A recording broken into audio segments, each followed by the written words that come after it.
When I step up in the place, say yo, I step correct. Got you all in check. I got that head nod shit that make you break your neck. I got you all in check. And you know we come through to wreck the discotheque. I got you all in check. Throw your hands up in the air, don't ever disrespect. I got you all in check. Bust the rhymes up in the place, true indeed. Yes, I got the record, that's word on my feed. I'm guaranteed to give you what you need. One blood, everybody like Junior Reed. Wake up every morning, yo, I must succeed. Nationwide rockers make the world stampede. Yo, Willie, make we roll some weed. Man, charge, nigga, now I must proceed.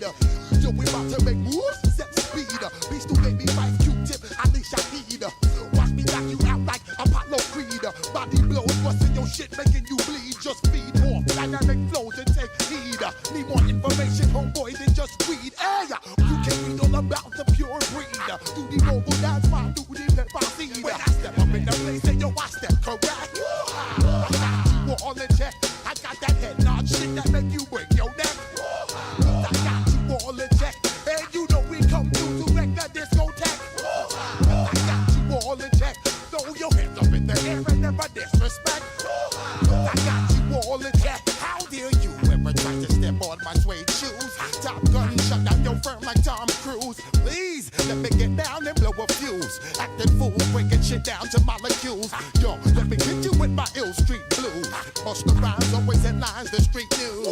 Hey, baby girl, don't be confused. Sail by 7 seats and enjoy my boat cruise.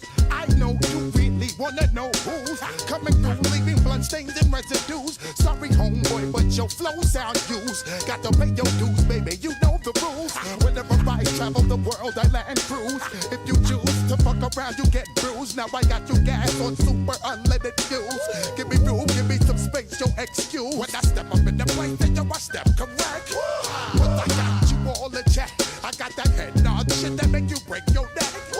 But I got you all in check. And you know we come through to wreck the discotheque. But I got you all in check. Throw your hands up in the air and never disrespect. But I got you all in check. You're now rocking with the best. Bust the rhymes coming through from the Flipmode squad. Boy Scouts who I be. Straight to your dome. We coming straight to your dome. Bringing all you rockers to all you rap motherfuckers. Boy Scouts who I be. Flipmode is the squid dog. Bust the rhymes, break it down like this. Yo, which motherfucker stole my flow? Eeny, meeny, miny, mo. Throw them type of niggas right out my window. Blast your ass, hit you with a direct blow. Blow, coming through like G.I. Joe. Star Wars moving ill like Han Solo. Make you bounce around like this was Calypso. Always shine cause I got the high pro glow. You think that you can hide, you think you can lay low. Roll up on your ass like Hawaii 5-0. Mac out with my dreads in my Kango. Forget the moment nigga just passed the Cisco. Yo, take a trip down to Mexico. Come back with that shit that might make you psycho. Maximum frequency studio stereo. Sorry this is it but homeboy I got to go. I step up in the place and yo I step correct. Got you all in check. I got that head nod shit that make you break your neck. I got you all in check. And you know we come through to wreck the discotheque. I got you all in check. Throw your hands up in the air and never disrespect. I got you all in check.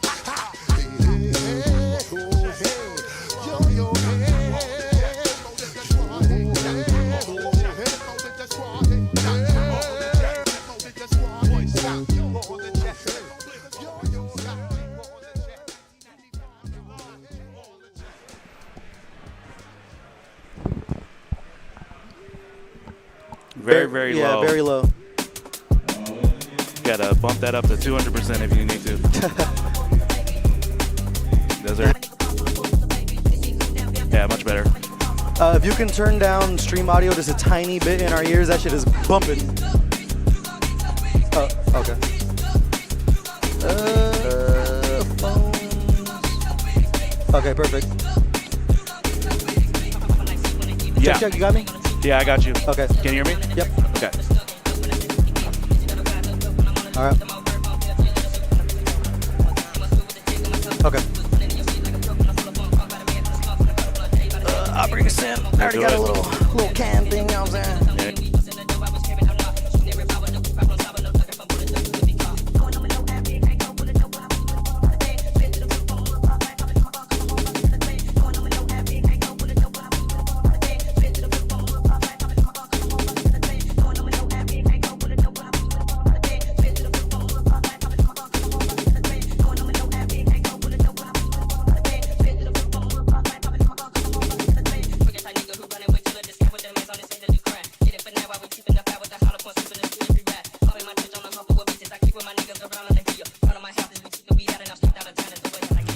Wipe the dust from your eyes and head for the hills. We are live from the Wind River Casino and Resort for NorCal Knockout Round 2. It is time to kick things off with Fatal Fury, City of the Wolves. I am Non-Factor. Join with me, my partner in crime. You know him, you love him, Nerd in the Bay. How you feeling, brother? Dude, I am feeling great, man. It is wait in the morning for NorCal Knockout Round 2. We got to do it real big since last year. We were upstairs last year. Now we're at the main stage here for Fatal Fury City of the Wolves. I'm very excited for this bracket to see like how some NorCal Fatal Fury is going to be coming out here representing for our region. Yeah, I mean, if you look at the size of this ballroom, man, it is just wall-to-wall gaming happening. You mentioned Fatal Fury in NorCal. There is like that small SNK crowd that does show up in NorCal. Of course, Hell Pocket's from the region. We know absolutely. Scientific Office from the region. So, but we're going to see who showed up today because I'm looking at it. Small bracket, but it is going to be thick when it comes to the action. I see names like Dillian Lincoln, going to be a native over here towards the rating side of things. Sure. Strakaman, who I know has been grinding the game as well over in the Bay Area. So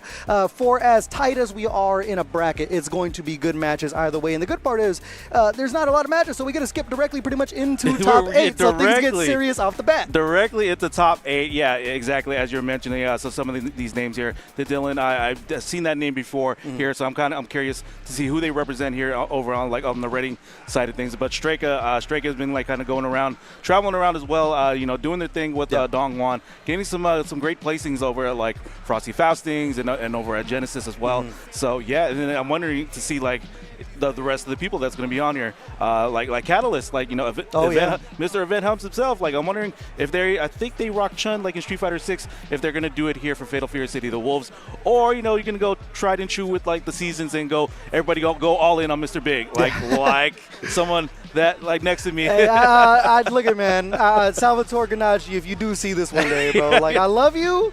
But you're just Jump C the character, bro. Like, I had to get big with it. Now I'm just Far C the character. There we go. But as you mentioned, the character spread should be pretty good. That's the thing that I love about these brackets that, I mean, let's be real. There is a pretty good prize pool for some morning City of the Wolves. It's sitting $250 pop bonus. But it's nice to see it, the ones that aren't, $1.5 million like SWC. Yeah. You don't necessarily just see the top tiers in this game. As you mentioned, Strakaman getting things done with the Dong Juan. Not sure if that's what they're going to be rocking with now because of the changes off of knockdowns that we've seen over the past couple of patches. But you mentioned Catalyst with Chun-Li as well as a character that I think is like as mid can be in the game, and we don't see her too much. So it's going to be interesting to see what the characters spread is because we're getting new characters because SNK, I mean, they're cooking, and City of the Wolves is the best fighting game currently out right now. So the new characters coming in, I mean, we should be getting Kenshiro this month, right? We are getting Mr. Karate for May. Okay, but Mr. Karate first. Yeah, Mr. Karate first, and then Kenshiro in June. Okay. And then we wonder, like, what the EVO announcement is going to be. Probably kicking off Season 3 from there. Like, damn, another 6 months of characters. Like, there may have been a leak or two. There may have been a leak or two. Right? Exactly. But I'm very excited for Mr. Karate. We don't know who he is, bro. Who could possibly be long, Mr. Karate? Ponytail hair. Flipping a coin? Like, I don't know who done that before in SNK. But no, I'm very excited, man. I mean, Mr. Karate is one of those, like, recognizable characters just from SNK fighting games that even if you don't play SNK games, it's like the casual grabber. Like how Terry is. Like you get the casual eye because everyone knows who Terry is. So I'm very excited just to get those more iconic characters rolling, even though this isn't the original Mr. Karate. We don't know who it is. We don't know who it is. And then Kenshiro around the corner, man, that has got to be, I wouldn't say the strangest collab, but it's one of those ones where it's like, why didn't I think of that? Exactly. Because of the Fist of the North Star game that we just saw over at EVO Japan, it's like, well, of course, just put him in another fighting game. Yeah. So now someone's going to get freaking Omayo moves, like Ryunin behind him. So Shindiryu, right? Yeah. Exactly. So Kenshiro, like hopping in on on like the June end of things. Yeah, not a very out of pocket character, like in terms of like the fighting game of like power levels. If you're that power level type guy, yeah, like how are they gonna fit into Southtown? But Southtown, very very like no, it's fight or flight over there. Oh yeah, over at Southtown. So yeah, it's good. I want to see. We saw a little bit of like commercial like preview of Kenshiro, so we get to see like the classic like.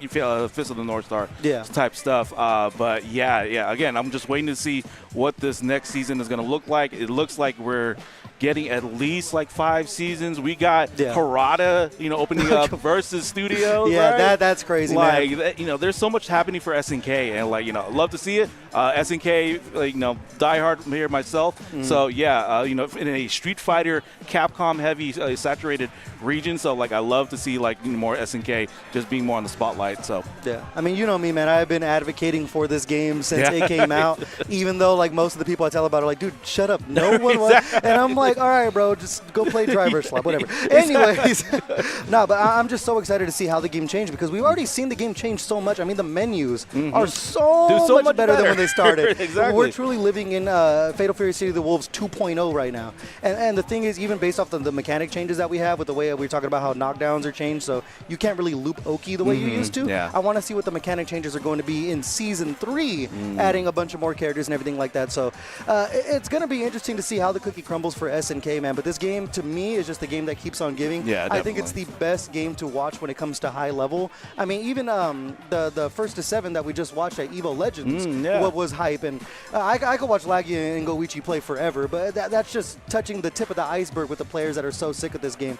We were looking at Twitter before this. Super Grenyas took out Xiaohai at DreamHack. Exactly. And, Super Grenyas, I mean, is like the lone preacher player at this point, and they have, like, if you guys have watched Super Grenyas before, they have a particular play style. As soon as they're in SPG, they are ripping that drive drive impact. Dude, I mean, we have Street Fighter characters. They're kind of whipping the intermingle, rev right? blow like as quick as they can. So that's what I love to see too, especially when those, like, I wouldn't say low tier, but mid-tier heroes are like making things happen. So hopefully we get some of that today, because a lot of people, as you mentioned, are turning towards Mr. Big, but I also know a lot of people are really liking what they see from Wolfgang Krauser. Yeah. I put my hands on him for a little bit.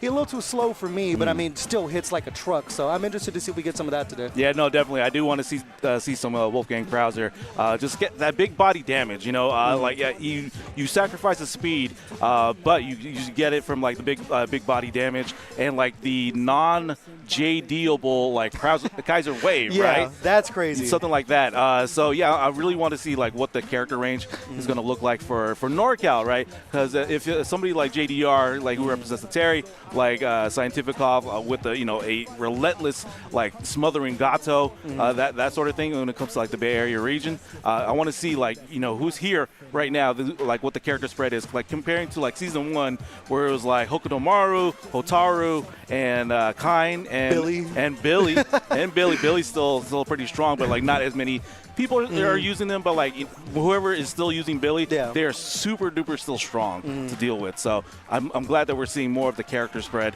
when it comes to this roster, and we're gonna see even more once these DLC characters continue to come out. Yeah, I mean, we even talked about Dillion. Dillion was a kind player.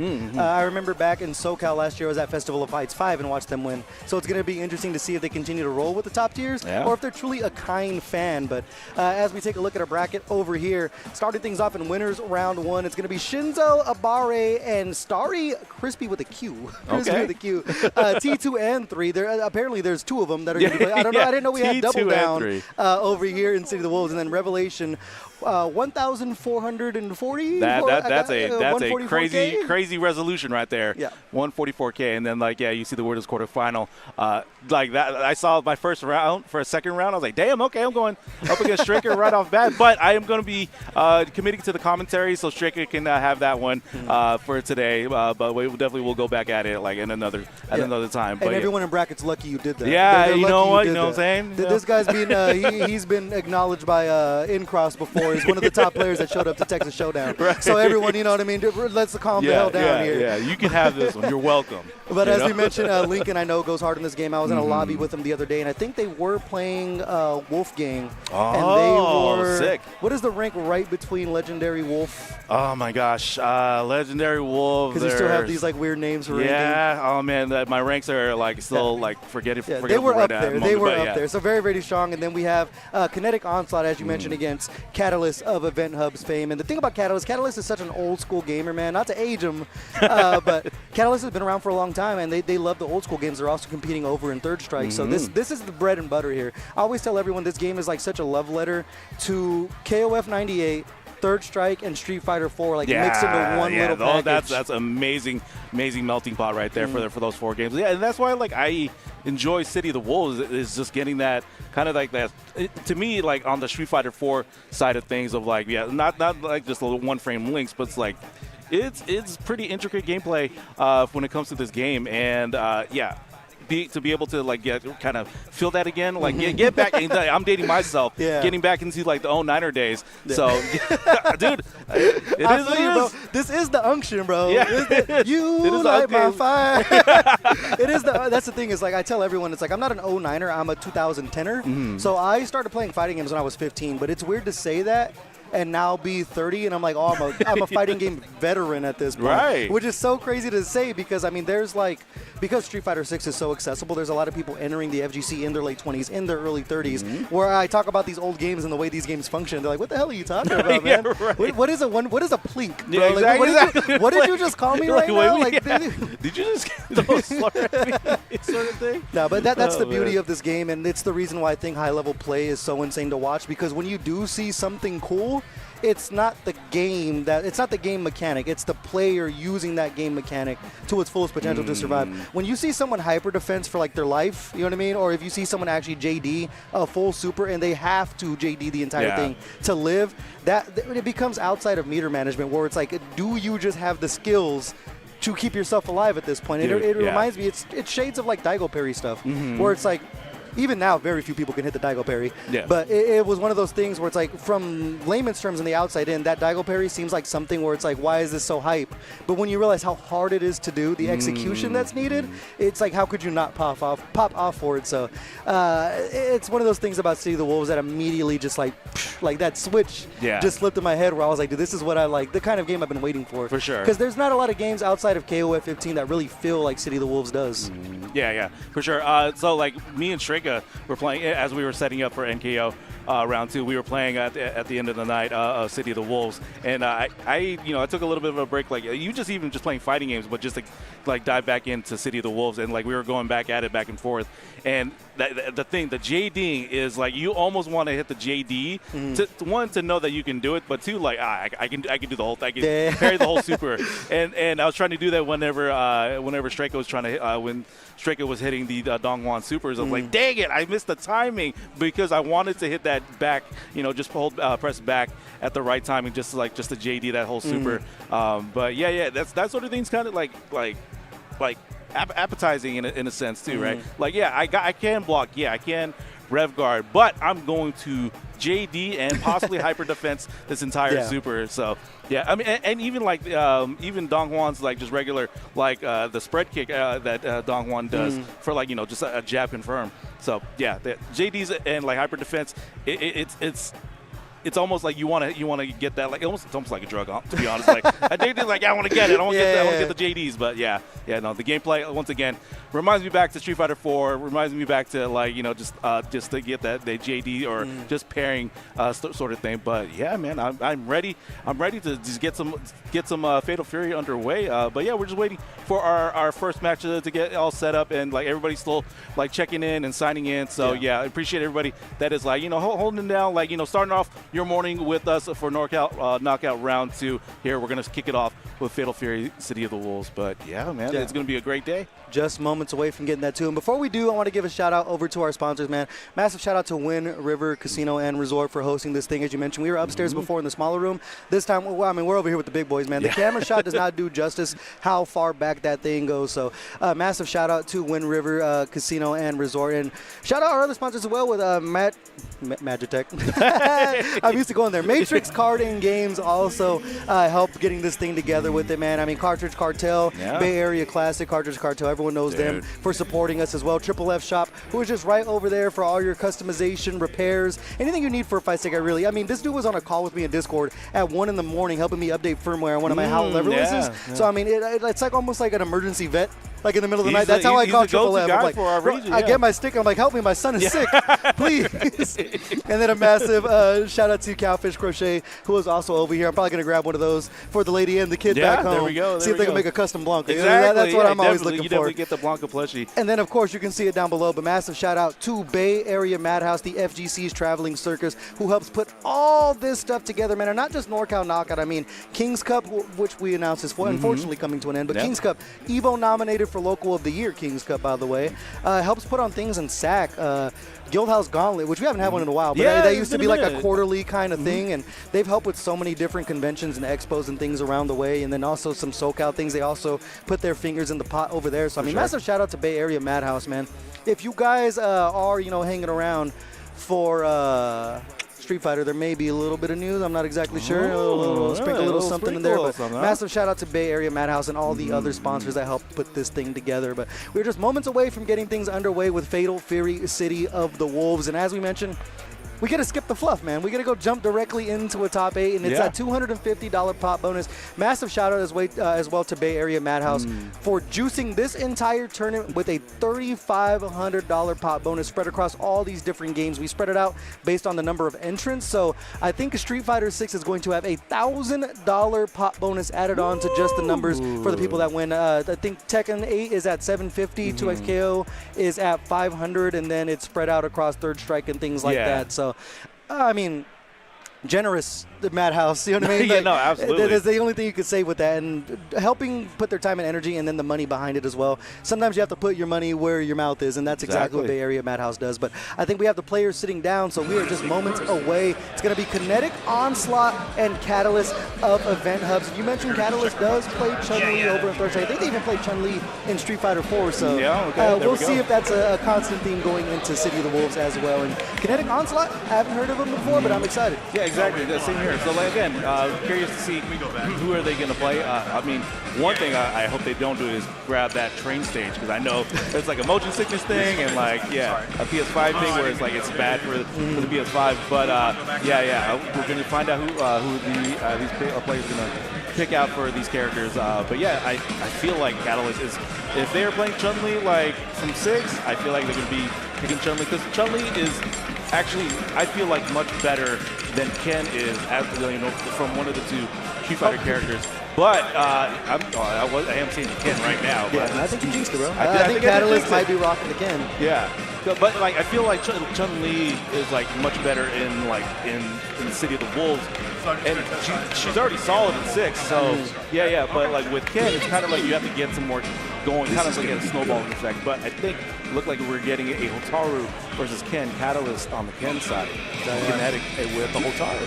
Hey, well, if Rome himself sees this, I know he's going to be excited, man, because that is a Ken main right there. But without further ado, let's kick off Fatal Fury City of the Wolves at NorCal Knockout Round 2. Kinetic, Onslaught, and Catalyst. Winners, quarterfinals. Let's rock, nerds. Oh, we button check. I did that entire intro for a button check? We do these in 2026. He's too old school. Only old school people button check anymore. Right? Everyone else does it at the menus now. Exactly. Cut the intro. We're going to run it back. Let's strike that from the record. Strike that from the record. Back to the character select screen.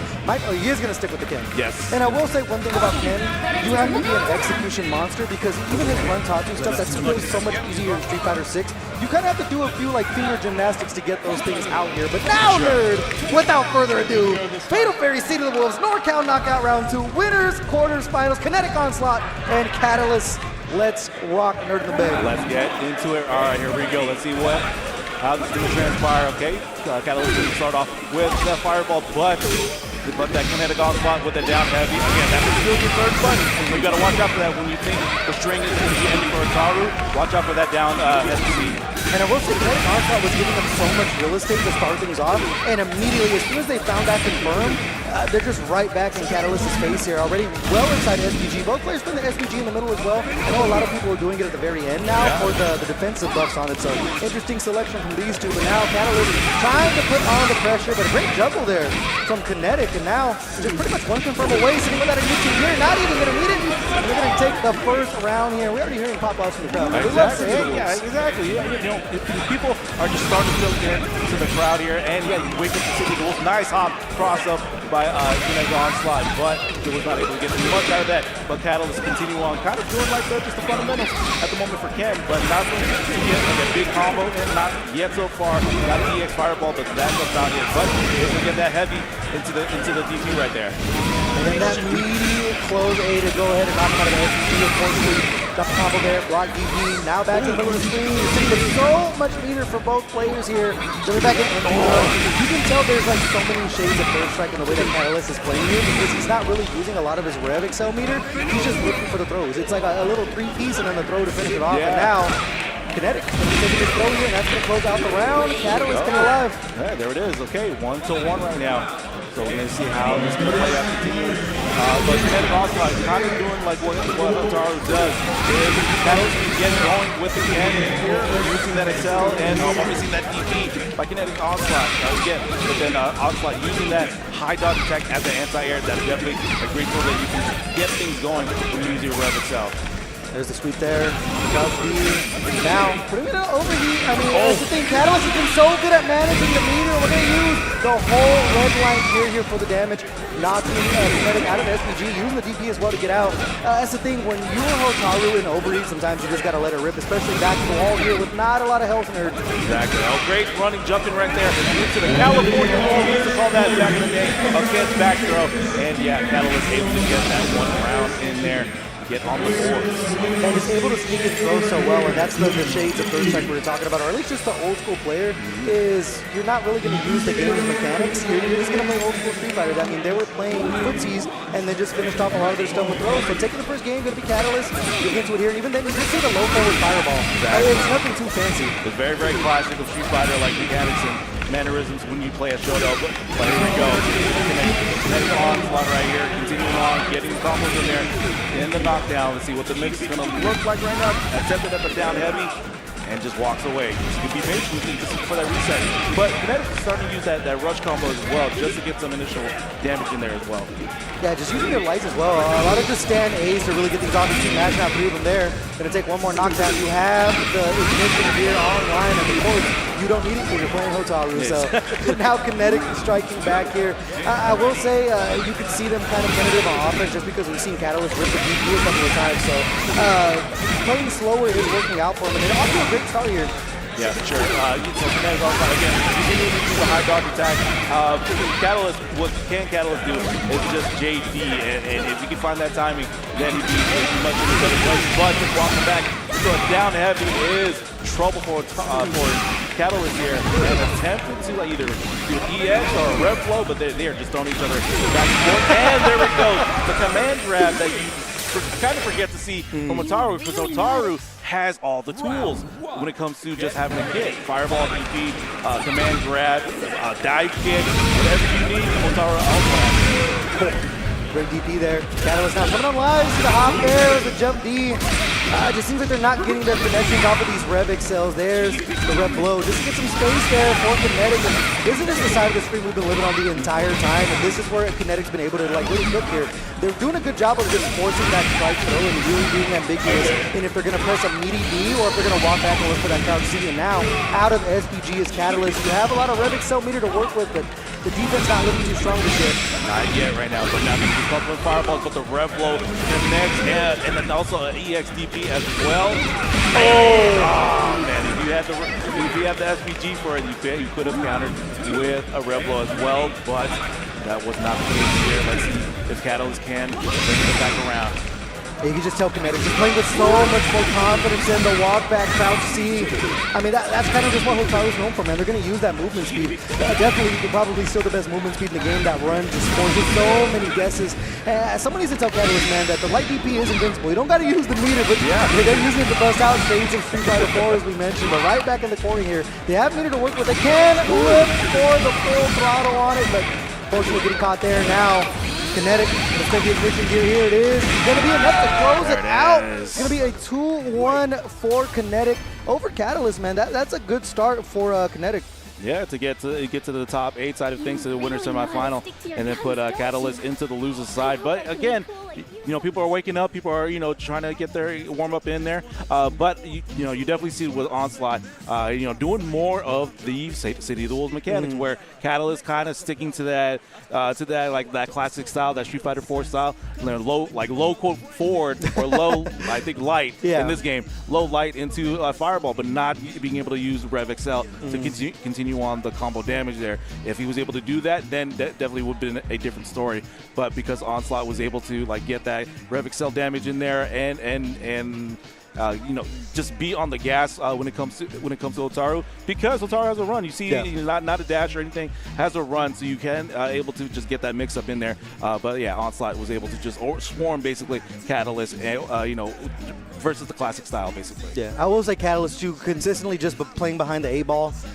Even when they had their SPG, they weren't really ripping any rev blows or anything like that, and they were only in SPG for so long because of the damage Hotaru can still do in this game. Kinetic Onslaught was doing just a great job of making sure that option was off the table, but it's going to be how the cookie crumbles for Catalyst. Going to be over on our loser side of this top 8 as we were talking about, and we'll see who we have next up. But we're always seeing a good character spread, man. I didn't expect to see a Ken. Yeah, that was like the last character I expected to see. Yeah, no, for sure. I didn't expect to see Ken as well at first game. Like we're both on breakout. Like we get to see like a good widespread now into like season 2, right? Compared to season 1. But to be able to see a Ken Masters, nobody really as using Ken as much other than like Rome himself. Shout out to Rome. That's right? really it. Yeah, but yeah, is just being able to see like Hotaru, still standing strong, being has everything covered. Mr. Big being the new Hotaru, basically having all the tools, right? Yeah. Basically, so again, and as we continue to get DLC, we're going to see how these characters place. Like we don't see much Blue Mary at the moment, but until somebody, just labs and just finds the hidden tech when it comes to Blue Mary, then we'll get to see like the full potential of Blue Mary. But like right now, excuse me, right now it's like Krauser, you want their big body damage, you sacrifice the speed. Like Geese, still trying to figure their way out as well. I'm right? surprised we don't see more Geese. It seems like the entire community was so excited for Geese's return, and then it was like nothing afterwards. Like you almost like forget the character is in the game at a certain point. So hopefully, I mean, as you say, with time goes on or something changes within the meta and we see a little bit more Geese, because that's a character that, I mean, that gets the people going, man. Do you remember that the Geese reveal for Tekken 7? Do you remember that? Like how much people popped off? Exactly. It's another one of those characters like we were talking about where it's like even the most casual players, like I may not know exactly Geese's story, but like I know who that guy is, bro. So I want to see some more Geese do it. But with the character spread we have so far, I mean, we'll see if Strakaman busts out something new. We might see some Geese, man. The goose might be loose. The goose might be loose. I played casuals with Strakaman. They have been Dong Juan tried and true here, so you're likely don't bet. Don't bet against it. He was telling me too. He's like, bro, I don't even want to play the game anymore. They ruined my Oki options. Like, come on, man. Dude, come on, man. He's good, man. He's good. Dong Juan is very, very good. Once again, we saw that someone. I'm forgetting the name. They took out Shanghai, Albumar, I believe. They took out Shanghai with the Dong Juan. Once again, swarming the offense, just running it. Another character that has a run. And when you think that their string is done, you're gonna get hit with that close C. Again, it's very, very enticing to be able to press a button when they do that close B, like, oh, they're done. No, you're gonna get hit with that close C, and then they get to do Dong Juan damage right there. So I think also the advantage you have is just like people are so used to only seeing the top tiers in this game. Yes. Then when you start, even like if it's not low tier, if you just start busting out the mid tiers, it's like how much work do you have against these characters? You're so used to the Hokutsumara's, you're so used to the Hotaros, you're so used to the Mr. Bigs that it's like if someone were to play like Salvatore or Dong Juan or T-Zok, bro, that's... Look, we're at a casino, bro. I know people want to gamble. If someone picks T-Zok, you're gambling. That's amazing if somebody picks T-Zok. Shout out Servbot, by the way. Serv, if you're watching, bro, that's my number one T-Zok, bro. Sorry, Juice, but that's my number one T-Zok right there. But that's another character where it's like, obviously they don't have the movement. Some of the tools are lacking. Like your beak breaker you can do to steal turns and things like that. But the thing about big characters in this game, man, is once they get their hands on you, you're guessing for your life, especially in the corner, which is why a character like Mr. Big works, because in the name, big damage, they're a big character, takes up a lot of space, but they also have neutral skips. The dive is the perfect neutral skip on a knockdown. Amazing, and then you can also just like run behind your fireball. His Rev excels are also so good at just getting corner carry in, especially when you do finish them with the Rev blow. And I mean, their supers are it might be some of the best supers in the game. Yeah, That ignition gear, the electric, like that's probably one of the better supers in the game. Even the closed D, bro. The baton flip. Bro, that thing is so damn meaty, bro. It's an actual T-bone steak. Yeah. Like, that thing is marinated, smoked for 10 hours. Like, falls apart when you touch it, bro. It's worse than like Mike Evans' ACL, bro. No. They made that closed D at the Niners training facility. Yeah. Because it's meaty as hell to making everything fall apart. And even if you don't utilize the closed D, you have that standing far C that travels. That's all you need to open things up for Mr. Big. Just like, okay, just walk back a bit, just standing far C. Yeah. Just you're going to turn in and then stick to start things going. And then, the big damage is exactly that. It is big damage for Mr. Big. But, and then once again, not when you expect it, when you're like they're just going on offense and just, and on Mr. Big is just doing the string, you have a command grab to deal with as well. It's like, damn, again. And then you have the DP as well. Exactly. The character has a DP, so that makes him even more dangerous, especially when it comes to extensions, because the heavy DP scoots across the floor a little bit. It's basically we have Preach's Rev Blow at home. Like, you take distance when you go for that heavy DP. So I'm pretty sure we are going to see a Mr. Big at some point. I was talking to Colt over at Genesis, and he's like, this is before, like, when Mr. Big kind of just came out, and Colt was like, Japan loves this character. Yeah. Like, Japan is like, Mr. Big, it might be top 1 at that point. And Japan was kind of the first country to really be on it. So it's finally starting to head over here in the West. It converted me. Like, it did. Man, Salvatore tried and true. Dude, Null Factor was the Salvatore. He almost got that tracksuit in the mail. Maybe still. I love Salvatore, but you know what I like a little bit more? Winning. Salvatore's on Struggle Street, man. And talk about winning. Dillian is definitely one of the stronger players we have over here. And they're going to be going up against Stay Crispy. Dillian, we talked about, I did mention they did win Festival of Fights 5 back in October over in SoCal. Shout out all the SoCal guys. Shout out Paul and all them.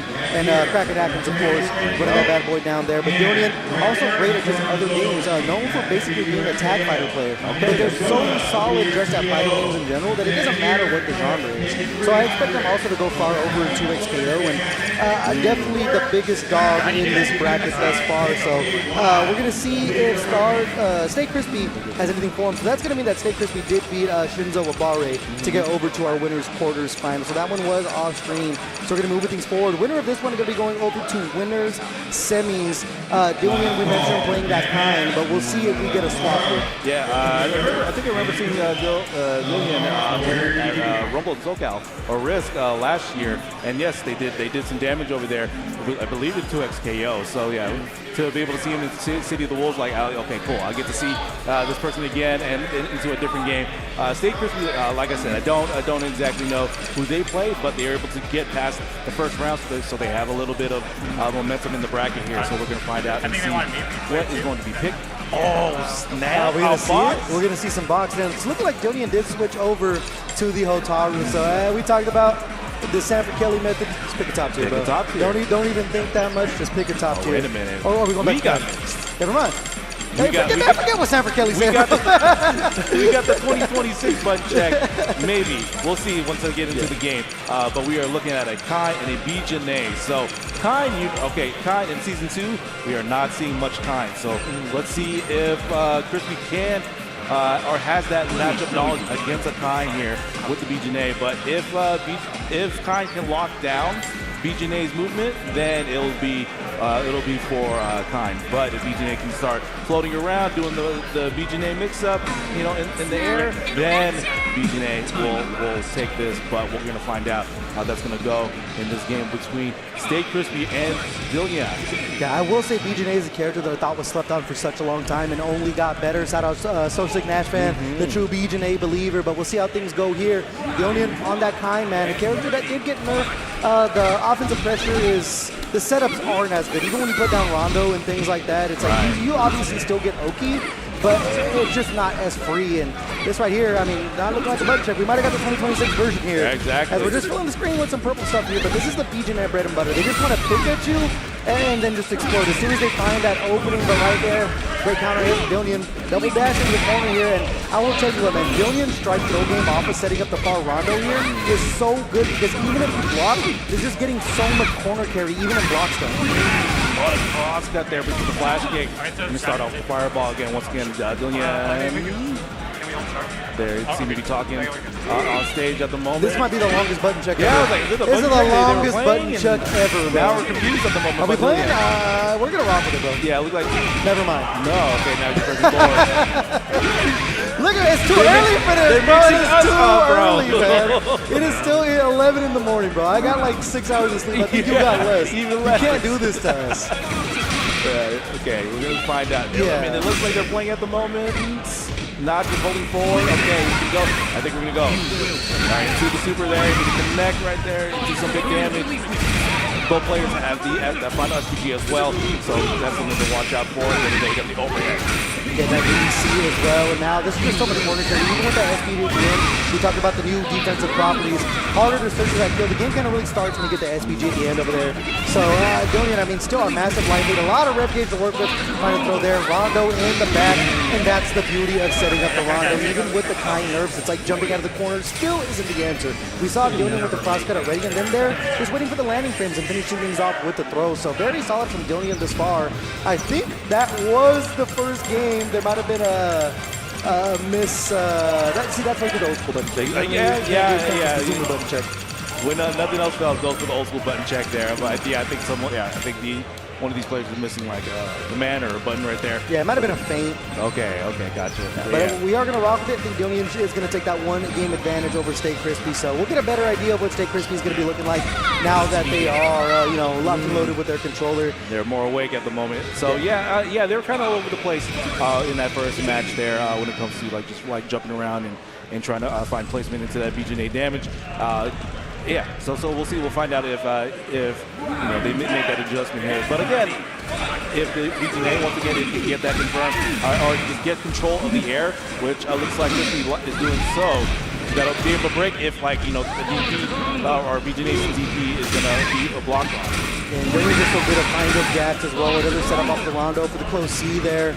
I mean, it's just real estate, man. It's just a battle of real estate. But a great job getting out of the corner there, getting off the top for Stay Crispy. And the thing about BGNet, the corner carry, it's the one thing that Sosic Nash fan really put me onto was how much BGNet is able to turn the tides. Even when she has it back to the wall, any single moment, you can just put someone in the corner here. So back to neutral we go. I mean, it's fun that you want to nerve, but setting up the Rondo again, Dillian's OP is still looking solid. Exactly. And right now, Dillian is using those rush combos and but deal with an ignition super just to get some space. But that Red Blow connects, almost dead there, and gonna get it. But yeah, all else fails, just like wake up, crouching light. Yeah, I mean, that's like the I guess better character privilege in this game is sometimes you don't gotta respect your opponent's turn. Now just trying to chase down and Stay Crispy here. I mean, they're throwing everything but the kitchen sink at Dillian right now, and Dillian hasn't really flinched. You see him get clipped like that a little bit, especially off the dive from BGNA, but they haven't really ripped a flash kick or tipped like any big bet thus far. They've been relying on the defensive mechanics. We saw that guard cancel off of the hybrid fence earlier, but it's been looking solid for Dillian even in the corner, but Stay Crispy now getting things started. But we mentioned the game really starts when your opponent's in that final ratio SPG. Exactly, yeah. That's so much because of that defense buff, that health buff. That the kills are not that so easy if they're in the final SPG. So Crispy has to get some work, get some work going. But a throw from the Dillian is gonna, happen again. Once again, a second throw attempted at the aggression here, and he's trying to go for the overhead, but it's all blocked. Crispy is on overheat now. Up on the rev gauge as well. We may see the hitting gear, the bust out with the ignition there from Stay Crispy. Inside overheat, so you kind of have to believe in your string state. We saw the Reblo attempt another one from Dillian, and now the wake up ignition gear. It's too meaty and even beckoning him to try it again. Exactly. Almost an overheat now. Go for the Orb Scooper. Smart right there to go ahead and look for the guard crush. You are going to get the refresh meter for Stay Crispy though inside of SPG. There's the Reblo. There goes the Red Blow. You see, run like, okay, Red Blow, but BGNA has an anti-Red Blow counter with the counter carry right there. Now we're getting down to 8 seconds. There we go. Crouching Light gonna connect, and Crispy gonna get on the round there. 1-1 at the moment. I thought we left the green stuff for the other game, man. It was Rev Blow after Rev Blow there. So now Stay Crispy, and we're trying to tie this bad boy up 1-1, but a hot shot to Dillian. Setting up the Rondo, and I mean, even covering with the air fireball right there just to make sure that there's any jump. It might be JP, like, Stay Crispy, like, you want to force him to get that back momentum into the corner here. But Stay Crispy, I mean, it's still looking solid. They're just pestering with these lights in the face. And I would say recklessly playing with their spacing because they've been putting themselves in the corner over over and over, but it's been working out for him, I mean, thus far. Yeah, for sure. Okay, got that wild punch there into the super. Here goes Dillian.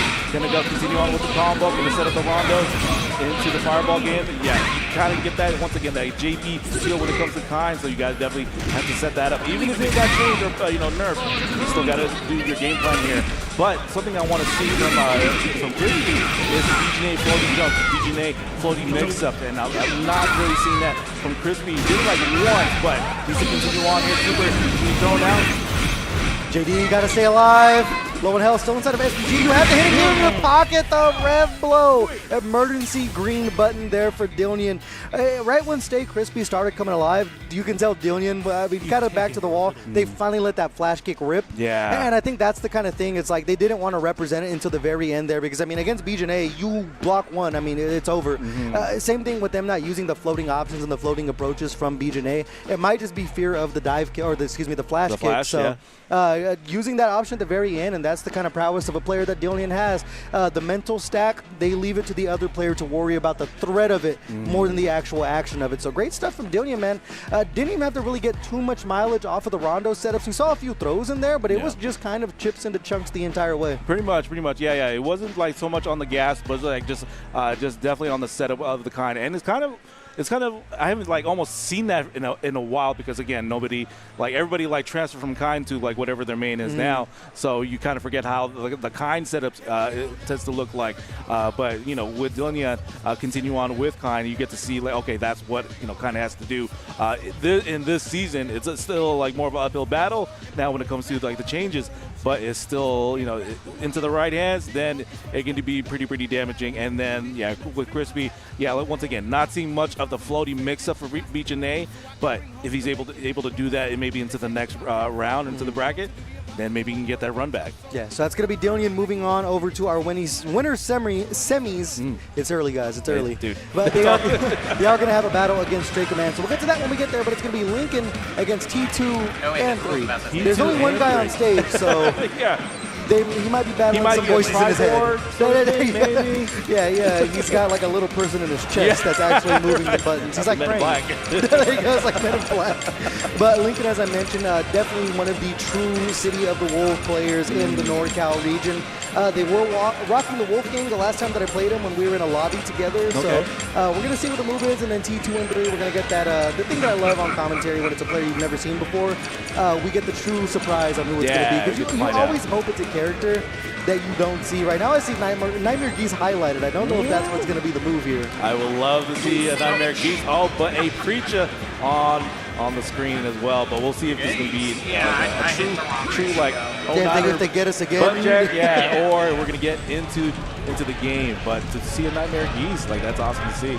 Yeah, they're talking to each other, so this may be a button check here, and not at the new stage, bro. I love this stage.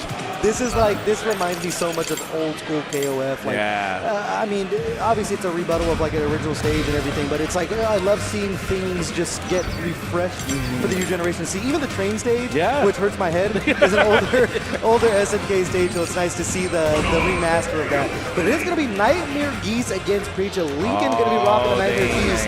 We mentioned that rank for the Wolf game was very, very high, but I haven't seen their Nightmare Geese yet, so we're going to get a treat here.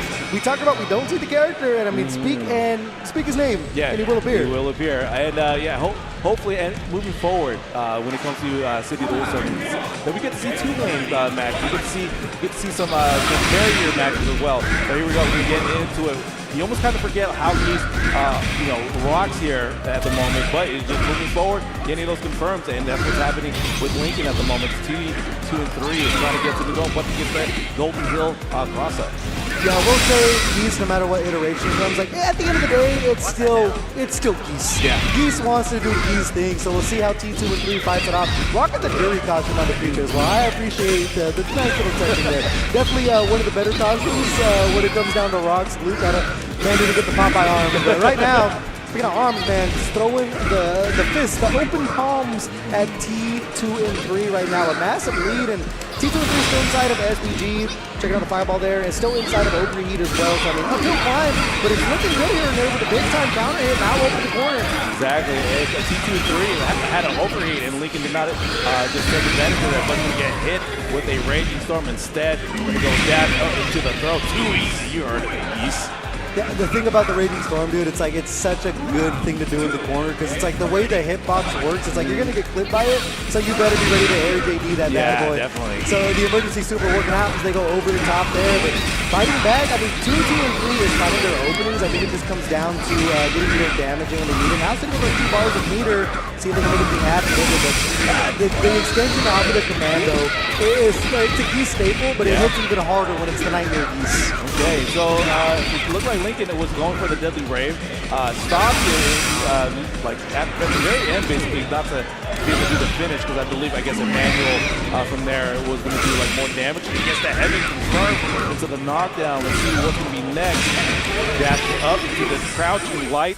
And man, Lincoln showing us some Geese right now. Yeah, I love when Geese goes for the knockdown and then just stands there. Like he just since it's like his hands are just on the side, unless he does get like up, a taunt. Get up, bro. Yeah, exactly. But now, Rupukin is getting their space here. It's an option. I mean, you haven't seen Lincoln really represent here, but I will say it does tend to clip the startup of Preacher's Fireball, and now just trading buttons. The lights of Geese are pretty strong. The crouching is definitely a good way to get things started here. But 2T and 3, once again, I mean, they're getting the real estate. They're taking control of neutral. They just need to find the damage, and now they're finally going to drop DP there. Lincoln well inside SPG. Exactly. Okay, there we go. Gets the cross up. Here goes Lincoln into the rubber cell. Gets the bounce once again. Trying to finish it, but like this is the last hit there. Because that close D right there. Again, here goes Lincoln. So yeah, with Preacher just getting that far standing C is like once again almost like a Mr. Big Butt in itself, but not exactly. But you know, it didn't get much mileage on that round there. So Lincoln able to get that round. So just try to get another one to be able to move on to the bracket. Yeah, and there's that Rupukin as well. We talked about that. It's so good at clipping the startup of other characters' fireballs before they get a chance to rip a DP behind it. So not necessarily neutral skip, but definitely a great tool to get in here. Try to go for the stomp. Looking for the, well, we're buzzing out the options. Lincoln right now is playing just with confidence. T2 and 3, stuck in the corner here. Inside SPG now. 2 bars of meter to work with, man. Gotta make something happen. I love the little kick as well. There's the neutral jump, the wild punish. I mean, you could have risked the rev excel there and really build the meter with the hitting gear in your back pocket, but chooses to hold on to the meter, and now we're going to the Super Genius special. Just busting out the rev flow, gonna find one there. Yeah, exactly. And the cross up as well. All right, here we go. Okay, T2 and 3 is starting to, put on the gas a little bit more. Lincoln attempting to shade, but the dash jump right there, but doesn't run out of that. Oh, they looked for the throw instead of sticking to the combo. They could have busted out with the hidden gear, but in the middle of a scrappy set, Lincoln gonna come over the top. It's the first time they saw their Nightmare Geese, and still looking solid. I mean, the combo routing was great. You got the maximum damage out of things. Didn't really have to worry about playing neutral too much because they were able just to get around the fireball, starting things off with the air Rupukin. And in the corner, I mean, it's do or die for Preacher. You're either going to look for the DP or not at that point. And T2 and 3 is not really using a lot of their resources until the very end. He didn't see the rev blow until it was like, oh my God, I'm about to lose this set. Yeah. So, I mean, we'll see how they look going forward. But that was very solid from Lincoln. For sure, for sure. And there was, I saw like the attempt at the counter just to say like, I have that, so please watch out. You watch out if you're going to throw something. You're definitely going to watch out for the counter there for Geese. But yeah, no, Lincoln to play that solid, just getting like almost like meterless damage, at times. And, a lot of meterless damage too. So again, be able to like continue on with the Excel side of things, then it's gonna show like, oh man, it's like insane damage that Geese can do in this game. But once again, people need to dive into the lab and find that tech that is gonna make a difference maker when it comes to like not only like like locals but regionals and majors that people like, well, wait, like Geese, where did Geese come out of nowhere, right? So yeah, or you could just play Mr. Big and press far C and then just Mr. Big couple of quarter circles either way and do like 60%. But exactly. that's me. You know what I mean? Why say more word when few word do trick? Yeah, you know why what work I'm saying? hard? Just work easier. More mileage. It's nice to see the Geese come up. But next up, I believe we're going to have It's going to be, I think Lincoln's going to be staying on against Kinetic Onslaught here. And Kinetic Onslaught, we saw take that 2-1 victory over Catalyst. So it should be the Hotaru against the Nightmare Geese now, if that is the character selection from the side of Lincoln. Exactly. So here we go. So Hotaru, once again, having the character that has all the tools when it comes to like this game. If Lincoln sticks with the Geese, then there's going to be a specific sort of game plan having to deal with a offensive Hotaru. So the counter will come into play, right? The counter placement will need to be implemented in this game, into this fight. But we'll see if Lincoln is going to switch characters just for at least this matchup. But no, we're going to see the Geese and the Hotaru, it looks like. Right on. And before we get into it, I want to once again thank Wind River Casino and Resort for hosting us over here. Matrix Cards and Games for supporting the tournament as well. Cartridge Cartel, we talked about the Bay Area Classic. Agent Triple F for all of your customization repair on your fight stick needs. Shout out Calfish Crochet, who was also in the building. If you guys are in the building, go over there and visit, man. They got some cool stuff sitting over there. Like I said, I got to grab something. They even have more yarn with them, so they might be able to just do something on the spot. Generate something. And then also a massive shout out to Bay Area Madhouse once again for helping run this entire bad boy and many other tournaments we see in NorCal. But without further ado, it's going to be winners semifinals, Lincoln and Kinetic Onslaught, that Nightmare Geese against Hotaru. Let's get into it, nerd. Let's get into it. Here we go. Let's see how this match is going to flow here. Here we go. Okay, throwing the rep hoop can just to get some real estate there. Gonna try to find some wild punish opportunities. Got it with the high dodge. Again, grab him from the ground, OTG. Oh, what an anti-air, and then coming back in big time counter hit. Gets the juggle, didn't get the full thing for the command grab off of it. Didn't get the extension, so Kinetic Onslaught gonna get some more breathing room. I will say the movement speed kind of becomes nullified because Geese just has so many forward moving normals. Yeah. You can just get clipped and absolutely just explode. Exactly, yeah. If you wild punish on that right there, here we go. Lincoln continue on with immediate close D. They're gonna go for the reset instead, but watch out for that wake up DP. Yeah, and both characters have such a good crouch C as well, where it's like that's kind of the button you're going to rely on. And now, I mean, Lincoln just falling into the air Rapukin here, knowing that Kinetic just kind of has to throw a red fireball and run behind it to clear space, but you can't really do that when you have a meteor coming down from the heavens. But Lincoln going to be striking blood first here, first round on the board. It's been kind of slower pace, and Kinetic Onslaught is not really getting the Hotaru game plan going because of Geese just takes up so much space with these buttons. Exactly, yeah. The traveling distance when it comes to Geese's buttons here, but here we go. You got the way in, but decided to go for the reset instead. Trying to look for the steal your turn button with the down C. Continuing on with the jabs here. There goes Lincoln, gets the wild punish. And they'll fight their way into the rev itself, into the red line. Raging Storm. Yeah, it's so smart to use that super there because you just want to get Lincoln, or excuse me, Kinetic out of SPG as quick as possible, especially now revving up with those 2 bars of meter. The far C, excuse me, crouch C punish right there. Counter hit coming in again off of the guard cancel. Lincoln looking strong. DP again. You have so much meter to work with. If you are Kinetic, there's the jump in, but once again they dropped the combo. We saw that the last time they were playing, where I'm not sure what they were looking for off of the jump D, but just not close enough. So Lincoln going to be taking the first game lead here. You hate seeing players die with a meter, so we'll see if Kinetic can clean it up. Yeah, no, he had to jump in, but Lincoln was able to get that just up throw in there. He got the counter hit, but like they're going back and forth, just reacting to each other. And Lincoln definitely using that standing forward D for just traveling distance to get some distance covering in there, but the crouching jabs into the knockdown, trying to put some damage to that SPG. And, okay, great block on the sweep right there. I will say, too, man, just Geese's far D linking into his crouch C it's kind of nuts because it's just free damage right there when you don't have to link into anything like a light. So, I mean, again, we see that crouch C we were just talking about, the perfect opener. Going to be no super meter needed with the extension. Now, Lincoln 1 round away from punching their ticket over into winners finals at NorCal Knockout Round 2. Let's see if Kinetic. It's early, nerd. Yeah, it is nerd. Early. Kinetic Onslaught can make something happen. They do have a lot of meter once again, but we just got to see him use it at some point because Lincoln for sure is. For sure, yeah. And let's see, Lincoln definitely putting him more on the offense as a Geese, where Onslaught has the Hotaru, can do the running, can do the command grab. We're not seeing that just yet. Maybe just waiting for an opportune time, just like so. With a run jump in here, gonna go continue on. No, this is the DP there. Gonna go wake up with the lights. You almost wanted them just to see continue to rev and just go into the hitting gear there, but whiffing the DP might spell disaster here as Lincoln starting to smell blood in the water and just walking back. Just going with the Rabuken there and basically forcing Kinetic to make the first move. Even just checking with the crouch A there, it's no harm, no foul. So now in overheat is Kinetic with 2 bars of meter to work with, not in SPG, so no hitting gear to get them refreshed. Okay, almost close to breaking that guard, but able to get the hit into the KO, and that is Geese, that is Lincoln moving on into, I believe, winners final. Yeah.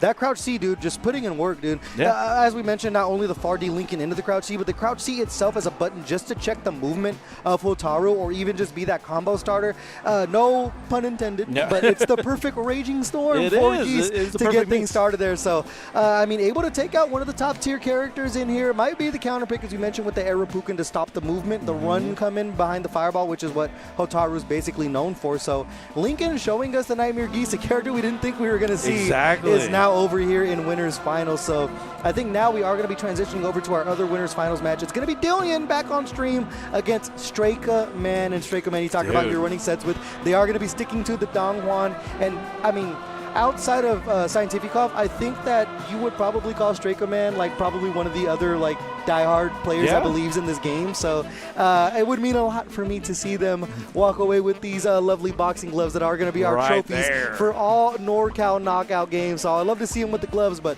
unfortunately you have to get through Dillian to even have a chance at that. So it should be the Kind versus Donghuan, and I'm going to tell you right now, that is not a kind matchup, no pun intended, for Donghuan. Yo, you're good with the dad jokes. You get that. I can't pronounce names, but I got the dad jokes going early in the morning. Exactly, there we go. So yeah, with the Donghuan facing up against Kind, you're gonna have to chase. You're gonna have to chase Kind, especially if they're going to be just be in this just straight zoner, and then you have to also watch out for that flash kick. So you got to be ready to JD those flash kicks if you're gonna jump in, committing to the jump in. So again, it's gonna be up to Stricken Man to be able to get those.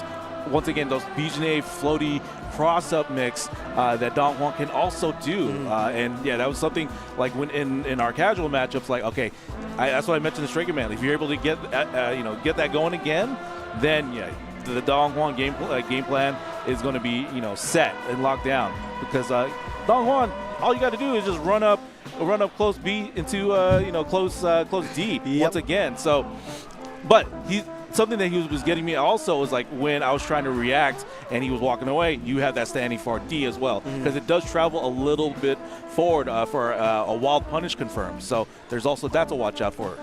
Yeah, it just seems like the operation is knock Dillian down and keep them down. Like even with the threat of the flash kick, you want to force Dillian to understand he's in danger and show that option. We didn't see them use that the first time we were on stream until the very, very end. So you have to make them play out of their element and outside of what Kind wants to do and really force the overheat on the meter. It's one thing I will say about Dillian, they're so good at optimizing when they have Rev Excel meter on deck.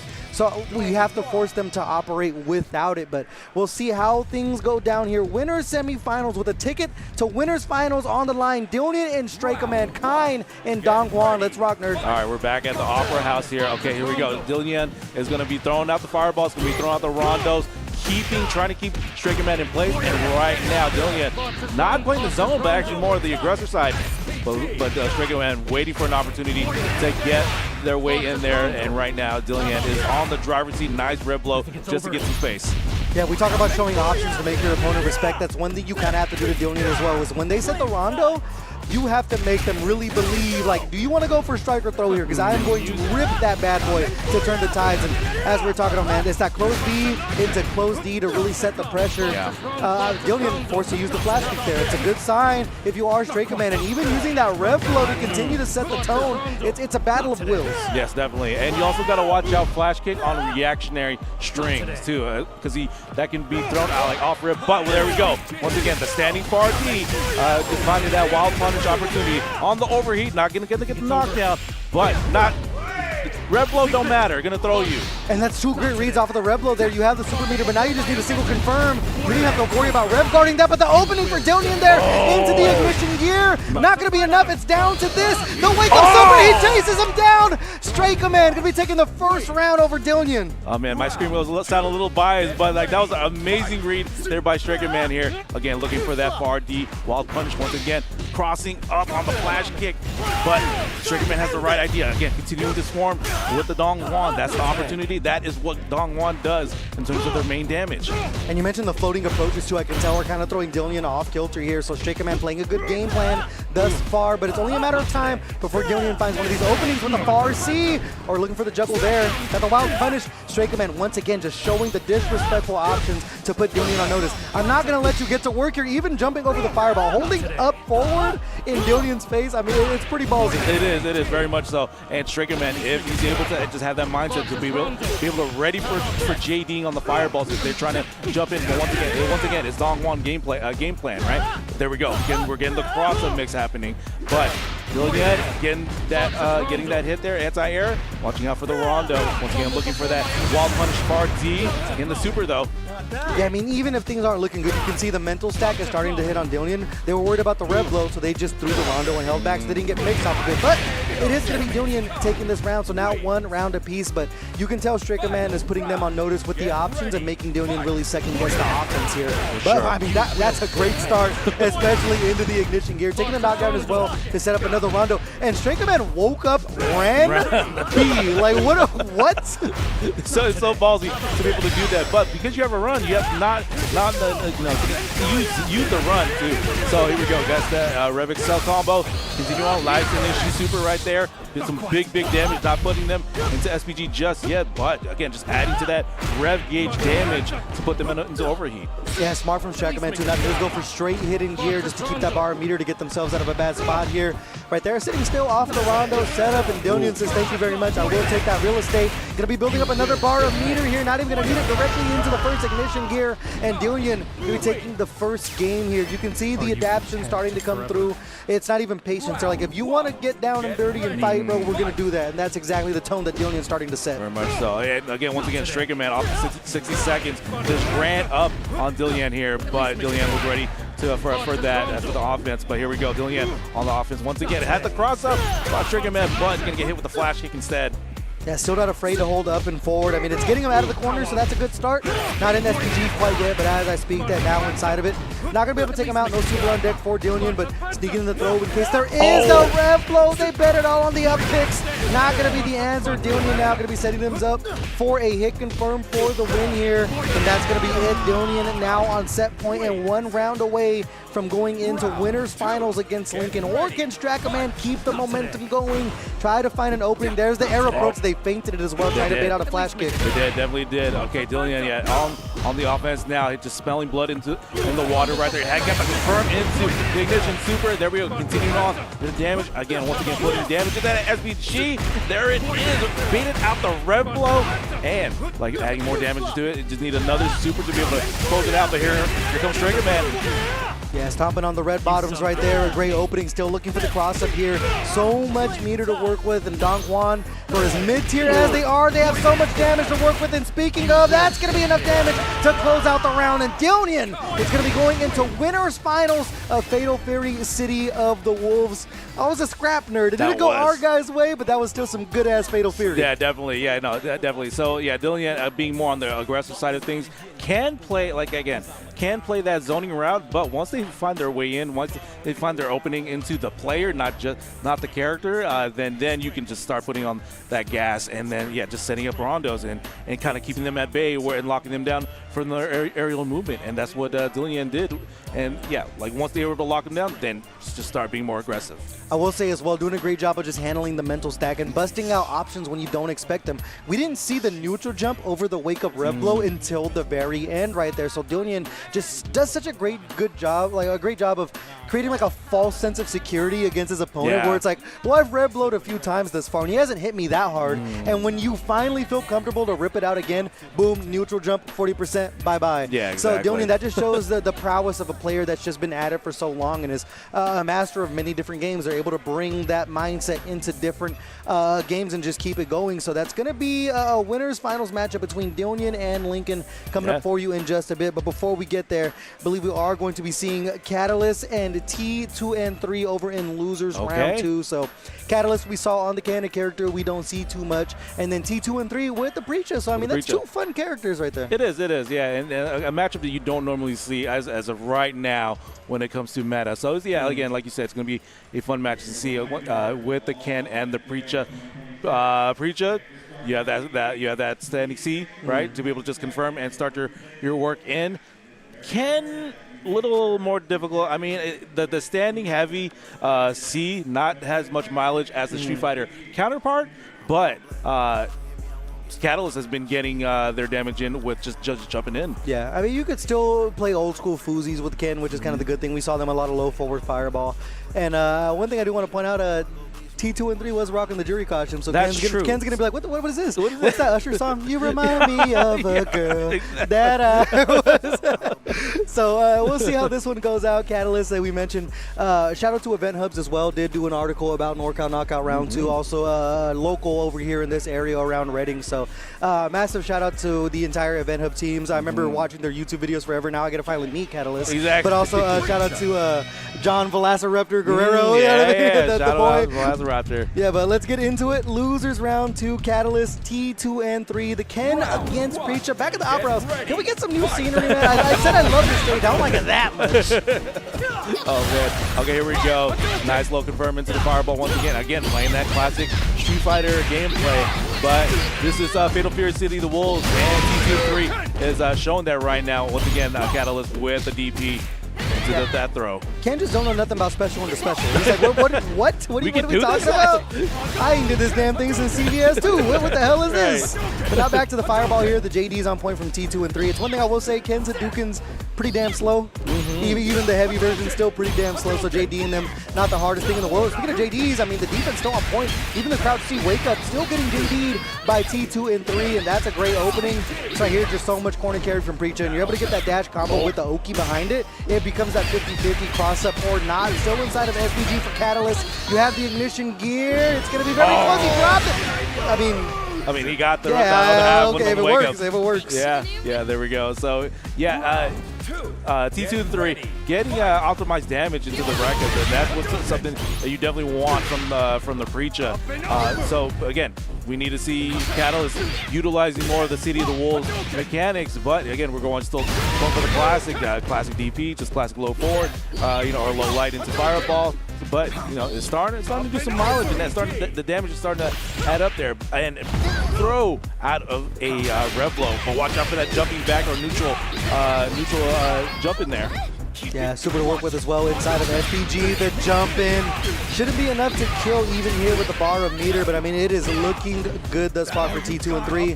Next it's going to win. Back throw there from Catalyst. Jump in C, and they sneak in the throw off of the rev flow. The old school tricks are working here. You can see Catalyst is just starting to get a lot more mileage off of the Crouch C as well in neutral. So, I mean, it's not the most explosive damage in the world, but it got him around. Yeah, exactly. The multi-game playing from Catalyst training is starting to pay off. Seeing that rev blow up close? No, you're just going to go ahead and just throw them in. But here we go. T2 and 3 getting the knockdown and putting Catalyst into the corner here. Rekka for that rev gauge damage. But here we go. Here goes Catalyst. Still looking for that target combo. Not the best in this game, but it's not that good in third strike either. So I mean, screw it, bro. Same thing, different day. But now in overheat, T2 and 3. I mean, they still just been staying calm in there. The jump-ins, though, I will say, anti-airs have been on point from Catalyst. They've been playing long enough, man. You cannot jump in on the unk here. And now in the corner, Crouch A not able to link. Still has super to work with as well. The back throw not going to be enough just yet. There we go. Let's see what the last sequence is going to look like. Yeah, back throw for the side switch for T2 and 3. But Catalyst with the California roll once again. put him back into the corner, and also get this game. Oh yeah, these kids don't know nothing about wake up grab, bro. They don't know nothing about wake up grab. They ain't doing that these days, but it's gonna be a first game going Catalyst way right there. It's been scrappy thus far, but I mean, Catalyst just getting the right option when it matters, including that throw again. The back throw is a great opener, and T2 and 3, I would say, also getting their damage in. Yeah. It's just when things come in the clutch, I mean, Catalyst is just finding a way to close it out. You look at the DP, we're going to go for the Redding punish there. Exactly. Throw off of the DP. Exactly. Here goes the Rekka. T2 and 3 putting on that option right there. But the neutral jump into the throw. Let's see what's going to be up next. Oh, okay, trying to low heavy into the DP there. Yeah, now going to be going to the corner here. Inside overheat, T2 and 3 has shown they're not afraid to do that. I mean, not even saving their super meter for any kind of hitting gear when they are inside SPG. They're just sticking to the strings. Yeah. Nice, okay, got the jab, but got the Rekka confirmed in there. And has that SPG, but it doesn't matter. You can go walk up, throw into the next round. Page out of Catalyst books there. See if T2 and 3 can put themselves on the board. DP still on point from Catalyst, man. Yeah. And they're able to just get jump OP off of it, the jump B. It's just they're not really fighting an opening off of that. It's been whiff punishes and things like that, but they're not forcing their own opening. And that's one thing I will say Ken is kind of weaker at, is creating their own offense outside of like looking for whiff punishes and things. They do have like overhead off of like stance or a run, but it doesn't really get you too much in this game. So Catalyst is relying on the old school tricks. And again, back to the throw. Both players 2 bars a meter to work with here, and they commit to everything there with the red line gear. We got to block the third thing. We didn't block the third hit of the preacher combo. We got to block the third DP off of the Shoyu Rippa. Yeah, no, the third one got the knockdown in there, but T3 was not entirely phased because they have final SPG. Got the knockdown, but you got to watch out for that wake-up throw that Catalyst has been doing. Got the dash under, or just like a walk under into the throw once again. But they both on SPG, so they can rip that rev blow. But again, the record happening and continuing on with the knockdown rev blow. And the throw to make it sweeter. 1 game apiece here now. T2 and 3 getting the finishers the same way that Catalyst is. I will say though, I want someone to do a hidden gear, bro. I need to sing the theme song. I need to. Exactly. Yeah, you haven't done that. We don't got karaoke at this venue right now. I need to sing the theme song. So someone bust out this hidden gear, man. But 1 game apiece between these two. Losers round 2. Been a lot of throws between them. There's the jump D finally opening things up, but still not rev excelling is Catalyst. They've been saving the meter for the rev DP. Exactly. So there we go. Okay. Looking for that low light once again into the fireball. But the down heavy right there. Found the way into the ball punish. But here we go. DP on knockdown. Nice jump back by T23. Oh, okay. The down light connects. There we go. Catalyst on set point. Yeah, still poking away, and that's the thing we talked about with Ken, man. It's kind of got to be whip punishes or leading button to really get the party started. And now that set point here, Catalyst DP again. I mean, outside of the ability to really use the rev excel, I will say the anti-airs are coming up true for him. Sticking to it right there. Catalyst finally realizing there is a punish there off of the far A when you go for that Rekka series. So the gear is starting to turn here. Back throw again into the corner. Jump D. Look for the throw again. 2+ for his own good. Exactly. Nice. Okay. Wake up DP right there by Catalyst. Attempting to put the jump in. But that standing C there, it's going to be able to connect in there. But it dropped the combo right there. But at least you get the reset into another Rekka. Another overheat. But let's see how it's going to happen. Going to end it with a Rekka right there. A lot of drops, but got able to get it back with the Rekkas. Now final game, final round. Tournament life on the line for these two here. Great start. It's going to be the rev target combo, the Rekka into the corner. And it's just not a lot of super meter used on either side here. Catalyst getting that opening we've seen before. Gets a throw, jump B, another neutral jump C there. Okay, nothing much out of that string right there. Attempting with the DP knockdown, but right now, T2 and 3 just being solid, staying still into the corner, not trying to jump out at the moment just yet. Going with the mileage on the standing C, but also getting hits off the Rekka at the moment. Nice jumping for Catalyst, but golden heel. Oh, the crouch C, there's the throw. Not close enough to kill here if you are going to use the hidden gear. Now's the time you are in overheat. It's going to be the guaranteed kill if you do find this. Confirm here, turning to the fireball. Both players stop at the DP again from Catalyst. Jumping back in, meaty button counter hit. You have to spend some meter, and it's going to be enough for the kill. That's going to be T2 and 3. Taking out Catalyst here and moving their way over into losers quarters finals for a match with Straker, man. I mean, Little sloppy, man, but still entertaining. It was close. It is, yeah, it's definitely still entertaining. And we finally saw a break from Catalyst. He did a EX-DP, and he didn't finish out the rest of the DP there. So he looked like he was going to follow up with something there at that very last sequence. But, again, it wasn't like the most meta optimal damage combo stuff that was happening between both players, but it got the job done once T2 and 3 get their Rekkas in there. Because again, you can continue to keep doing the Rekka. It's just a matter of if the other player is going to stop blocking and then attempt to try to take a turn. No, the Rekka's still going to keep going.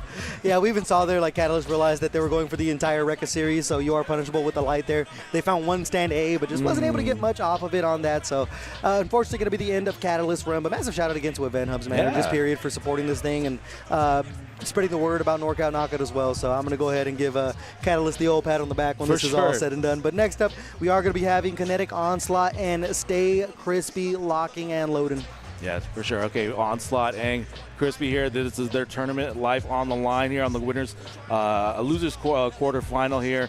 Hoping to get to losers semifinals to maybe try to get to the grand final side of things, but we'll see how this bracket is going to continue to play out. Striker Man is waiting for the winner. Actually, you're going to wait for T2 and 3 for the next match. That might be played off stream.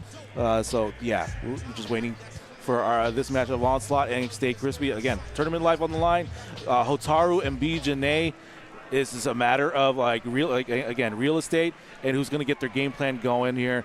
They can both characters can meet air to air, but BJNA with the more air superiority, Hotaru being more grounded in that sort of thing. But again, all the tools in the world with Hotaru. Yeah. I mean, this is a match we've definitely, not these two players, but these two characters, we've seen so many times in our days over with City of the Wolves. But Stay Crispy, getting things off rips, just trying to take up real estate. But the thing about Hotaru, we talked about it before, one knockdown, they're just going to run at you, and next thing you know, you're in the corner here. So it's going to be a lot of trading in neutral here. But there's the corner carry again from BJNA. Now inside SPG early is Kinetic Onslaught.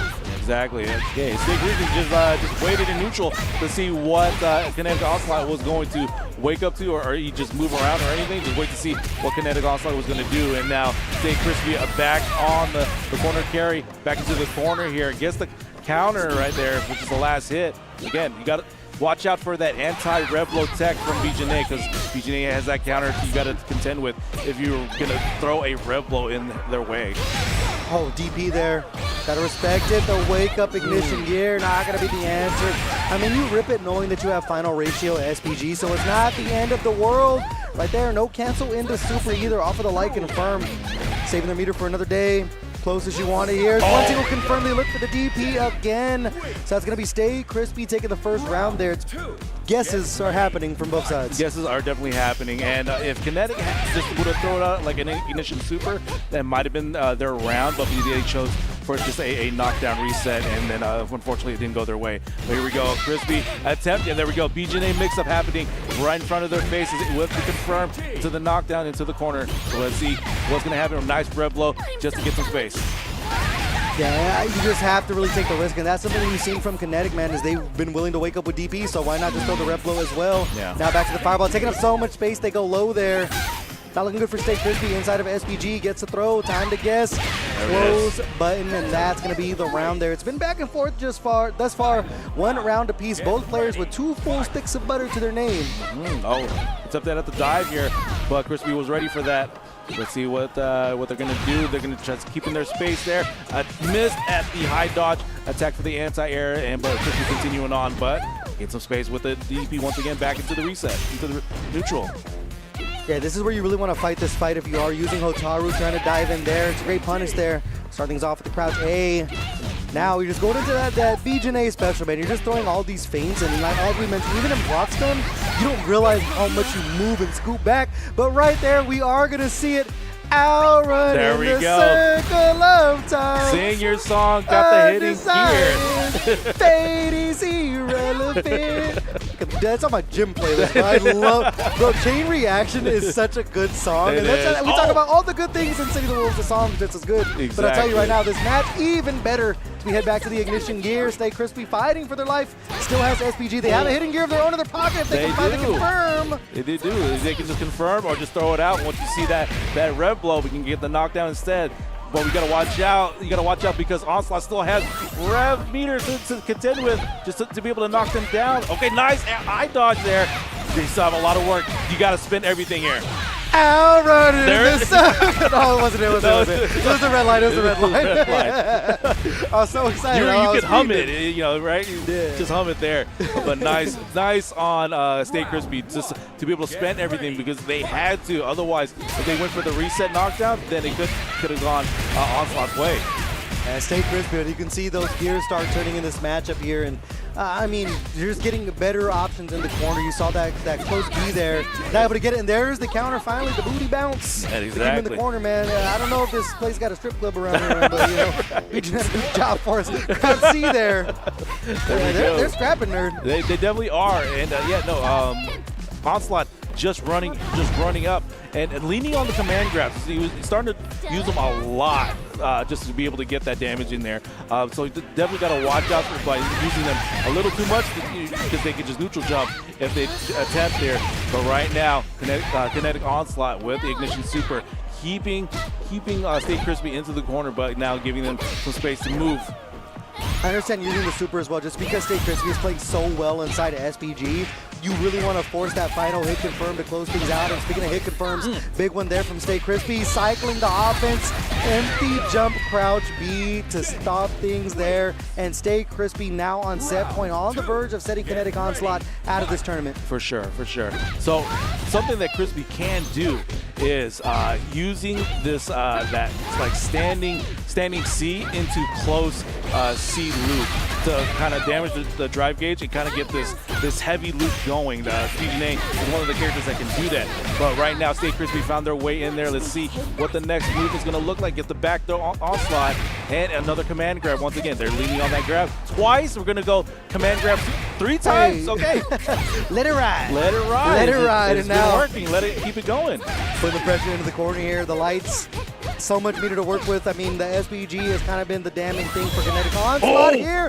What an anti-air attempt at Kinetic Onslaught. Close button. They didn't convert to the combo, but I mean, it is do or die for Stay Crispy. Nice lag confirm into the Ignition Super right there. Putting some great damage into that mix-up once again, like right in front of your face. There's no way. There's no way. Stay Crispy. Stay clutching. By the skin of their teeth, man, able to turn the tide. We saw them do that twice in that set, and I mean, that's the thing, dude. BJ is a character that can just run at you, even knowing you just have to cough on him to kill him. They can just run at you and start cycling these different feint like mix-ups, and you're holding down back, and you're just like, bro, please, dog, please, bro. So, I mean, that's a great comeback there from Stay Crispy. It's going to be a 2-0 over Kinetic Onslaught. Going to be ending their tournament run, so they are going to be moving over to losers, semis, finals, and they're going to be waiting the victor between Stray Command and T2 and 3. Oh man, that's gonna be a good one right there. Like we'll see if Stray Command can get that readjustment, get ready for T2 and 3. But again, like this bracket still unfolding, but we're seeing some great Fatal Fury from NorCal here. So like I love to see that happening here for our region. Don't matter the region, man. Fatal Fury is good Fatal Fury, bro. Yeah, exactly. Play this damn game, you're right. Play this damn game. Play this game. I won't ever run for office in my life, but I will run for getting people to play Fatal Fury, bro. I will start a campaign. For sure, you know what I mean? I will put up flyers. I need people to play Fatal Fury, bro. I love it. The thing is, it's like, as much as I love to play this game, watching it is even better, because as we mentioned, when you see two skilled players like really start using the game's mechanics, the JDs, the hyper defenses, it's just a thing of beauty. So we're going to see how things fold forward here. I believe it's going to be moving over to winners finals. It's going to be Dillian and Lincoln coming up. But before we get into that, I want to give a massive shout out once again to Wind River Casino and Resort, man. I mean, this hall compared to what we had last year, we talked about it before. I mean, it is wall-to-wall gamers in here. You can see the backdrop of Third Strike going on back there. Talking about good games, bro. Yeah. Third Strike, that's another one you guys should check out if you have it at home. But massive shout out to Wind River Casino and Resort over here. Also shout out to Matrix Cards and Games. Cartridge Cartel, Bay Area Classic, Triple F Shop over there sitting to my left. All your fight stick customization, repair needs, software, anything you need, man. I mean, they're There are a few Agent Triple F sticks that are wandering around here. If you guys are in the building, make sure you do see one of those. Yeah, I think majority of them. Yeah, definitely. It's like if you need a stick, bro, and like you're just like, bro, I'm tired of having stick trouble. Talk to Agent Triple F. They're gonna get it figured out for you. And also Cowfish Crochet. As soon as this thing's done, I'm gonna go check out that table over there. And also shout out to Bay Area Madhouse for helping put this entire thing on, man. And not just this, just Bay Area Classic after Bay Area Classic, and even different expos and conventions that we were talking about before. But enough of the mushy gushy stuff, man. It's time to get into winners finals. I believe we are going to be first to 3 for all of our finals matches. So it's going to be Dillian against Lincoln. It's going to be the Kind against Geese. Exactly. Let me just add another shout out there for Reading FGC and Second Wave, right? Yes, sir. You're watching us here on the YouTube channel here. To shout out to Second Wave and Reading FGC holding it down. I mean, just making NorCal Knockout what it is, and we get to do it again for round 2. But here we go, winners final: Dillian versus Lincoln, Geese versus Kind. It's kind of like a family matchup.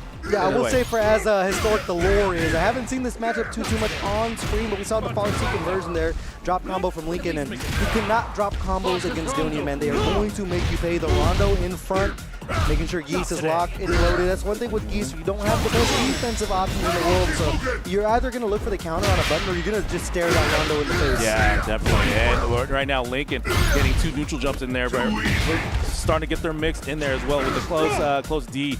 So Dillian's going to watch out for that. But this is Kind, has far-reaching buttons to use as well. So you don't have to travel that much to be able to get some damage in there. But here we go, Dillian being more on the aggressor as a Kind player. Nice counter. We have yet to see that used or connected. Now right back at you with the rev low going low there. Going to get the juggle off of the rondo. Has meter to spend. They are going to use the ignition gear to close out the round. And that's the thing we were talking about, man. You're going to give Dillian an inch. They're going to take the round. But that's a great time to see the counter finally. Yeah, that's the one thing. It doesn't matter what game that Geese has that counter in. It's so cool to see them. You want to hear predictable, so right? Exactly. All right, here we go. Lincoln gets the confirm in there, continuing on, trying to get that mix. Oh, attempted at the counter once again, but Dillian was ready for it this time. Nice neutral jump there by Lincoln. He's been using that right now just to contend with Kind as he continues on with the offense. But here we go. Trading buttons here. Tech Pro, both players a lot of meter to work with here. Great opening. You saw, you guys can't see it, but Lincoln kind of reeled his head back a little bit where he was like, damn, I got clipped. But this is the thing about this matchup here, man. It's like, I don't know if the way you control neutral with Air Rapukin works the exact way against Kind, because you can kind of just flash kick on any approach while you're in the air after you block the fireball. Still going to the Air Rapukin, so might have dropped one there. He's on the jump. Hey, and there's the rev flow, turning the tides. Almost an overheat, but you are sitting with that ignition gear. Gonna take the knockdown here. Oh, good, but you're gonna get hit with the raging storm on wake up. Nice work, but close with that cross up and gets the round there. Okay, Lincoln gonna get a round in there. Is 1-1 at the moment. Who's gonna get the first round on the board? First game on the board, actually. Yeah, it's gonna be the first of 3 for the finals here in the corner now. This is where Lincoln has to really start getting to work. And you don't want to be trapped against Kind, because the rondos start coming down, or even if you just see the feint there, they come in with a light button just to see what the reaction's gonna be. Guard cancel into the flash kick, neutral jump, big time opening for Dillian there inside of SPG. The ignition's not gonna be enough to kill, but you are gonna get the rondo set up.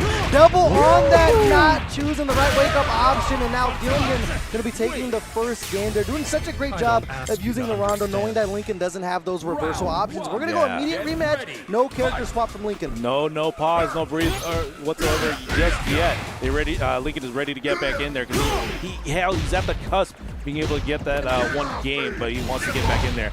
So here we go. How's it set up again? Air Shupukins. They're going to be used there just to be able to just get that space away from Kind. But Kind is going to be going in there. So Rondo set up once again. Yeah, that's the thing. If you get caught by the air fireball looking for a flash kick, it's not the end of the world, because you're getting like 5% damage. You get another chance to breathe. You saw the neutral jump C there. Still mixing up the buttons. They try to sneak in the throw 2+ for their own good. Gonna be the opening Lincoln needs here. Kind in the corner. Looking for that shimmy right there. Nice tech on the throw. Continuing on reactionary flash kick. But oh man, he get hit with a mistake cross up there. Thought he was on one side, he was actually on the other. Now we're in the space. Now you got to watch out for that EX Rapukin, because that goes like 100 miles an hour. Oh, close button there. No super on deck. Not gonna be able to kill, but there's another rondo setup. You saw the forward D there. I mean, the D just to move forward off of it, but got themselves out of the way of the Rondo, but you still got to worry about Kind. The low there going to be working out now. Dillion on the verge of being up 2-0 here.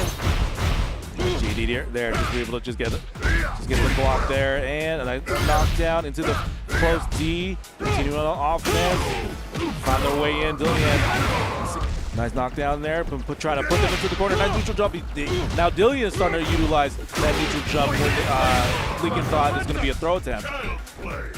Neutral jump again. I mean, they've been loving the options. The thing, man, Geese doesn't really have too much to deal with that ignition gear setup. Now the Rondo, you have a bar meter to work with. They got caught in the front once again, and with the super, not even going to need it. Dillion going to be taking a 2-0 advantage here over Lincoln. Man, it's just tough sledding for Geese, having to deal with a projectile in your face instead of a button, because the counter isn't going to do anything to Kind of that spot. Yeah. So you are forced to literally sit there and guess which Rondo is going to hit me first, the front or the back. And you saw them get clipped with the front Rondo a couple of times, and Dillion was able to make them pay. We're going to go into it, man. They're going to be locked into the Nightmare Geese. Dillion one game away from going into Grand Finals. There we go. Okay, Lincoln with the knockdown here. Let's see what's going to be up next, but they're going back and forth with the press again. Just dash up, neutral jump, doing wonders for Dillion here. Continuing on the offense here, but yeah, that crouching heavy as well. Trying to steal a turn, counter hit on the flash kick, but nothing much out of that. Yeah, wasn't quick enough to set up the Rondo either. Now we are off the throw with the explosion. You do get the extension. Rip it inside of SBG now. Not going to be enough to kill the ignition, but we've been in this spot before. There's the double Rondo setup. Oh, hey, just okay. rip it. Just rip it, bro. You got hit a couple of times. Just rip that thing. Yeah, you're in the final SBG. You have Rebel over ready. Might as well go use it. It's going to be, you can use a little bit of protection. You got to watch out for that down heavy though for a counter hit. That's a huge back dash attempt. There's the throw. 2 bars a meter to work with. They bait out the flash kick, but they're not close enough for the far C. Now jump in on Dillion, searching the skies for answers. They are going to find him now 1 round away from going into Grand Finals. Lincoln is trying to force a scrap, dude. It's one of those things where you're looking at the clock, you realize you're down a couple of rounds, and it's like, all right, bro, I'm going to clench my fist, swing for the fences. We'll see if Dillion can weather the storm like he is thus far. Definitely got to lock in using that standing D to be able to travel in, but you also can break the Rekka setup to be able to get more distance to travel in. But Lincoln has been getting hit by those Rondo setups at the moment by Dillion, and Dillion doesn't even have to move in. But watch out for that counter as well if you're going to be that up close. That part is though, you put yourself towards the corner, able to fight their way out though, and there's the predictable 2 bars a meter to work with. Dillion has super as well. Air Fireball trying to get the approach here. A lot of jumping from both of these players. Now Dillion and overheat. This could be the opening that Lincoln needs here. He is going to get the extension. You're going to build up. Not even look for the initial gear. You might have been able to build up the heavy or the hidden. Now the Rondo sitting still. Neutral jump again. In their face. Crouch A. Okay, the knockdown flash kick. Yeah. The crowd was gasping for as well with us. Just waiting to see what the next sequence is going to look like, and it didn't look like there was going to be a flash kick was going to come out, but it came out very, very late, and Dillion ended up getting that 3-0 over Lincoln. Lincoln's going to go down to the loser side. It's just, as we mentioned, it's tough sledding when you're Geese, because without like a DP option or anything like that, your counter is kind of your escape when you're in the corner. But if you're not dealing with the button, you just kind of have to deal with it. We didn't even see really attempt for rev guarding. Might have been worried for the throw too much from Dillion. We saw the rev blow attempt to try to get out as well, but man, it's not easy for Geese to escape the corner, specifically against Kind because of the fireball setup. So Dillion, I mean, just took advantage of it. And even when Lincoln was just trying to force a scrap, I mean, Dillion met that energy. We saw the wake-up flash kick a couple of times, so it's going to be Dillion moving over into Grand Finals. They're going to see who's going to be up next. But speaking of up next, we're going to have to wait for it just a little bit longer. Going to be heading over to a quick break, and we'll be right back in just a few with more Fatal Fury City of the Wolves action. Ladies looking for athletes or rappers. Whatever you choose, whatever you do, make sure he a thug and intelligent too, like a real thoroughbred is. Show me love, let me feel how the head is. Females who's the sexiest is always the nastiest, and I like a little sassiness, a lot of class. Mommy reaching your bag past the 5th. I'm a leader at last. This a don you with. My nons a spit. Niggas lose consciousness. Set the price, set the price, set the price, price.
All right, we are back with NorCal Knockout Round 2 with Fatal Fury, City of the Wolves. We appreciate everybody that is here hanging out with us for this morning and for the rest of the day here for Reading FGC on YouTube. So right now we are at the, I believe we are at the losers quarterfinal with Striker Man and Actually, I think we might be at losers semifinals. Okay, losers semis.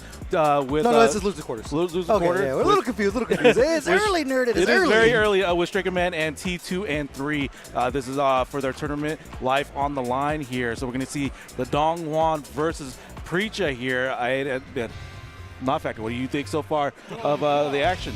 Dude, it's been good this far, surprisingly. It's like obviously like it's a smaller bracket, so it's like not all the heavy hitters in the world are here at this regional. But I mean, like I said, man, any Fatal Fury is good Fatal Fury for me, and we're gonna get some more good Fatal Fury between Striker Man and T2 and 3. This matchup we don't see too much, but I know that Striker Man has got to be familiar with Preacher. It's a character that you do see online and in tournaments. So I mean, you're gonna run that same game plan. Preacher does have the DP to defend herself, but the way that Striker Man is able to loop their offense in the corner, as you mentioned, close B into close D is such an impressive tool, especially when you link it into the stomp or you start mixing up the overhead. Like you force that 50-50. Exactly, and right now it's practically been like 3.5 touches in this last round, and also we just realized new stage. We're on a new stage. Finally, we're not at the Opera House. We're at like Space Academy over here at Southtown. It's crazy that they have a Space Academy, but yeah. So like Striker Man did like 3.5 touches for that last round, but now T2 and 3 just like woke up and like, okay, no, you can't keep doing that again.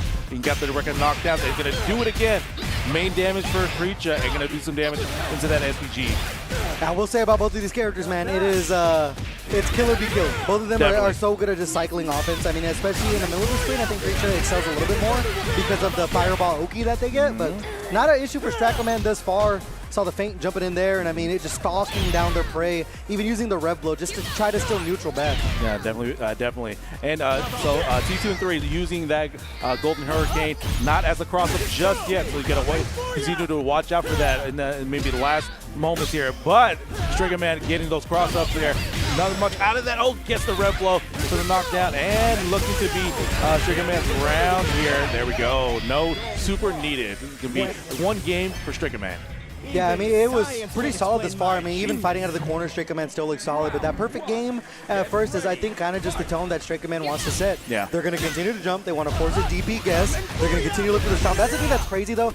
Now against the close D, in Season 1, you used to be able to grab that gap before they went for the throw. You can't grab it anymore. Yeah. So you really are guessing, bro. Like, it becomes so tough. We'll see at some point if we see 2, 2, and 3 just, like, look for the rev blow at some point. I mean, and look for a DP to try to escape out of that spot, because right now it is all Striker Man. Neutral jump there. Not quick enough to punish the rev blow attempt, and now Shu on the other foot, even with two characters not wearing shoes. Yeah, exactly. Missed a opportunity there for DP punish, but T2 and 3 back at it here with the Ruckus. Gets the Golden Hurricane Super. There we go, get some damage in there. Almost out of SVG, so watch out for Striker Man. Still has that use of a rev blow. They're not going to use it just yet. He's going to go run up, close D, into the kicks, into the up kicks, and finish it off with a dive. Yeah, the D in close D stands for destruction. Exactly. And now just one round away from punching their ticket into losers semi-finals. See if T2 and 3 can have any kind of adjustment. They look good in that second round of game number 1, but thus far, I mean, it has been all Striker Man. Not even a risk to look for the DP just yet on wake up. I mean, you have to be so afraid of Dongwon's damage, where like you were second guessing, ripping that DP motion on there. So now in the corner, able to escape there. There's the cross up you're waiting for. Exactly, gets the cross up, but was not able to get much out of that because Striker Man gets the throw in. The floating mix up, Striker is starting to implement as well. So they started to get into layer 2 and 3 happening in this possibly final set here for Striker. But Striker getting that damage in there. Gonna get the knockdown, go for a reset instead. Gets the throw as well. 2 bars a meter to work with. Next confirm is definitely gonna be the kill here. T2 and 3 fighting for their life. The super, the anti-air ignition gear. Striker Man busting out all the tricks, and now in losers semifinals for a match against Stay Crispy. So I know Striker Man is a momentum player. I've seen them play in many different games, but when they have momentum, it's exactly what they want to be looking for. Tough sledding their first match today was against Dunian. I mean, that's like, hey, enjoy, buddy. But Straker Man, let's see if he can keep it going here. I think it's going to be basically winner stays on until we get into grand finals at this point. Yeah. So it should now be Stay Crispy against Straker Man. Yeah. So definitely Straker is going to stay on there. Crispy going to hop on there as well. And then whoever's going to win this matchup is going to deal with Geese Howard with Link and then Dillian sitting at grand finals. So again, it's almost reminiscent back to season 1 with the Kind, leading the charge, when it comes to the brackets. Yeah, I got a question for you, nerd. What is so the I know question? last year, right? We were in a smaller venue. The stage wasn't even really a stage, right? I remember you doing the nerd in the bass shuffle, right? Now that we have like this elevated stage, what is your plan, bro? I don't know. Am I about to see you like box jump up here? Like, what is the plan? No, these clothes are way too tight right now on me right now. I got a little bit too thick. But I know you DQ today, man, and I know that John Cena said he's never gonna enter the ring in his uniform ever again, so he's gonna be in a suit. Yeah. Is that what you're doing now that you're slowing down and playing? Are you pulling the John Cena? I think I'm slowing down into the John Cena retirement tour here. I definitely will play a combo breaker, right? Because I paid for it basically. Yeah. So are you on the business cane era now? Yeah, I think I am. Cane? I'm gonna announce the Nerd in the Bay Classic, the John Cena Classic here. As I'm winding down, like I'm getting older here, and like I'm enjoying more of like just the production side, setting up the events here, and just loving watching everybody in high level play. And I would love to be 10 years younger to be able to keep playing with you guys on a competitive level. But I'm also just enjoying just this production here. Shout outs to once again Reading FGC. Shout outs to Fifth. Shout outs to Bay Area Madhouse, Beret Entertainment. They're all here putting up tag teaming this event here for NorCal Knockout Round 2. And I don't know if there's going to be an announcement or anything. There might be something. I can't wait for what Round 3 is going to look like in a year, right? So there's been talks behind the scenes. Yeah.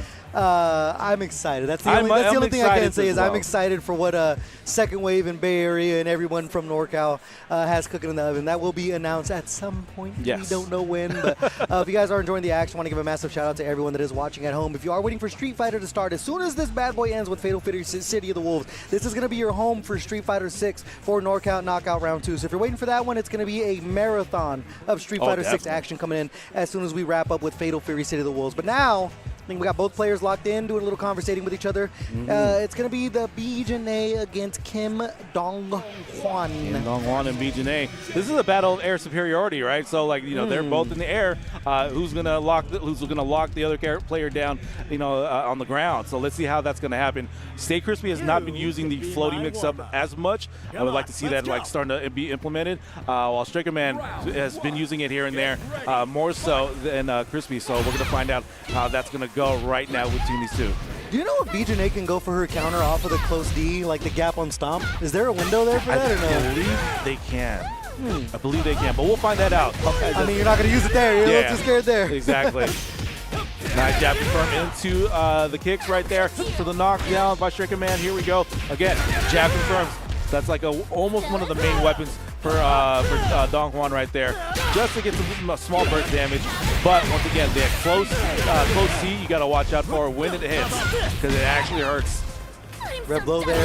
Lasts for so long with Dong-hwan, man. It would have got all the jump from Stay Crispy and his Bijane. Now inside FBG halfway through. Overheat, not going to stop him here. Has the bar to use. It's Operation Get Streka out of SPG, man. They've shown the red blow a couple of times, and especially, oh, there's the counter. I was going to say especially in overheat, your only option is that counter. We're going to show face a little bit here. Stay Crispy, man. Looking solid. The comeback counter hit there. It's close, nerd. There's not yet. See, Striker Man not deterred from that anti-rev blow, but they're going to keep on going, putting on the offense, put the jab confirm into the knockdown. It was Striker Man's round to win, but Crispy keeping it crispy and gets the round win. Well, how many times have we seen Stay Crispy on like pixel health and making a comeback in this tournament, bro? It doesn't even matter the opponent at this point. Stay Crispy is the momentum stealer, and now all the way into the corner for Striker Man. Has super to work with, dude, but this is the offense that you have to deal with Bijane. Even jumping out, you have to worry about the gap when they go for the close C. Now gotta eat it again inside SPG. Unfortunate side swap there, but Stay Crispy, man, they are pressing every button available to them. Exactly. So that is the far C and to close C loop that I was talking about. And you can put damage on that rev gauge to put them into overheat. And now Triggerman is now in overheat, but it doesn't deter because they get that ignition super for damage. So overheat as well, the neutral jump, wild punish. We talk about Don Juan's damage, man. That's an example. Even with the SPG defensive buff, there's still a sliver for Stay Crispy, but you can only block it for so long. Stray Command on the board now, 1 round apiece here in game number 1. Yeah. And reminder, this is the last first to 2 of the tournament, the most volatile match, so it's do or die. Definitely much so. Yeah, whoever's gonna stay on. Oh, got the counter, but it didn't get the hit because of the up kicks going on upward momentum. And the DP as well right there. Man, they are missing each other in the air. Hey, you talk about air superiority, man. Like 2 planes crossing in the night. Red blow attempt again, not able to get the counter in. Here we go. Strega with the offense there. Again, can be smothering. But again, you also got to watch out for the smothering offense for BJ Nay. But Strega Man is going to continue with the string. Not even if it's on block, Strega Man is going to continue that string just to add some more rev gauge there for Stay Crispy. Yeah, you even saw the block close D there, and then usually you expect a follow-up. Didn't go to it to see if there was going to be a counter attempt from the side of Stay Crispy. There they are going to go to the Stomps, putting themselves into overheat. They almost have 2 bars of gauge to work with. Overheat. Response, Stay Crispy. Back on the attack. DP there, no harm, no foul. 2 meters to work with, almost inside of SPG as well. Exactly. They're both on overheat. It's now even. Now they're missing each other at the moment. You can press button. No, but you're going to get guard broken instead. He got a little bit of damage out of that, but it's not enough for the round win. But Triggerman got to watch out because a little bit more damage. And now they're in SPG. You got to watch out for the rev blow. 10 seconds left. Gotta watch the clock. Here they have meter the rev blow. That's gonna be it, and Stay Crispy's gonna be taking your first game of losers semifinals. It's been a dogfight thus far, but Crispy, man, as soon as they're in SPG, you can tell that's when the game starts for them. Yeah, definitely. That's definitely very, very close for both players. Let's see what Triggerman can do to make that adjustment. But right now, BJ mix-up is happening at Space Camp here with Stay Crispy. Let's see what Triggerman can do. Nice DP reactionary up kicks there. Stick with the string again. We haven't seen them go over the top just yet. Still sticking to the stomp. I mean, I think if you're Stay Crispy, like obviously you're getting pushed to the corner, but if you're like Striker, man, go ahead and use all your rev there, bro. Like, let's mutually assured destruction. We'll both play in burnout. I've been the one who's playing it better at this point. Yeah. So Stay Crispy, man. The game plan been working out. There's the rev blow, counter hit, big time damage incoming to Striker, man. See if they spend the ignition gear, gonna take the knockdown. You don't want to force Stay Crispy into SPG just yet. Exactly. So now Striker is able to identify in the previous rounds, like, okay, if I go for rev low, he's going to counter at that stage. So you have to wait until he's in motion that he can't use the counter, counter cancel basically, to be able to use that rev low. So Strega is able to identify that and implement that into the game plan and got that round there. There's a great punish there from Stay Crispy with the crouch C as well. Looking for that corner carry again. I mean, Striker, man, a lot of momentum working for them right there, and the JD's off the cross-up attempt. I mean, Stay Crispy, it is bright in the morning, but the defensive options still showing their face. There's the run, neutral jump, wild punish, big time damage. Whether or not he even chooses to use the super at that point. Full extension, we are going to pump the ignition gear for the damage. Look at that, nerd. Now 40% off the board immediately. Exactly, and now getting into SPG, now the defense buff is going to kick in here. So you definitely got to do a little bit more work to be able to close up the rounds. But Striker Man just wants to put on the gas at the moment. But Stay Crispy found their way in here. Let's see who's going to go for the full cash out. Is on SPG, so he can't go for that in gear, but decides to not to. He's going to go to save up the super there for another sequence. And a great identifier, knowing that Striker Man has the SPG in the middle, that you don't get all the defensive prowess off of it, so you have to sneak in that damage. And they got him out of SPG with the quickness here, and still looking solid with the defensive buff. 1 bar a meter on deck for Striker Man as they jump in. They just need to find a confirm for the ignition. Farsi attempt there. 1 bar for Stay Crispy. Okay, let's see. They're back to the neutral, throwing out the fireball. Nice dodge attack there to be able to start things up. There's no SPG to get in the way and to get in that round. Stay Crispy. Yeah, that flux SPG gauge there, I mean, is kind of coming to bite Striker Man in the butt a little bit because you don't get the defensive properties that we were talking about. So now Stay Crispy on the set point here. Striker Man fighting for their tournament life. Big time wild punish. 2 bars of meter to work with. You saw the damage they cast out before with just 1 bar. Let's see how much they choose to spend here. 1 bar, ignition gear, and god damn, look at that damage. Again, look at that. Like a lot of damage there on Don Juan there. So here we go. Crispy gonna go into offense. Once again, getting the knockdown into the corner. Let's see if the ignition super can be used. No, but booty counter into the ignition super right there. to get some damage in that SPG, just so there's a little bit less to deal with, and gets it on another sequence there. And that Shades of Season 1 when we would see the SPG in the middle, you spend the meter knowing you just need one confirm for and one confirm there to close out the set. Stay Crispy is going to be going over to Losers Finals. There we go. Going to go deal with Lincoln there. But great job there, Shaker Man. Again, just showing the strength of Dong Hwan there with just like that, again, relentless offense. But Stay Crispy was able to just smother a little bit more with that BGNA offense in the air, with air superiority. Yeah, I would say I would like to see Stray Command just mix things up a little bit more off of the close D. We saw them just go for the stomp over and over. Even though it was Rev excelled and you're forcing the Rev meter to build up for your opponent, it's, like I said, mutually assured destruction. And it just seemed like Stay Crispy was able to navigate being an overheat so much. All right, well, I think that's going to be it for me for this one. We are going to be, we're going to ready you in. Spur the moment. Oh, 1 minute. Okay. We're going to get a little more time to, say our production farewells, as it happens. Okay. Nah, but it's been great stuff thus far within this bracket, as we mentioned, man. These players are fighting for that $250 pop bonus that was given to us by Barry and Madhouse, and also, I mean, these gloves, bro. I mean, the money's cool. The gloves last forever. Man, it's a nice type of blue, and if you feel like you want to, throw down, you got your gloves right there. Yeah, I mean, you're salty, bro. I mean, throw the pair on. You got them gloves right there if you just win them. Yeah, but next up, it should be Losers Finals between Stay Crispy and Lincoln. So going to be very, very good stuff there as soon as we get things underway. As soon as I get the okay that we can go ahead and swap Agent Looseman in. Are we good? Wait for the production to let us know what the deal is going to be. But yeah, so Stay Crispy and Lincoln here. Once again, the Geese Howard versus BGNA. All right, so these are two characters that have counters. So definitely you're going to watch that come into play. I see more BGNA on like anti-red blow tech. Don't usually see Geese. Don't usually see Geese with the anti-red blow tech, but maybe we might see that here. But it sounds like it's you're off. I'm excited to see what does happen. I'm going to go do my thing on a different part of the globe right here. Nerd in the Bay, absolute pleasure, man. Take this bad boy home for us. Going to be tagging in the Agent Moose Man. The Agent Moose Man here. Okay, thank you, Non-Factor. Non-Factor, a busy man. Going to be all over the place today, so you definitely will see him very, very soon. Maybe at a different stream and later. All right, so Agent Moose Man is going to tag in here for Fatal Fury City of the Wolves. Moose Man Agent, how are you doing, man? I'm doing great, man. I'm hot and sweaty. I'm moving around, but I'm having a good fucking time. You know what I'm saying? You moving and schmoving. How's the bracket been, dude? I've been trying to pay as much attention as I can. I got a little bit of bias. That's my boy Lincoln up there. Losers Finals, Exactly. Lincoln doing great with the Geese Howard. I wasn't expecting Geese Howard to show up on bracket because I don't normally. He's ass or what? Not ass, but like.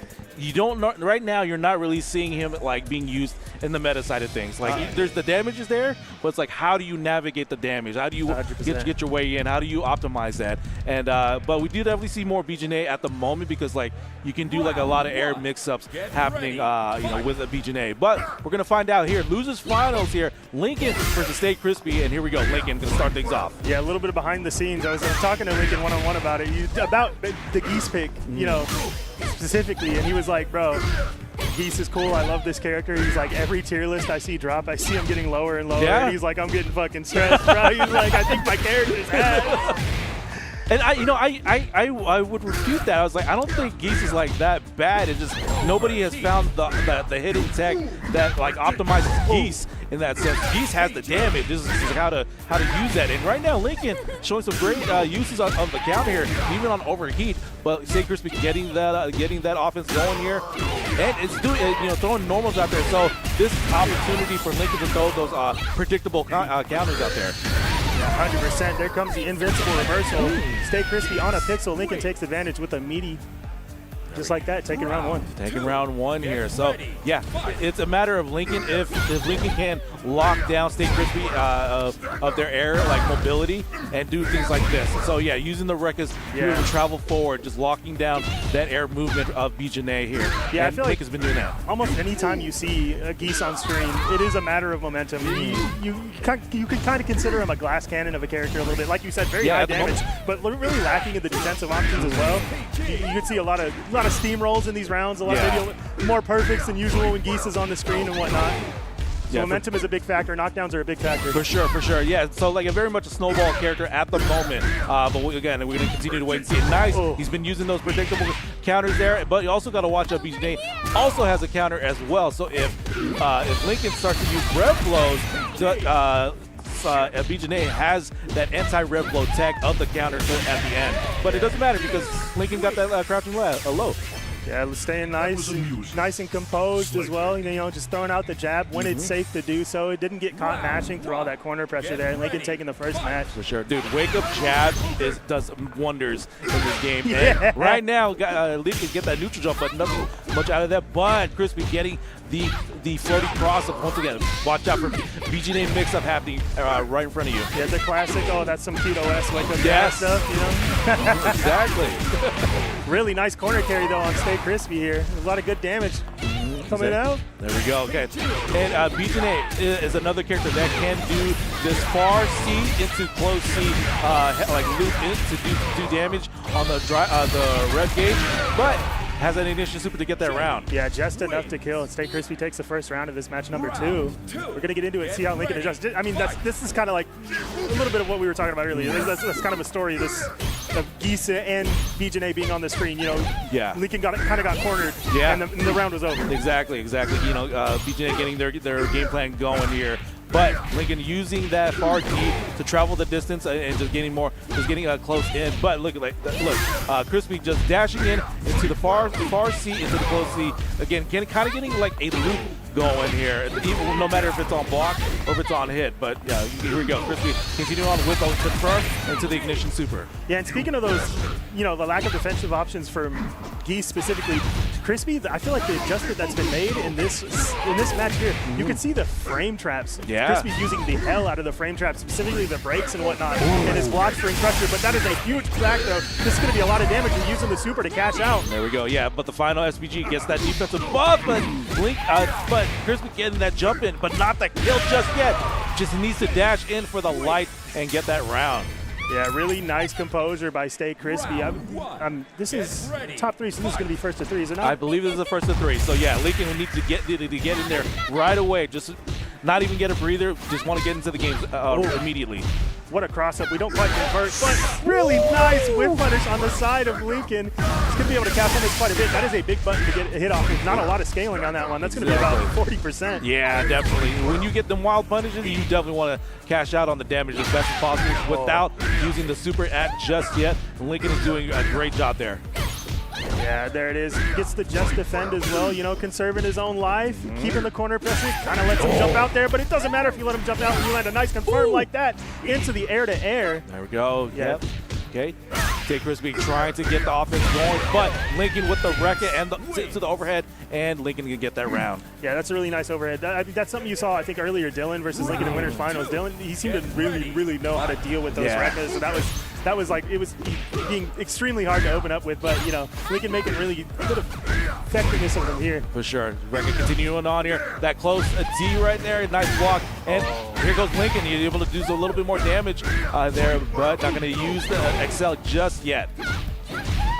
Yeah, and here it is. We get our, you know, Lincoln still so far it seems like he's adjusted. He's not falling for the frame traps as much anymore. He's kind of just blocking it out, waiting for Stay Crispy to make himself unsafe. Until then, we got the invincible super. Really nice just defend on the cross up too. Again, he's Stay Crispy adjusting as well. Yeah, really staying composed, even though, you know, he's a scary character. Exactly. Good offense on. They're adjusting it like first sequence, and right now Stay Crispy able to get their way in there. Can do a little bit of damage, not a little bit, but a lot of damage. But they still final SPG with the defensive buff. Now it's up to Lincoln to get that sequence going, just so he can get that KO round.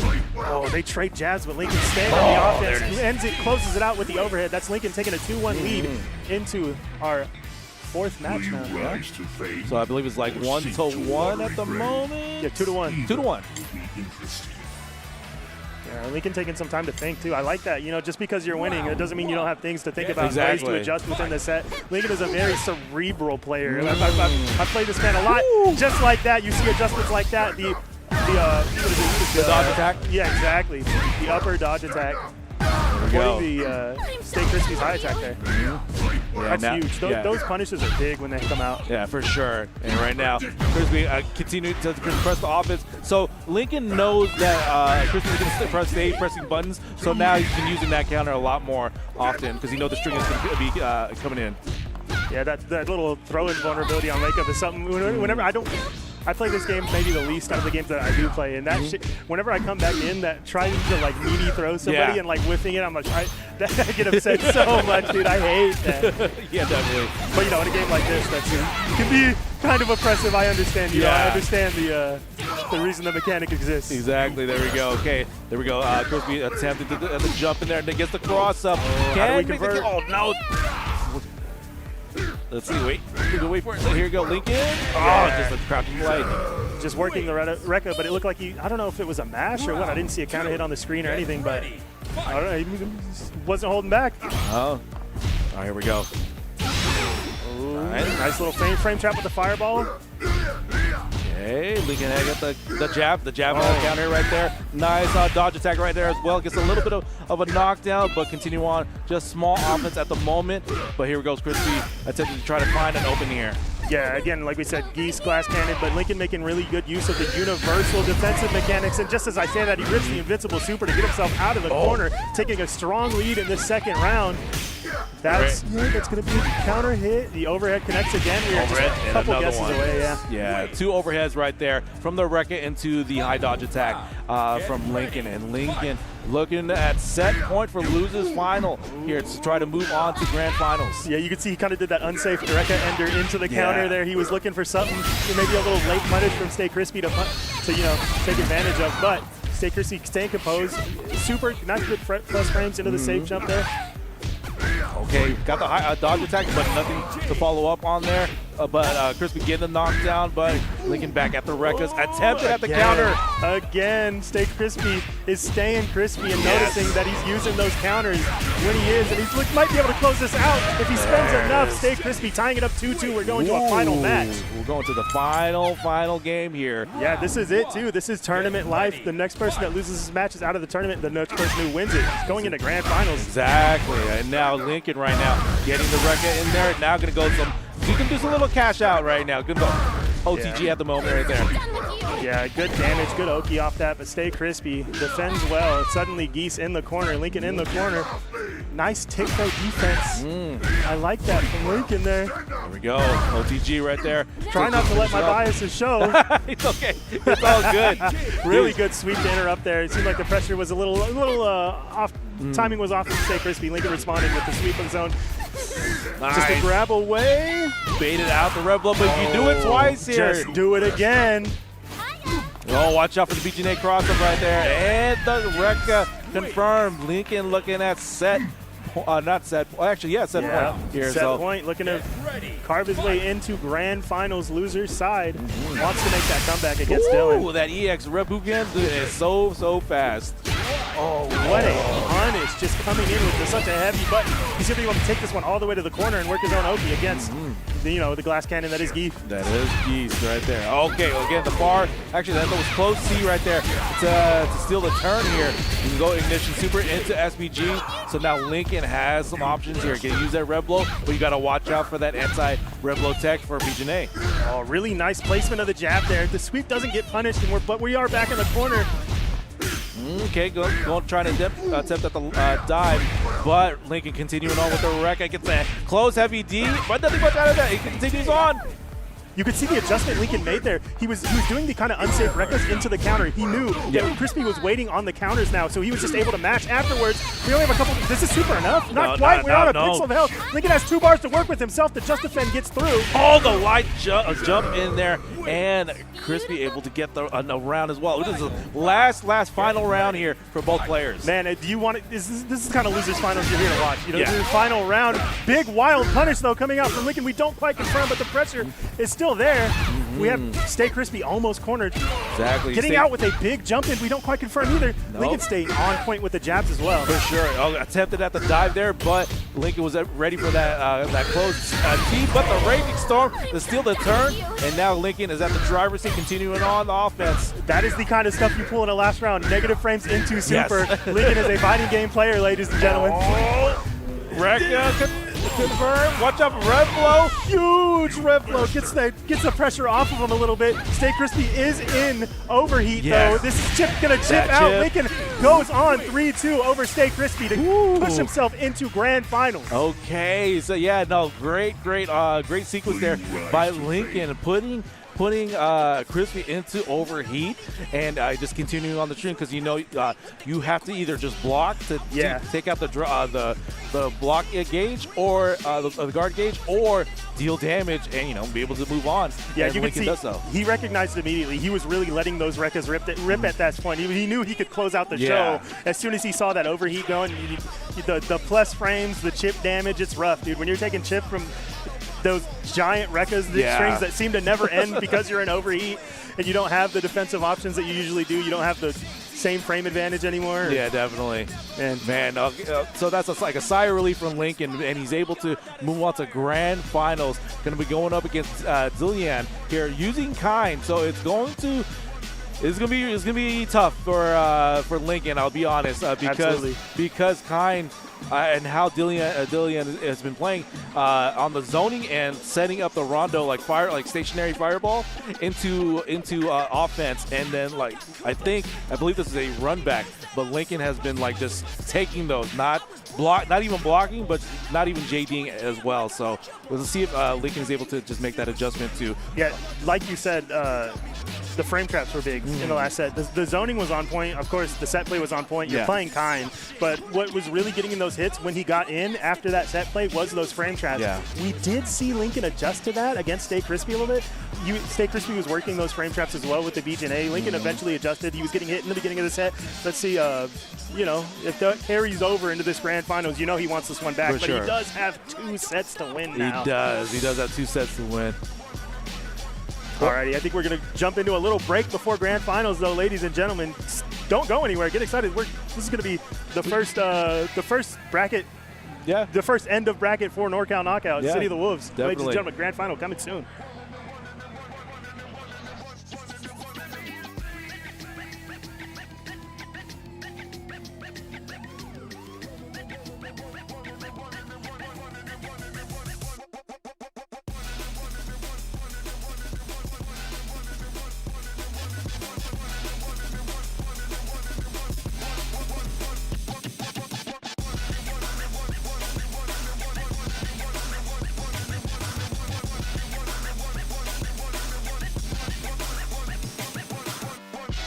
Yeah, that was pretty cool, I guess.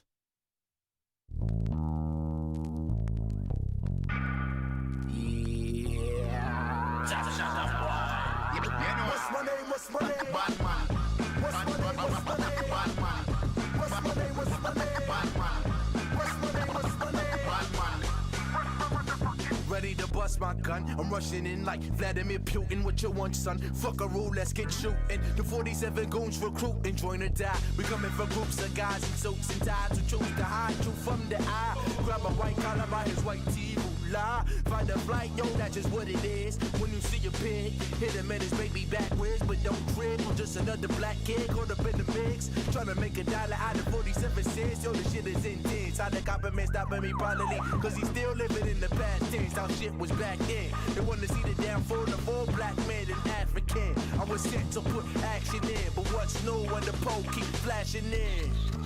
Nose flash, niggas. Get a nose flash.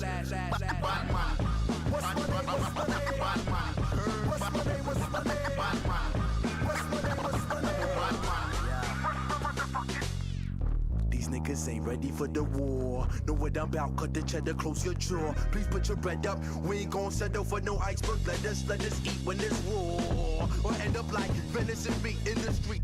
They're not ready for beef. The difference burning the pot, niggas order the spot. When it turns over clock, we be curving the block. Don't cut the shit.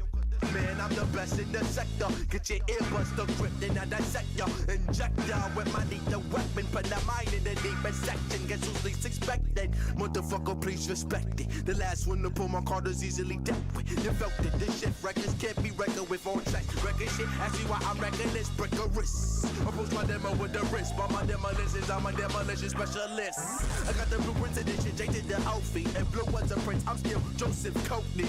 Niggas know they can't ever live the roll me. No matter how many they roll, it's still a little below. It's the P-R-O-E-R-A, indigo with the killer flow. Guaranteed the realest that you ever saw.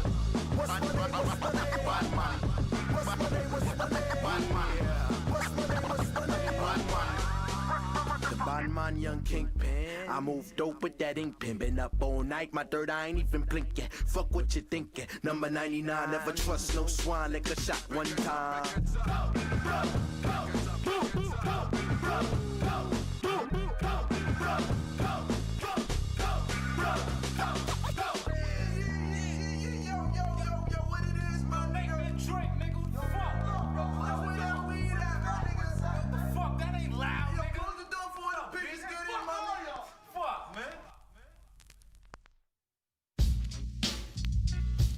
Yeah, motherfucker better know.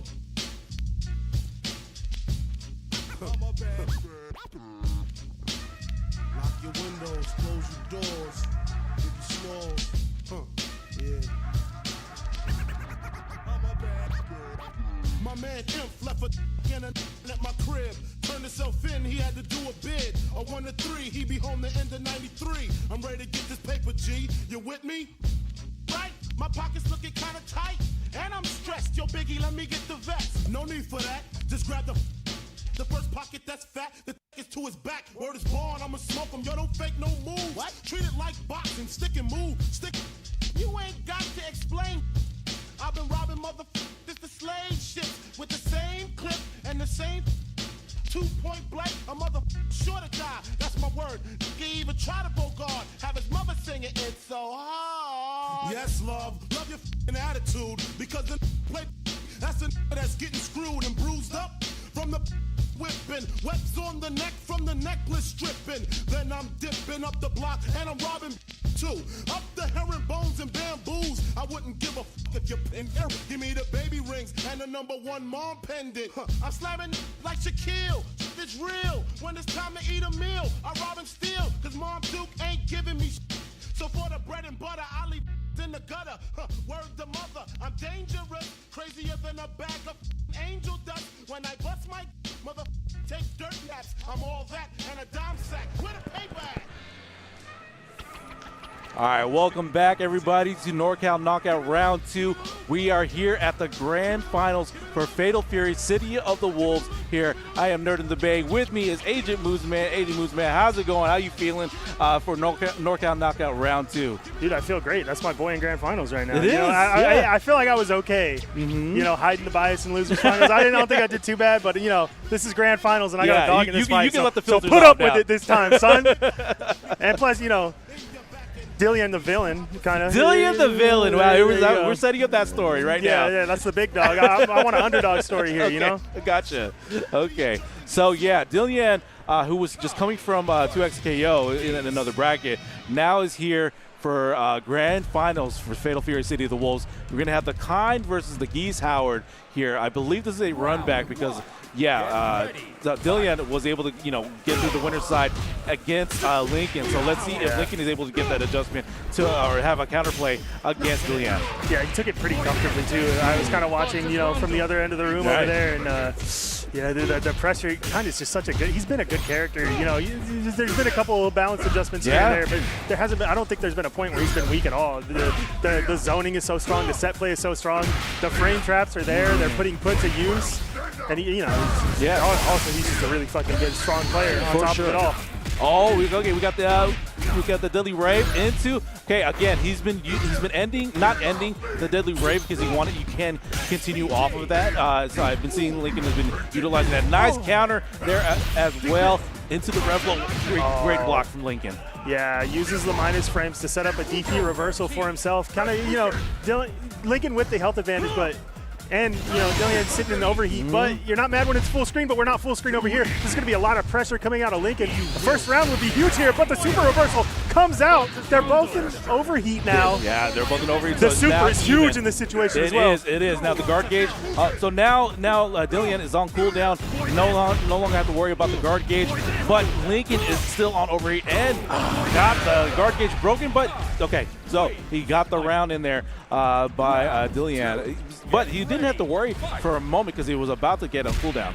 Yeah, the JD did come out, but it didn't look like he was able to capitalize in time and ended up getting punished for whatever came out after the JD. That is a really unfortunate way to, start your set there when you're just about to win a round. For sure. And just like that, Dillian taking control of this one. Okay. Lincoln is placing his jabs, though, in these strings a lot better than the last set, for sure. Yeah, crouching lights are just doing great mileage here for this game, no matter the character. But a double rev blow, great block there by Lincoln, but he's still getting hit with a knockdown. And going to go corner carry. Well, was going to corner carry. Again, we're going like steal your turn with a Raging Storm. Isn't it crazy that SNK made something more obnoxious than DI? Like, what are we talking about? Can you imagine if somebody was DI'd twice back to back, we'd be making fun of him right now. In rank, I've been rev blowed 4 times in a row because like they had it on SPG. I was like, okay, no, I don't want to get hit. So I understand the double up here. Yeah, really nice confirm into that normal button here. We're setting up with the orbs. The invincible reversal comes out, but it's not even punished. Wow. And he gets the sweep to kind of reverse the offensive situation here. Suddenly Lincoln taking advantage, but doesn't get the anti-air with the cross-up. He's going to be able to set that time play up, but he gets anti-aired instead. Okay. Side switch coming out. All right, there we go. We got the cross up into the corner right there.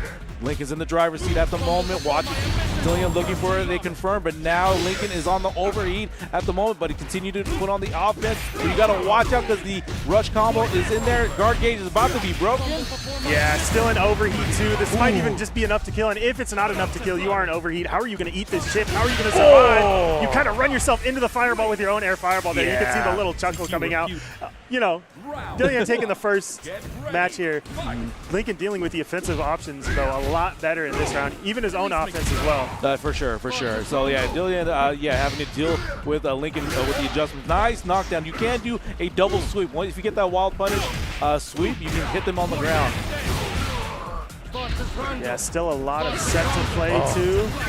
Yeah, punching the orbs doesn't work, boss. Just throw a EX Repukin there, right there. But Dillian is on the driver's seat at the moment. Ignition Super. Rondos are set up, and the offense continues on. Nice throw tech. Really nice throw tech. Is ready for the pressure. You can see he's seeing the offense a lot better. His eyes are better in this set for sure. Yeah. But there's still so many adjustments to make and so many sets to win on loser's side, and Dillian's really taking momentum now in this set. For sure. Lincoln making those adjustments. Nice high dodge right there to start things off. OTG into the predictable grab in there. So wait to see what Lincoln's going to do moving forward. Dillian waiting for what Lincoln's going to do. Nice jab confirm into the flash kick. Now we're going to go use some Rev Excel into the knockdown. Repuken EX there by Lincoln. Oh, the overhead gets through, knocks him down. He's able to work some offense, kind of push him into the corner with the block screen. This is going to be a big conversion here for Lincoln, too. He really needs this one if he don't want to go down 0-2 and loser side of grand finals. Exactly. Oh, but the rev blow is hit there. And Raging Storm counteracts that. Another rev blow right there because Dillian is on SPG at the moment. But so is Lincoln. Let's see what the next sequence is going to look like. Rondos were set up. Oh, this round was looking so good for Lincoln just a moment ago. And then he gets a big connection. The Super's going to eat the fireball. Dillian taking a 2-0 lead in this grand finals. Ooh, man. Yeah, see, that last sequence was like very, very scrambly. Yeah, so didn't even have to worry about it confirmed there. Threw out the Super because Lincoln just threw out a Repuken right there just to nullify that. But let's see what Lincoln can do here. He's down 2 at the moment here. Yeah, down 2, but, not totally out of this one. It's just the mountain you got to climb at this point. For sure. It shit hurts, especially when you're getting put in the corner by Kind, and he's going to set up the set play he's so good at. Yeah, for sure. Gets the knockdown there. Lincoln trying to start things up here. But Dillian being very, very aggressive against Lincoln at the moment. Flash kick connects here with the knockdown. Once again, the jab confirm as well. It's another flash kick. Yeah, catches Lincoln pressing, this time on the offense. So getting away with that a little bit too much. Dillian recognizing that, but breaking himself out of the corner with a confirm his own. But Dillian responds, says, "Get right back there. I got a super for your ass." Exactly. Right now, he's starting to do the Rondo setup. Just walk up close C. Right there, got the hit in, and now Dillian is here looking at tournament point here, grand finals. He said Rondo out of frame, but I still bring the pain. This is going to be set point from Dillian here. All right, here we go. Dillian, he's going to get tossed around and going to get another command grab. Here we go, Lincoln. This is what we needed to see with the Nightmare Geese. Super nice backdash. We were ready for that one. You maybe seen that one come out a little bit too many times from Lincoln here. Really nice smash, though. It gets a little greedy with the double Rondo setup. Lincoln recognizing it, mashing that jab. Okay, he is on set point, half health here, too. They're both in the cusp of SDG right now, but the back throw is connected. Dillian continuing the offense. A nice Rondo setup. We're going to get the damage in there. Level 1 ignition super. Not the kill just yet. Another Rondo, Rondo set up, but a neutral jump hits, and congratulations, Dillian, here for being your Fatal Fury City of the Wolves champion here for NorCal Knockout Round 2. Yeah, Dillian taking it with a really, really clean 3-0. We saw really good responses from Lincoln at this time in the set, but there was no break in composure from Dillian. He knew what he needed to do the entire time. Yeah. He responded back accordingly every time. You saw things like the break into the dash forward throw. He's still so ready to backdash, respond with a huge punish. All these, just the amount he's getting off of these little punishes and stuff like that, he's cashing out. It seemed like when Dillian got a hit, it just meant so much more. Yeah, no, for sure. So because Kine has such long limbs, he just needs to walk a step back before he gets that shimmy opportunity, and that's what a lot of that was of Dillian right there, going up against Lincoln. No, Lincoln was trying to get the record pressure happening and got some opportunities here and there, but it wasn't enough to be able to just clutch it out. Unfortunately, it was a 3-0, but dude, Lincoln still got second place here for Knockout Round 2. Fatal Fury. Dude, congratulations for everybody here on the bracket, but I believe that's going to be it for us for Fatal Fury City of the Wolves. But stay tuned because we got Street Fighter 6. Yeah, we got more on the way. That is this bracket concluded, but if you're counting, we got 6 brackets tonight. That is just one of 6. So we got a lot of games coming your way. Yeah. So as we about to roll out here, we wanted to say thank you to our sponsors here, Wind River Resort Casino. Our second year here, we're at the main stage here for Wind River Resort Casino. Also Matrix Cards and Games, as well as Cartridge Cartel. Shout out to Cartridge Cartel as well. Triple F Shop right on our very, very left over here. If you need any sort of fixes on your sticks, or even just start an order of making a customized stick, just hit up Triple F Shop right there, as well as let's see, Crowfish Crochet as well. Non-Factor has been talking about that when we're looking to see maybe make an order, as well as Bay Area Madhouse being one of the partners here for NorCal Knockout. And once again, not mentioned, but I do want to give a shout out to Reading FGC and Second Wave being able that you're watching here on the YouTube channel, that also being the other partner as well for NorCal Knockout Round 2. So thank you guys. I will see you guys later. This has been City of the Wolves NKO Round 2. NKO. Thank you guys. Stay tuned for Street Fighter.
it out now.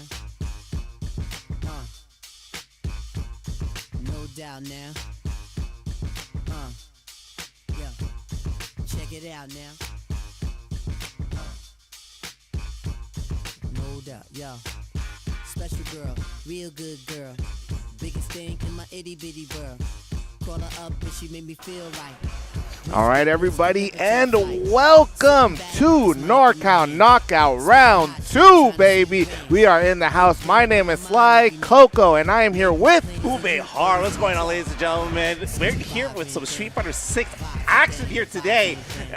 Coco, I'm super excited. I mean, this feels kind of reminiscent of like an NCR, right? Yeah, a little bit. Back to grassroots. Yeah. Super fire. We have all regions of Northern California here. We have gathered up here at the Wind River Resort Casino in Redding, California. A lot of NorCal showed up from all regions, Bay Area, Sacramento, Redding themselves, Reno even showed up. So we got a lot of talent in this house today. Yeah, should be a banger of a tournament. Honestly, like talent like Tree Wiz, talent like Soda Can, just coming out of the Bay Area. I mean, no bias, because we're coming from the Bay Area. Well, I like how you only named the Bay Area players. I mean, we also have like players like Cena, who recently moved to the Bay Area. I mean, like, to say the least, we have a lot of talent. We have a lot of talent. We have a lot of talent. Yeah, but speaking of talent, we actually have our players already up, ready on the stage, getting their getting their character selected. We have Lizer and Flaren Fornos. Okay, I get it. A little fire theme there, right? Fire. Yeah. And I like the laser with the money sign. You know what I mean? I think more people need to add, a little money sign when it comes to the S's. Wait, I'm Sly Coco. Maybe I should start doing that. Brother. Yes. All right. That name is money. So we are going to have the Alex and the DJ coming up, and I like to see the Alex players are getting more and more comfortable as the patch goes on, right? The character a little bit on the newer side, and the Alexes are the tech is getting developed. The fundies are being they're working out. So we're gonna see how this goes out for Flare Infernos, who will be playing the Alex versus Laser with the DJ. So here we go, first game in NorCal Knockout Round 2. All right, open up with Fireball, drive rushing in, and trying to hit the cabeza real quick, but denied. Driver checked at the door. Yeah, and I like the driver checking. He's kind of pumped the brakes, right? You see Flare Inferno's kind of backing up a little bit, but he was able to get in. Oh, okay, I like the shimmy, no conversion there. Pushing to the corner. Okay, no ankles there. Great block by Flare Infernos. Okay, it's like Spicer's with them. Stop. Yeah, what a way to get out of the corner, and damn, DJ slid right into that heavy punch. Okay, pressure in the corner. Okay, loving the throw. Are we going to see another one here? No, we do not. Go straight into the hit there. And OD Fireball to open up. All right. I was going to say, that was Laser's time, but Flare Inferno's choosing the right time to hit that crouching medium punch. So he's going to be taking round 1. Okay, opening it up here. Okay, a little slow by here. OD Fireball to clear some space. And Flare Inferno just swinging back here. Great counter hit conversion by Flare Inferno. Yeah, I love the check. So you see Laser, right? He's kind of being the aggressor. He's pressing a lot of buttons, trying to move forward. But Flare Inferno's doing a good job of keeping him off him. As I was explaining, that he did get hit with driver's jab, though. Okay, going for the overhit here. Throw. Great on Flare Inferno, keeping up the pressure in the corner. And a great escape by Lizer. Yeah, I mean, Flare Inferno's he's really choosing the right time to hit jab to get himself out of danger. But once again, as I was explaining that, he is currently getting hit and he will be losing this round. And good on Laser, actually didn't even have to spend a lot of meters. So we see him really turn up the gas in the second round, and it really worked out for him. So he's going to be doing a lot of time just chasing Flare Infernos around. Yeah, especially with the Fireball. Keeping Flare Infernos out is going to be really keen to match right here. And they're going to immediately to probably stop whipping in front of Lizer's face, but Lizer keeping up the pressure. Yeah, and I think Laser recognizing that Alex is not the best defensive character, so it's like, if I'm going to just run at you, and if I'm going to hit you with these fireballs, drive rush, like, what are you going to do about it? Like, Alex just has no real defensive tools other than having to spend the super. No, I definitely agree. It's going to be the round here. Oh, not quite by a hair. It's chin. DI block. Great on Lizer, but he responding with the jab to close out game number 1. Yeah, and even though level 3 doesn't kill, right, he's still left in a one-touch situation, so... and that's a good check, but yeah. You check the drivers, and then you got to deal with the OD fireballs coming right after. Very correct. All right, keeping up the pressure in the corner with a throw and another one. going up for the Oki. It's denied. Not timed enough. Yeah, the jab on wake up worked out, but and Laser, yeah, he saw the DI in the last round. He was ready for it this time, and that should be enough to take the round. Yes, it is. Yeah, and then Lizer will go on set point here. We have game number 2, or from round number 2 even. Oh my God, he reacted to the boot with the OD fireball. I love that actually. Yeah, neutral jump punish by Liza here. And then Air Inferno just lead out in the corner now. And this should be it. Conversion, level 3. And Lizer's going to be taking the set and moving on. Yeah, Flare Infernus unfortunately was just really struggled to get in and then also stay in. Yeah, Lizer just like, after that first round, it felt like Lizer was like, okay, I get it. And just kind of like, kind of mauled him. Yeah, he ran his offense. Yeah, he was chasing him around. He's, pressing a lot of buttons in neutral. So, yeah, good on Lizer. Just, and DJ, DJ moves fast, man. And if you're not ready for it, even with the characters with actual good defensive options, like if you're not ready for DJ, it's going to be drive rushing at you, OD fireballing, like it's going to be really hard to just keep him off of you. So, what can you do, right? Yeah, I mean, definitely utilize the prowess stance, but then again, like the prowess stance can get hit because you can't block out the prowess stance, right? Well, Lizer was showing OD fireball and neutral so much that like if you're gonna go into prowess stance, like you're gonna be getting hit, Right. And the stomps are coming up here and there, but like a little too late sometimes, right? Yeah. Yeah, kind of like gave up on the option, but it's not. I mean, it's a learning experience, right? For sure. Yeah. And but that goes to show, man. It's like here at NorCal Knockout, we have all in Northern California. You never know who you're gonna face, what level of talent you're gonna face. There's no little MR system in the corner for you to look at and judge your opponent based off that. But up next we have Tolator versus Badman. Coming up, and that will be the Minone versus Zangief for Alex, right? Well, yeah, Badman's been playing both Zangief and Alex as of recently, and I think he's just kind of a grappler at heart. Yes. Yeah. So we're gonna see how that goes. Yeah, I mean, it's gonna be a wrestling match for sure, but yeah, it's gonna be interesting because they're both like slow-paced characters, right? Well, I think I think if we're gonna put up Minone versus Zangief and Alex, I still think Minone. I think her buttons go really underrated. I think she has way better buttons than what I think a lot of Twitter might give her credit for, right? I played Minone season 1 and like I never really minded the Zangief matchup because if he whips in front of you, I'm gonna kill you for it. and then at one point, if I get enough throws, then I'm end up doing more damage. Minone's doing more damage than Zangief with 5 medals, right? Right. No, absolutely. Just like with one command throw. Yeah, well, she needs like 5 of them. I mean, she can collect them, right? Yeah. Yeah, absolutely. But yeah, this Zangief, we definitely don't want to sleep on Badman for sure. And I love that Tolator got the Minone shirt on, bro. Yeah. True. I actually have never seen him play another character before. So I love how faithful he stayed to Minone. We actually have a couple Minone players in the house. Fusion Zero. Shout out to him. For also sticking with Minone. Right. A lot of people dropped her after that first year. Yeah. I mean, it seemed kind of rough. But at the same time, I feel like the character's getting progressively better, no? I hope so. I don't play that character no more, man. I don't play her either. I also jumped the ship. No, it's all right. It's all good. Yeah, we're going to get set up right here. But yeah, big shout out to our venue, Wind River Casino. Yes. What a phenomenal venue. Yeah, if you guys were here right now, you'd see how big and lively this event is right now. It's good. The energy is really, really good. And it's one thing I've always really appreciated about NorCal. I always think at any event you go to, no matter the region you go to, I always like to believe that we put good energy out there. But speaking of good energy, we're going to have 2 players up on the stage that actually want to kill each other. So we have our second match of the day, winners round 2. It'll be Tolator versus Badman, the Minone, and versus the Mecha Geef. Mecha Geef. All right, let's start things off. Game number 1. Also, I gotta say, Mecha Geef, I don't even like this character. I despise Geef, but one of the sickest costumes that Capcom has ever cooked up. And we've seen Mecha Geef in the past, but they cooked with this one. They did. They took the wings away. I was like, you know what? Greatest decision. But anyway, in the corner now. Tolator doing a good job against Batman, but as soon as I said that, Batman working his way out of the corner now. Yeah, Batman kind of up-forwarding his way out of the corner, right? He was able to get the side swap, and now they're back in the middle of the screen, and what a perfect parry on the drive impact attempt. Okay, light conversions. try to open up towards here, and it does. And Batman's going to run away with this round. So one thing about Batman is he'll do his block strength, and he'll purposely try to go for the reset. I think he likes to favor the headbutt naturally, like early in the set, but that kind of really goes to see. He's trying to see where you're at. Are you holding up? You know, are you going to take the reset? But Tolter so far has shown that he's going to be blocking those resets. So we're going to see how that plays out. Oh, okay, using the big body splash to get around Solitary, get out of the corner. Okay, big knee. Okay, into the level 2. Level 2, and dude, this is huge damage, and he's still going to be able to get a follow-up after this.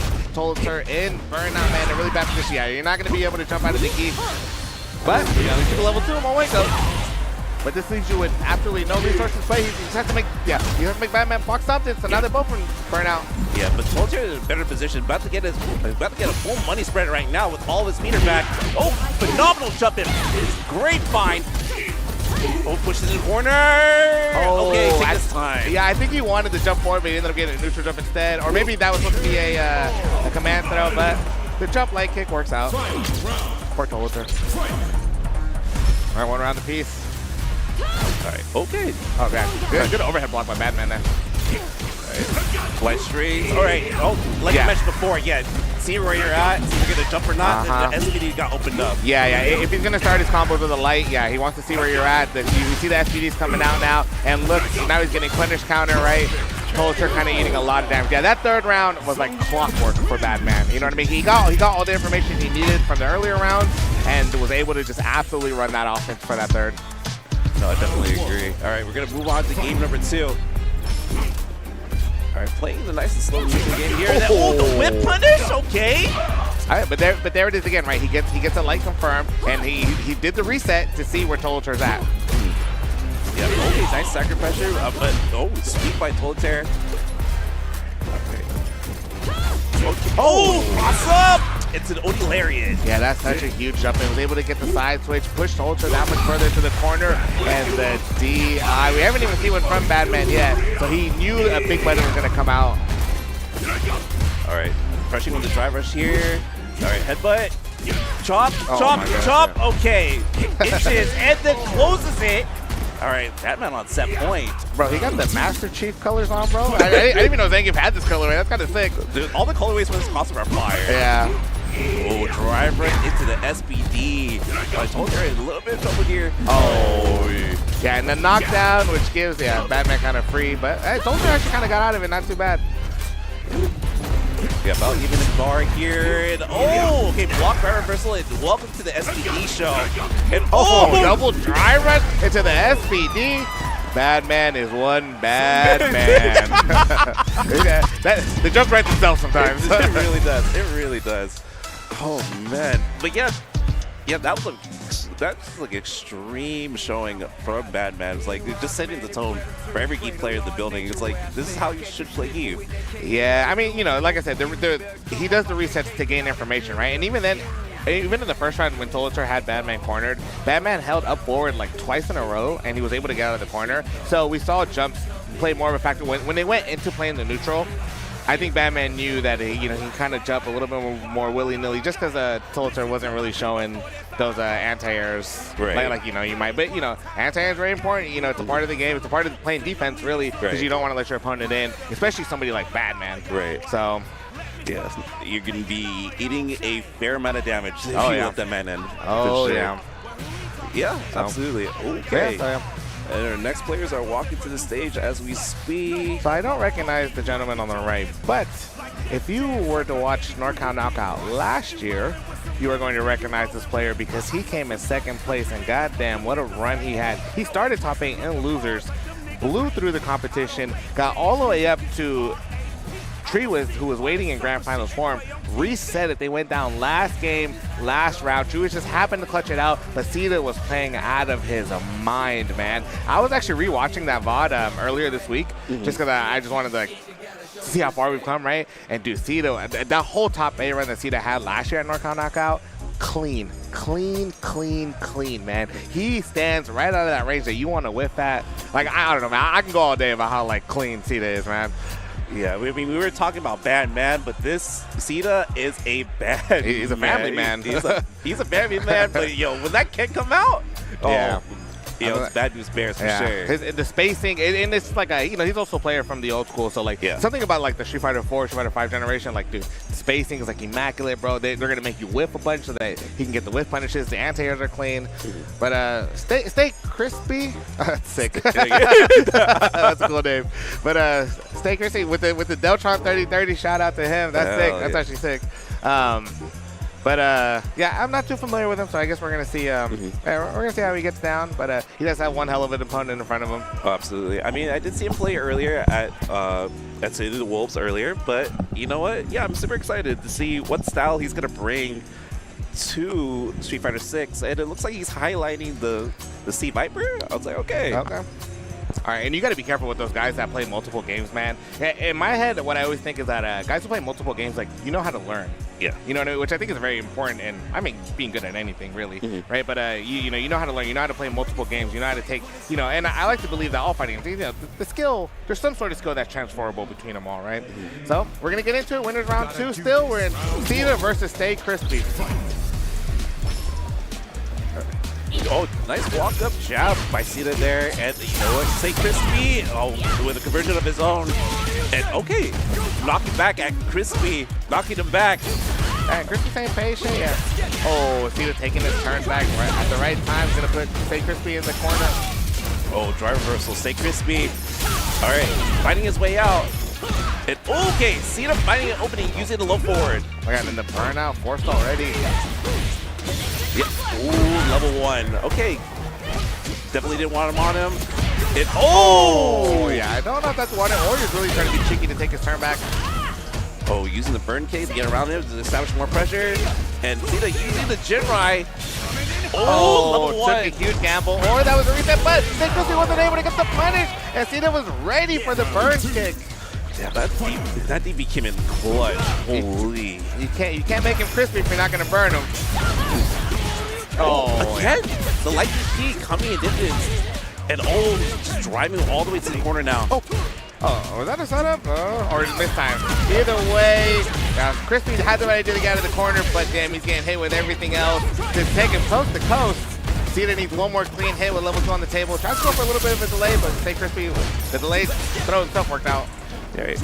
Goes into burnout and try to drive Crispy out of the corner here. And okay, great neutral jump and great block by Crispy.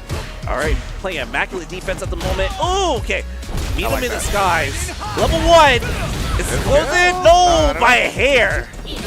All right. It's actually Crispy's time.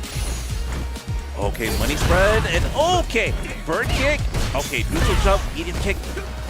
Okay, taking her time. Fierce, driver, Fierce, DB closes the game. So smart, the game awareness to know that the Fierce is going to put him in a burnout. He's going to spend all his meter to do just so he can get the chip out. Smart. All right. You know what? This is a good look for Crispy. You know what? Just trying to slow it down for himself. Trying to walk a little bit, see what's going to do next. But again, driven to the corner in response to that.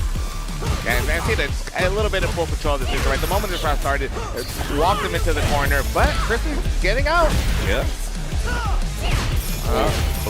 Okay, scrappy. Yeah, they really are. And nice, I like that. Crispy walking up again in the throw. He does a little bit of a life deficit, but see if he can tie it up. Okay, low forward to check the drive rush. Oh my god. And the walk-up jab for the whip punish. Just to take him coast to coast. Tries to go for the... He gets the side switch. Oh my goodness. That was sick. Yeah, that was sick. Yeah, low forward and to the OD top suit just to close it out. Well, I mean, not only that, just the fact that he walked up into his face, backdash to get the shimmy. Oh, nice, okay. And I like the call out on the parry side, but he does the dash forward into the throw. All right, about even a meter here. Okay, sizable into the bird kick, and bird kick yet again. Now we're trapped in the corner. See the getting thrown.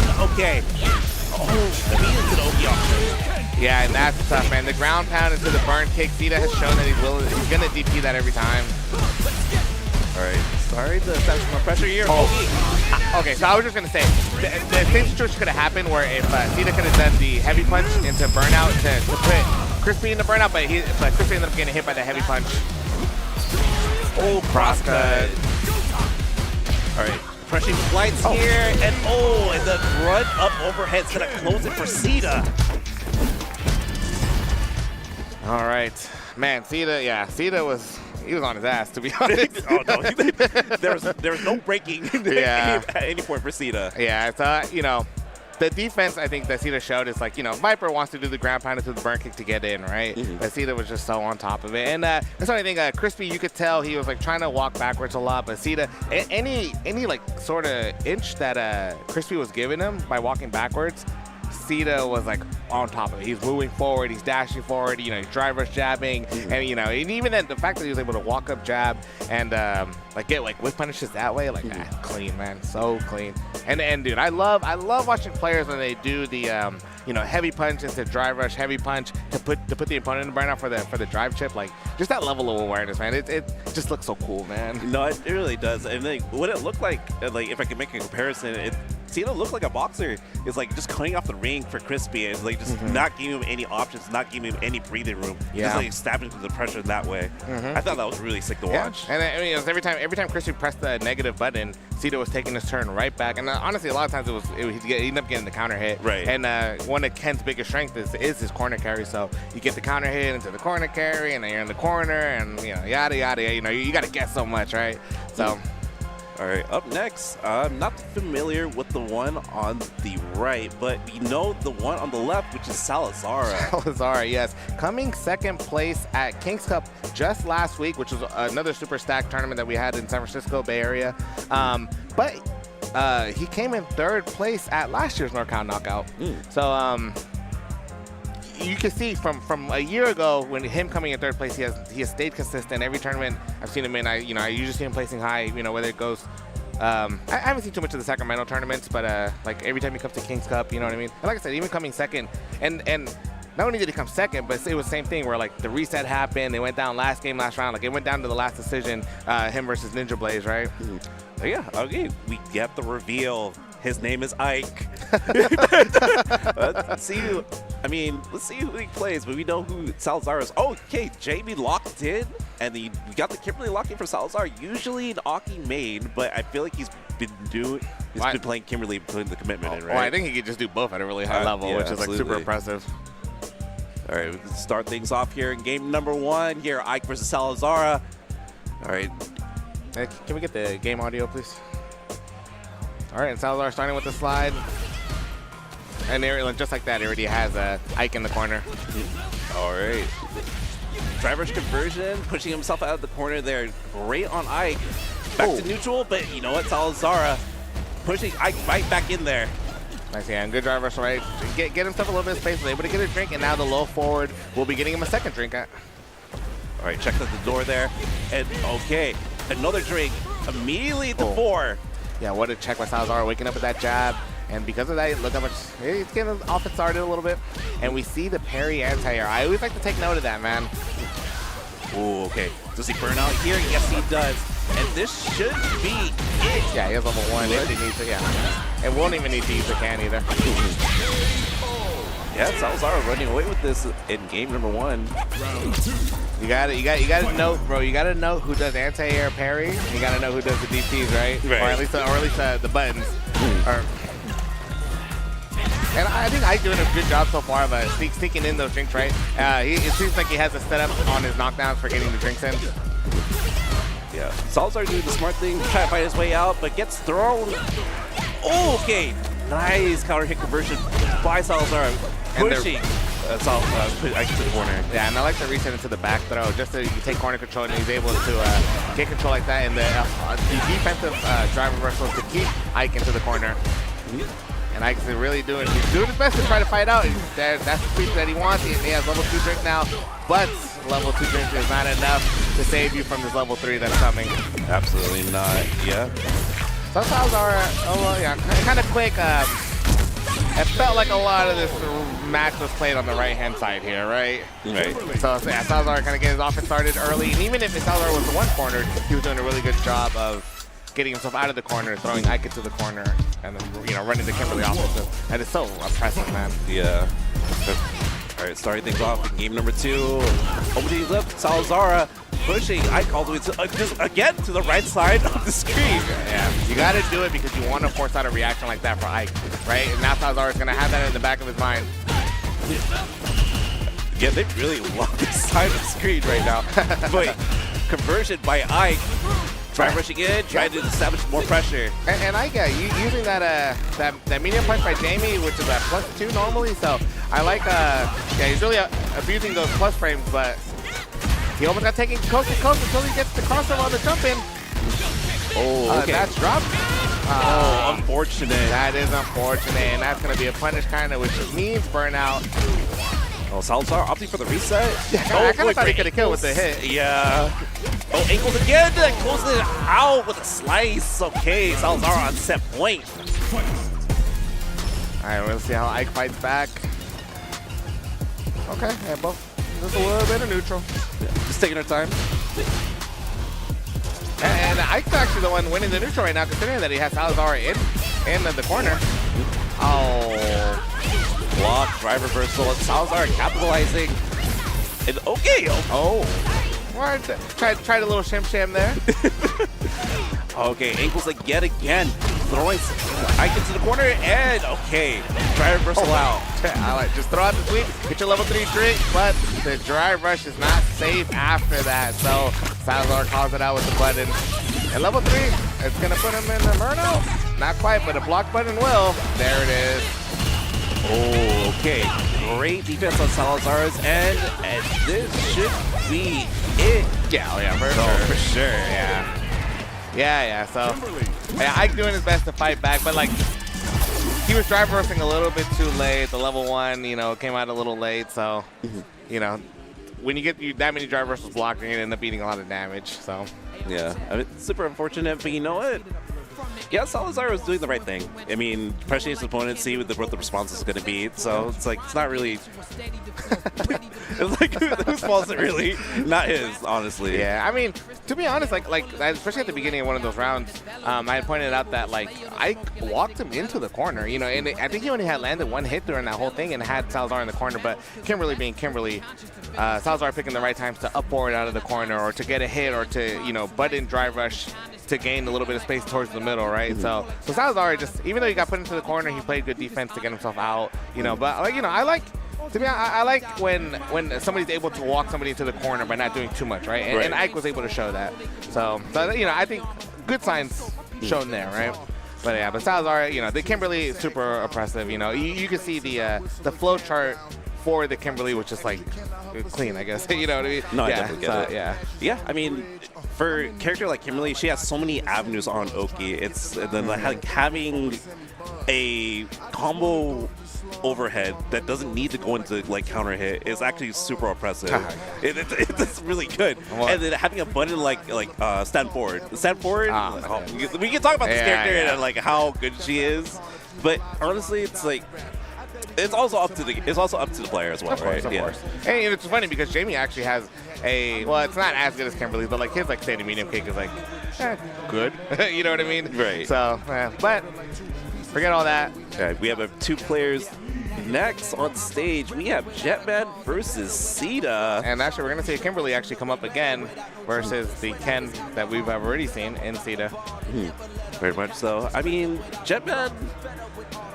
I don't say I haven't really seen him play too often. Yeah, he doesn't. I don't think he gets the opportunity to come to too many events. So, but we'll see him at things like at FITS, out in Milpitas, Bay Area. So, it's nice to see him at events like that. I'm not. I know he plays the Kimberly. I'm not too familiar with the gameplay style. We've seen Sita already. Right. So, honestly, between us and the stream, I think I'm expecting to see Sita make a really deep top 8 run again. Oh, absolutely. I feel like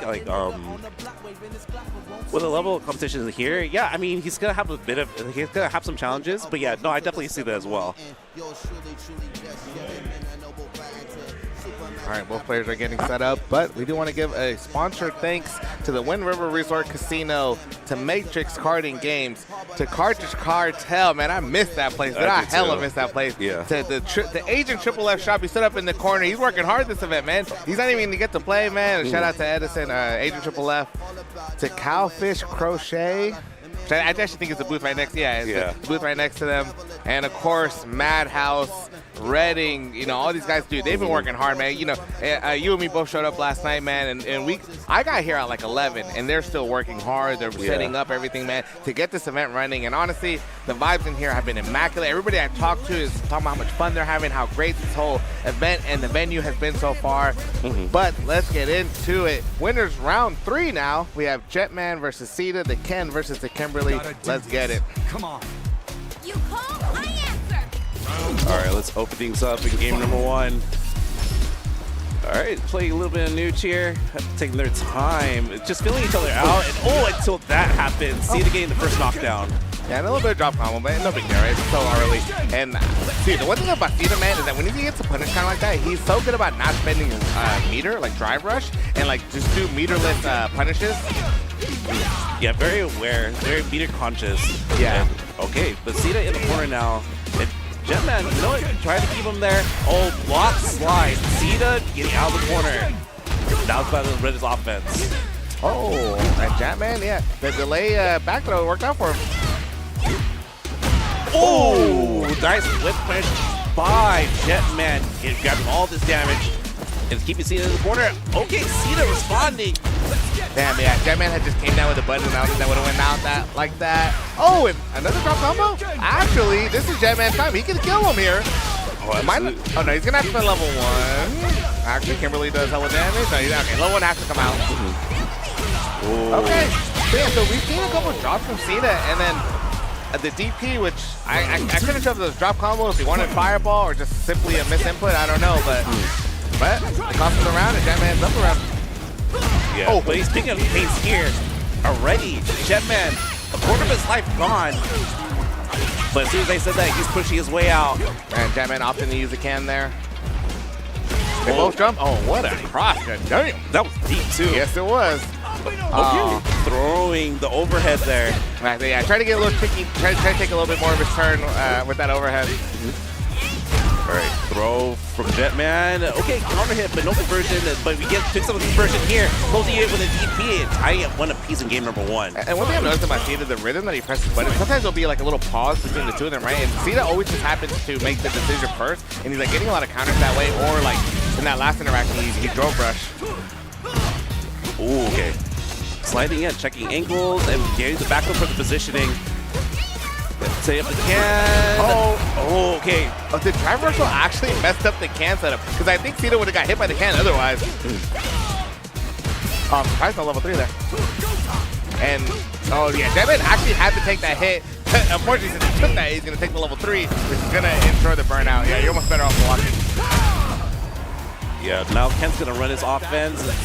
And yeah, Jetman, decides not to hold any of that. Backdoing for the positioning. Unfortunate Tatsu whip by Jetman. Going for a jump there. Jabbing him up. Okay, trying to backdash up, but Jetman checking him at the corner. All right, taking his time. Giving him space. Oh my goodness. What's gonna... Oh! Nice check by Jetman and closing out game number 1. Yes, Sita trying to go with the empty jump. And yeah, Jetman doing the right thing of hitting buttons as soon as he landed, so he was able to get the counter hit. And he took that round. That one was a little bit of a no-biter. It was a little bit. But yeah, Sita definitely picked it up towards like the end of that game. But like you mentioned before, it's like in the first round, it's like okay, it's like you see like kind of like a drop combo, but I leave it up to like maybe like an execution thing. Yeah. But yeah. Well, what's crazy because Jetman had that thing too. I thought he was gonna die when he did the top 2 that didn't connect. I thought he was like dead, but somehow he lived through it. He lived through the burnout. You know, I think Sita respecting the level 3 that was on the table from the Kimberly.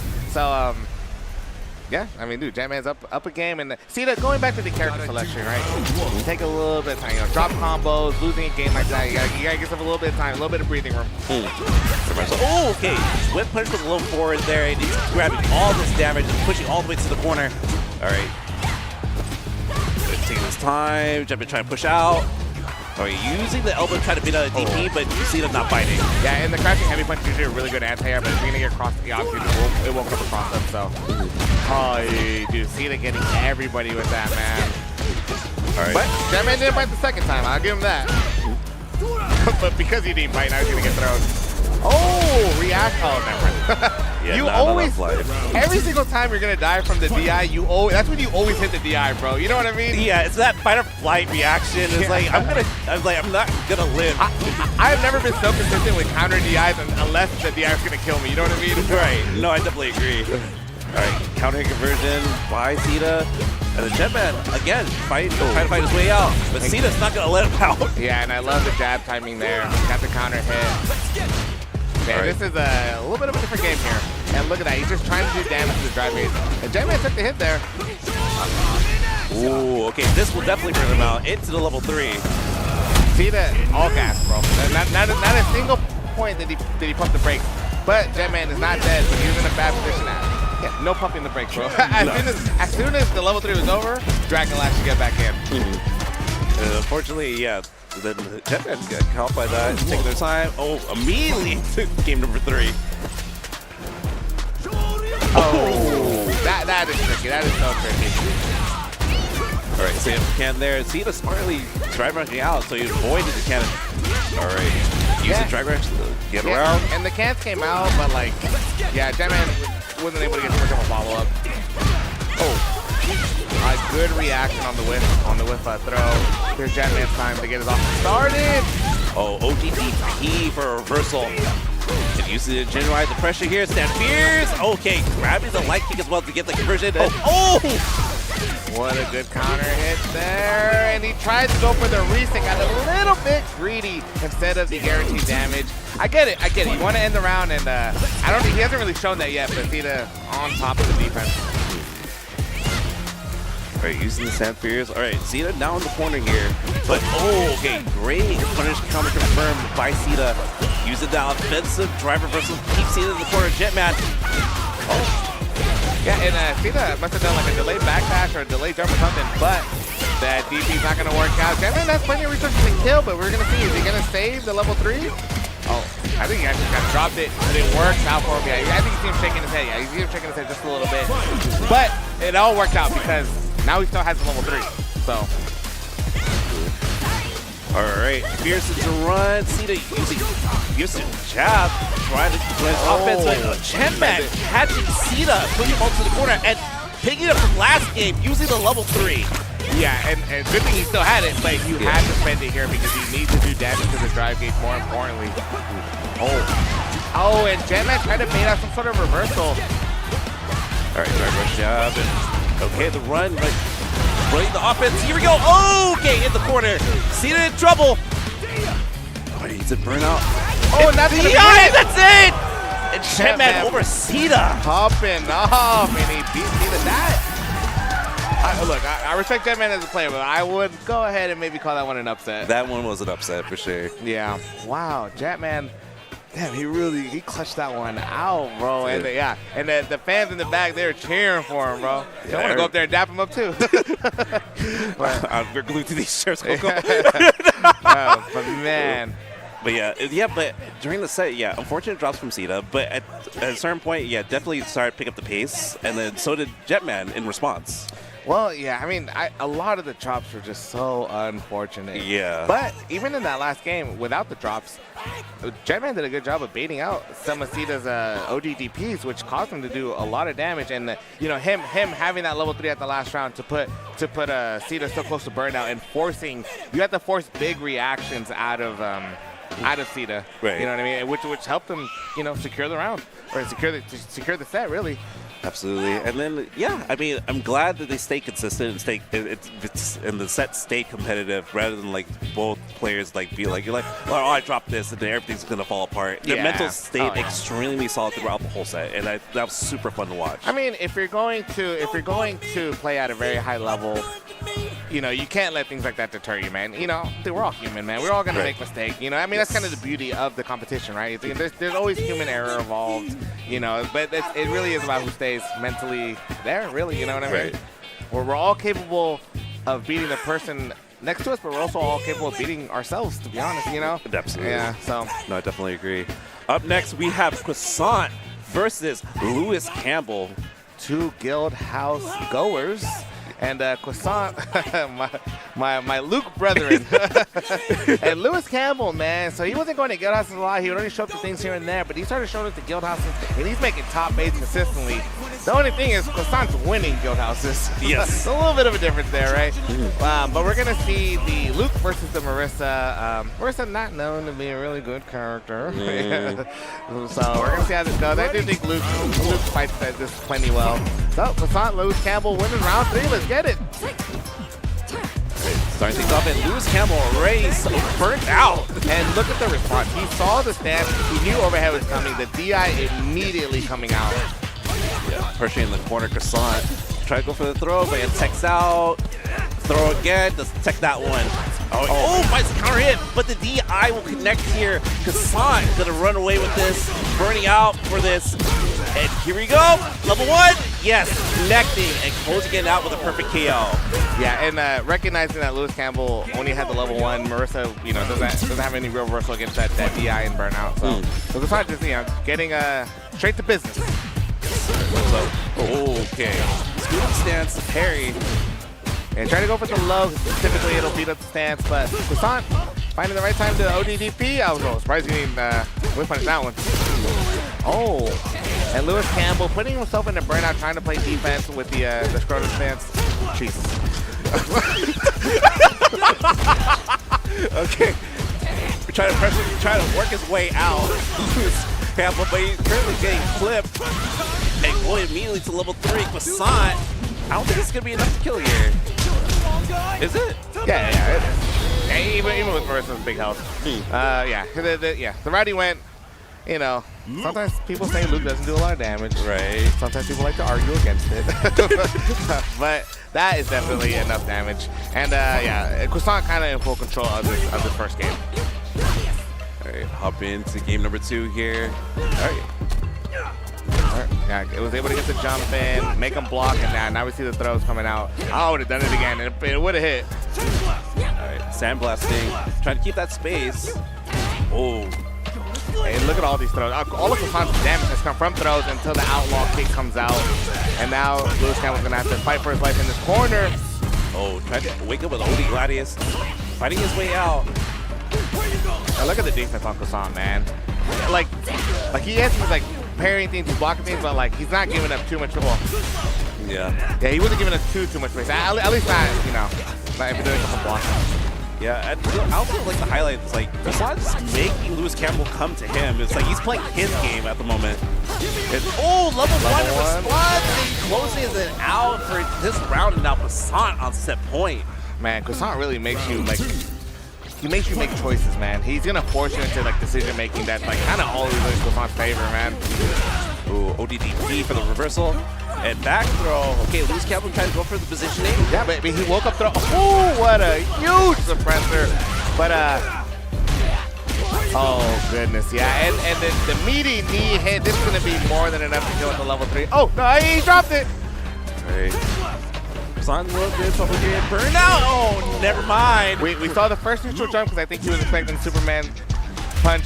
Lewis Campbell gave it to him, and the second neutral jump was able to kill.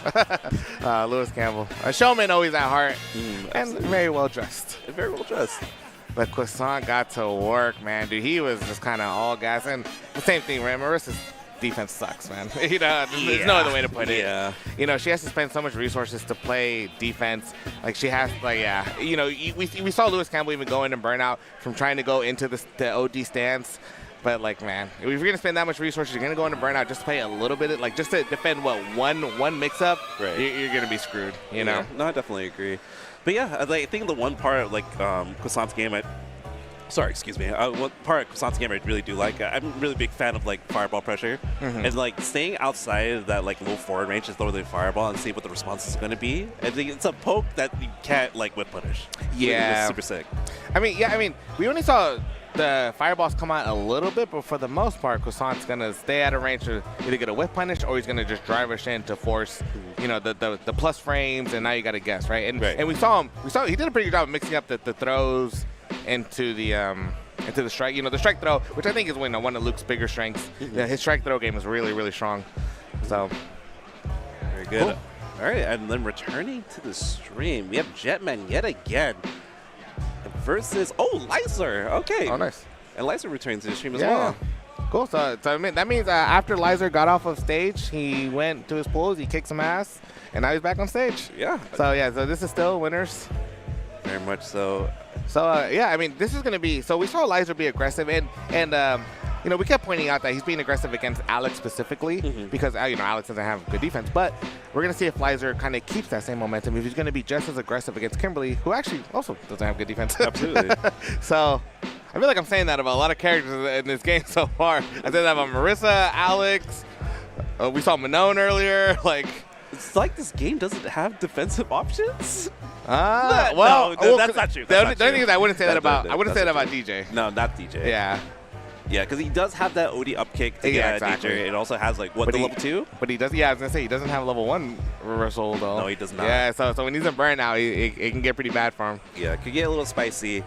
All right, they're getting set up here. But Coco, how you doing today, man? Oh, wonderful, man. Dude, this is sick, man. This is such a sick venue. I love being here. The Wind River Resort Casino is sick, bro. And like I was mentioning, you know, in the middle of the last game, the energy in here, man. It's the energy. It's the NorCal energy, baby. Yeah. We come from all over NorCal. We all gathered here today, and the energy has been immaculate, man. Everybody I'm talking to, smiles on their face, man. Everybody's having a good time, win or lose, man. If you're watching at home right now, you need to make it to NorCal Knockout Round 3. But before we even talk about next year, we got Jetman and Lizer up. Top 24 qualifier, winner side at that. Oh, that was a phenomenal whip push by Lizer, pushing Jetman to the corner here.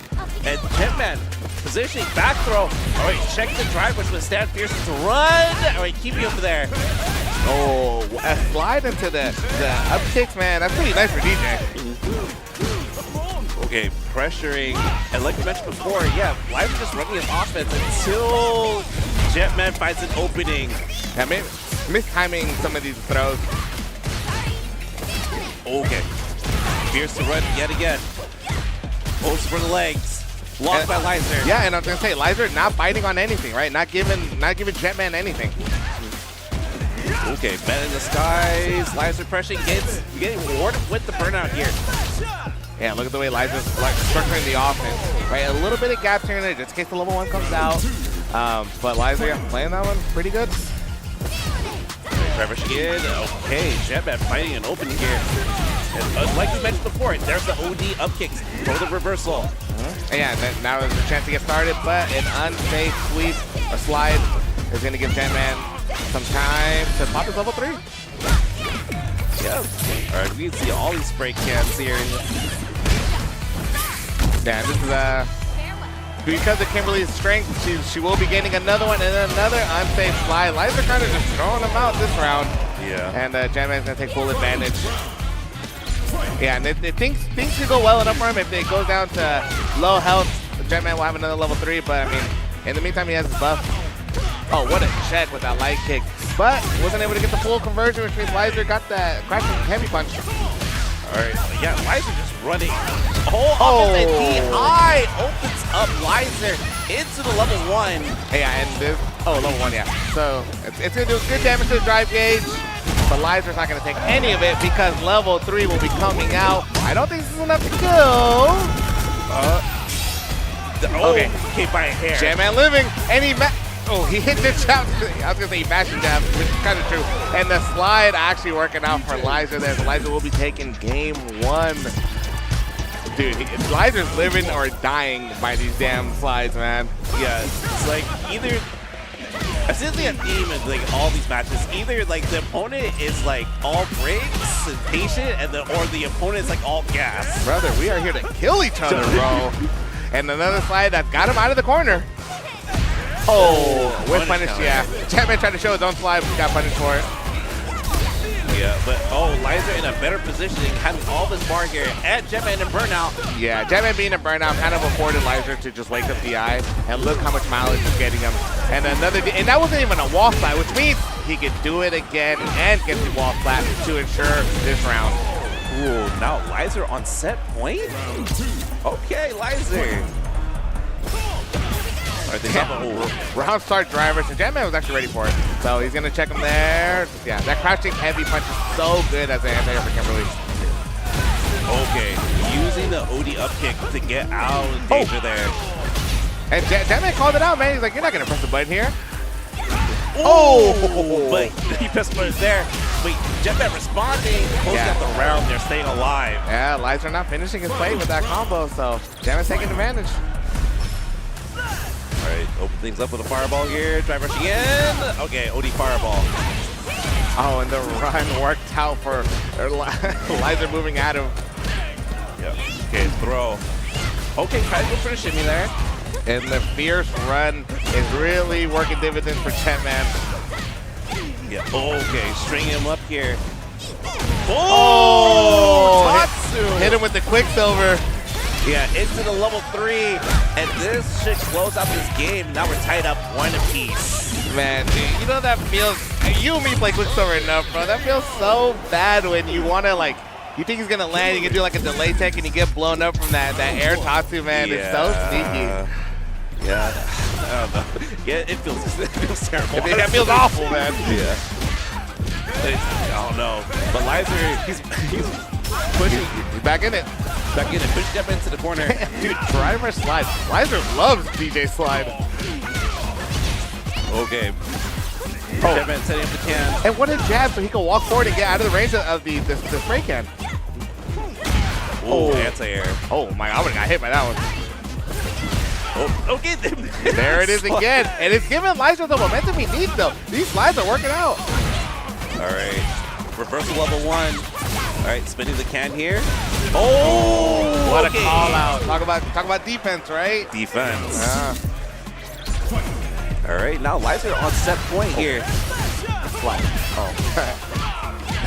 Standing medium kick by Jetman. Trying to push Lizer into the corner. All right, Lizer trying to pressure out. And back throw. Okay, out of danger. I like that Lizer has been using the overhead for the plus frame, and Jetman called it out one time, but Lizer has been going straight into button now to keep the string tight. And Jetman hasn't really been biting. But this level 3 is huge damage, not only to your health, but more importantly to the drive gauge. Yep. Damn! Okay. Hold on.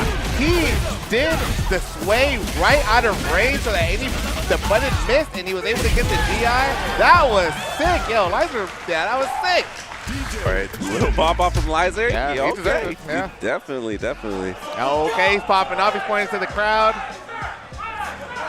Okay. All right, I like that energy, man. That's what we came here for, man. Let's get loud for our people, man. Let's Why are you do up it. on stage, man? Go ahead and be a showman. But shout out to Jetman. He will be moving on to loser side, so he's not out of it fully yet. He still has a chance to make top 24. True. But Lizer, man, making it a winner side, man. Right. I feel like all his decision making extremely sharp, especially like we mentioned before, the defense aspect of the game, right?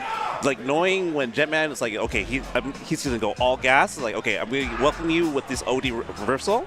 And then you're just going to hold that. Yeah. And then even on offense, like the pressure in the corner, I feel like, yeah, like we mentioned before, Kimberly doesn't really have that many like defensive options outside of super. Yeah. So it's like Lizer recognizing that, it just like kept pressuring it, kept peppering it in. And it was just really good looks all the way around. Yeah. So yeah, but we kept mentioning the slides, but it's like DJ getting a knockdown. I mean, anybody getting a knockdown Right. is just really important because, if you're going to wake up, you have to guess. You have to guess on your wake up. And, sometimes you guess level 1, sometimes you guess button, sometimes you guess just staying there. But you can so easily guess wrong.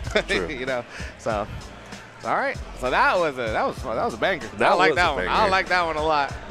But right. Now up next, we got to the stage. We have Catalyst, which I still believe plays Chun-Li as far as I remember, and Soda Can, the Rashid player. No bias, right? He'd be another Bay Area cat. But yeah, Rashid versus potentially Chun-Li.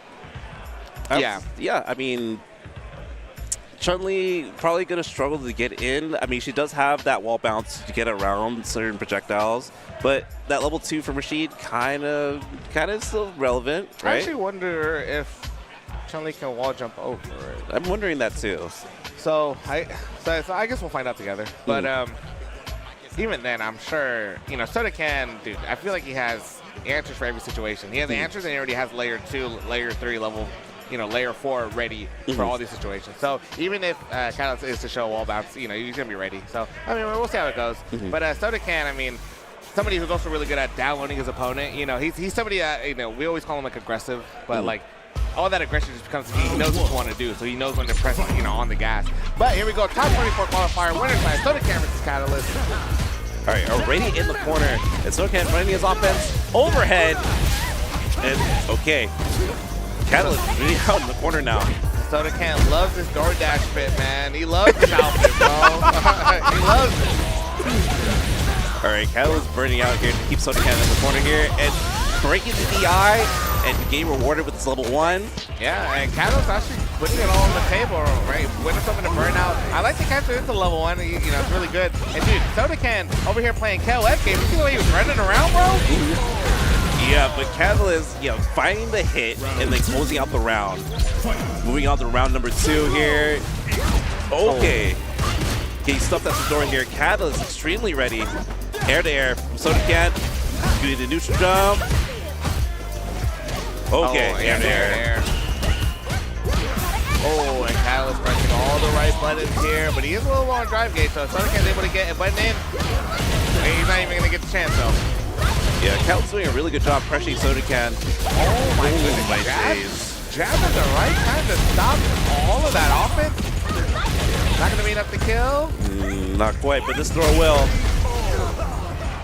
All right, you gotta be feeling good. If you took the first game like that against Sodacan, if you watch any Bay Area stream, man, you're gonna know Sodacan's one of our top dogs. So you gotta be feeling good when you take the first game like that. Absolutely. Okay, air throw to keep Catalyst in the corner here.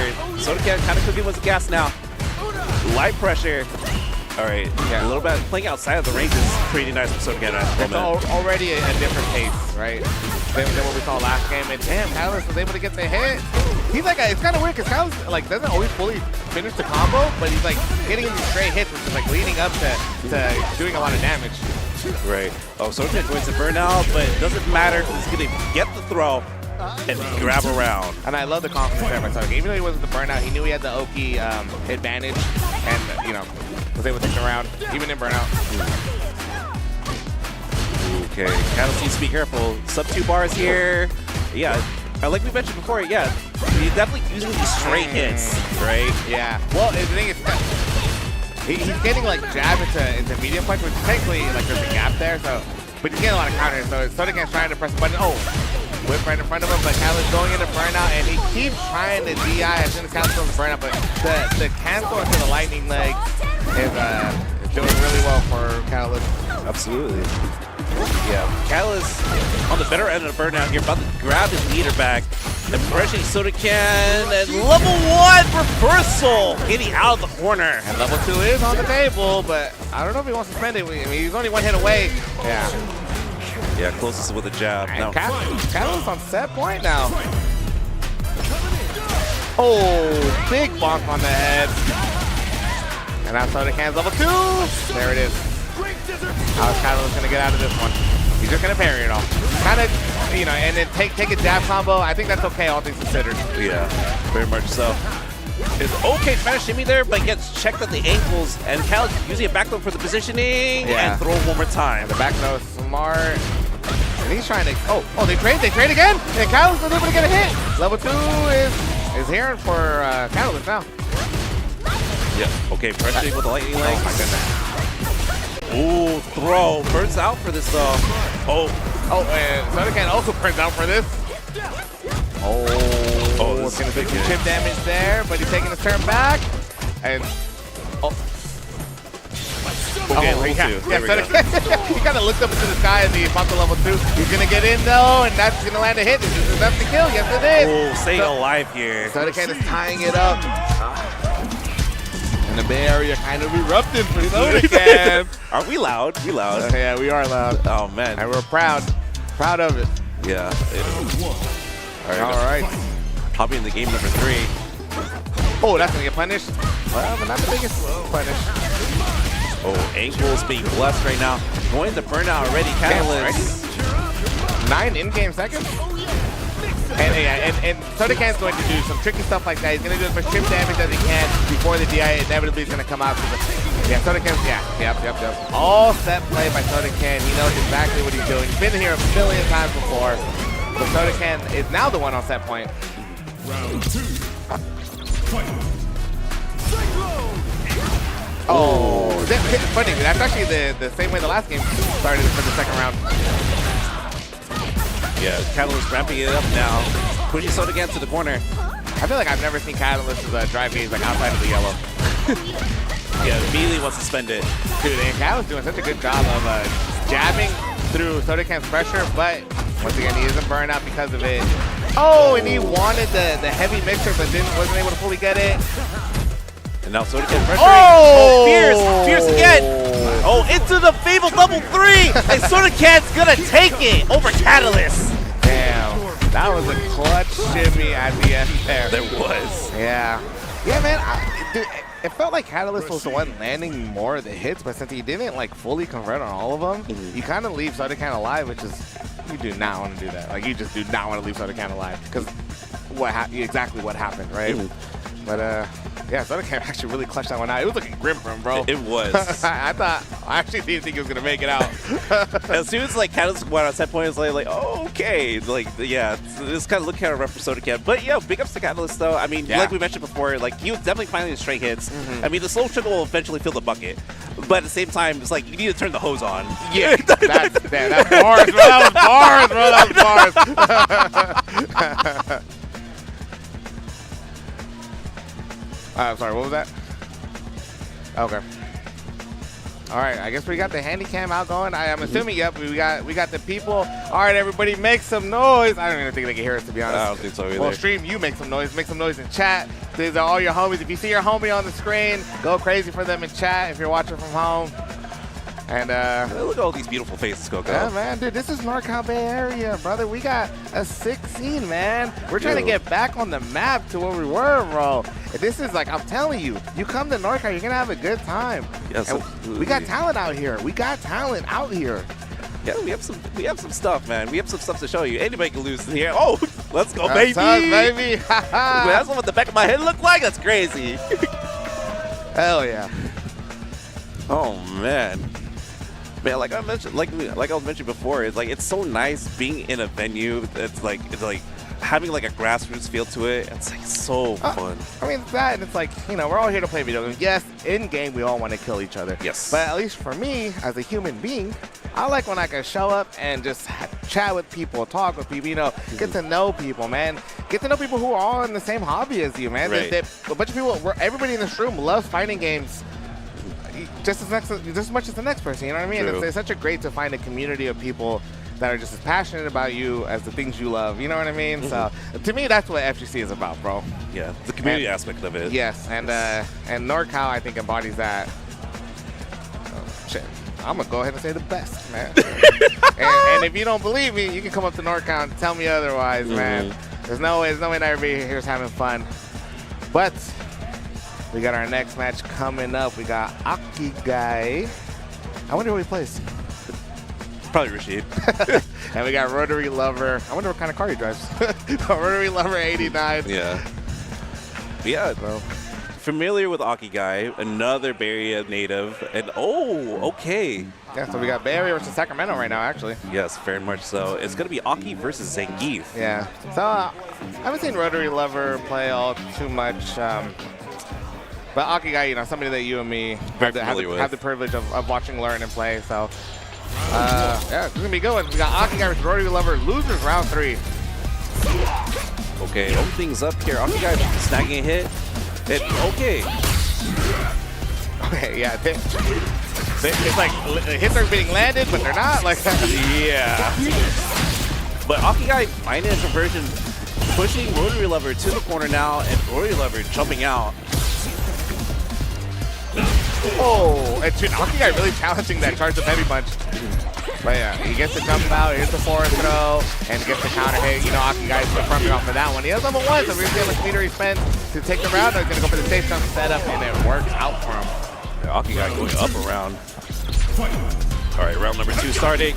All right, drive rushing in, Rotary Lover. Aki Guy taking his time, you know, walking back, trying to feel out a Rotary Lover. Oh, that was a massive jump. Even though He didn't get the full punish. Oh, well. I was going to explain something, but yeah, he got thrown in the corner. So. Oh, what a huge check by Rotary Lover there. And jumping out of the corner yet again, Aki Guy. Conversion in the corner, pressuring Rotary Lover, going for the same note, clipping ankles.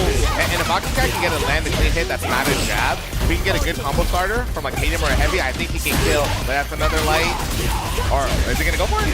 He's definitely going to go for it. Oh, yeah, absolutely. Zangus does have a lot of health, though. I don't know. You know, he started from the light kick, so is it going to be enough? Let's see. Damn, bro. Aki does so much damage. Yeah, definitely with the poisons on there, too, it definitely racks up. Yeah. Holy. I actually didn't even think about the poison. Yeah. So, I mean, dude, the fact that she was able to kill Tengen from a light kick starter. But here's Aki Guy, wants to kill him once more. All right, pushing Rotary Lover all the way to the corner here. That's here. No. Okay, successful jumping by Rotary Lover. And bro, look at all the space that Rotary Lover's taking play. He did put himself in the burnout, trying to gain all that space. All you guys do is push him into the corner with no real reversal. This actually should be guaranteed the round. And we're going to see DI. There it is. Oh, actually, he has a chance to do it again if he, yeah.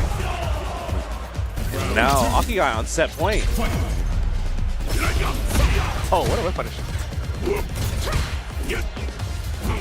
All right, both of you guys kind of just whipping in front of each other. Yeah, Aki Guy is just taking his time here. Oh, I actually kind of want to say he didn't want the bubble there. Yeah, okay, driver's headbutt. Oh, with SPD in front of Aki Guy. Aki Guy gonna capitalize now. Yeah, unfortunately, I think I'm seeing too many SPDs whipping. I don't think we've seen a successful one hit so far. No, not at all. Yeah, Aki Guy being a little slithery snake, getting out of those. Oh, unfortunate. Yeah, but because of the burnout, he did too much blocks in there. Oh, okay. Oh, yeah, you see Aki Guy trying to do the bubble into the high whip. Oh, he walked right into it. Doing Rotary Lover a favor. That's here. Aki Guy having his meter back. Rotary Lover, full money spread. And okay, whip connected. And that's going to get blocked. Oh, the slide under the close out the game? Unnecessary. Unnecessary roughness. Flag on the play. For real. Get him out of here. Get him out of here. What? Yeah, big ups to Aki Guy moving on to the loose side of this bracket. And, yo, big ups to Rotary Lover for showing out. I like his shirt. He does have a nice shirt. He does have a nice purple shirt. floral looks pretty nice on him. No, absolutely. Absolutely.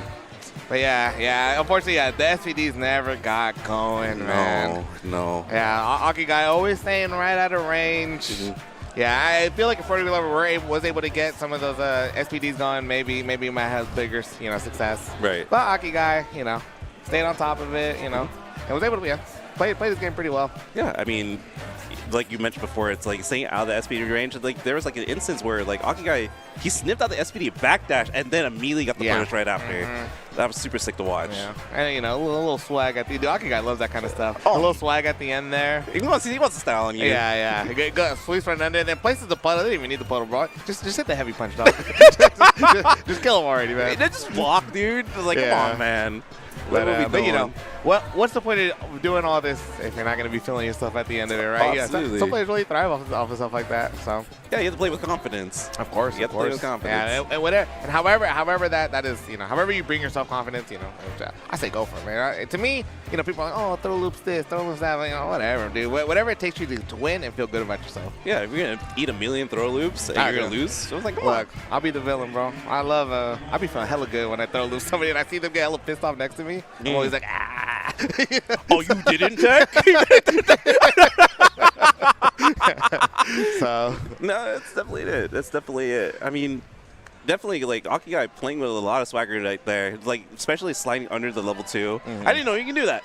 Yeah. You can do that. Yeah, he's pretty good about it. I think he has a lot of moments where like a lot of times you don't think the level. I mean, the slide is going to go through. But Aki has like a good number of setups, or at least in his head, he knows the moves that he can get the slide under and do stuff like that. And whether it's going to be a full punish or just him simply getting out of danger, he's like really good at it. So, yeah, an Aki specialist. And I'm sure you guys could never believe by his name, but right.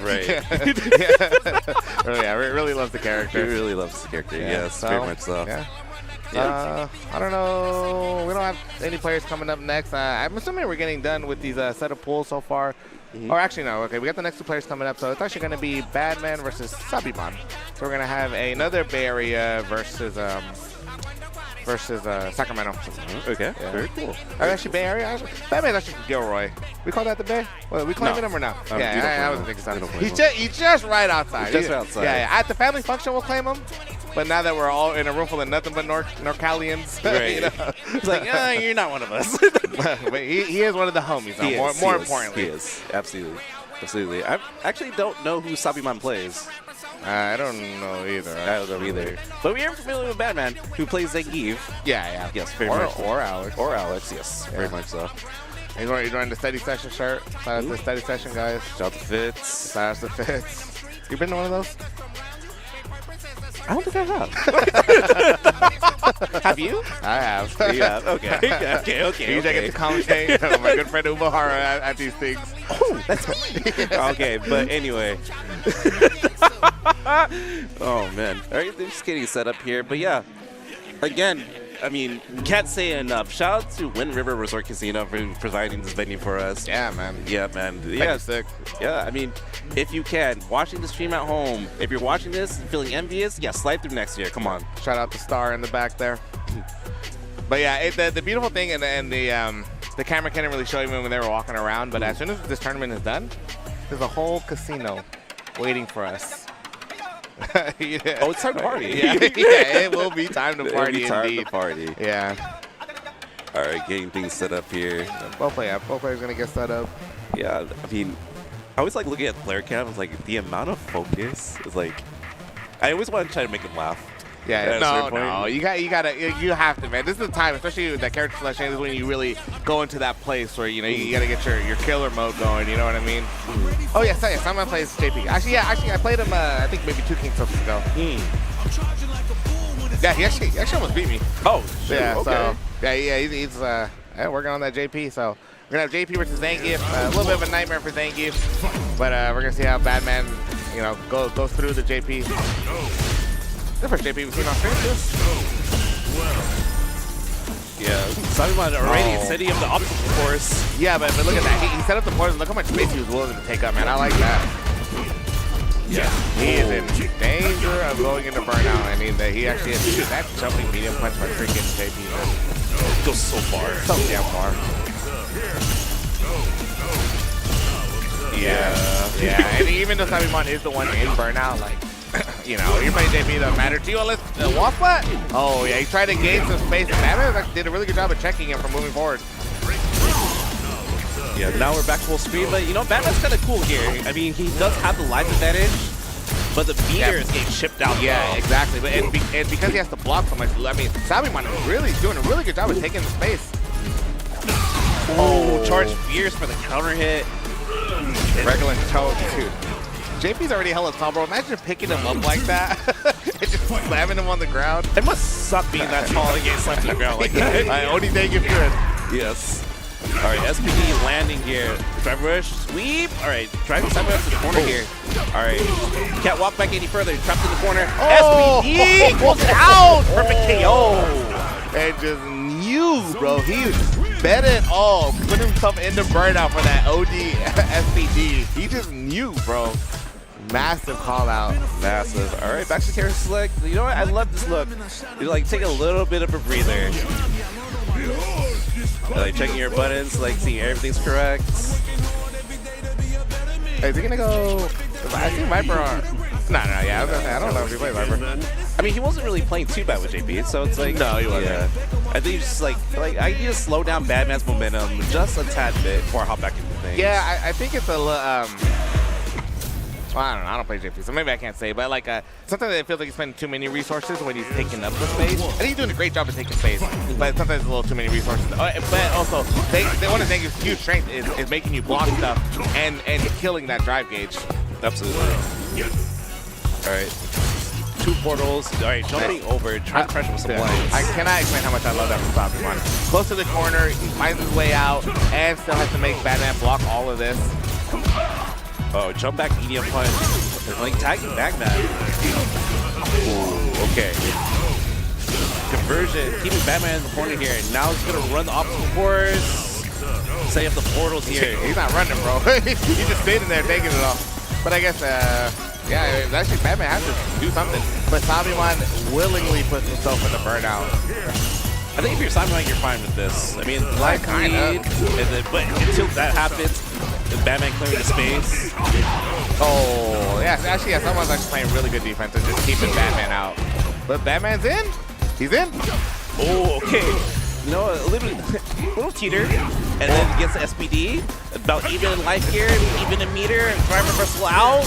All right, sets up the pillar, sets up the portal. Goes to get again. Pillar. Oh my goodness. Yeah, Batman has to hold all of Yeah, this. he really does, man. But I mean, but this is the game that Simon has to play. Yes. Yeah, he has to lay him out. If he puts himself in the burnout, oh my goodness. This is not a look that maybe you want to see. Oh, clears the space. Yeah, and that's going to be not dead. Oh, DI pushing it out. Batman, and now he's going to set point. And actually, yeah, Batman going with also the optimal meter gain there for the last hit being. But yeah, they went down to 3 seconds. 3 in-game seconds. Oh my goodness. What a reset to SPD. Rushing in, using a wheel kick. You are not going nowhere. Oh, okay, emptied up low. Yeah, and usually that crouch pierce is such a great anti-air, but not that time, and that's going to be level 3. Yo, Batman got that killer look in his eyes right now. Look at him. Look at him, bro. Oh. I mean, you swear he actually is thank you. I don't want to make eye contact with him at the moment. For real. I'm actually kind of afraid. But man, Sabimon had like such the right ideas, but the thing, you know, once Batman gets in, he's in. But yeah, man, it's Sabimon really willingly went into burnout more often than not, and they kind of dispel him his doom. All right, guys. Well, that will be all the action we have right now. But stay tuned. We're going to take a little bit of break. Go grab a drink. Go grab a snack. And when we come back, we got more action coming for you guys. Peace. Later, guys. Beat him up. Beat him up. Beat him up. Beat him up. I was seeing double in the projects. Mad at myself. Learn to put it to the side. Mama had to cater for the coupe that we rode at the school on the way to pop pies. And niggas wanna play both sides. Just a red dot, don't get on the wrong red eye. It's a headshot, they can't woo them guys. Fuck around and bag 2 of them guys. I'm OD in Paris, I'm OD in France. I thought that I told you I need the advance. Put down your IG and look through my lens. A million to grandma, who did I offend? The girl of your dreams, to me is a fan. I netted 10 million and did a little dance. I'm fucking the world, I ends in my pants. My Uncle G told me that I had a chance. So then I popped out and did it again, and did it again, and did it again. I cannot respect them, where did he begin? Advice from the council, let nobody in. Been swearing through rumors, avoiding the trends. And ducking the holes, I'm ducking the loony that come with the shows. I'm grateful to man, he opened up doors. They bung on their tour bus to come and compose. I reach to the stars on my tippy toes. This greatest success where most niggas fold. I tell you my past, that shit don't get old. But how could you ask? Like I don't be writing my raps. The critics got everyone tapped. You gotta relax. The city where nobody sleep. Just tap in and ask where I'm at. Ho! Smoking on your top 5 tonight. I'm smoking on your what's the name tonight. Smoking on your shows name tonight. I am the Omega. PG Lane Rolly Gang SIE. Don't you address me unless it's with 4 letters.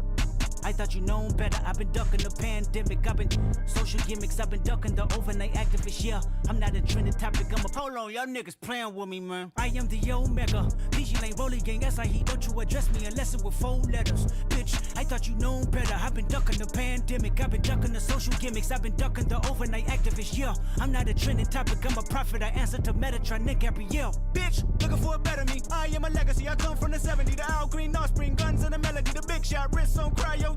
Soon as I press that button, nigga better get right like the emblem's coming. Us two when I like he ain't been through nothing. Day free, got at least 1 B in the oven. I'm tripping, I'm jigging, my mental is amazing, brother. Pop off only on occasions, brother. Rich nigga, mama know I made it, brother. Go figure, never caught cases, brother. Face it, brother. Gracious, brother. New flows coming, be patient, brother. Show my ass in, take you out of class. I can multitask like Megan, brother.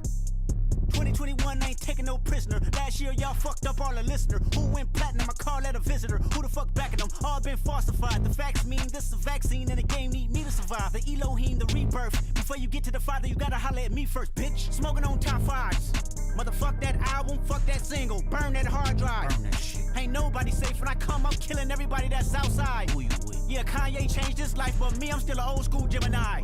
Bitch. Let me jump in this bitch. Let me jump in this bitch. 2 phones, but I only bring 1 in this bitch. 1 daughter, but they all my sons in this bitch. No hoes, ain't shit getting done in this bitch. I'm scary, I got a gun in this bitch. Smoking on top 5s. Stop playing, I'm that guy. Number 2 DM in my bitch. That's cool, I don't, that's why.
All right, and we're back. Welcome to NorCal Knockout Round 2 at Reading.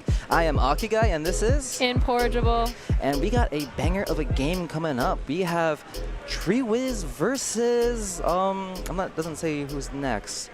Gorlab. I haven't heard of this person, but I can't wait to watch. It's probably gonna be a banger game. Treewiz always represents. He's from the Bay Area, and we got Gorlab, and I'm excited. He could be a killer. Who knows? Any these game any day.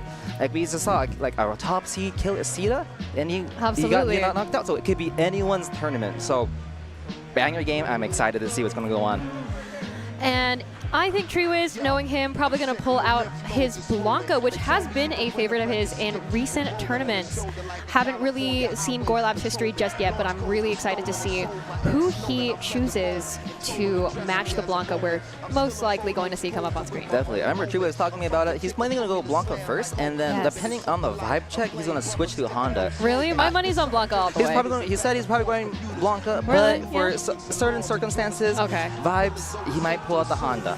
All right. But he hasn't warmed it up. So we're probably not going to see it today. But if we do, it will be sick. Absolutely. But yeah, he's been, he mainly dropped, like, he kind of pseudo-dropped Honda for Blanca. And he's been going at it for around like 2, 3, 4 months now. And he's a lab monster. If you saw him in his Marvel vs. Capcom days, he was a crazy lab geek. It was insane. I bet. He'd be spending hours on that stuff. And like, oh man, even when in high school, he's been playing and competing. He got that veteran mindset when it comes to competing. He knows what's going on. He does nerves on, like, everyone gets nerves, but I don't know, he's a very composed player. He's practiced. He is, in my opinion, he is probably a... Ooh, and we're seeing Gorlab lock in on Alex for now. This is going to be an interesting matchup, I think. I cannot wait. All right, now we've got our characters locked in. It is Blanca for Treewiz and Alex for Gorlab. Coming into the first game of the second group of pools. All right. All right, so I actually don't know too much about Alex, but I wonder what type of Alex player he is. Absolutely. I'm curious to see what he'll use in terms of his stance and his command grabs, but we see Treewiz really coming in hot here with a strong opening, very aggressive. The Gorlab really is sort of matching that energy. Definitely, yeah. It looks like they're trying to feel each other out right now, pressing some buttons to see what's going on. And we got Treewiz on the offense right now. We got some. Ooh, and got to grab him and see what's the Oki setup. Gorlab managing to fight his way out of the corner here to reset back to mid-screen. But that doesn't mean Treewiz doesn't have a lot in his pocket to pull out here as he continues to keep the aggression up. Gorlab mashing all the way until Treewiz himself is in the corner here. Definitely, yeah. Treewiz is likely saying, I don't want to be in the corner now. I'm going to just ball out real quick. And right now, he has the health to be playing more of like a kind of zoning type of game. He has some Alex is going on him just like that. Alex went in, and Treewiz is like, Treewiz does spend his bar to do a little more damage here, but now he's in burnout, though it doesn't matter as he manages to ball in and close out that first round. Definitely, he's testing to see if Gorlab knows what to do against. Honestly, walk back ball. Okay, Gorlab checking that drive rush in here, but not really managing to get any damage out of it real quick. Yeah, Treewiz answers with a sweep for the heavy kick. All right, and we got some... A little bit of back and forth here. Both of them have pretty decent defense in this moment, despite the aggression from both sides. We see Gorlab get in a little bit, and he's really... It's taking his turn back, Treewiz here, but it's kind of anyone's game going back and forth really fast. He pops his level 2. We love to see it, the Treewiz Classic. All right, we got some Blanca gameplay, and we got the command grab. I feel like every time I get hit by the command grab, a little part of me dies a little bit, but and we got Gorlab with getting... Oh, all right, and what's going to be a setup? Oh, wow, they're really even right now, but Gorlab does have access to all 3 levels here, and we're going to see if he uses it. Maybe he won't need it as he closes out that second round. Now it is 1-1 in the first game. Wow, talk about that command grab reset. Oh, yeah. Command grabbing all over the place from both players. Yeah. I like it. He's like, I'm not afraid to do this right now. Oh, yeah. You know, first game, no one has won the yet. I got some time. I got some left to play with, you know? Yeah, and he's like, yo, you got a command grab? Me too. All right, Treewiz managing to block that DI and keep Gorlab sort of trapped in the corner here. Ooh, all right, and we got Gorlab putting Treewiz in the corner. But Gorlab is low on drive. It could be really bad because we got Treewiz with level 2. If he gets one on, we see level 3. Oh, there it is. He chooses to spend his level 3 Gorlab here on Blanca, which is going to put him in a pretty good spot. He's up in gauge, he's up in health, but we do see Treewiz has access to level 2, so I'm excited to see if he'll pop it here. Oh, definitely. He is. He's winning that one hit because Alex has no drive right now. Okay. Oh, powerful. I think it's be killed right here. And this is going to be actually a level 3 spend to close out that first game in favor of Treewiz. Look at that smile on his face. He likes what's happening. Definitely. Both players are having a good time today. Oh, yeah. I really think that Treewiz did a miss input. He went to level 2, so? I feel like. Really? I feel like level 3 there would not have been a bad choice, even if it... No, definitely. Yeah, because it would just be the last thing he does in the game. Yeah, but Treewiz is a level 2 connoisseur. He loves that move. This is true. And we got the Alex theme song, so let's see if Gorlab buffs him up. Wow. Treewiz getting a lot of good ground and health here. Getting Gorlab in the corner and managing to keep his position a little bit, blocking that DI and keeping Gorlab trapped. That is going to be a lot of damage and a stun. Oh my gosh, 2 DIs in a row, and that is... Treewiz is first round in the second game. Definitely, Treewiz is full on throttle right now, not letting go of the gas. He's keeping it up right now. You blink and it's over, but coming into this second round, we do see a little bit of a slower opening, a little bit of a back and forth here as they try to see who gets it first, and it's going to be Treewiz. We got a miss. Oh! All right, both players, a little technical difficulty, a little mess up. It's all good. Treewiz reset back to neutral, and all right, Treewiz is going in with a plus print, and Gorlab answers back with a DI. Now that puts Treewiz into burnout alongside Gorlab, so they don't have access to as much, but it's interesting to see how they will adjust to being in burnout gameplay here. Definitely, and Treewiz is going in. All right. Blanca is not the character you want to be in burnout against. That chip damage is going to be lethal, though I will say they are pretty even. Both of them out of burnout at the exact same time. Both of them with access to level 3, though Gorlab is really keeping the aggression. 10 out of 10 here, taking that second round for himself. And Gorlab went for the reset. The combo dropped, but he wanted to go for the command grab. I like it. I like what we see here. Wow, this is going to be a crazy third round, I hope, with 2 level 3s on the table. Definitely. I think we're going to see an early level 2 by Treewiz. Oh, and we got a reset. Beautiful, beautiful This could be headbutt bad. here. One back throw could be real bad for Treewiz. They could have been cornered with low on drive. He's keeping his space here, not really letting Gorlab get in too close. Though Gorlab finds his opening, and bam, there comes the Alex level 3. That's going to do a good amount of damage. Definitely. He's going for that drive damage for sure. Treewiz was trying to keep it away, but he got hit by that one small move. Though I think Treewiz is someone who's pretty good at drive management. You see him holding back a little bit here, letting his gauge build back up just a little bit, but he whiffs that grab, and that's going to be lethal as Gorlab spends all of his meter to try to get a little bit of damage in. Though Treewiz not letting that slide, answers back himself, putting himself in a burnout, and spending level 3 to close out the entire set 2-0 in favor of Treewiz. Treewiz, what a game, what a game. Honestly, both players put a tremendous fight. It was really absolutely insane. Gorlab, even though he was down a good chunk, he was not afraid to go for command grab resets, and that's what you gotta do sometimes as a pseudo grappler, you know? Absolutely. With Alex, it makes sense that you want to still keep your aggressive options open, even if you're not always in the best spot. And it was interesting to see the way that they did or did not manage their gauge, especially in that last game. Yeah, exactly. But yeah, Treewiz's drive management, when he was low on drive, he was trying to back up, trying to gain that drive back. So, because you don't want to burn out and be in the corner, like, next to Alex, you know? Absolutely. Because all you do is, like, I believe it's heavy punch to chop, you know? He can't, it's his loop pretty much. But definitely, yeah, that was a really good showing from both players. Absolutely. And, man, what a banger of a first game. That was like round 1 pools, right? No, I think we're still. That was round 2. That was round 2 probably? I think we're still in the first pool. We're at the tail end of what's going on there now. Gotcha, okay, yes. okay. I think that might have been top 24 qualifiers? No, it was not top 24. No, it wasn't? That wasn't top 24. It was,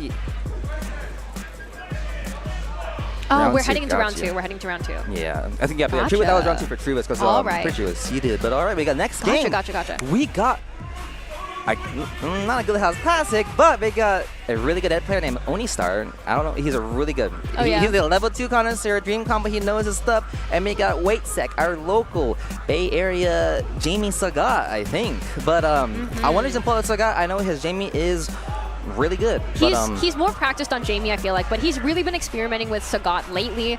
So I'm curious if he'll stick with his old man or maybe try something new here today. Yeah, I mean, Jamie, he's young. He don't have a whole life. He got that swagger, so definitely. I like Jamie though. Yeah. I wonder if that's I love seeing a Jamie play though. It is really so fun. Yeah, it's like when you play against Jamie, you don't like it, but when you see a Jamie on screen, you're like, damn, like, kind of sick. I think it's kind of sick. Yeah. But yeah, let's see if Onistar knows how to deal with Jamie or Sagat. You never know. I guess we'll find out in a few seconds. Definitely. All right. All right. Waitsec looks like he's feeling himself on stage. Definitely. Yeah. Onistar is locked in. He is locked in to win it. Yeah. He had a really good showing at King's Cup last week. He, I believe, got made top 8. Which is exciting. Really good. Really Let's good. see if we can do a repeat performance here. They're checking their buttons, making sure everything's in order here. So excited to see who is going to play in our matchup today. Definitely. I definitely think it's going to be a Jamie though. I feel like he's just more practice in that right now. And this is like in a bigger stakes tournament. Are you so sure? And I was kidding. Unless I think he's just hovering, you know. You think so? You think so? Yeah. All right. He was playing with us a little bit, but it looks like it might very well be an Ed and Jamie matchup today. Definitely. This might be rough for Jamie though, because Ed's keep away game is insane. He got long buttons, can't really punish, he can't whiff punish that too much, and he's just dominant in the neutral. So absolutely. And the Onistar's playstyle is not like a rush on top of Ed. He likes to zone you out. You know, he likes to play his neutral game. He likes to use his buttons. Oh yeah. So, definitely, yeah. So I wonder what's the... Ed being very strong right now, too, in the general public opinion. Oh, yeah. Top 5 character. Oh, yes. We got Jamie. All right, let's see. The underdog versus the hero. I mean, Waitsec is kind of the hero, but... All right. Alrighty. Wow, okay. They're aggressive right off the opening with Ed kind of getting in there, trying to juggle him around. And he finds his opening. All right, Waitsack kind of in a disadvantageous position, but trying to take it back with OD. Wake up. Yeah, Waitsack is not afraid to show Wake Up EXT early in the round just to get his drink. All right, he's got 2 drinks right now, and that's really good. And what's going to do? Really good start at 80 seconds, then he 2 drinks in. He's pushed Onistar all the way across the screen to be in the corner. He has a little bit of a good position here, but we will see how long that lasts. Definitely, yeah. Waitsack is trying to put on the pressure, and we got a side swap. This could look real bad for Waitsack. All right, not afraid to use that dive kick to go in. And this could be a kick. Ooh. All right, we'll see. Nice try with the overhead, but Onistar takes his space back. Oh, wow, another one. All right, good job to Jamie, who takes that first round. Coming into the second. Yeah, good job to Waitsack. Definitely just showing jump to see if the player will anti-air, which is really good to do. Absolutely. Well, we see Onistar really not letting up, though, not getting too much more cautious, still trying to get his pressure on, but of course, Waitsack's not going to let that slide without returning himself. Definitely, yeah. Waitsack, you see him, he's going on the gas, and then he's going on the brakes. He's trying to find his right time to go in. Yeah, he's sort of switching up the pacing a little bit to try to keep Waitsack on his toes, but Waitsack is adjusting really well here as he has Onistar trapped in the corner. Gets another drink in, so he's at drinks. Oh, wow, beautiful command grab by Waitsack here, and we see the level 3. Do we think this kills? I think this might. I believe this is not a kill. It's probably a slither. I see. Yeah. Boom. And you're right. Reset. Oh, and that rush is going to hurt. That jump, I liked it. He had an answer just for the grab. Absolutely. Wake up, he can see the future. All right. What a anti-air. Oh, wow. 1 drink in already, but Onistar does absolutely kick that. It's going to be another OD wake up from Waitsack. Hey, if he doesn't counter it, you got to keep doing it. Exactly. Don't fix it if it ain't broken. That's what I'm saying. And we have Waitsack really hitting the gas here, pushing Onistar into the corner, though, of course, Onistar is trying to take a little bit of space back for himself. Definitely, yeah. And we got Waitsack on the offense right now. What's going to be the Oki setup already. Oh, what a space trap. Ooh, he burns himself out to close out the first round of the second game. Beautiful, yeah. That's a good thing about Jamie. He's a very space trap heavy character, so you don't know when to press sometimes. Absolutely, and this is going to be a potential last round if Waitsack can keep up the pressure here. But Onistar's not going to let him take that easy as he really goes into... Oh! See, there you go. He blocks that OD wake up.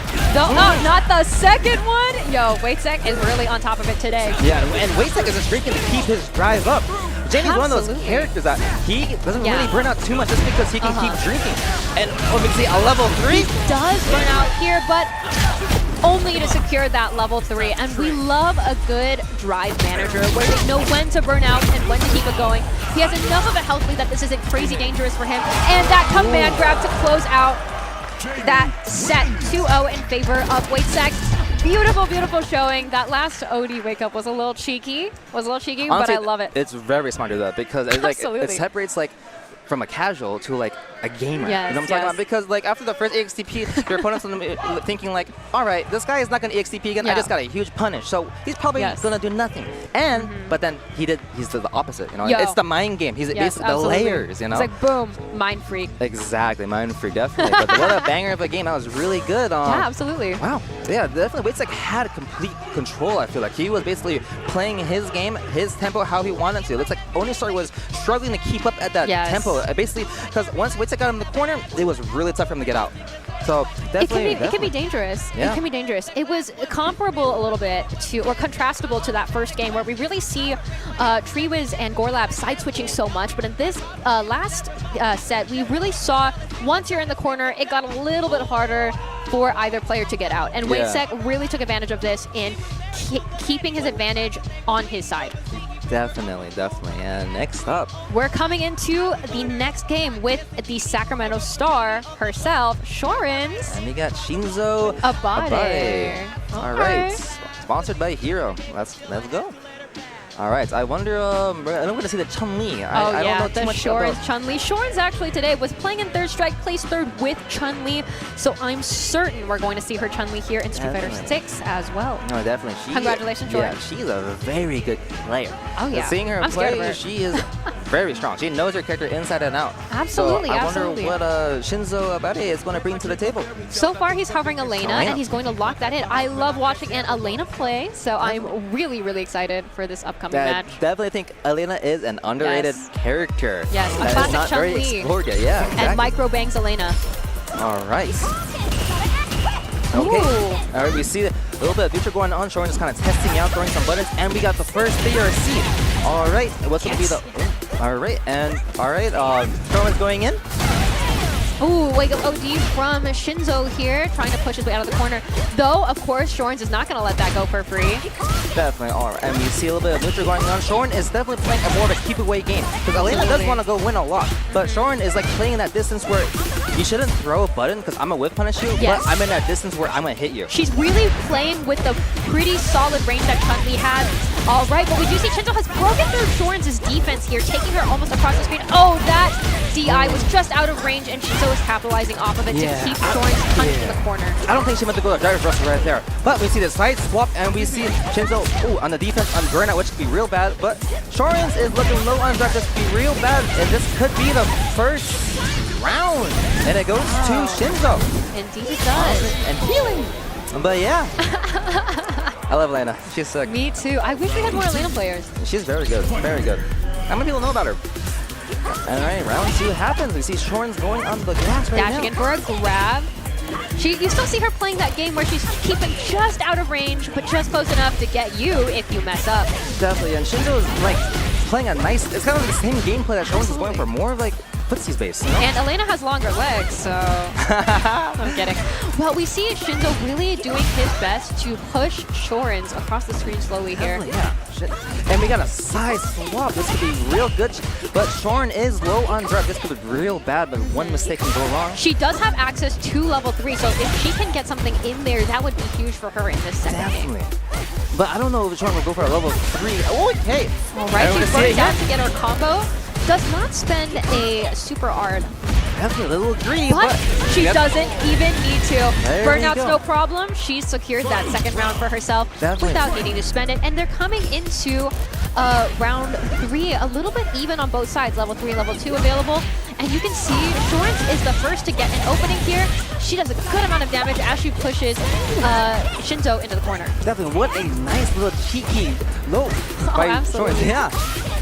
Looks like Shorin has complete control in the corner, and this is going to first game will be going to there Shorin. You go. Look at her. She was really willing. She had really good drive management up to the end where she goes spend it, spend it, spend it. Level 3 perfect KO to close out that first game. Yeah, definitely. That right there is a great demonstration of her just going on the gas, keeping that pressure, but keeping that distance, you know? Yeah. Like, I'm gonna wait for you to mess up. And like Shinzo messed up, and then Shorin's to capitalize on that pretty much. And she's not letting up at all coming into the second game here. Definitely. Ooh, Shinzo is no slouch. He's like, all right, buddy, it's time for me to get back in this game. Oh, we gotta miss the inputs. And what's gonna be the Shinzo gonna... Ooh, beautiful anti-air from Shinzo here as he manages to keep the pressure on, keeping and kicking Shorin's all the way into the corner here. I really like Shinzo's, his ground game is very solid. He's basically making, oh damn. And Shinzo, oh, what a nice block, what good defense. And this is gonna be the first round going to Shinzo. Absolutely. Shinzo is really able to capitalize off any of the little whiffs or misinputs that we see from Shorin's once in a while. And that's where he's really able to get a majority of his damage. Though Shorin's herself is nothing to sneeze at as she manages to, ooh, that grab, the whiff is going to hurt for Shorin. Ooh, Shinzo on the offense, putting in the corner. He's hitting an early level 2.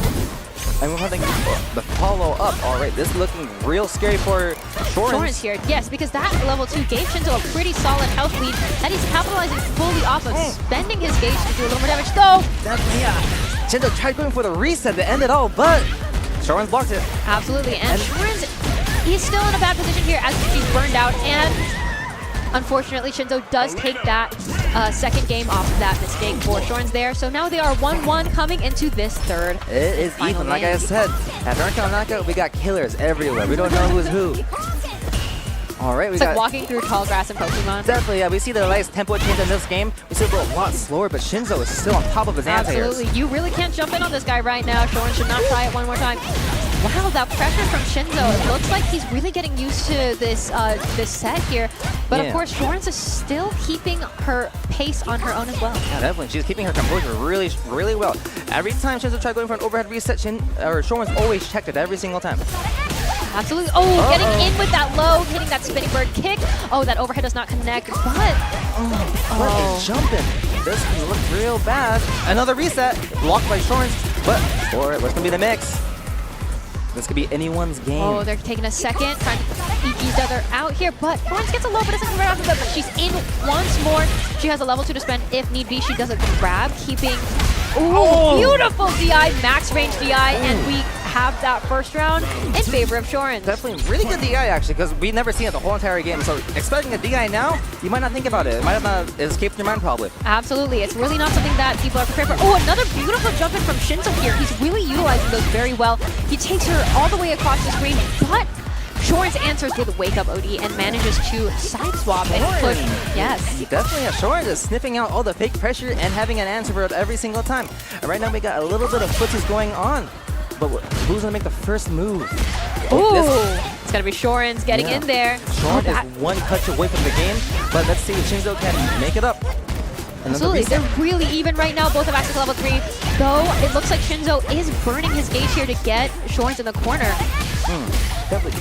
This and this could be it. Yep, this could be it. Burning out at the very last moment there to land her level 3. Shorin's manages to take the set 2-1. Not that Shinzo at all was slacking today. What a good game. What a good game. I really admire that Shinzo also went for a little reset at the very end. Oh, absolutely. You know, I like it. Hey, you gotta do it. You gotta do it. You know, because it's a tournament. Tournament stakes, people don't really expect an overhead. The pressure is at an all-time high. We also had a casino. It is fun to gamble a little bit, but sometimes you win, It's sometimes the atmosphere. you don't. Definitely, yeah. But what a banger of a game. Absolutely. Like I said, all these players, I don't really know any of them, but they're really solid. So it's really nice seeing everyone as a potential threat. Absolutely, and it was really interesting to see the pacing sort of change throughout the set.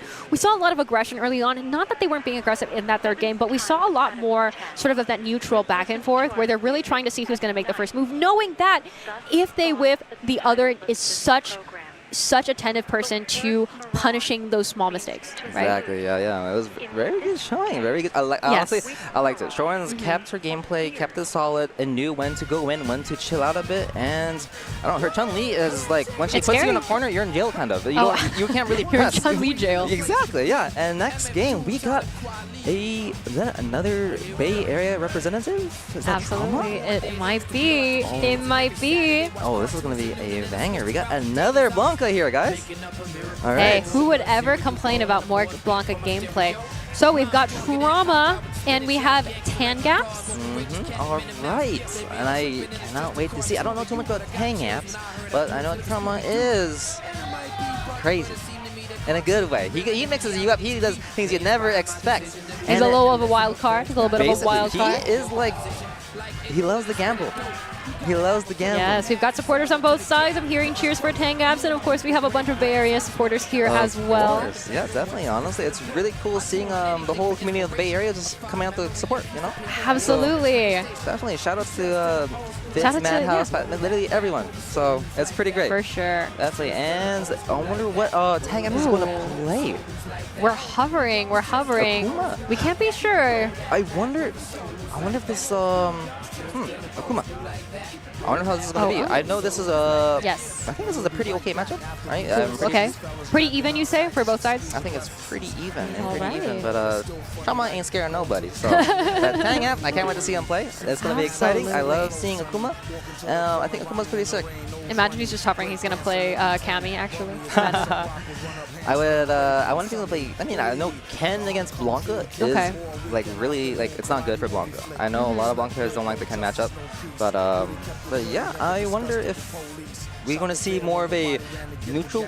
If he does pick Akuma, I wonder if we see more of a neutral-based type of player, or if he's more of like all-in type of player. It could go either way. I've seen both from Akuma because he has a pretty good kit for either. Oh yeah, Akuma can be like, I'm gonna be in your face. Oh, I'm missing another Akuma. All right. Oh yes, Akuma versus Blanca. All right, okay. The crowd is hype. Alrighty, let's get going.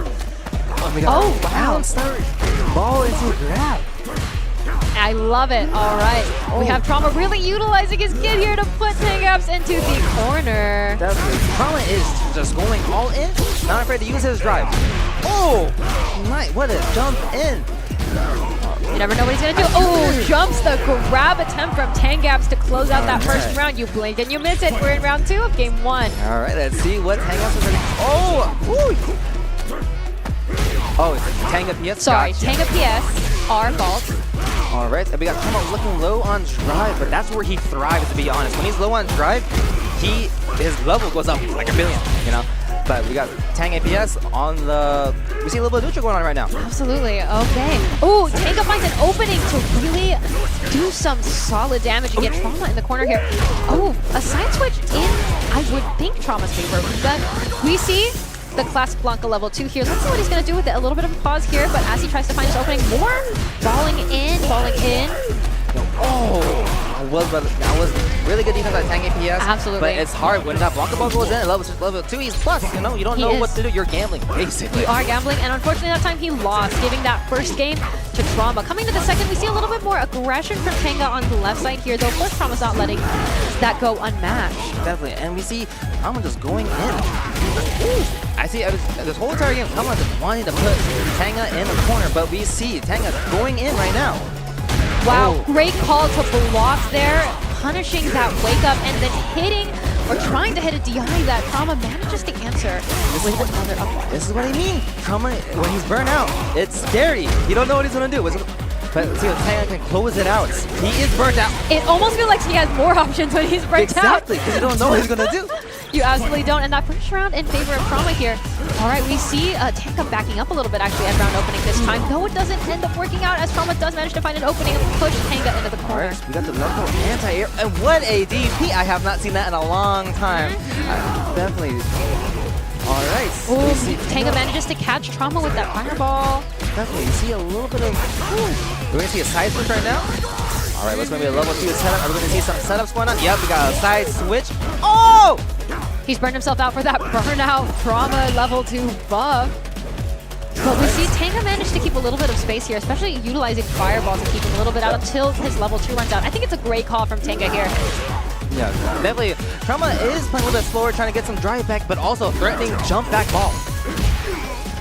All right. Oh. Incredible call to block there. Interesting choice for the DI, but it's going to work out in Trauma's favor as he closes out that second game for a 2-0 game in favor of Trauma. Very good. I wonder if that was the optimal decision, because I know DI does build a lot of, like, a good chunk of meter. So it does. Pretty good usage of Trauma, honestly. I think so. Yeah, like I said, it's scary. He's the mix-up master. He's the gambling pro. So absolutely. Shout out to Tanga, though. He's a great player. He played really well. I like how he handled that second level 2 that Trauma popped, where he utilized his spacing and his fireballs to try to make sure that Trauma couldn't maximize usage of the level 2. But ultimately, you know, you really can't call what he's doing, and if it's a gamble, it's a good chance Trauma's going to know what to do. Definitely. Yeah, that was a great showing. Great showing.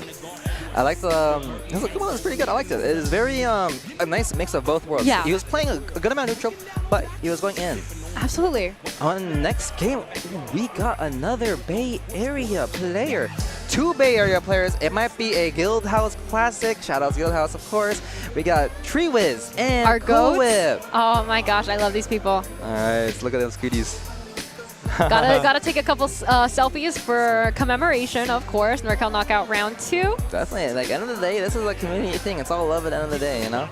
But it's an exciting place to be right now. Like, yeah, I really appreciate the Madhouse crew and Reading coming together, getting this beautiful venue, all this stuff, Triple F shop, everything here. Everything here is like, it's like perfect, you know? It's really nice. So I am happy to see everyone batted together to come out to this great regional. Absolutely. If you're not here, you're missing out. You should definitely swing by the next time it comes up. All right, we're coming into this next game. Everyone's settling in. Everyone's settling in.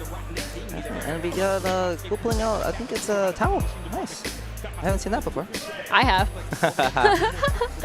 All right, staying hydrated. You know, it is pretty hot today in Reading, but in this hotel it's nice and cold, pretty cold. Oh, wow, look, TreeWiz repping Blanca on his shirt. It'd be crazy if he swapped to Honda now. Like I said, my bet is on him sticking with Blanca all the way through. Yeah, no, he's definitely, I'm pretty sure he's going to stick to Blanca unless something happens. No, I don't think it matters. I think it matters. Through thick and thin, Blanca today. That's my bet. You never know. You never know. I never know, but I can gamble, you know? Definitely, yeah. You never know. I can make a gamble. All right, everyone's locking in now. We're looking at the character select screen. And we're going to see Bison versus Blanca. We're going to see how it performs. These two players play a lot together, actually. A lot of locals. Guild House, Fitz. What an unfair matchup. It's a 1v2. Blanca versus Bison and his evil horse. Blanca got his little buddy too, That's his little true. helper, his True. little assistant. True. Blanca That makes it a little more even. Honestly. So And he gets 3 of them. So really. Yeah, he gets definitely it's like a 4v2. All right, so let's see what we got here. All right, top 24 qualifier winner side. Cool Whip and Tree Wiz. And we see Tree Wiz trying to put an answer, but getting stumped by Cool Whip. It's a tad too late on that roundhouse. Oh, yes. And now Cool Whip has Tree Wiz in the corner here, keeping the pressure up. Though Tree Wiz is keeping a solid defense. Unfortunately, the grab makes it through. Definitely, Cool Whip is playing his game plan, just keeping Tree Wiz in the corner. The way Cool loves to play, he loves to go for those grabs. But we're going to see the same kind of play we usually do.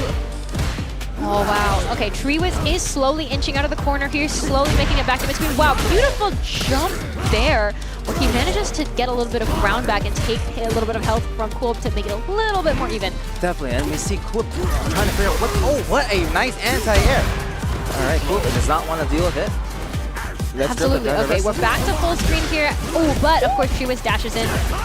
There's a lot going on here. Wow, he's really taking advantage of his... Ooh, he burns out to get that grab in. Not gonna kill, but it's close. Oh, and we see... Oh, I respect it. Honestly, I respect it. It was a good bet from Tree Wiz, but Cool Whip does manage to take that first round in retaliation. Definitely, yeah. After that first getting hit by that or missing that anti-air first at Tree Wiz, he's been on top of it. He's been hitting all of the anti-airs recently, just now. Wow, okay, so this time we have Cool Whip in the right corner as Tree Wiz managed to find an opening and dig his claws in. We see Blanca Chan come out, but unfortunately, nothing really comes of it. Though, Tree Wiz still has a massive help lead and manages to get in here. Oh, we got a drop. This could be bad for a grab happens real quick, and doesn't matter. Tree Wiz taking round 2. Perfect in round 2 even, and we come into this third round not really seeing one player dominating the other. Both of them are really even here. Both of them have access to level 3. Both of them are really kind of going blow for blow. Definitely, yeah. Ooh, what a check by Tree Wiz. Noticing the scissor kick goes way too close. Wow, his level 2 is out here, which means he has a litany of options where he's taking Cool Whip across the screen. We see Blanca Chan come out. Is this going to be a beautiful setup as we've seen before? All right, yes it is. Will that be this? Yeah. And it will. It will be the end of that first game. We see that beautiful level 2 Blanca Chan combo setup here. Definitely, yeah. It's very hard to deal with the Blanca setups with Blanca Chan, you know? Definitely in their corner. All right, we got a round start scissor kick, and we have Cool on the offense, putting Tree Wiz in the corner. Ooh, beautiful waves. Absolutely great call by Cool Whip there. Oh, and we got a drop, but doesn't even matter. He goes into a throw. What's going to be the mix? Absolutely. He keeps Tree Wiz in the corner, and Tree Wiz is trying a little bit to get out. Manages to pull a side switch with that jump. All right, and a little Tree Wiz is definitely trying to check all his jump-ins. Tree Wiz not wanting to deal with it and just goes for the instant ball back EX. Even at a health disadvantage, we see Tree Wiz still remaining pretty aggressive here, though it does feel like that is the nature of Blanca as a character. Definitely. What a check from Tree Wiz, noticing he keeps scissor kicking way too close. Okay, he manages to block Cool Whip coming in, but he is now in burnout, so that could be dangerous. Oh, that was a counter hit. But I believe he still would have died from the chip. Yes, yeah, he was a little bit too low to, I think, have handled the full. Definitely, yeah. Wow, beautiful call to grab there as Tree Wiz switches with Cool Whip to get him in the corner on the right side. Definitely, and we're probably going to see a level 2 by Tree Wiz soon, because it is round 1 right now, or round 2. And absolutely. Just for another level 2 for round, or game 3, or round 3. And we saw Cool Whip spend his super earlier, so he is a little bit lower than him. Like you said, that level 2 Tree Wiz is coming out.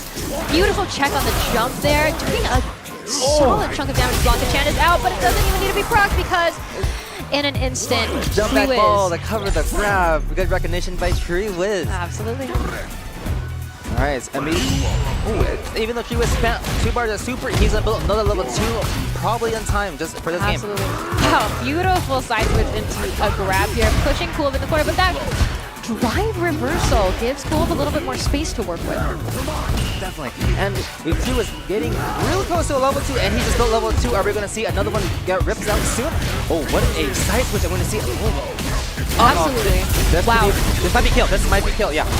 All right. Whip really amping up the pressure at the end there. Definitely, he is not letting Treewiz breathe right now. Yes, Treewiz has access to level 2, but that doesn't matter if Cool doesn't let him have the space to use it. Yeah, Cool Whip, right when he got that 2 bars of super, Cool Whip went in. He does not want to get hit into a level 2 no matter what. And now we're 1-1 coming into the final game of the set. Super, super even on both sides here. We're really seeing a lot of strong aggression from both players. Yeah, and we see Treewiz putting Cool Whip in the corner. What's me the Blanca Chan setup? Let me see back up. Oh, all right. Blanca Chan is off the screen as Cool Whip takes his turn back.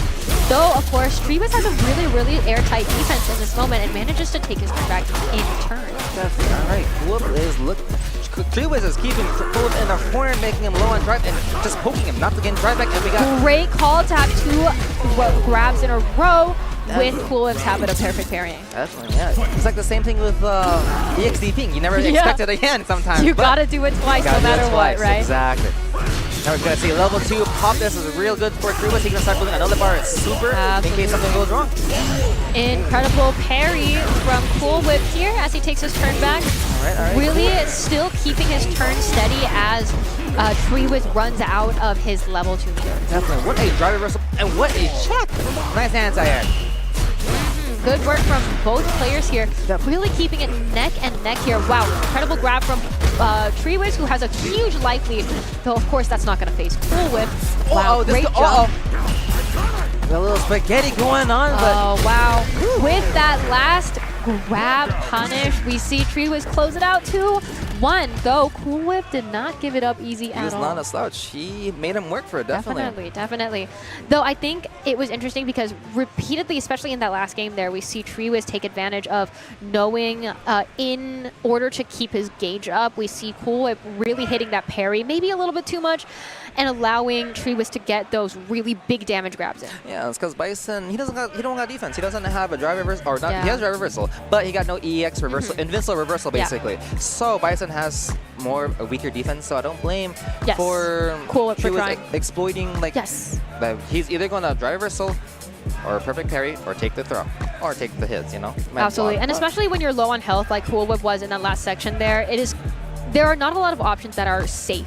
Exactly. And Treewiz absolutely knows that. And it's scary because Blanca, once he puts you in the corner, when he throws you, it's messed up because he could drive rush, light kick, and then it's either it's a 50-50. You gotta choose. When Blanca's in the corner, he's not going to be there for long because there's about 3 ways to ball out of there. Definitely. I really like how he noticed Kuba didn't really have he kept trying to he kept trying to throw Treewiz on wake up, and Treewiz kept capitalizing on jump back ball, jump back EX ball. Most of the time, just to check it. Exactly. So good recognition from Treewiz to keep doing that after he saw it kept working. Very, very interesting game. Very close game. Definitely. And now another game with 2 familiar faces for us at least, and maybe for you as well if you're familiar with any of the California players. We have Strega Man and Plague Mask Man. 2 men. 2 men of high caliber Street Fighter 6 gameplay. Yeah, all right. We got Bay Area Strega Man. We got Plague Mask Man. I believe he is on Bay Area 2 now. I don't quite remember, but cannot wait. I cannot wait to see the Honda and Strega Man. 2 very strong players. Yeah, and he's actually playing Alex now. He switched from, I believe, Season 1, he was a Ryu player. Switched to Season 2, he became a Terry player. Season 3 came out, back to Ryu. Actually, no, sorry, back to Alex. So I think he likes blondes. Ryu is not blonde. He discovered this in Season 2. Reaffirmed it in Season 3. But we see Strega Man definitely trying to get his head in a perfect state, getting that little meditation going, making sure his mental is good and healthy. I am not sure who wins this matchup, but I feel like Honda has an edge because I feel like he has a good answer against Stance. He's headbutt. This is true. This is true. I think that honestly, in a lot of ways, Alex and Honda both have similar reliances on their special moves. Definitely. All right, round starts. You see a little bit of neutral going on. Okay. Wow. Okay, Strega Man is the first to find that opening.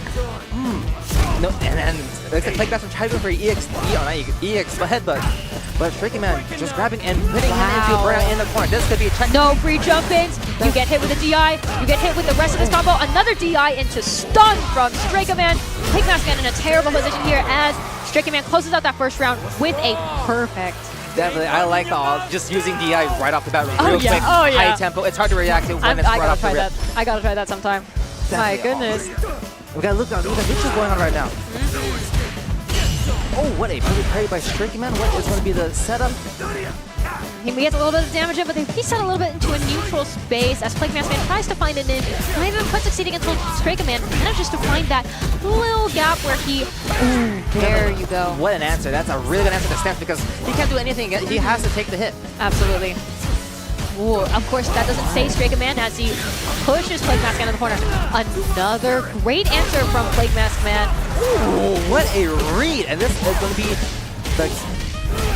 I don't know if it's... All right, I did not want to jinx anything. Yeah, you gotta stay quiet. But yeah, Striker Man, you see great drive management, burning out only at the end there where he can close it out with his level 3. And then Alex just looks at you like that. Damn. Yeah, Alex he has that glare, dude. Yeah, the aura. And we might see a character spot maybe? I know Plague has been...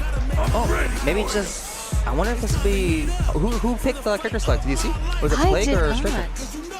But I definitely know, I really like how Striker Man is using crouch. Well, it looks like Plague Mask Man is testing his settings again real quick, maybe taking a moment. So, could have been him. We see them taking their time, Definitely, yeah. Striker Man is definitely using his crouch punch a lot, just how long that move is. Every single time, every opening he got was mostly because of crouch medium punch, getting a counter hit or another move, but... It's a strong move for him right now. Very strong, and it's just unbelievably long. You know? Alex's arms are too long. That's my diagnosis for today. Definitely, yeah. All right, his range for being such a slower, grapply type of character, he has a really big range. Yeah, definitely. And looks like we got a little bit of technical difficulties going on right now on the stage. One moment, please. Hopefully everything goes well. Hopefully nothing broke. But yeah. I'll take a moment. Looks like things might be okay. Everyone's still testing their settings, making sure everything's working. Definitely, yeah. And yeah. Usually, I usually mostly when I see Plague play, he's usually on the offense. Yes. But it was very it's interesting. Striker took control of that today. He basically wanted to play his own game. I'm curious if he's experiencing technical issues on the setup that contribute to his hesitancy today. It could be. Absolutely. He did have a moment to talk with some of the producers. Yes. Well, let's hope everything is in order because they're coming back into the next game. Definitely, and it is 1-0, Striker Man leading. Absolutely. And they're still sticking to Alex, still sticking to Honda. Okay. And we got cheers for Plague in the crowd. A crowd favorite, writing representative versus the Bay Area. Let's see what goes on. We got some footsies going on. Striker Man trying to find that one opening. Plague Mask Man's like, you're not the only one with DI. Wow, okay, hitting the gas here. And he's really got Striker Man in the corner, though, of course, side switch. Striker Man is now on the outside. Striker Man is on the offense, putting him in the corner, getting some plus frame splash top. Ooh, what a nice check. Oh, wow, Plague Mask Man not going to let that go unanswered. Heavy hands right into the corner. All right, this is where Plague shines. I feel like when he has him in the corner, it's tough to deal with. Are we going to see a command grab? All right, and Striker burns out, but what could be the option? Reversal here. Oh, Plague Mask Man also burns out to try and get something in there, but regardless, he does manage to close it out. Huge life lead that Plague Mask Man had in that last moment there, working to his advantage as they were both in burnout. All right, and we see Striker Man is on the defense this time. It could have been a control of difficulties, who knows? But we know that looks like Plague Mask Man is in his groove now. He is alive. He is alive and kicking. But Striker Man ain't no slouch. He's gonna make it work for this. All wow, right. Great call there from Plague Mask Man, granting himself a ton of space here and a lot more room to take his turns, which he's taking full advantage of. And that level 2 is going to be real useful here as it closes out that second game for Plague Mask Man. Wow, what a game! Now they are 1-1, coming into the final game here. Oh yeah. And we got Striker Man gathering his thoughts. I wonder if the Honda buffs affected him, because I believe they changed his hands to +1, I believe. I'm not quite sure. I've heard from my local Honda players that it is a buff, but it is not substantial enough to maybe re-rank him in the tier. Exactly, like a nothing burger buff. But what a check, and we got a reset to a command grab. Incredible call from Striker Man there. Oh, jumping that is such a great call. All right, and both players are looking low on drive. All right. Oh, stop sign. Stop sign. Okay, great. calls from Striker Man here, really doing his best to keep his defense up. And he just lets it rip. He's like, uh-oh, this could be real bad news. Absolutely. Both players burnt out right now. Wow. Though Plague Mask Man really taking his time to punish any mistakes on Striker Man's part. And he's going to sit on Striker Man to end that first round. Definitely.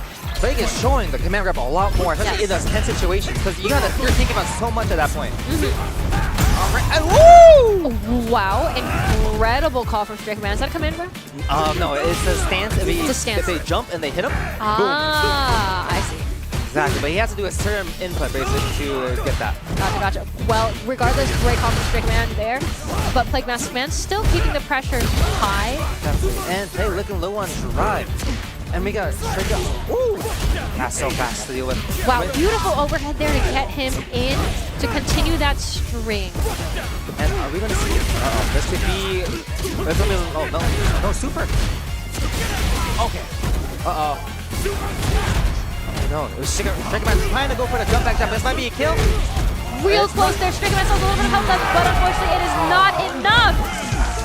Plague Mask Man manages to flip him out in the air there, closing it out 2-1 in favor of Plague Mask Man. Definitely, Plague is defending the house today, and definitely saw that Plague noticed he was trying to jump back jab a lot to get the butt slam, and I believe it's very hard to catch when you do OD butt slam, and he kept doing OD butt slam, and he kept catching Striker Man. So yes, it is definitely tough. It's one of those moves that you don't want to be only looking out for it, because then you're not prioritizing other things. But when you stop looking out for it, they can absolutely weaponize it and take so much free damage with it over the course of the game. Definitely, what a banger of a game. I wonder what actually happened up there after that first round. It looked like Plague Mask Man really settled into it.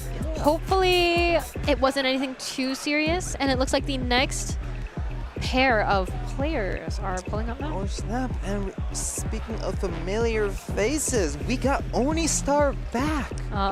For another round. And this got a little goofy action going. Cherry second wave, and Onistar EXE. Onistar EXE, alright. I believe Cherry is a Reading player. Alright, we got fun and games, all love in the community, alrighty. I wonder what's gonna happen. I wonder if Onistar is, he fought his way back. He went from losers, now he climbed back up to over here now. Well, I'm not surprised. He put up a good fight against Waitsec earlier on in Pools today, so I'm excited to see him back. Maybe he woke him up. Maybe he's online now, you know? Sometimes players need to lose early to get that locked in mode, you know? You actually never know. Some strong players get knocked down to losers and they fight their way right back up with no problem. Exactly. All right, I wonder what Cherry Ed back on the screen. Looks like it's gonna be DJ and Ed. DJ for Cherry, Ed for Onistar. This is gonna be a banger of a game. I'm not sure about this matchup. Cherry looks like he's in a good mood today. Yeah, I feel like it might be, I don't know, even. Not sure. But this is gonna be a fun game. I can't wait to see it. It's gonna be top 24 qualifiers. And all right. All right, coming into top 24 qualifiers. Loser side.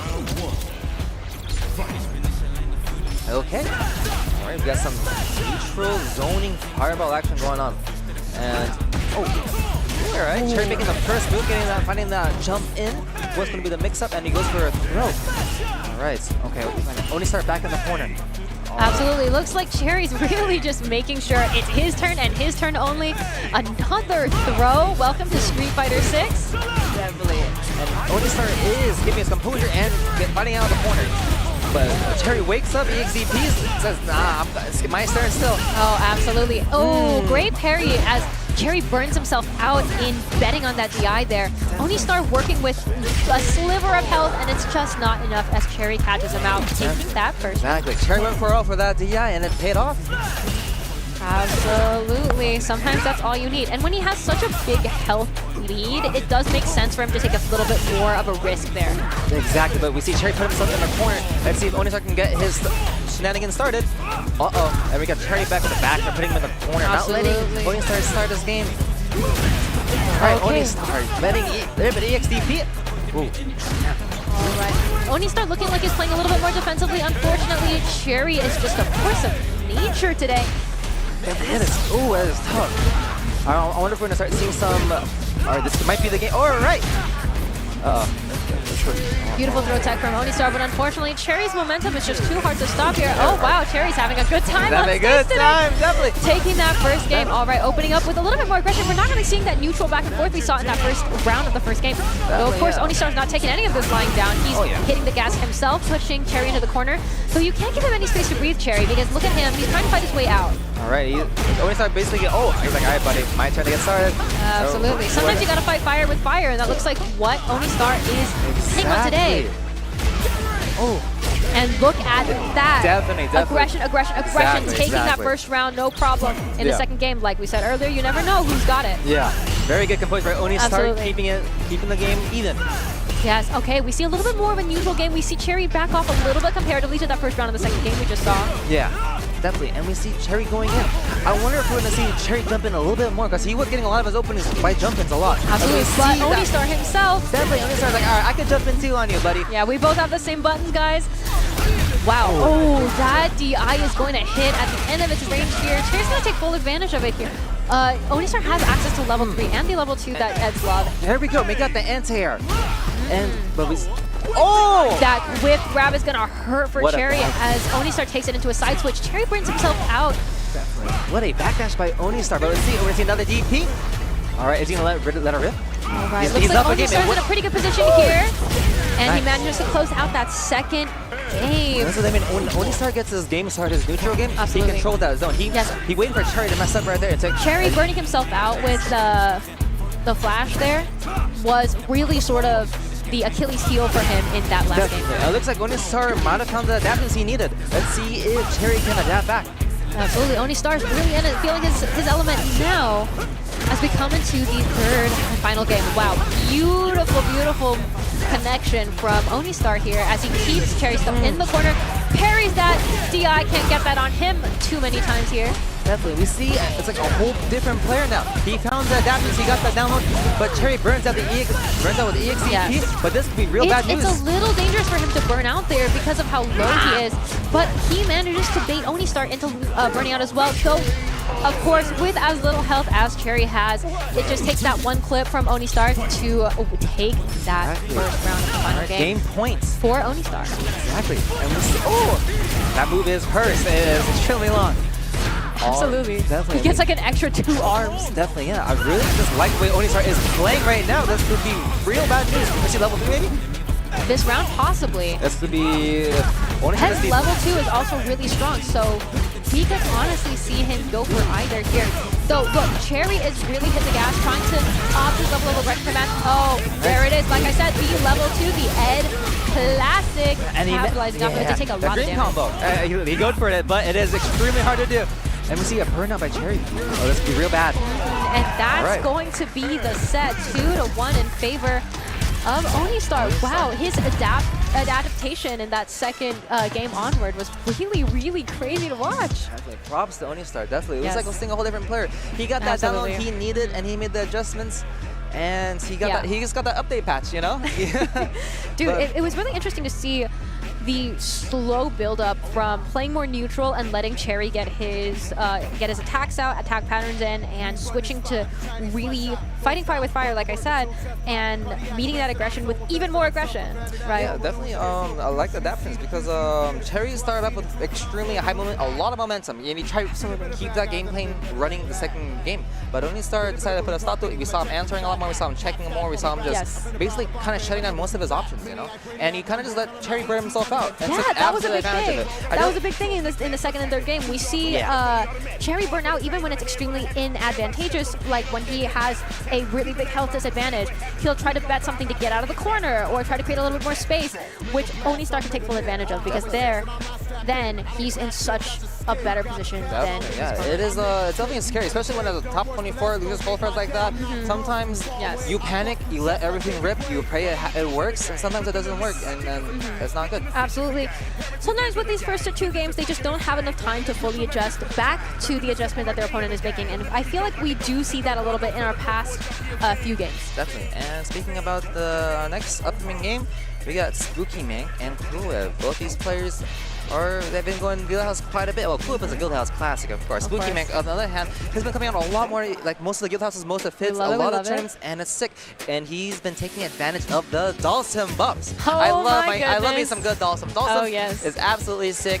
I hate playing against him, but watching him, he's slick with it. With his new buffs, he got new sauce, new things to do. I just love it. So I think we're going to be seeing a Bison Dhalsim matchup today.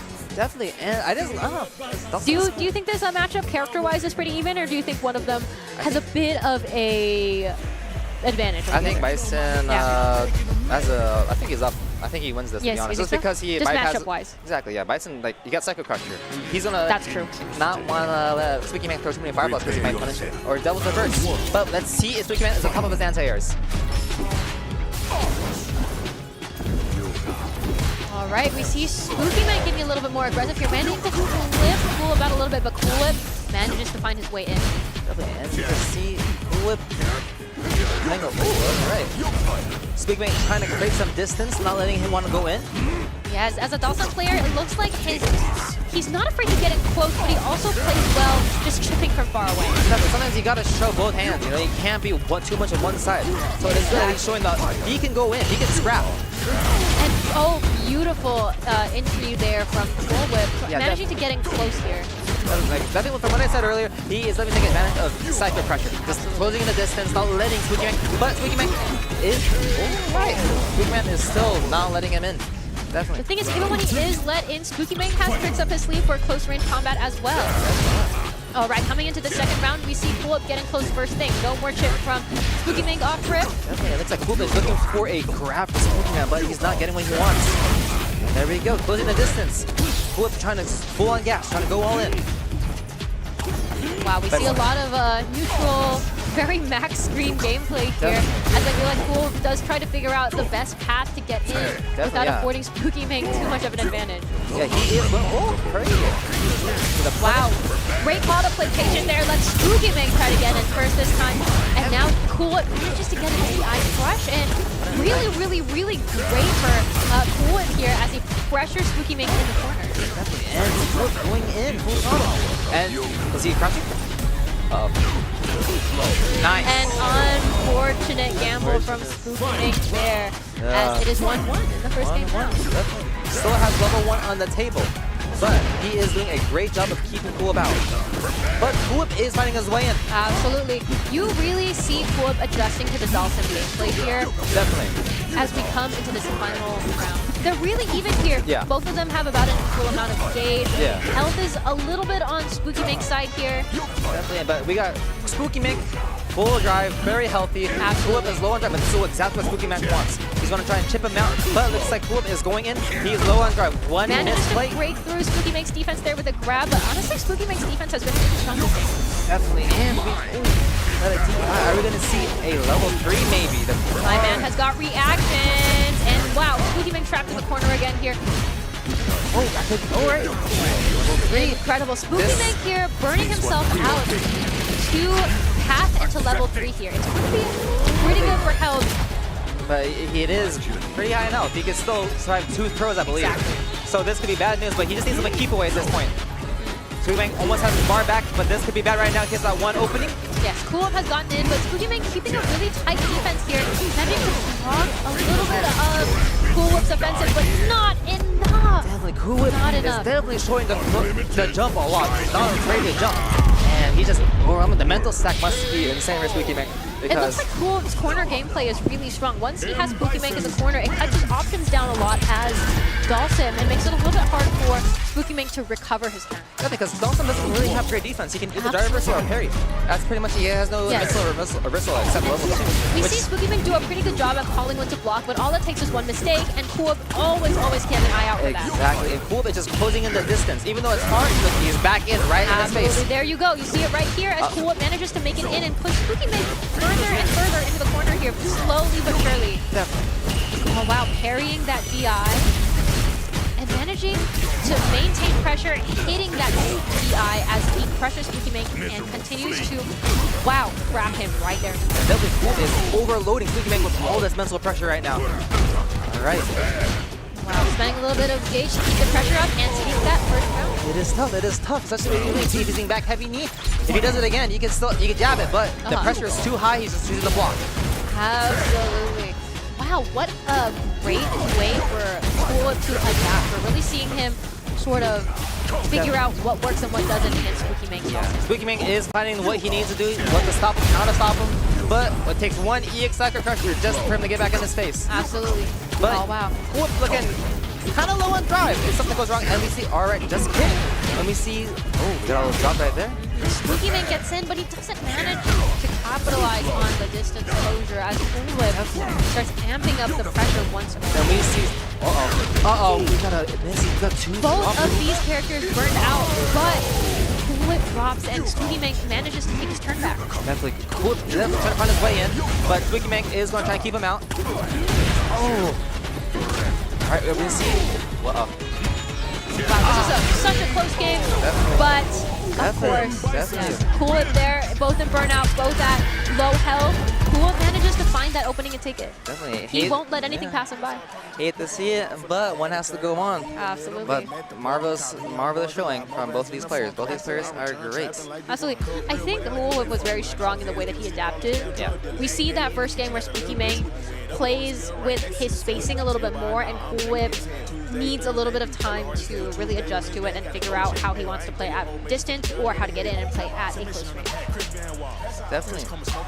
All right, so it was a great showing. It was a great pull. Absolutely. And we'll be right back from away from our sponsors. All right. Alrighty. Take a break, guys. See ya.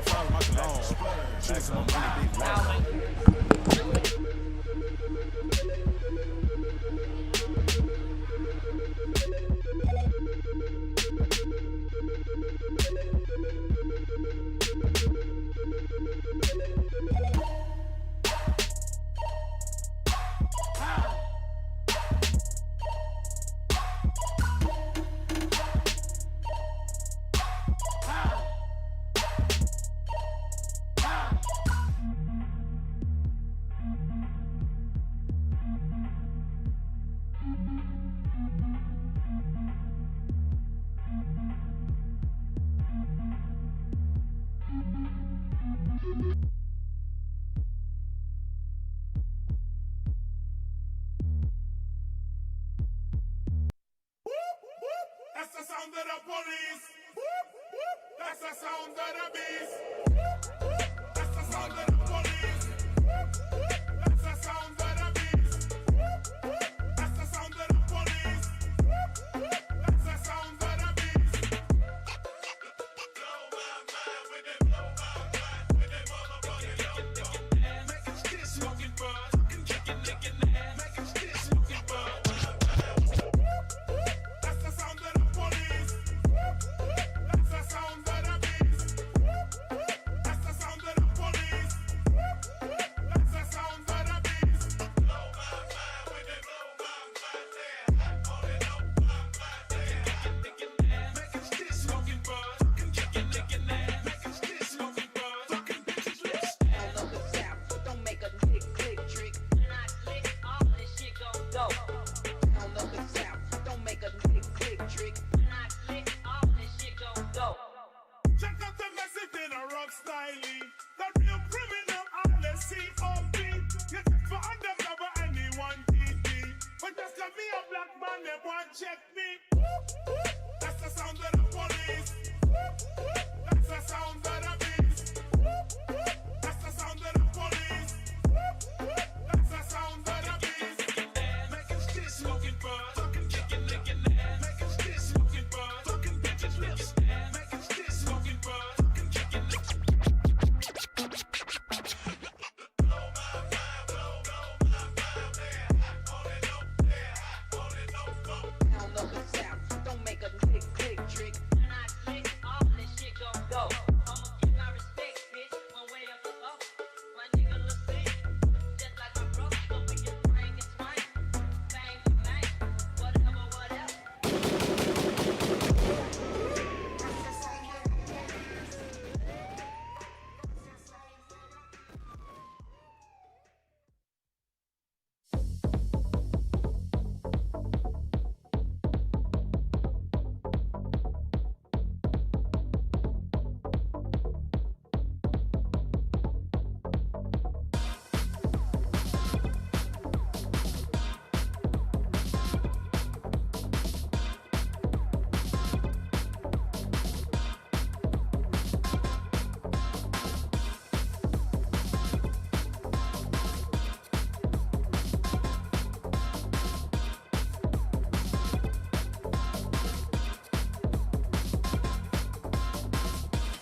All right.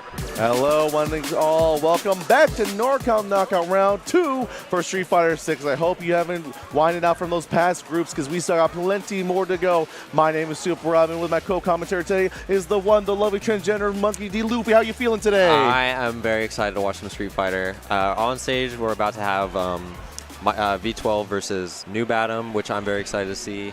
V12, obviously, Sacramento. I'm a Sacramento head. Might be a little biased in the commentary.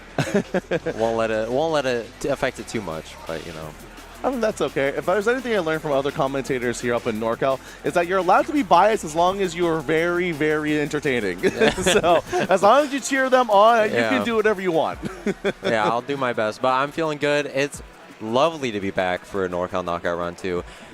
One of my favorite tournaments was the original NorCal Knockout. Just what a amazing event. And it's such a pleasure to be back. Like, I'm actually very excited to watch some matches, watch some Street Fighter, and let's get into it. All right, let's see. We got Nubam on. We get the big ol' thank you on that side. V12 rocking the cam, keeping it simple. Solid start, you know the classic, the low forward into the drive rash. And now let's see how Nubam. Actually, I did notice is on the modern Zangief. Modern Zangief. I actually don't really know what Zangief loses on modern, to be honest. I wonder what the motivation behind the pick is, or if it's just a comfort pick, like a modern player just picking up Zangief. Yeah, possibly maybe just going for the funny thing of having Zangief, one button, command grabs, all you need. Yeah, you can see V12 is already jumping to make sure that they don't fall for that. Turbo just goes for it, but unfortunately not getting anything. New Grab's already having a good time. Noob Adam is chuckling to himself after that one. Having a great time. Yeah, I'm looking forward to see some one-button 720s. Looking forward to that. But V12 doing his best to try and contain the Geef. Oh, finds the low forward. That will be the kill. Round 1, V12. All right, Noob Adam, put all the tricks out in the book. You don't see running bear grab too many times, but you do see a good old charge heavy punch right there. Yeah, I really like that as an anti-air versus Cammy because she's usually coming down with a dive kick. And so just being able to swat that out of the air is really nice. Oh, nice little punish there, but this is the conversion. Corner carry. A little stagger pressure with the crashing heavy punch. Now back at him. Unfortunately, a big ol' whip. That 12 is happy to punish right there. Goes for it once again in the corner pressure, but Noob Adam slap his way out of there. I mean, even with deep health, I think, well, that's not enough, but I don't know if I agree with that spin. Oh, I'm okay with it. I'm okay with it. I'm okay with it. Leave him on one touch, but he does have CA on deck. Modern player. It's going to be really hard to close this out, I feel. Yeah, you can see V12 being aware of it, but he talks about it. They'll run at him. Is the one more coming out? Noob Adam are they afraid? Are they ready to call him out? Tries to challenge him in the air, not having it. V12 just jumping away. Noob Adam, careful. Just slowly but surely. V12 just inching forward to catch him. Oh my god, that heart rate, little. Oh my god, the light kick to find it. And that's game 1 V12. Looking pretty strong, but that last round was a little scary. You can see Noob Adam not afraid. He's actually just not afraid in general to convert off of anything. As 12 is actually just respecting them. But Adam is trying to take advantage of that. Minus frames. Oh, try to resend the SVD. Doesn't quite work out. Side swap with the hooligan. Now you're in the corner. This is a guaranteed stun, but do we want to cash in yet? No, we're trying to find something. Oh, that stop odds from Adam coming through once again. Wait a minute, before we haven't gone for the DI check yet. Noob Adam is actually just able to get out of it, thankfully with 12. Check him, goes for a running bear grab, but 12 misses the punish right there. Oh my god, again. Oh my god. He is laughing to himself. He is like, how am I getting away with this? That should be the kill. Oh my god. I cannot believe V12 didn't go for the stun there. He didn't have the meter, even on modern. Without 2 bars, there's nothing you can do on Zangief. Yeah, full respect out of V12. They are on set point though. Noob Adam, you gotta be careful though. You want to always be afraid of the opponent that's always having fun, right? Yeah. He's shaking his head. He's like, what? Back and hit? Oh my god. Back heavy kick anti-air. I love that. V12 is so good at that. Already coming in, Noob Adam just drives in. V12 actually walking in their face, not afraid of it. Actually, they know Noob Adam's not going to go for it, so they're just walking into grab range to punish him like that. Are we going to cash out again? Okay, a little hit confirm there. Or maybe he just knew he wasn't going to block it. What's the difference? What's the difference? I think the difference is a whole set if Noob Adam does not find a way out right now. Yeah. Noob Adam is really careful. You can see B-Top already pressing buttons to check him, just being really respectful, just waiting for Noob Adam. Probably waiting for another running grab there, for being honest. Yeah. Oh. SVD, yeah. There it is. And Mike finds the jump, finds the set. He's a little bit stressed, like, man, you're on modern. Why do I? You made it more stressful than I need to do. I'm out of here. He looked pissed off and he won. He looked like not happy with that one. Not happy with that one. But Mike moving on to round 2. Congrats to them. And also congrats to Noob Adam over there. Yeah, Noob Adam. Oh, I want to see more of Noob Adam. I also Very want to entertaining. see. Very entertained. Got a running bear grab. What more can you say? Running bear grab. Yeah, you can see they actually gave him the piece to the crowd on the way out. That's a showman right there. And I love showmanship in this game. Dude, that is a player whose main objective is not to win. That is a player whose main objective is to show the crowd a good time. And as a member of the crowd, that's my favorite type of player. I love that. See him just right off screen. They're giving a big old hug. Like, again, who needs to win when you have fun? Like you said. Exactly. I'm also happy to see that. That's why I'm also, you mentioned before that, like, you know, last year we'd only have about 80 or so people. The fact that we have this many people right now. It is actually kind of mind-blowing. I think 130 signed up for Street Fighter 6, and that's not even including other games like you know, Strive, Tekken. We had a third strike bracket with like 30 people in it, which is pretty cool. Yeah, all right. Third strike lives on. And speaking of living on, we move on next, and now we have Damalama going on. The Mad's own Bonkers coming up. Now, unfortunately, Bonkers we know and love, but unfortunately for us, they are still a Kimberly player. Yeah, I mean, you know what? To each their own. I'm not gonna say anything. There's only like one character in this game I truly hate. And I'm not going to say his name. I'm not going to say his name. So it's a man. It's more of a jungle creature. Oh, no. But that's non-specific. Who knows? Don't tell that to the Bay Area players. I do. No, I'm joking. All love, especially because, again, you can see in the background of the shot, you can see all those people right there. A lot of Absolutely. Just from all parts of NorCal. Absolutely. I've met people from Chico, the Bay, Reading, obviously, like people are Sacramento we got up like at least like I think 10 or so people coming up from Sac. A lot of people showing up, trying to, you know, represent NorCal as a scene, which I love. It's so awesome. I might be biased, but it's the best scene in the biz. NorCal represent. NorCal represent indeed. It's all been vibes. It's all been, listen, I have not left this building without getting at least a minimum of 5 hugs from people in this building. Absolutely. It is like, it's so good to like get so many, like, oh my God, what is up, man? Like, holy shit. It is so nice to, I don't know, it's just nice to see everybody. Yeah, it feels like just one big family of people who just love slapping buns with each other. Yeah. It's really cool.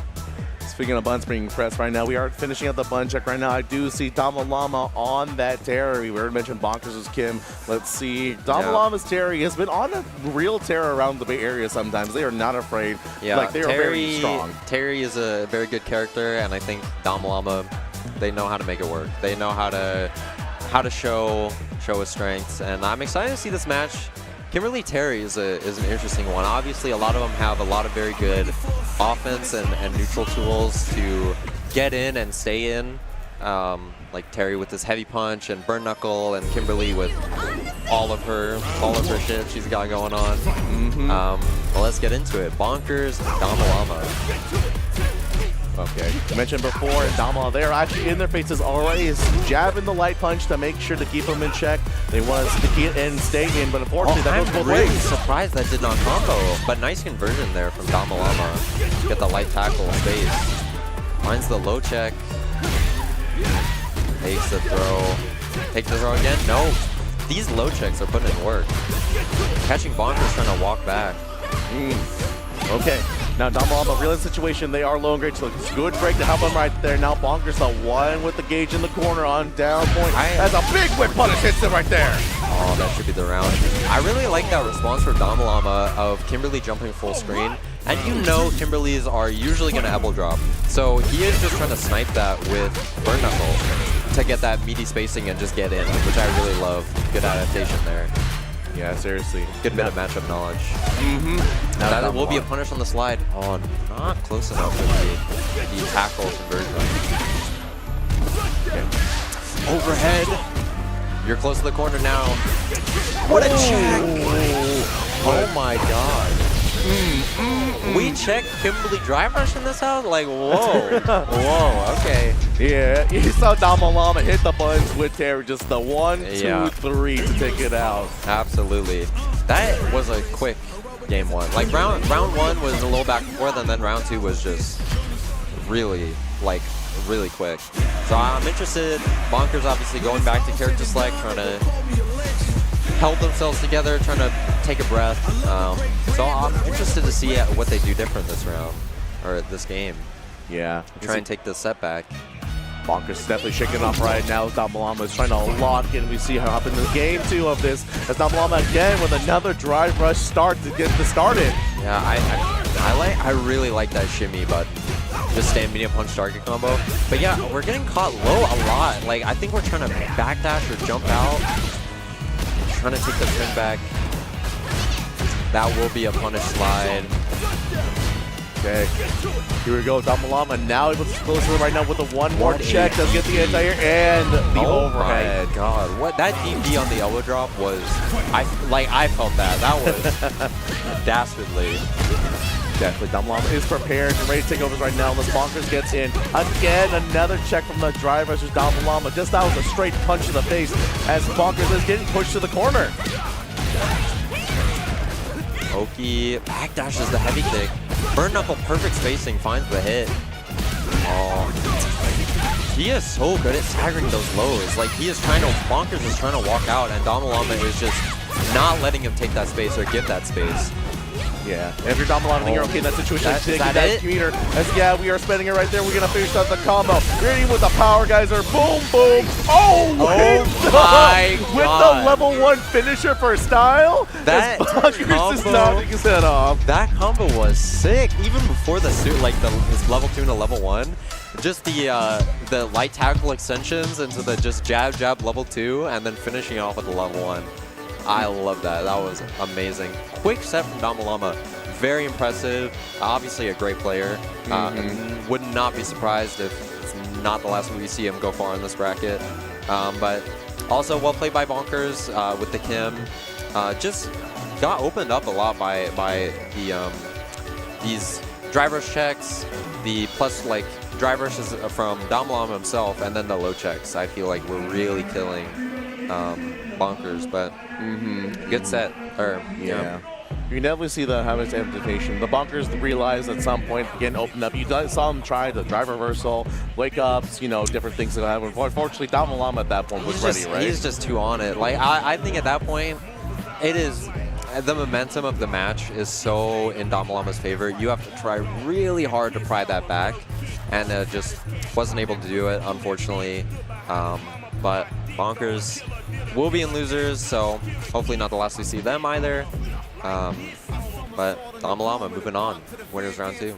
Yeah, so we see a little more matches coming up your way as this bracket is going on. As a reminder, this is the third pools of the whole tournament. So after this, we're hitting at the top 24. Top 24, and then top 8, right to top 8. Right to top 8. We're gonna like non-stop. I believe the rest of the day up here is just nothing but Street Fighter. I'm pretty sure, yeah.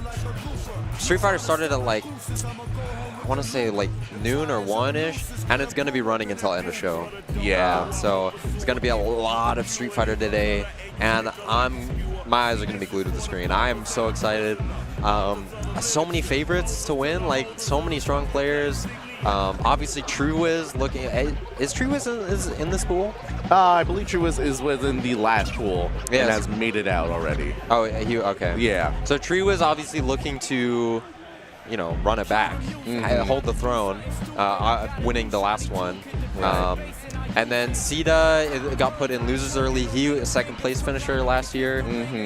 I would love to see a run back. Triwiz, Sita. They've fought obviously a lot, even more recently than the last NorCal knockout, but that is one of my favorite matchups to watch. Big fan.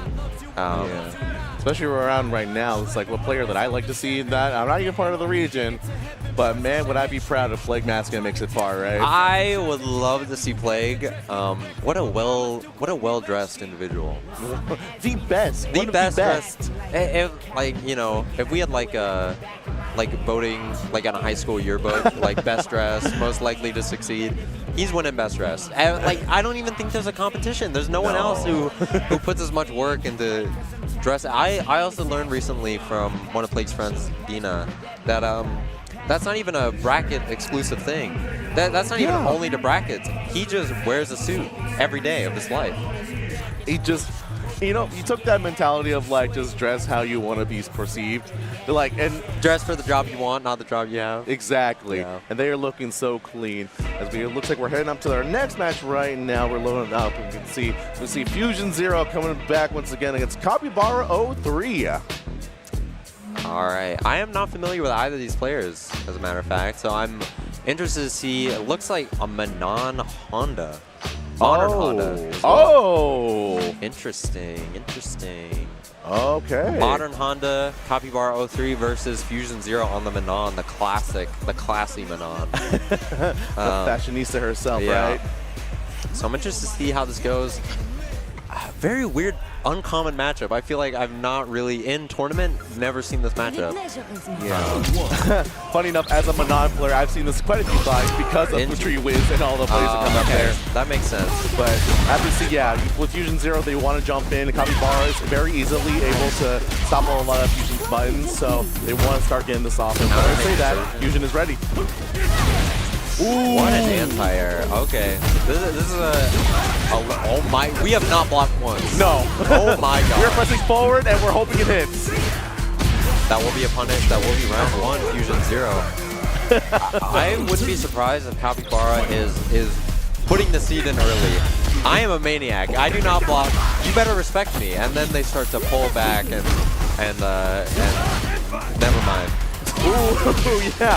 I was going to say, like, Capybara. Is that the kill? 4 medals? Yeah, 4 medals. It's really close. You do the math yourself. I myself am going to say it's not going to kill. I'm going to say no. But you got to be aware. If you're holding forward, Fusion Zero can go for one more overhead. There it is. And the overhead. Yeah, we'll find it. Capybara having a good time. She's laughing to herself a little bit.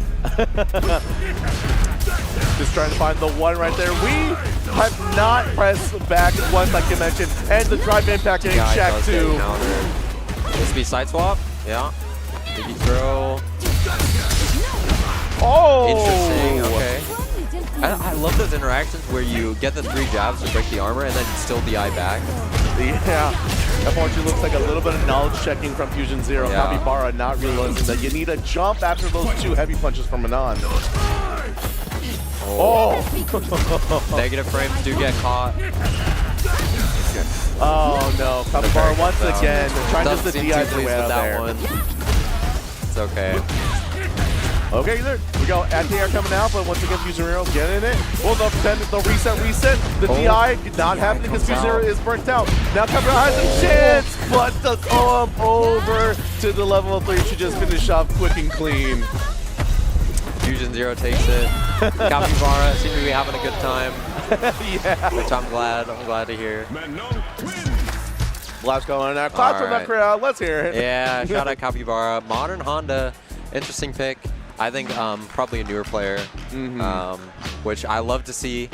Newer players coming out to events, and not only coming out to events, but entering brackets, which there's such a barrier there. You feel like I shouldn't enter if I'm not this level of skill, which is such, you should just play. Like, everyone's having fun here. Like, even if you go 0-2, you're just having fun. Like, it doesn't matter at the end of the day. So we will be seeing who is up next. Crazy Diamond versus Oddball. Now, you talked about being biased about certain players, and if there's anyone I will be rooting for with all my heart, no matter who he's fighting, it's going to be Crazy Diamond, all the way from NorCal. Yeah, I'm a Crazy Diamond fan. I like Rashid. Talked to him while he was running some casuals earlier, and he was feeling good about today. So is this his first match? No. Yes, it is. He got a bye. So he was in round 2. So he is looking to start off fresh today. Hopefully he warmed up. But I do like Crazy Diamond. I'm a Crazy Diamond fan. I'm not familiar with Oddball. I'm looking forward to seeing them. Yeah. Especially because right now, Crazy Diamond kind of run off a solid year this year. A few Kings Cups wins. Yeah, like they've been putting in work. Big fan. Real fits tops 8s, you know. Which is the funny thing is that last year, Crazy Diamond even make the top 8. He barely made top 16. Yeah, so I love to see improvement from players, and you know, Crazy. If you're looking for that, Crazy Diamond is a great one to keep an eye on.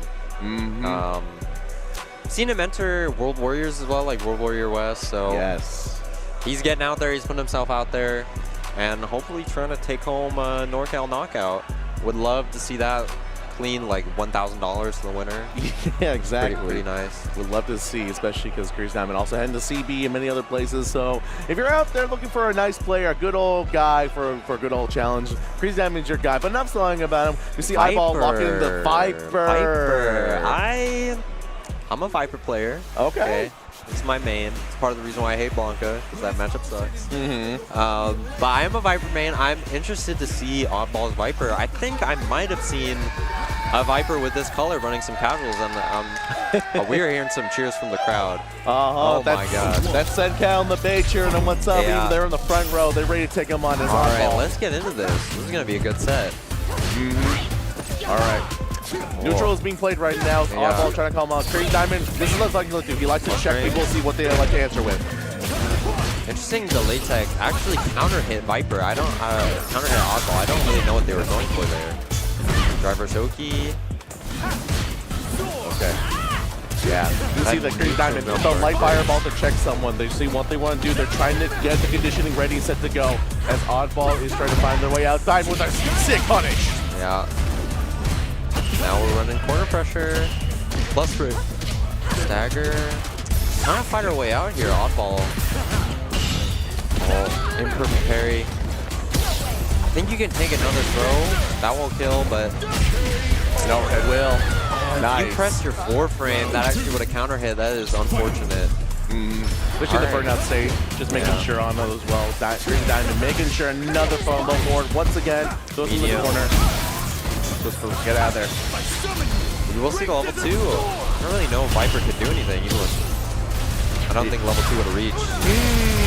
But unfortunately, a little bit of the sand catching Oddball's toes right there. And now Crazy Diamond, the full combo, he can do it plenty of times. Goes for overhead reset. Not again. Oddball forced the reversal out of there to keep himself alive. Yeah, we're trying to show some signs of life. Oh, I like that. That's back thrown. That is bad. That is bad. Yeah. Gonna try and have to fight out of the corner here. Seismo feint. I like a lot of like instant check. Crazy Diamond has been eating his Wheaties and waiting for Andy to check. Goes for the DI because they know it has a checkmate point right there. Yeah, no level 3 on the medium Seismo. That could have been, I think, almost burnout and a really good spot for Oddball, but just not ready with the level 3 reaction quite yet. We will see Crazy Diamond take game 1. Counter hit, and now we're in the corner. Medium spike, counter hit again. Light spike. I really like Oddball waking up with these crouching light kicks, almost saying, I really like that side swap. But Oddball is like, don't shimmy me. Meaty me with a throw or a strike. Do not do any of the shimmy shit, okay? Meaty me. Yeah. I really like that. Trying to force some respect. Doesn't kill. Early hits whipped. But just that medium kick, poke, and if you try and press into it, likely you're getting spacing trapped. A really good way to end out the round. Yeah. Now Crazy Diamond on set point right now. Those oddball finds their way to crawl back through. You can see now the checking back and forth with the mediums to see. But again, the kill frames for Crazy Diamond are just so strong. There's a shimmy coming up with oddball not coming out. This time they're the ones getting grabbed off of that parry. Overhead. Is that dead? They'll say to go. Crazy Diamond has one right trying to go through. Oddball tries to parry, but let's go too early, too late. And the level 3 will take an easy 2-0 for Crazy Diamond. That was quick. That second game was extremely fast. Oh, wow. Controllers getting unplugged. You can see the crowd cheering in front right now because they know Crazy Diamond. Some fist bumps in the audience. Crazy Diamond's too humble for his own good, man. He's just he's like, yeah, I won. I guess. Yeah. It's a good job. I mean, GG's, I guess. Nothing, I guess. I'm sure. Lovely guy. Lovely guy. Certainly is lovely. GG's, we both played bad. No. Oh, I missed something there. I'm slandering. It's not true. It's not true, any of it. It's okay. We have plenty more plays. We're definitely not going to see the last of him yet, so as we see. I'm excited. I'm guessing we'll see him in easily top 24, probably top 8 if I had to guess. So stay tuned for more Crazy Diamond. If you're a fan of that guy, which apparently many people are. Absolutely. As if you're looking at our phone, I'm not looking at any cheat sheets or anything. I'm looking at the bracket right now. As you can see, again, we got a big old brackets. You mentioned how there's over 120 people in the Street Fighter tournament. The fact that we were like, we can do only 3. It's fine. We don't need to split out any more of that. It's They're crazy. Pretty big pools. They're pretty big pools. Yeah, but look at all these. These are basically all Street Fighter pools from end to end on right here. There we go. Yeah, we are into this is our final pool though. So after this, it will be top 24. So it'll start to wind down with the amount of setups needed. but right now, there are a lot of Street Fighter setups back there, and most of them are run-in sets for brackets. Yeah, that's thankfully shout out to Madhouse once again, the purveyors and the providers of all these consoles and monitors. There are, I think if I did the math right, there are at least a minimum of 50 setups provided by them alone. Are you kidding me? I don't think I am. That is so many. Because we have okay, maybe I'm exaggerating. Maybe more like 30. But that's still a lot. I'm gonna believe the 50. Thank you. I'm it's just 50. gonna believe it. It's 50, Dakota. You provided 50. Yeah. Thank you, Madhouse, for the 50 setups. Don't correct me. I just take the compliment. Speaking of them, as you can see in the background, they have been Guilty Gear as well as more games continue. We're running some Strive. Fatal Fury is well over, I think. But, yes, it is. What are is Tekken's over? Tekken finished as well. So it's just Street Fighter and Strive. And then some miscellaneous like Katamari, DOS Dollar Dalsum Dynamic Challenge. Yeah, which I'm really looking forward to. Can I tell you something? Yeah. I looked at the schedule. I said, "Oh my God, we're doing a King of the Hill puzzle fighter!" Yeah. Oh, it's during my commentary blog. Oh no! Dang it! Oh man, that sucks. We got V12 back on stream. Okay. Shout out Mike. All right, and I believe I can only see the back of their head, face, but I believe that is Nikon. Yes. Yeah. Okay, making sure. Could be something. I don't know if I can see. I grabbed lunch with Nikon and he didn't say anything. But no, I think he's definitely prepared. He's definitely one of the stronger players from the Blitz area. I'm looking forward to this set. Another Rashid as well, so you can expect that coming out. Yeah. Mike also V12, that is. I don't know if he has a lot of characters. He's on Cammy now mostly, but he is a Geef player, a Rashid player, a Bison player, a Cammy player. He plays a lot of characters. That's a lot of characters. I think there's one I'm missing as well, but there's more. There's more. He's kind of the character. He sleeps around. That's his gimmick, kind of, in our scene. Like, every week is on a different character. And he's good at all of them, I would say. Like, all the characters he plays, he's pretty good at. So I'm excited to see. Probably going to go with the Cammy, though. He's been sticking with the Cammy. Okay, let's see. Right. That's definitely my favorite. Is also like when people just hop on different things, like your button check character, I call it, where it's like, yeah, I definitely play Cammy as a non-player. Yeah, you're just lying. That's not a lie. I'm just implying that I'm a Cammy player, and if you want to pick a good matchup for Cammy, then be my guest. Yeah, he's like, it's not my fault. You looked at my character. Exactly. Like, come on. Stop screen peeking, all right? Eyes on your own paper. All right, you should, until we get into the match, you should ignore that. It's misinformation. It's disinformation at the end of the day. Yeah. It should be allowed. It's allowed. Okay, looks like you're just lining up. I do see on the side screen right now. That's actually funny you say that. I think Mike does that. Oh, really? Because we know he has a bunch of characters, so he'll hover Geef. And we're like, damn, I guess he's playing Geef today. And then he will not play Geef. He'll play someone else. But I think he's playing it straight today. Ooh. Looks like we're deciding. Yeah. We'll be going through sheets. Okay. He did preview it a little bit. He does play a little bit of Elena. Elena actually have been slowly been getting more favor. I love Elena. I love watching Elena. She's so fun. I think she might be my favorite design character. Yes. In all Street Fighter costumes. 6. All four actually. I don't even mean her visual design. I think she looks great in her visual design, but she's so fun to watch. She's so fun to play. I love her. Yeah. But we will be seeing the Rashid Cammy.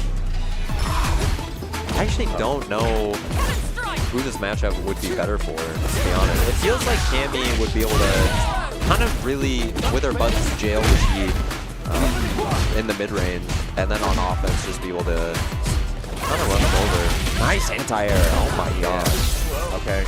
I want to save Nikon, as mentioned. V12 actually with the pressure going strong right there. Just killing him right there. As Nikon gets called out with a parry, he's getting pushed all the way back to the corner. Does jump out, but V12 puts him back right there.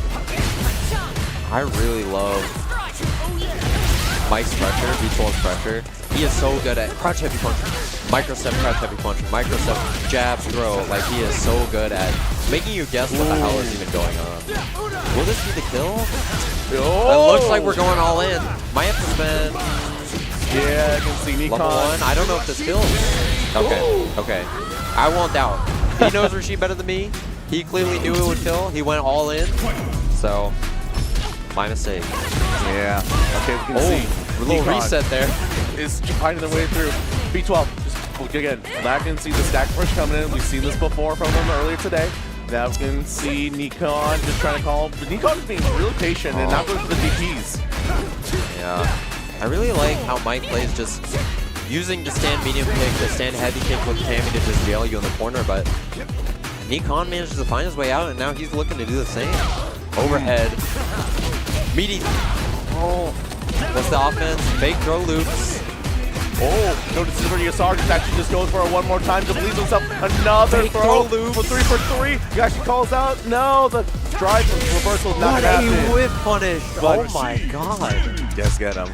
Mike felt that one. You can see it. He's like, okay, my mistake. I'm so sorry. I'm so sorry. But taking a little bit of breather. It's actually Nikon that's taking the little break here. And we are going in to game 2. Yeah, just get a sip of water, gotta stay dry. You know, the winds are getting drying out your eyes. Okay. Now, once again, we've seen this once, we've seen plenty of times. V12 on the offensive, but does not mean Nikon is out right here. As you can see, again, just big counter hit once again. Media overhead.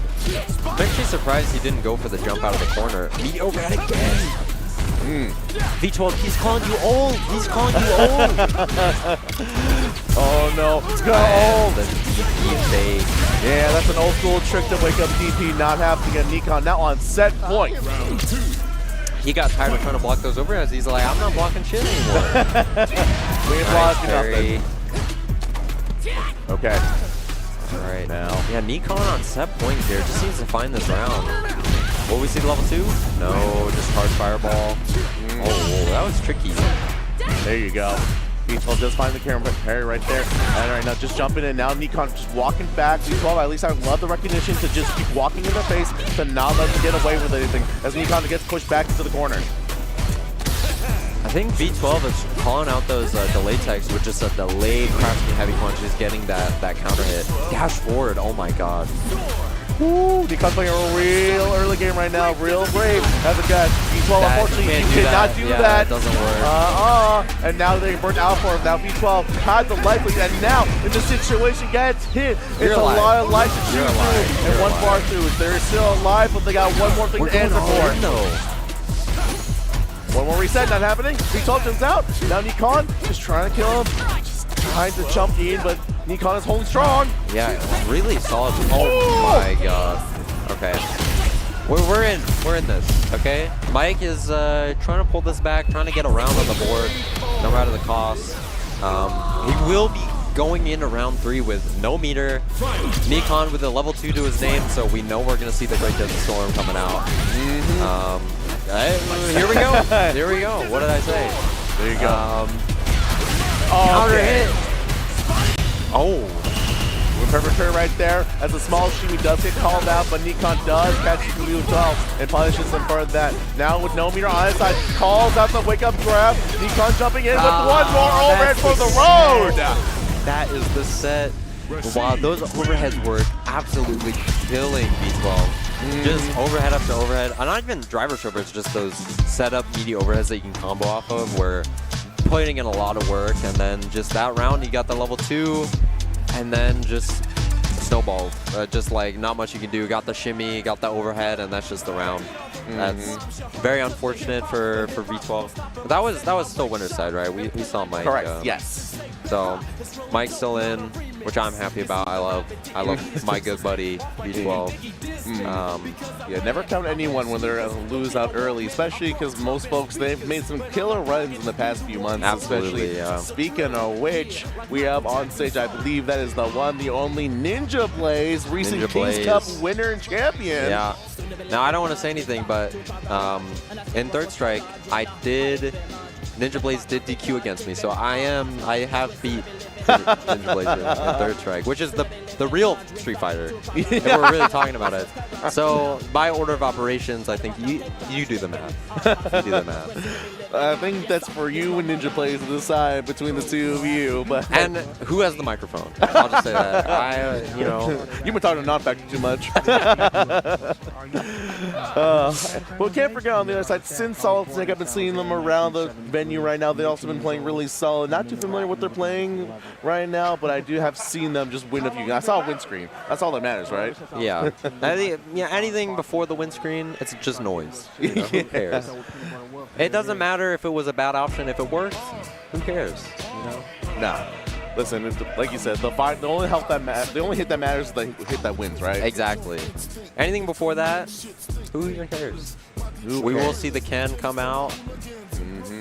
Now I can see, I believe, no, that's on the Jamie. Unless they are playing the Jamie. I know also, like, some Jamie's also just been like, not necessarily the go-to character, but people are like, I want to have fun, man. He's fun. He's a fun character. We will see the Aki. That's what I thought. Ooh, okay.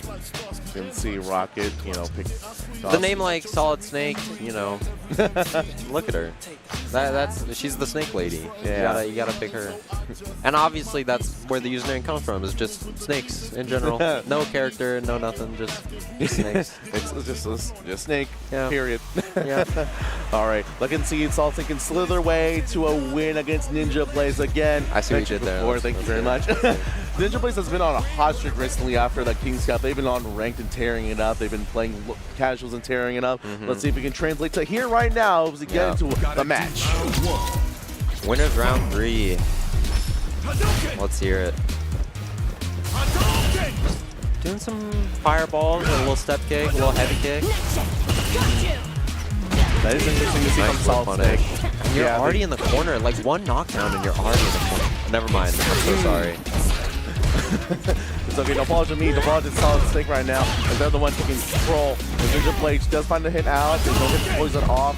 As Solid Snake, I love this control and the spacing from Solid Snake. Does not want Ninja Blaze to lead, and is always just right out of range of all the buttons. Masters on safe jump knew they were going to go for an empty jump throw. I really like that counterplay. Okay. DPOS comes out. Step kick, trying to push Solid Snake into burnout, but fighting for their life. Ooh, just right out of range right there. And Solid Snake does find the big punish right there. Oh my god, the call out on the empty Jinrai. That's round 1 to Sin Solid Snake. I love to see that. But look at, I want you to just look at this round and look at Ninja Blaze just moving Sin Solid Snake to the corner. Not even with knockdowns, like obviously here he gets a knockdown, but just the way he moves, the way he positions himself, throwing fireballs, doing that step kick and just moving him to the corner. And then once you're there, I mean, Ken is so good at taking you there. And it's just like, yeah, good luck. Ninja Blaze is flipped and ready to go. Now Sin Solid. Now gets a big punish right there. Ninja Blaze does not need cash or anything. As a simple combo will take it. What a round. What a round. Yeah, again, just Ken is so good at, obviously his neutral and his buttons are amazing and his pressure with Jinrai is so good. What he really excels at is taking you to the corner and killing you. Just killing you. And I think Ninja Blaze is really good at that. He doesn't even need to hit. Like, obviously here, he gets the driver through. We'll see the level 3 come out. Trying to make a push for burnout here. We're going to be left with a round of bar drive. So I will be interested to see if Sin Solid Snake tries to fight out with Super, with EX Slide, or if he's just going to accept the burnout. Oh!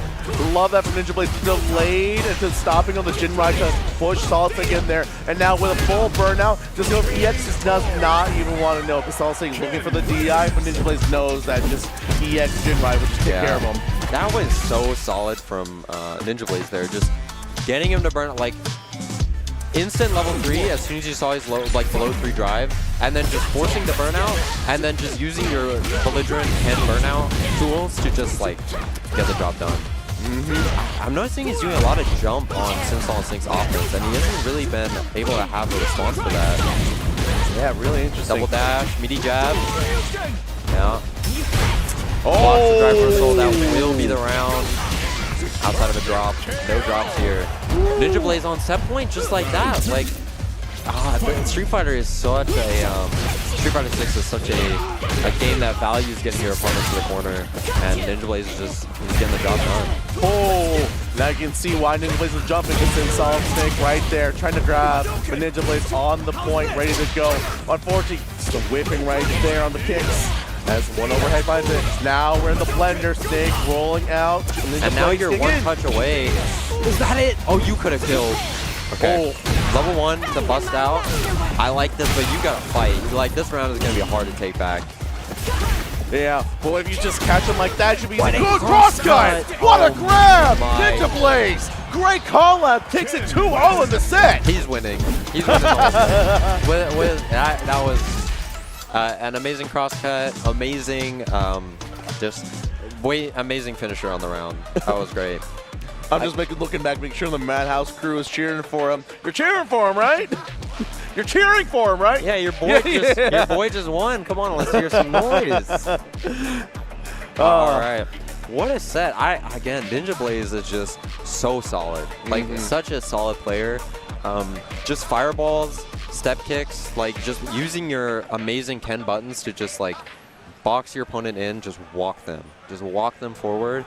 And Sin Solid Snake was doing a really good job of trying to fight that, using Aki's amazing cross jump, the down heavy punch, and obviously Fireball Drive Rush, like EX Fireball Drive Rush to take back space, but Ninja Blaze is just too solid, man. He's too solid. I don't even feel bad about losing to him. Like, he's amazing player. Yeah, you can't be losing to the gym right now. Those big hugs coming out right there. Is that your family? Is that your family?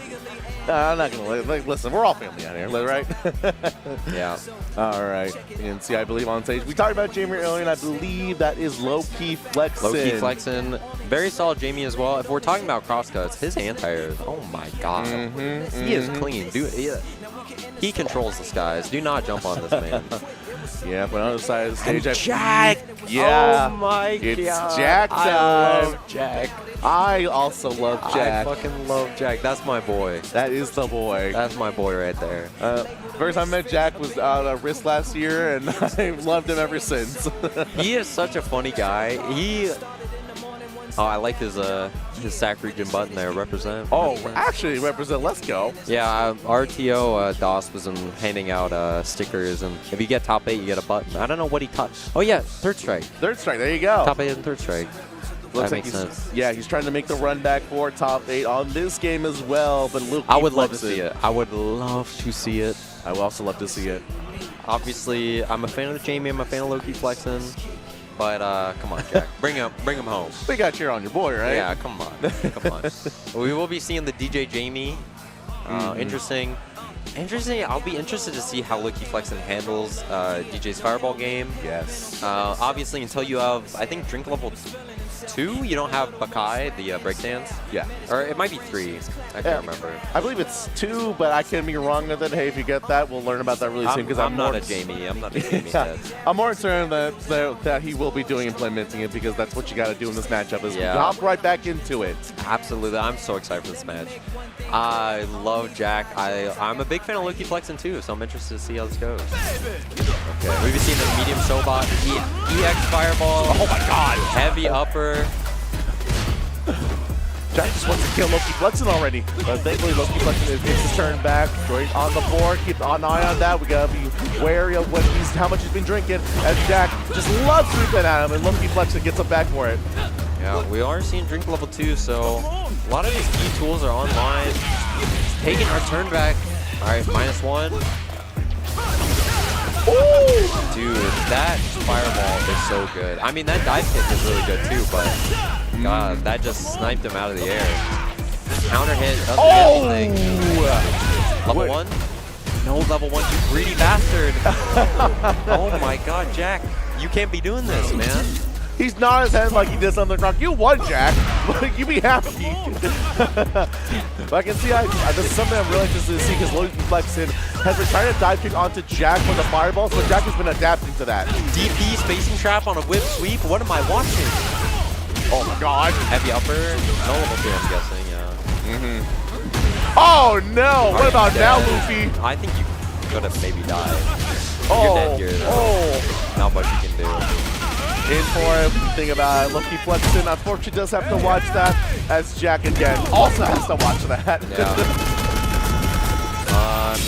Unlucky for Loki Flexing. Just got caught low there, right? I Yes. Yeah. And then just a driver's conversion to finish it off. Yeah. Jack going up game 1. Mentioned the drink game earlier. Right to say that. I love that. Just try to palm in his face, but Jack get him at this time. In neutral is so good. If you see Jamie trying to commit to some full screen option like a dive kick or a palm, you can just sway in with a punish counter and get a little corner carry, a little conversion. Yeah, we can see now Loki Flexen just trying to jump in and let away. Jack, unfortunately, cross got too early, too late on that. Jack was laughing to himself on that one.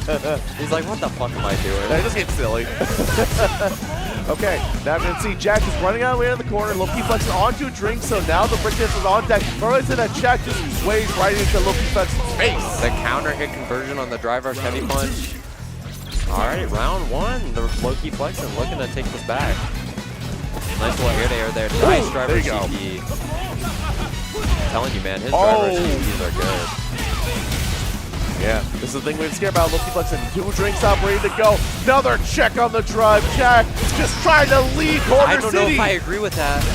Oh, gets blocked on the drive reversal. Loki Flexen gonna take a game on Jack. Walk up throw there is so dangerous, but I love it. All right, Jack trying to slow Loki Flexen down, trying to go back to character select, try and stem the bleeding a little bit. Yeah. Yeah, I can see on screen they switch on costumes. That's the reason why, right? That's absolutely the reason why. That's the reason why. But change the fit. It's a new you, right? Yeah. New costume, new you. Honestly, if you lose not on your costume, it doesn't even count. Doesn't count. You should be like, yeah, I lost 2-0, but I was on the wrong costume. So. Not my color. All right. Solid one says support Jack with the fireball to keep Loki Flexen out. He does get in, but again, wakes up with the fireball once again. Yeah. The thing with Jamie is once he gets that drink, he's a very scary. Like once he starts jumping at you with that drink, you never know if he's dive kicking. Oh my, what a anti-air. Jamie sucks, dude. What the hell? Jack is just checking everything Loki Flexen is throwing at him. And now we say that palm again is safe on that. As Jack gets hit for the counter. Loki Flexen DPs out of there. Keep himself alive, but they are burnt out. But three drinks on deck. Now you're burnt out against DJ, and like there's not much you can do here, to be honest. Yeah. Very clean up from Jack. Just like, I just need to play solid, not fuck up, and I will win. So I love to see that. Nice! Yeah. With punish. Oh my god. Okay. Now Jack is the one taking turn, but we'll see that Loki. We will see the drink ender. Yeah, he does. Gadfly gets in. One more drink for the road, right? Level 2 drink. Ooh! Oh my god. Oni palm that catch him out. Now Jack at 3 Jinx does get out though, thankfully. This is really good. Are we spending? Come on, Jack. Calm down. Calm down, Okay. Jack. Okay. I don't know if I agree with spending that much drive, but you're spending the level 3, you're building it back, you're putting Loki flexing in a bit of a worse situation, but again, Loki flexing is sitting on CA. Oh! That's the round. Yeah, it is. Okay. Unfortunate for Jack. Great call on Loki flexing, actually. I think if you're Jack, you're fine with that. Forcing Loki flexing from Loki as well. The worst case scenario is a meterless kill or like a level 1 kill, but traded level 3s, which I think for DJ is fine. Yeah. Oh. This game sucks. Oh my god! You're minus if you're a coward, says Loki flexing. Another DP. What a DP. Catch out Jack. Just trying to get out of there. Jack returns with his own back out. And now, Jack, no full punish. Again! Jack's trying to jump, but Loki flexing guesses get him every time. Jack really tried to check drive rush with crouching heavy punch, and it got whip punished by drive rush heavy punch. That is unlucky. Alright, Jack trying to kill the drive gauge here. Nice! Air to air to touch him out. Now Jack just trying to get him. Loki flexing, holding back. Check each other on the drive rush as Loki flexing is jumping in. The only one Oh my DP god. misses. Jack has Level 2 2. barriers on deck. He's going to go for the full 3 with such a little bit of White drive boy got rush. rhythm. One more rhythm. One more hit to get Loki flexing. Jack is going to finally in. Oh no! No, you live, Jack! Jack! Oh! Loki flexing calls him out, Jack, with the unfortunate miscalculation as Loki flexing gets him, and Jack, he celebrates. look at the Look at him. screen. He's Look at the cheering screen. on. He's got it on Oh the Jack. my god. Sits in despair. He's got the salaryman fit. Oh my Yes. god. Dude. Way to go, Loki flexing. Jack, I can't believe you went for a DI there, you bum, you fraud. Jack, you suck, man. Oh man. Oh, that was so close. What a set. That's the unfortunate thing, right? I think in our hearts everyone knows that doesn't kill, but you just feel in the moment that in the moment right? it's so hard. It's so hard to like he has a little more than a drive gauge of health. Like he just felt in his heart it would kill, and his heart was dead wrong. Unfortunately. Yeah. Unfortunately, happens this way. So, unfortunately for that, but if we're going to take a quick break from that quick action, we'll be right back. Don't go anywhere. We'll be right back with you. We'll be right back. Have a good one.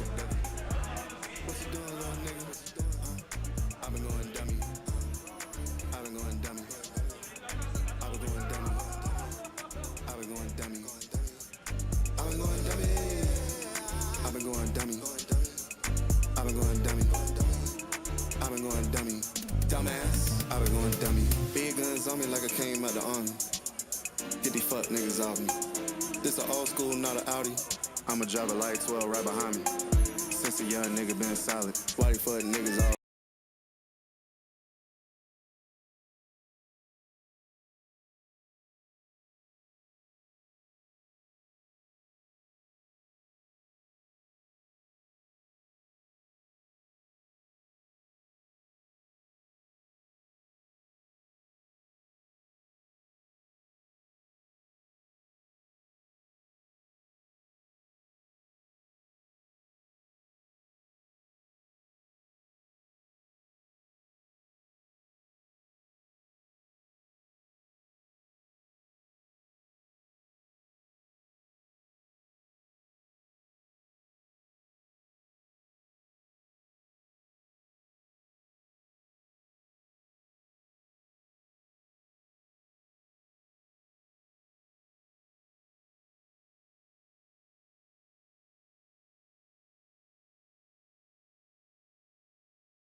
All right, welcome back to our final pool of NorCal Knockout.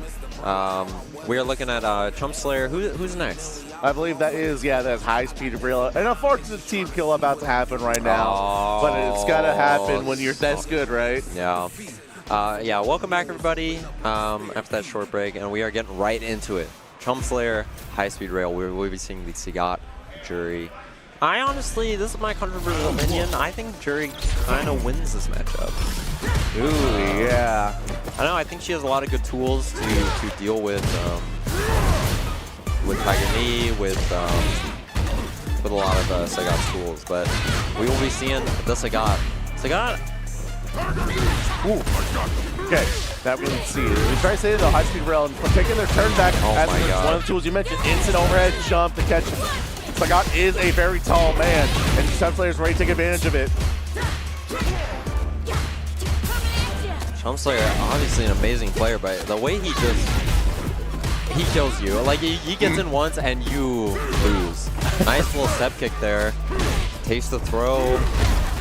Yeah, if you're Chump Slayer. Okay. There we go. You see High Speed Rail. Chump Slayer sweep finds it. Oh my god. But it's a call out. High Speed Rail does press something and does find it right there. As right as it, High Speed Rail can get him out. Now OCTP gets High Speed Rail out of the situation. Now Chump Slayer in the background, ready to go for it. I like that use of the medium kick in neutral. Nice little conversion there. Okay. I want to see more. I guess it is hard against Chump Slayer, someone who is so good at getting in and staying in. But I want to see more of these like longer range pokes from Sagat, like your medium kick, your heavy punches. Yeah, right. Say the High Speed Rail conversion. Yeah, gets caught off of that, and now High Speed Rail jumps around Chump Slayer. What a Great DP. DP. Step kick. Okay.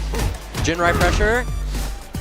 Okay, Chump Slayer is about to get his burn back. High Speed Rail to get in. Now, what a punish on that! A backdash. You could tell Chump Slayer could feel it coming. I know High Speed Rail wants to get in and make something happen and take this round. I can feel it.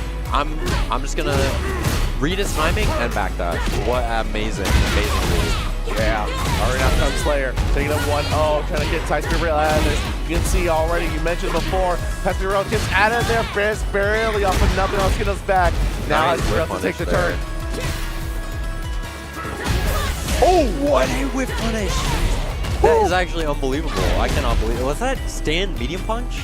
Yes, ma'am, it sure was. Oh my god. That Chump Slayer is ready for it this time around, and you know, you walk up to the face with that low health, he's just gonna nick you. Getting checked. Mm-hmm. A little toe to the face. All right. No punish there. Wow, yeah. Oh my god.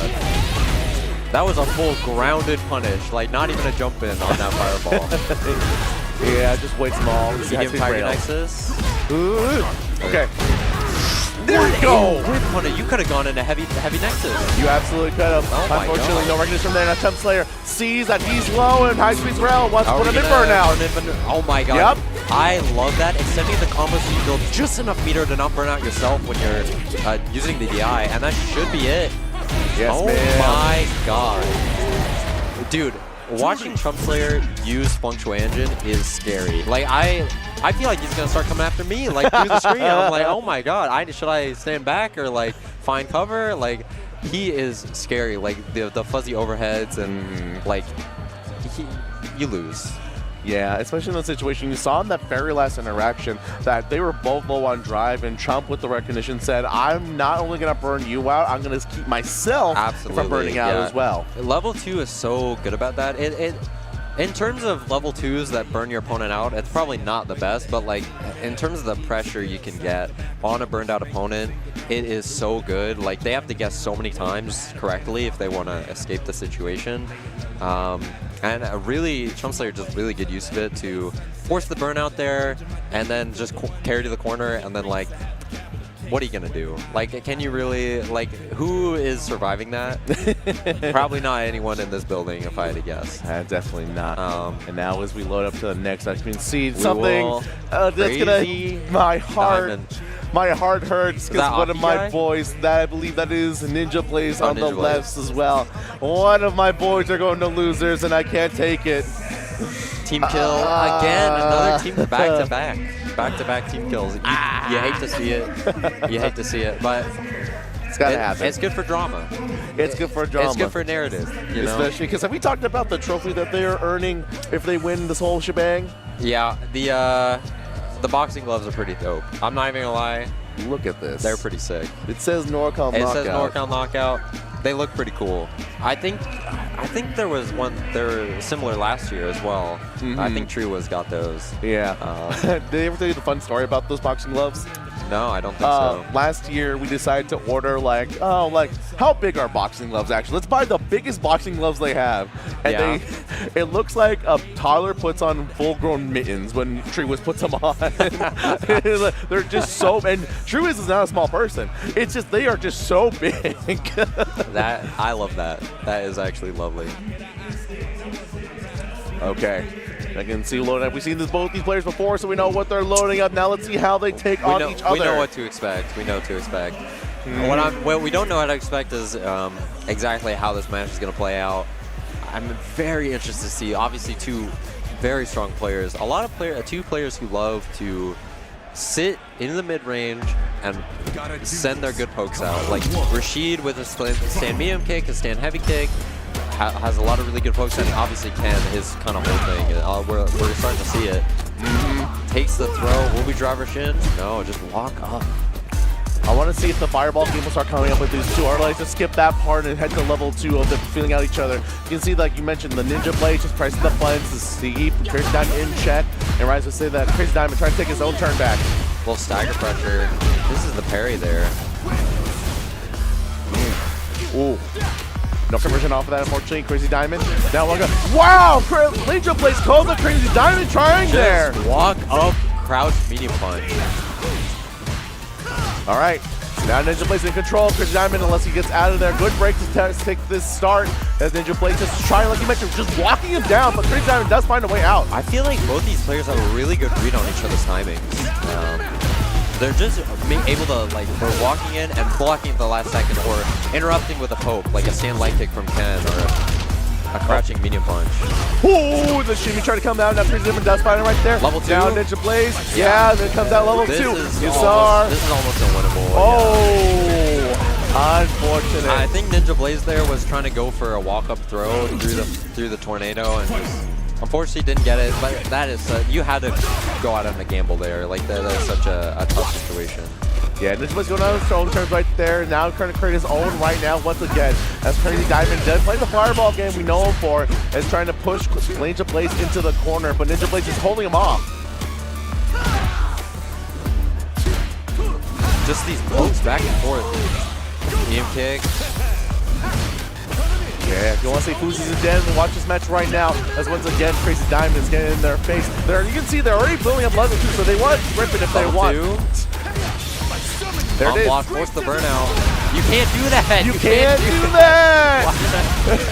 It's 2026. You can't do that. The crowd's even screaming at what this unfortunately can't do. The Ninja Blaze unfortunately realized it, tried to jump out, but Crazy Diamond is ready. The high medium mixer and the OD mixer to take the. Wow. I feel like you gotta know it doesn't go away on hit. You can't do that. Yeah, I think there may be just one situation in the framing that can do it, but it's so few and far between that it never relands, especially in the corner. And you take so much damage if you get it wrong. And like, like they might be confusing with like Eds. Because Eds, you can do that. Sorry to stop you. Ninja Blaze has put on the beanie. It's like the reverse Sonic box. My God. Where instead they took it off, now Ninja Blaze put it on. He's ready for it. He's getting serious. Now he's put on the super hat, getting ready to give him his powers as we walk in. Let's see if Crazy Diamond can finish this out or Ninja Blaze can come back to this. Yeah, I feel like both players are playing incredibly strong, but I have a very good read. I can tell these two probably play a lot. And I have a very good, oh my God, what a walk, like a micro walk back into that. Oh, that is so impressive. BD jab. Okay. Yeah, you can see this is how when two players know each other too well, things like this can happen, get a little wild. DPOS, bust out. Drive reversal. Ooh, what like a walk forward, stand medium punch with punish. Okay. Now just Blaze's turn getting in. You can see the walk up, Crazy Diamond, the fireball created. Nice Good DP. Okay. You can see the punch just coming out once again, like you mentioned. Now Crazy Diamond just keeping the edge. Ninja Blaze at 14 in the corner. What a shimmy! Yeah, with the recent changes to overhead, that will be the round, but with the recent changes to overhead, you can't really try and throw them after you block an overhead because the pushback is too large now. Last patch, that would have actually been a throw range, but now you can pretty much walk out of that for free if your overhead gets blocked. All right, momentum now is in Crazy Diamond's favor, as you can feel as Ninja Blaze been a little more safer this time. Diamond being as aggressive as he was in the first game. Now, you can see that though, because it's a great grab. Oh, that will be a combo. All the way to the corner, meaty jab, takes the throw. Okay. Oh my god. Oh, okay. Backdash, air to air, and the back throw. Will we see drive rush? Dang. Two mirrors on deck. Crazy Diamond with one more overhead. That should finish it off right there with a full extended combo with a level 2 on deck. Doesn't even need it. Just one super machine kick to move on Crazy Diamond on this tournament. Oh my, that overhead, that delayed over. Dude, Ninja Blaze was almost done with his backdash by the time that hit. That was an overhead to kill someone in real life. That was not an overhead to, you know, take the round. That was evil in that overhead. And Crazy Diamond moving on against Ninja Blaze. Yeah, the beanie could not save him. Unfortunately, not this time around. Maybe next round is going to save him. Now, I think that's a sign for him to just not take it off for the rest of the tournament. Like, why lock in when you could just stay locked in?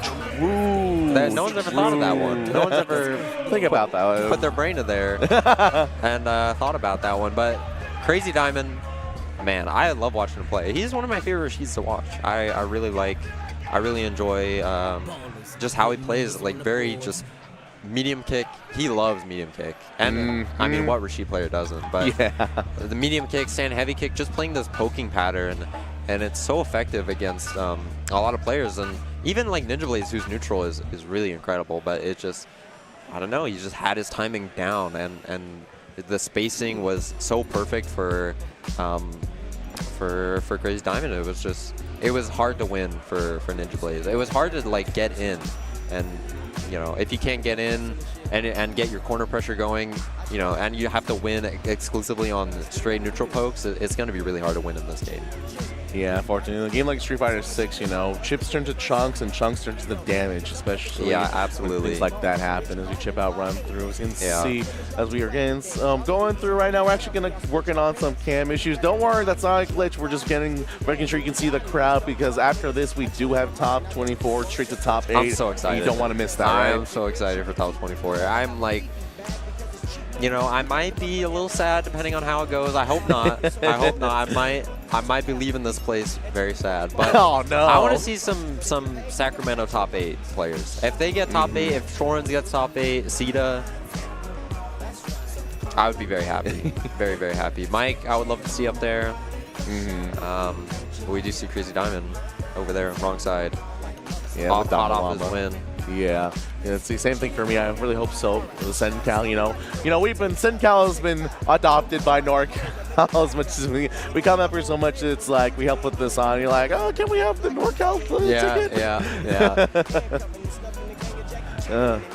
So yeah, you can see coming in. Things are wrapping up on the side. I love to see right now. Gear still going on strong right there. If you have an interest on that, you can catch that on the Madhouse channel over on Twitch, as we are right here on Reddit right now on YouTube. Yeah, big 2.0. Been on it for a couple months now, or probably like 2 months. Yeah, so right now we can see Handicam. We pull up sponsors. We can see Agent Triple F, like you can see the Stick Master himself, always working on stuff. You can see some of the custom stuff he's made. He's got plenty. Ooh, showing off Death Ghost. Ooh, the Razor. Ooh. Oh, yeah, the best and worst stick contest actually going on right now. Forgot we do have that. Little You can arcade see- stick spread. Oh, my yeah. God. Okay, you can see. We're Brett, getting I in believe it's there. Raven. What's he got in there? Oh, it's a Dino my book. God. Oh, snap. Oh. And is that for best stick or worst stick? That's best. That guy's studious. Are you kidding me? He's learned. Oh, Wow. man, that's so funny. And you can see a I small love that. crowd shot. I love crowd that. shot right now. You can see everyone just cheering out. There's over there Barrett Entertainment. That's the third stage. Yeah, see some familiar faces in the crowd here. Mhm. Or Blue Light at the desk. Oni Star right next to him. You can see, I think it's a thing of the cosplay contest. Like, now please explain your process of how you made this, for better or for worse. I would have to see the winner of worst stick. I do too, actually. We should at least get a picture of that. I saw at a table over there. It was like a pyramid stick.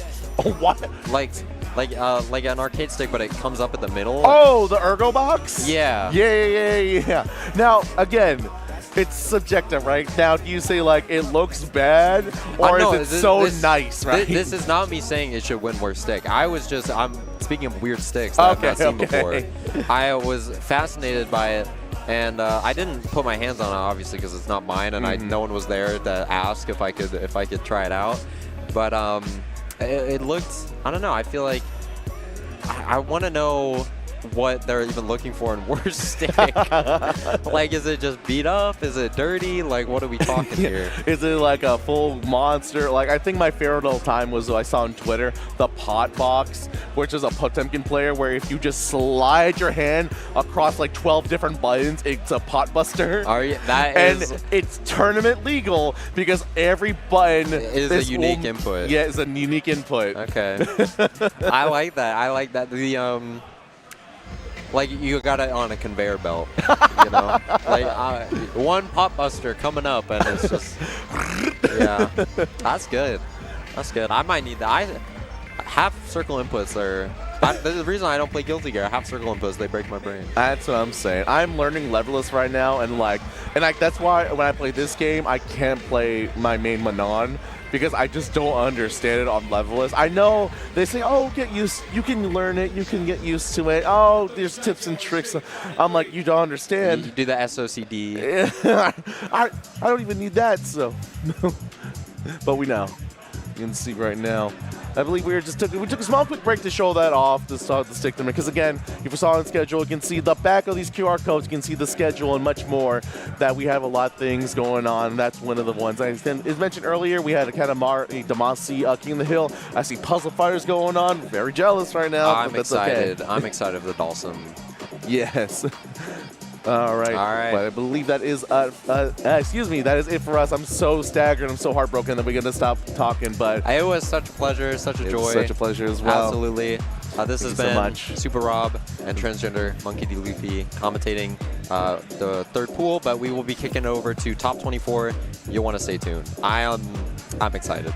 I'm gonna be staying tuned. I will too. Yeah. We'll see you around. See ya. Have a good one.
try to wreck everything I touch, crush it in my clutch. No respect for no act, pretty game in my city, get back. I ain't broke, I hate capital. Speak integrity and work radical. Elemental down to basic functions. My iron keep me tensing like tungsten. Conducting experiments and lunging for my territory. It's a west side, no a horror story. Your most muscle is mandatory to obtain glory.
I break kids, step into my zone, mad rhymes will stifle ya.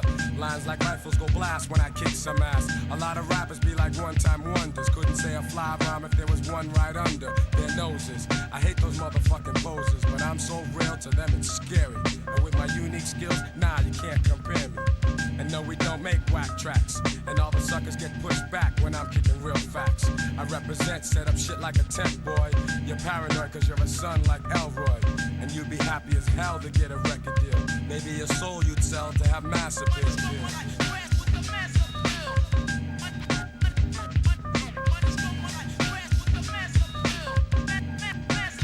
Oh yes, I'm greater than all MCs. When I breeze, give me room please. I be like fascinating when I be updating, cutting off whack kids, pulling their trump cards. I thump hard and make them say that I'm God. Niggas be pretending they're hardcore, never know the meaning of. But I get props like a slogan, and no man could ever try to diss when I kicks my jam. Lyrically deaf and connecting, complete mic record. No double checking, vocals kill like weapons. But if I have to, I go all out with no mic. Yeah, that's right, cause I survive mad fights. And for my peeps, I truly care. Cause without some of them, I wouldn't be here. And they all know how I feel. The suckers be like playing themselves to have mass appeal.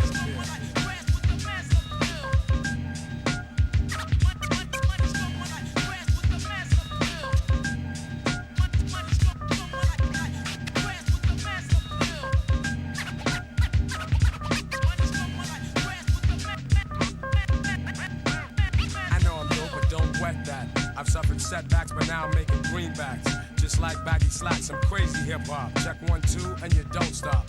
Your head'll bop when I drop my crop of pure bomb. Just like the seashore, I'm calm and wild with my monotone style. Because I don't need gimmicks. Give me a fly beat, and I'm all in it. Word is born, I go on and on. For you it's tragic, I got magic like wands. So I'ma end this lecture and I bet ya those who kick dirt in due time I'm gonna get ya. Cause I be kicking the real while they be losing the race trying to chase mass appeal.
Fed chirp on the scanner.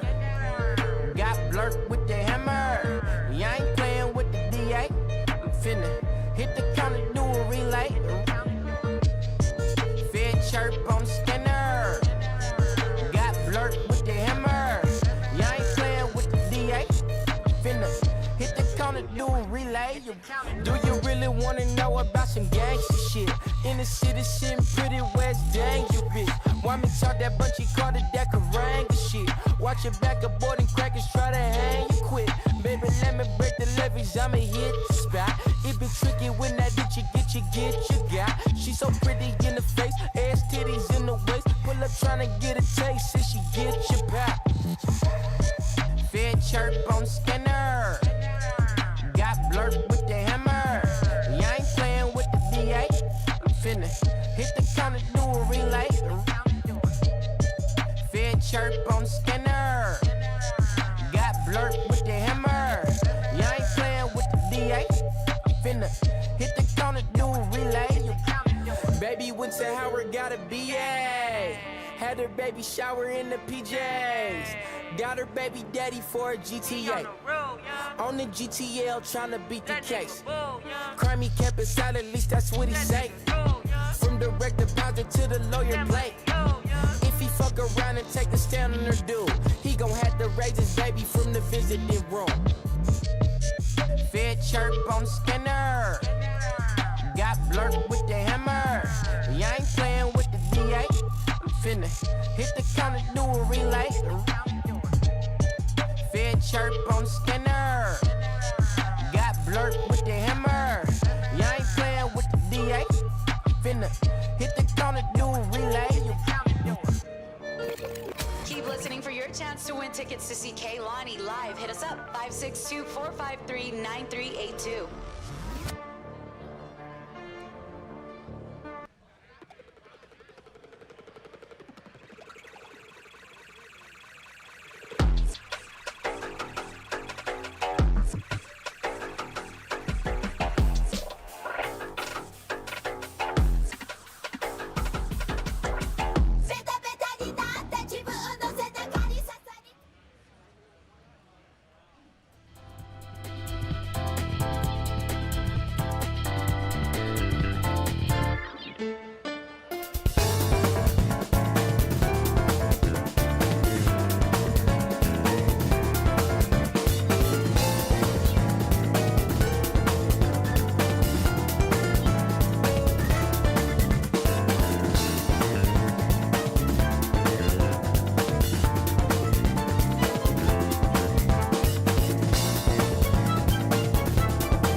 Because our all sick of heart, the faces hiding their fear. They look down on all the rest of us like they're some special breed. Who's the high lord? Who thinks it's better than us? You feel the great time, yeah. Ain't in that crime that is there a mission for us? Who is that high lord? Who'd kill a million of us? Alright. And as the bell tolls, is there no redemption for us? Wake up, get out there. There's more to life than the way. If you live, you cannot stay. Why does nobody want change? Let your voices ring out, yeah. Take the mask off and be free. Find yourself in the debris. If you hold on life for change. Wake up, get up there. Raise your voice against liars. Figure under the fire. Why does nobody want change? Just imagine you're out there. Swatting lights in the making. Can't move fast without breaking. If you hold on life for change.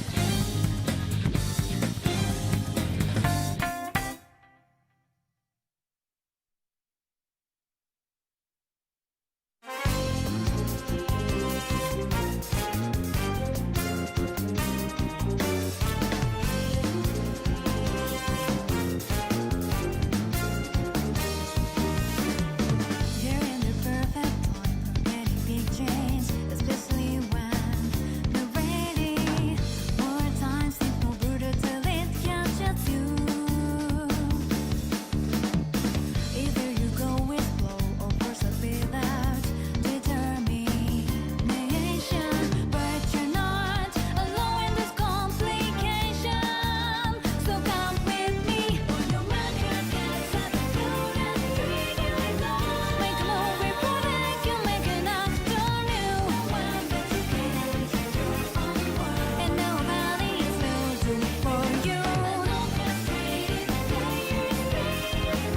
Like a bell for another guy playing in the sun. And keep the best on the soul. Let's rock that hammer down. Every path you go is a prototype, more room for growth. At the same time, it's real life on the verge of deciding the color of the rest of your life. Bit too heavy to think like that, but on both sides, leave big impact. Get wise and rise, so with me best to find. Some of my regrets come haunting me till this day. Choice I made, it was wrong. I felt less to believe that I was alone. I learned it harder way, but you did have to go through what I've been through. 'Cause you're not alone in this frustration. So come with me. On your mark, get set, go and treat you alone. Make a move, we protect you, make an afternoon. One that you can change your own world. And nobody else will do it for you.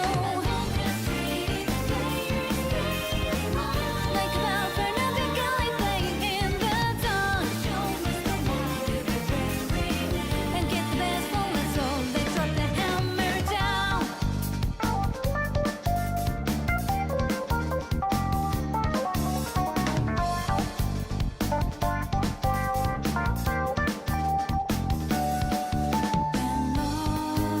Look around you for a sec.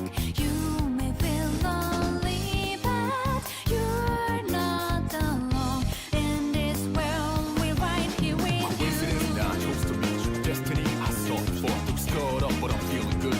Move, destiny, I'm coming through. Partner, we can do this right. You're the fire, I'm the wind tonight. Burning dread, haha, that's right. Baby, baby, baby, we tight. Make a move, we protect you, make an afternoon. And nobody else will do it for you.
that face now. Take on your own story.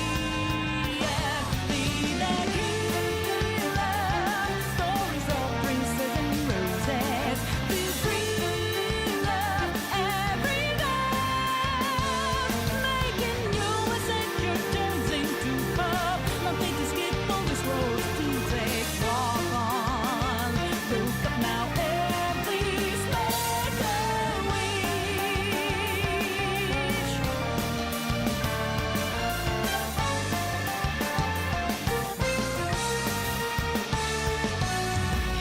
Come on, if there are, make a wish. Take your time and decide what's right. Can't you see the light? Time to stop dancing.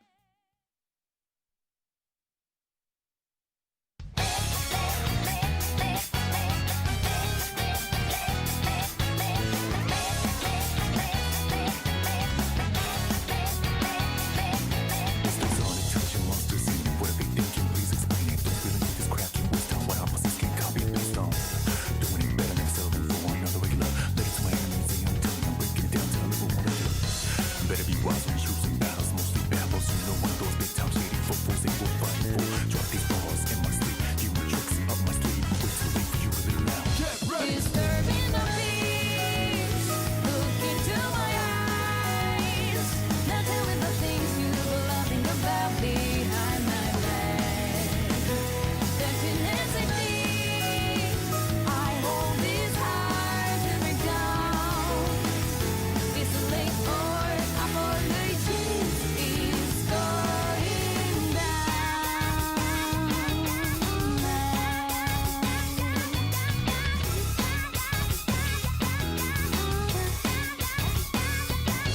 You're thirsty for blood, as you crave it. For love, what you really want is the greed makes you go numb. Purposefully blocking good thoughts. They please not to doctors, about to be that patient, cause I'm about to knock him out cold. Bring it back, please. All of the moves I make you on your life dance floor and doing this beat down and probably wish that you could fast forward. Don't you worry about it, just some ruthless last words. After do this, do that, and the third. Disturbing the peace. Look into my eyes. Now tell me the things you loving about behind my back. Emptiness and peace. I hold this heart to break down.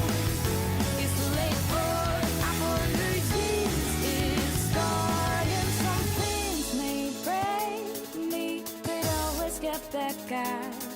New perspective gain from all the pain and stress. And when I do come back, I'm stronger than ever before.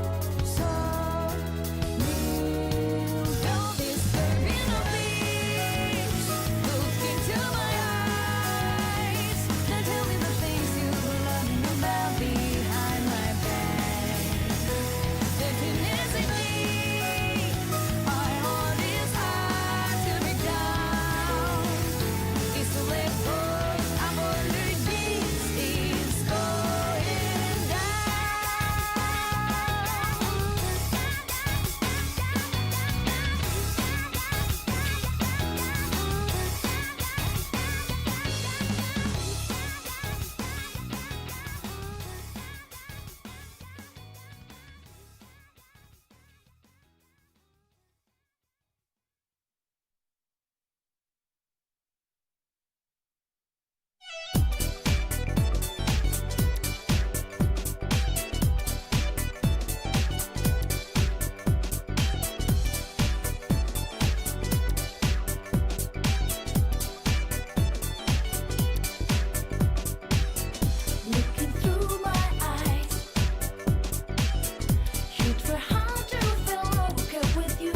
miss your touch, I miss your smell, I miss your lips.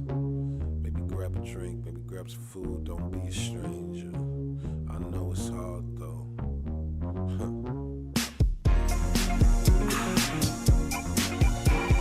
Hello?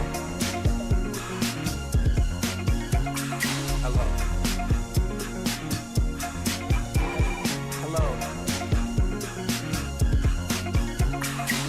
You lift me up, you get me up, I'm so high. You drain me up, you rock my boat, I'm in your tide. I just live right now, should I walk up and on my mind?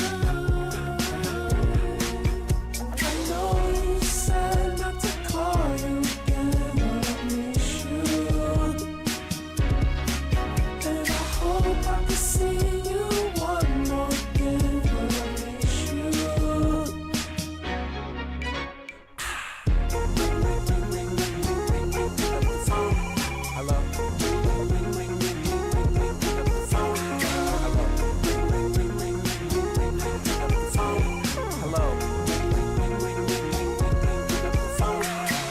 I hope you're good, I hope you're well, I hope you live. I miss your touch, I miss your smell, I miss your lips. Maybe grab a drink, maybe grab some food, don't be ashamed. Call my mama, baby. I know it's hard though. I had to protect my heart and built the wall so tall I couldn't look over. I need to touch you one more time. I need to see you one more time. I need to smell you. I'll pick you up by 5. And I don't know why. Listen. I know you said not to call you again, but I miss you. And I hope I can see you one more again, but I miss you. Baby, baby, baby, baby. Ring, ring, ring, ring, ring, ring, ring, ring, pick up the phone. Hello? Ring, ring, ring, ring, ring, ring, ring, pick up the phone. Hello? Ring, ring, ring, ring, ring, ring, ring, ring, pick up the phone. Hello? Ring, ring, ring, ring, ring, ring, ring, ring, pick up the phone. Operator, can you pick that phone? Pheromones, what the hell going on? Operator, what the fuck right now? How you feel right now? That's regret right now. Operator, put your clothes back on. Operator, how we gon' move on? Operator, can't be next time. Yeah, right, it ain't no deadline. Before you go, walk out my life. I won't tell you.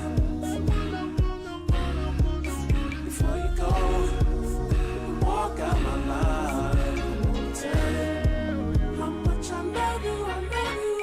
I love you. I love you. I love you. I love you. I love you. I love you. I love you. I love you.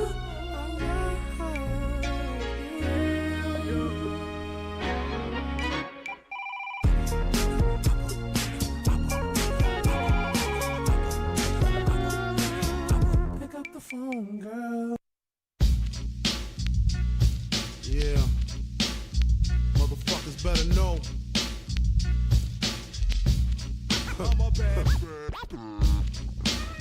Lock your windows, close your doors, give you smalls. Yeah. My man Imp left a tech and a 9 at my crib. Turned himself in, he had to do a bid. A 1 to 3, he be home the end of 93. I'm ready to get this paper, G. You with me? Motherfucking right. My pockets looking kinda tight.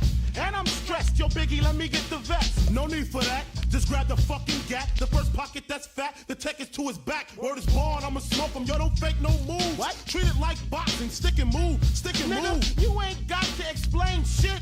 I've been robbing motherfuckers since the slave shit. With the same clip and the same 4.5, 2-point blank, a motherfucker sure to die. That's my word. Nigga even try to bogart. Have his mother singing It's So Hard. Yes, love your fucking attitude. Because the nigga play pussy, that's the nigga that's getting screwed and bruised up.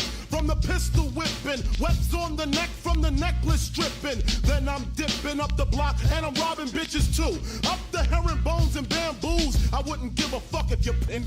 Give me the baby rings and the #1 mom pendant. I'm slamming niggas like Shaquille. Shit is real. When it's time to eat a meal, I rob and steal. Cause Mom Duke ain't giving me shit. So for the bread and butter, I leave niggas in the gutter. Word to mother, I'm dangerous.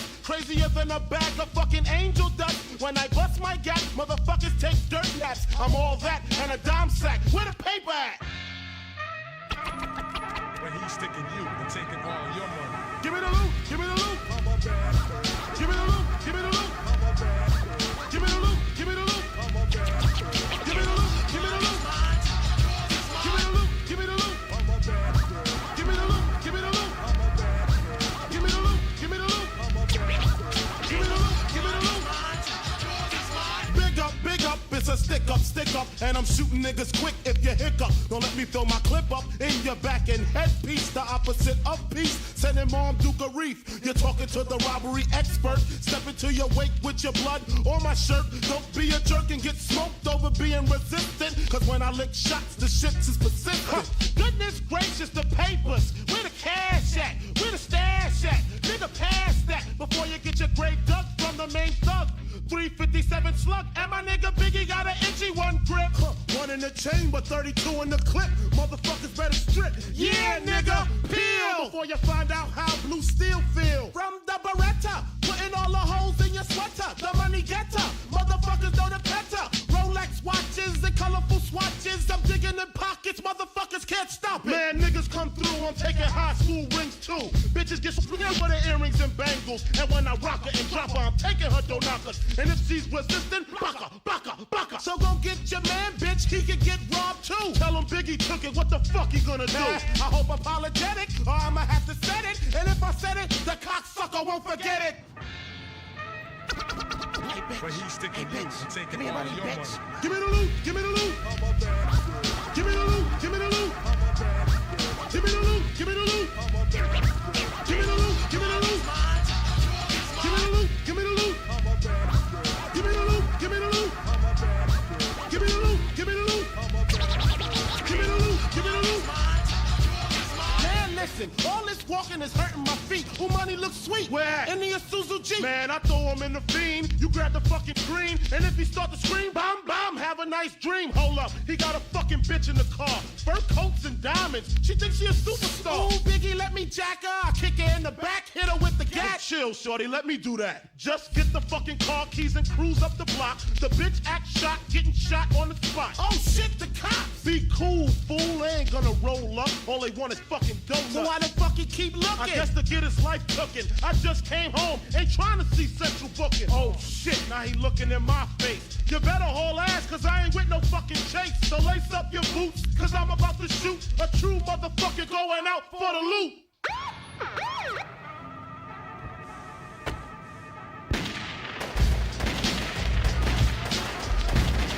Take that, motherfuckers.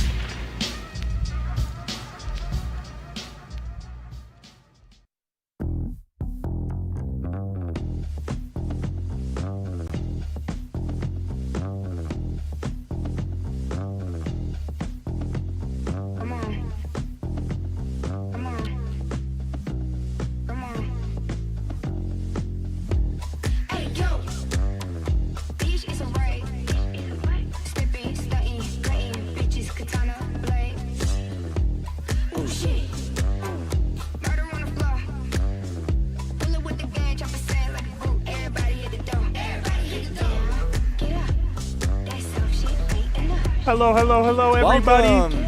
This is NorCal Knockout Round 2. We Yes, are sir. here in Redding, California at Wind River Resort and Casino. We are here with Top 24 Tenga. How are we feeling, bro? I lost, but that's because there's some. That was because there's some killers today. I'm so hyped. You open it with I lost, dude. That's how you're feeling? Well, yeah, I lost. But That's all right. but that's because that's a good thing. That's because look at all these people out here. Dude, the bracket is stacked. It is. It is It's fucking insane. There, we got sack people. That's who I know, and there are some killers. And we had last week at KC, Salazar was taking grands, or about to take grands. He's not even in top 24. Really? That's I how. wish I'd been That's paying more how attention bad to the it is bracket. here. It Yeah. is. There are sharks swimming among us. This one is stacked, my friend. This one is definitely stacked. Yeah, I wish I'd been paying more attention to the bracket. I kind of want to pull it up on my phone right now, dude. You should. Yeah, I mean, I don't know too much. I didn't look at it myself, but I went around complaining that I lost everyone. Right. Because why not? And everyone was telling me what their experience was, which ended up being nice. So a lot of people here with positive attitudes, but 2 losses on their record. Yeah, no, that's how it is, bro. We had over 100 people in the Street Fighter 6 bracket alone. That's crazy. So, you know, if you made top 24, you are one of the cream of the crop for sure over here in Northern California. I mean, yeah, at least top 25%. It's, but we're going to whittle it down over and over. We got some people up on the stream right now, on the stream setup. We're going to get right into it. We're not streaming everything, though, right? No, not every match. No, There's some losers, man, for sure. But, like, this is crazy. Like you said, I mean, this is a testament to how stacked the bracket is. Because we have on deck right now, who's just showing up on your screen, Shorens versus Soda Can. Oh, man. These are 2 elite heavy hitters, sluggers, if you will. I have never fought Soda Can in person, but I have fought him on ranked, and, man, what a killer. I mean, fought him or you haven't fought him, just look at the results. Everybody has that. You got, you know, startgg.com, bro. He's whooping feet. Pull up the profile. Let's see. He's got first place on everything.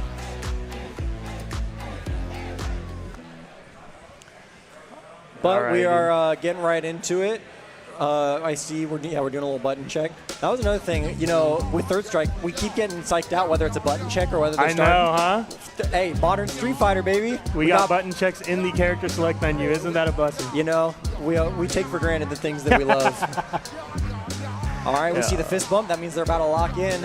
I do see Rashid and believe Shorens is Chun-Li as always. Oh, yeah, for sure. Sodacan is like I've never seen Sodacan on anything but the Rashid since, you know, I've seen him playing myself, so.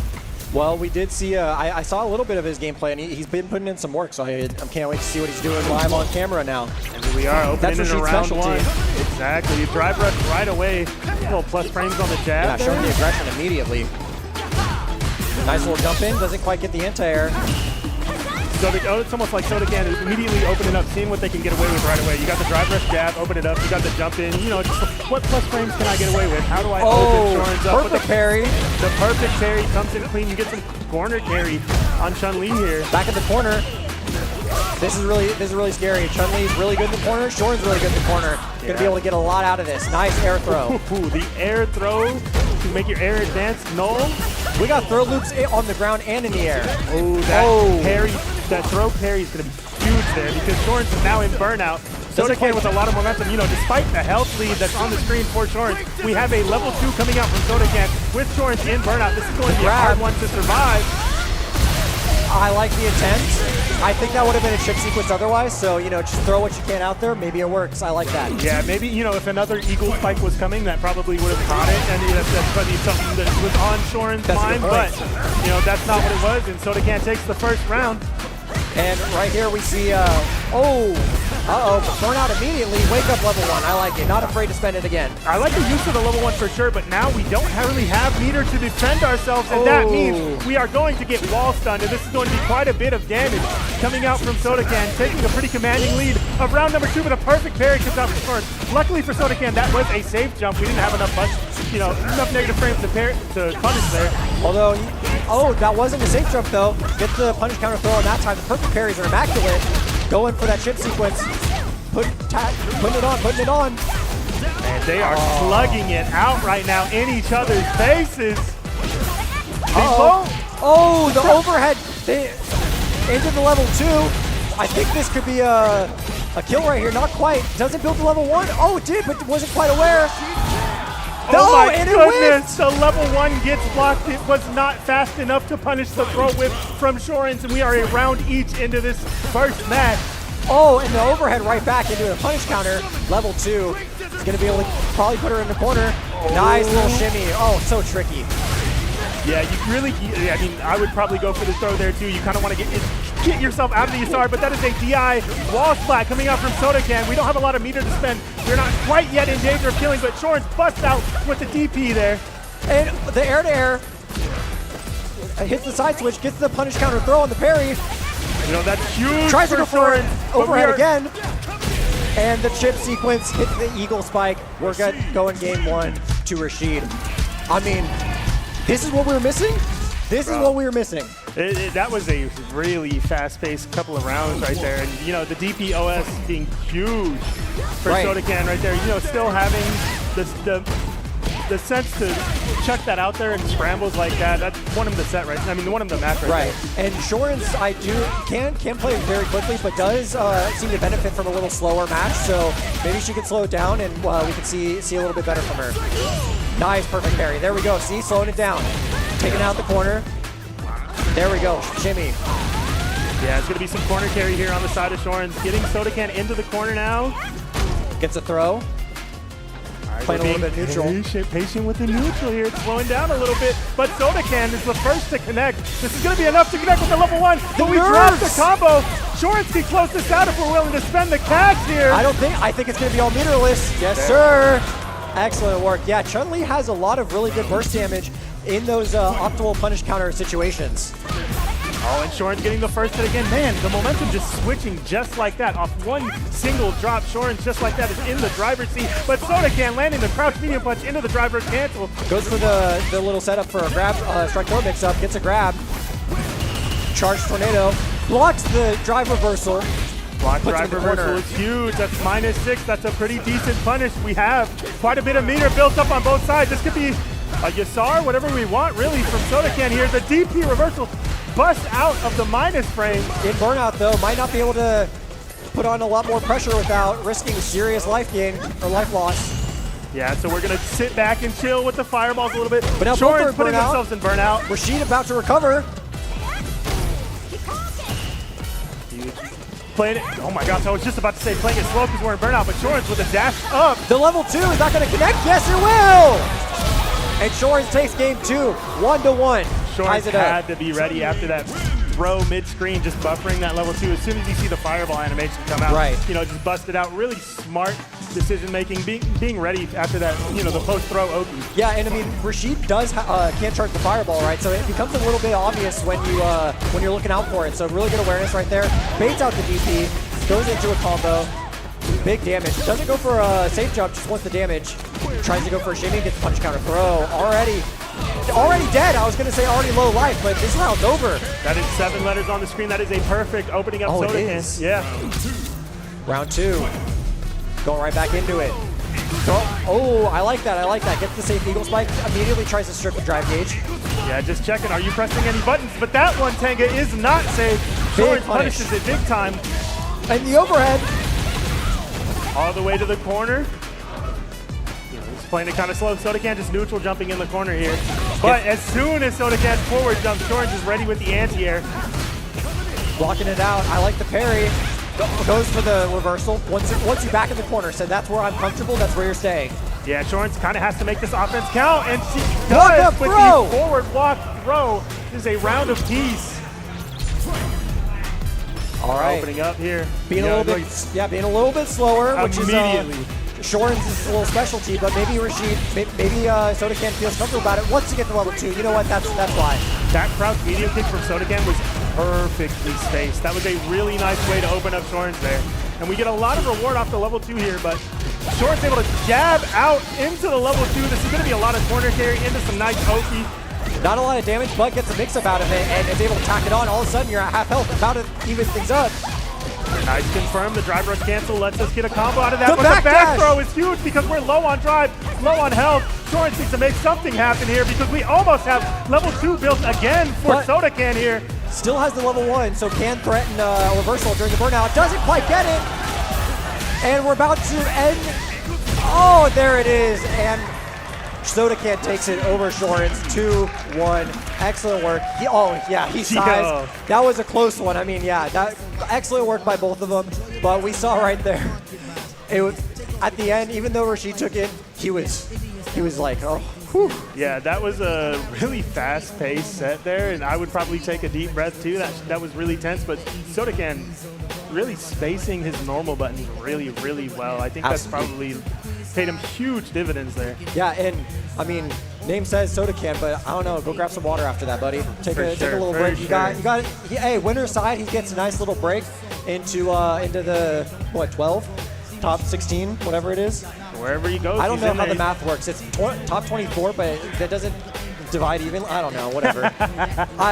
math, I don't know. Math's not my strong suit. Tanga's got nothing but numbers and letters running through his head right now. That's what I know what's going on the screen. It's just that one gif of the woman with all the math going on. That's exactly what I was referencing. Yep. But we are getting 2 people immediately back up. We got one of the staff members who said, "I want some hands." He's done playing staff. He wants to fight.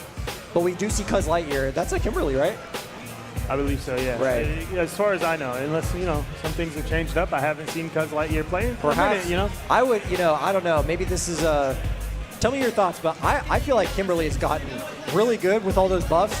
Maybe a little too much so. Like, I don't think she's like broken, but a lot. She wasn't very popular, and then I feel like we've seen a lot more Kimberly recently with these most recent, set of buffs. And I wouldn't, as someone who main Kimberly since season 1, I would not want to really switch. I feel like that's you're accepting those buffs with open arms. No, I mean Kimberly seems really strong. As soon as she gets a knockdown, you are in her world. You're in the vortex. The heavy punch is really nice. Right. The frame trap on the run is really nice now. And yeah, I mean the obvious stuff is the offense, right? But we're getting into looks like our Fist of Fury is gonna be Alex. We're gonna go Kim versus Alex.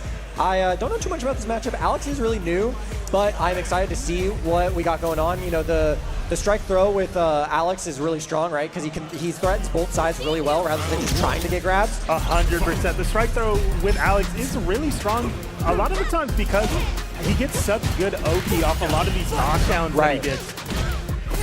Some things like the DP, like the back strike stuff, but because Lightyear opening him up, kind of faking the throws. Right here. Oh, nice. We get the cinematic anti-air. I love this one. A immediate effective use of the Prowler stance. That is what you love to see if you have Alex on screen. And what else you love to see is a command grab there. Yeah, no holds bars. Already going for all the degenerate driver rush shenanigans. Tries to go for a level 1 reversal. Gets baited. This is just about guaranteed for Cuz Lightyear. We have 0 bar to work with. Oh, you're right. All we need is a wall stun. And that is Cuz Lightyear taking the first round of this set. Bushin style. Hey, shouts out to that guy. He's not here, but we love him. We do? I love him ironically. I don't know. He's a fun guy.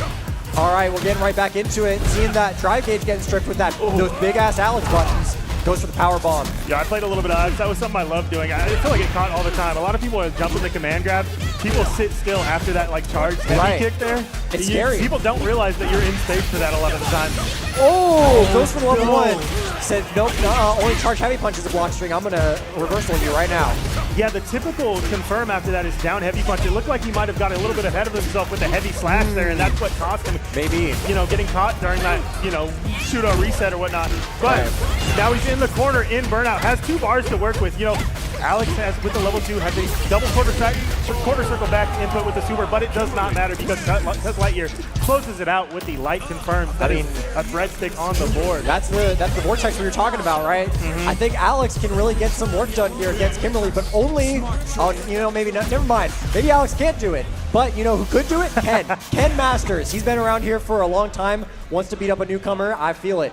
He has all the classic Shoto bullshit, and we're gonna see him hopefully try to slow down Kim with her insane vortex that's going on right now. Yeah, Fist of Fury has put a lot of time recently into the Alex, but always in his back pocket is the Ken. So it's really nice to have those 2 options to play off of, especially because these 2 characters play so different from each other. Fighting Alex is kind of unlike fighting any other character, right? Especially a traditional Shoto like Ken. We can already see, right, the change of gameplay. Kimberly's not quite adjusting. We might see that, but right at the first few seconds of the game, you're already seeing, bait level 1, never mind. Big punish. Take the first game, or first round. Excuse me. There it is, and you can see,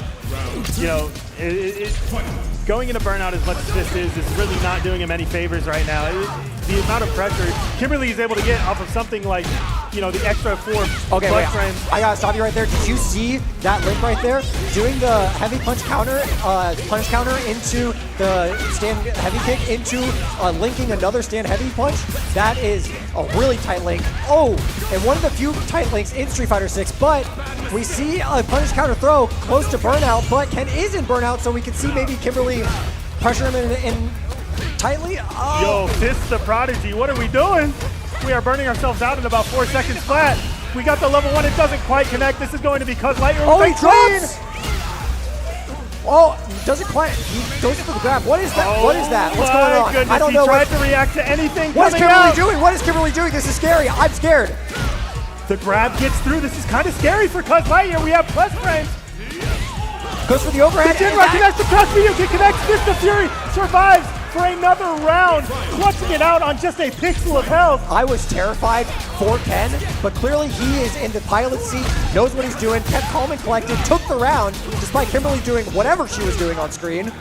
Fist will run you over if you are not ready with the offense, for sure. Oh, nice little counter hit. Puts him in the corner. The level 3. We're getting a couple missed inputs on some drive rushes, it seems like, for Cuz Lightyear. That's kind of costing him some sets. It happened again there, too. But this time, Fist of Fury is in burnout, does have a health deficit here. 3 bars to work with, though. We will probably, he loves the super reversals. We've seen it in this set already. Oh. But he doesn't get one out here. This is going to be the set for Cuz Lightyear as long as we don't Don't see drop another it! drop. Oh no! The nerves are really getting here. And the but trade. the trade closes it out. That is Cuz Lightyear moving on with a quick 2-0 over Fist of Fury. Another exasperated reaction, even though they won. It's tough games out here, right? He dropped a little bit, immediately was like, oh, I should shake the head. Oh no, I could have done it, but did take it. And honestly, I really like that. I really like where they did that drive impact right there. Drive impact, a lot of counterplay to it. Even in burnout, right? You can jump in if it's not enough block string. Yeah. You can do the supers, as you know. But it's really tricky to get to really notice where you're at when you're not straight in the corner and you have that little screen movement left to go. For sure. Hit that and immediately you saw the screen, got hit by it, but the screen moved, was enough to get in the corner. Really hard to be aware of that, especially with the differences in stages, right? I mean, I have a specific preferred stage that I like because of that exact reason, which might be a little neurotic, but it's fine. And you see right there though, it could, might have come into play if you're a little bit more aware of Giles Airport or something like that. I don't know, military base.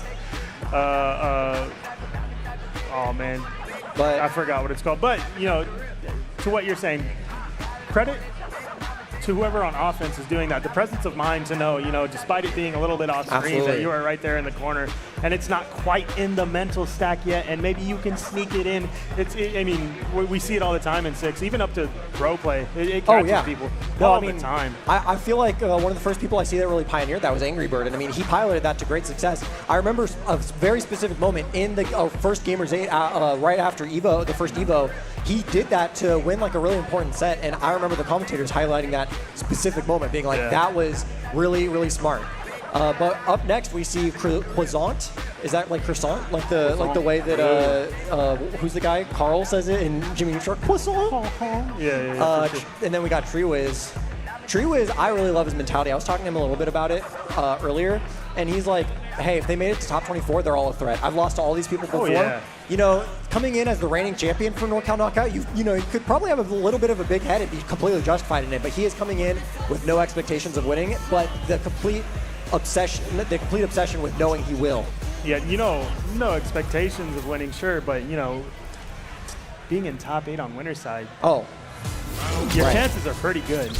In his heart of hearts, he expects to win, but he's not. He knows that everyone else around here feels the exact same way. Not giving anyone undue credit. Yeah, and this is definitely a matchup we've seen before. Both of these two out of the Bay Area, often getting good results and things like, Guild House and things like that. But Tree was immediately mashing out of that overhead. He says, yeah, that pressure's fake. I'm good. I'm going to get out of here. Right. We see a lot of pressure from Blanca. His buttons are real big, but he is low on drive gauge. Luke is really good at stripping that drive gauge, really challenging and threatening it. Goes for, nice check on the drive rush from the sweep. I'm out of there. That was a pretty late DP. I wonder what that was. Or maybe it might have been a misinput on a fireball. But now we have Treewiz in burnout in the corner. We don't really need to rush the DI here either. We can kind of just chip away with stuff like the fireball unless it whiffs because of an air reset. Misses the command throw and is able to get a kill off of it.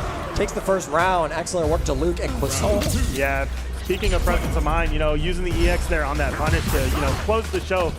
Really nice presence of mind from Croissant here, but Treewiz opening up in the grab. Blanca gets really good pressure off these mid-screen grabs, unlike any other characters. Blanca gets a really good install. Yeah, which is what we're seeing right now. Look at that pressure. Strip the drive gauge. Does challenge it. That's a rare win on the challenge. Yeah, if you're wondering why people call characters like Blanca top tier, after the mid-screen throw, he got mediocre into install level 2. On block. Yeah. But the level 3 comes out, low on drive gauge, wants to strip it, goes for the drive impact, says I'm going out on my own terms, I really like that, but doesn't get the anti-air. Yeah, pretty expensive drive impact to spend there for TreeWiz because we don't have any meter to defend ourselves here, but that has a 5-frame gap, which means a back throw will be a get out of jail free card for TreeWiz, unless we get hit quick by a normal neutral, you know? Yeah, and Luke has some of the best conversions, drive rush conversions. Oh, we're going a Honda. There's a Honda in the building. Oh my goodness, There's a the Honda switch in the building. immediately. You know, TreeWiz, a lot of times he plays with your emotions a little bit. Yeah, and then just like that, there it is, he switches back. He's just mixing you up. He's in my mixing head. you up in He's in my character head. select. He's in my head and I'm not even playing. That's Dude. messed up. You know, and the thing too is he said, I'm not playing Honda at NorCal, and I believed it still. Yeah, that was how quick he switched was pretty convincing there. Yeah, there was some certainty. A master of his craft. There we go. Ooh, a ball busting us out. Oh, but the slide is quite punishable. He's going to be all the way to the corner with a little bit of health left for TreeWiz here.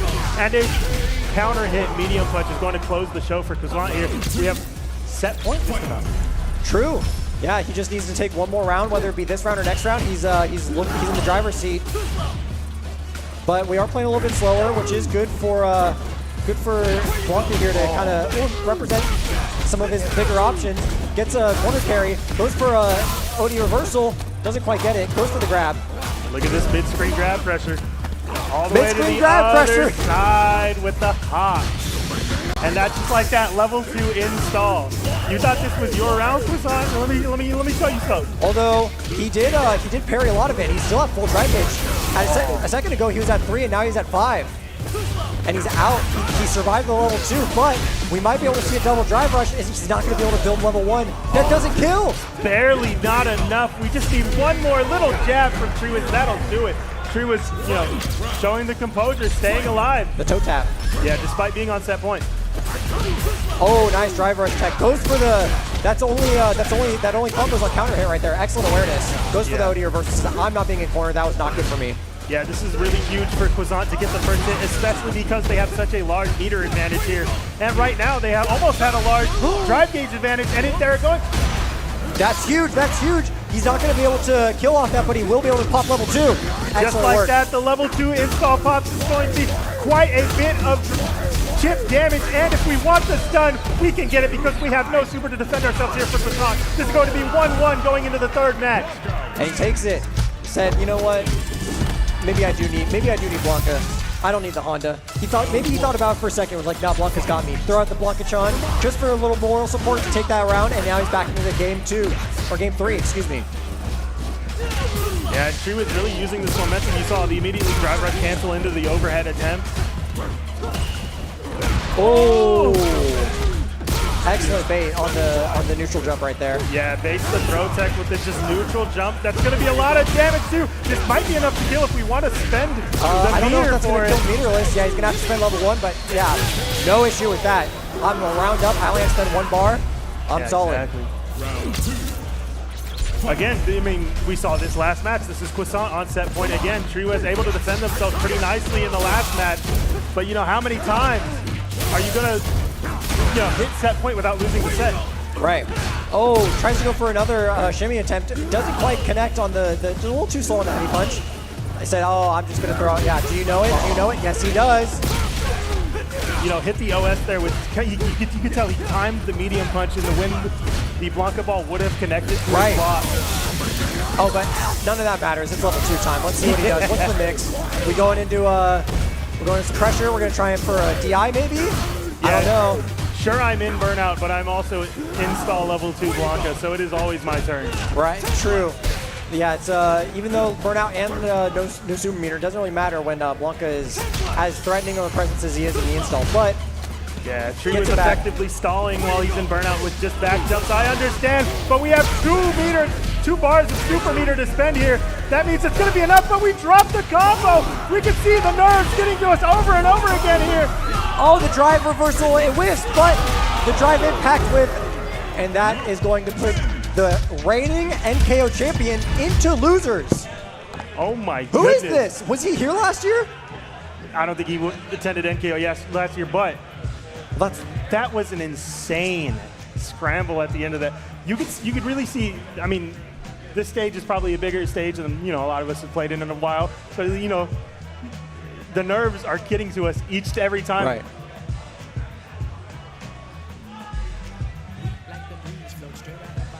All right, we want to make a little announcement. We have a limited quantity of NorCal Knockout t-shirts in the venue. Here they are. Tango, hold them up. If you want to, dude, the beautiful art by RB Daniel Art. Oh, I know. If you want to cop one of these, come over here, check.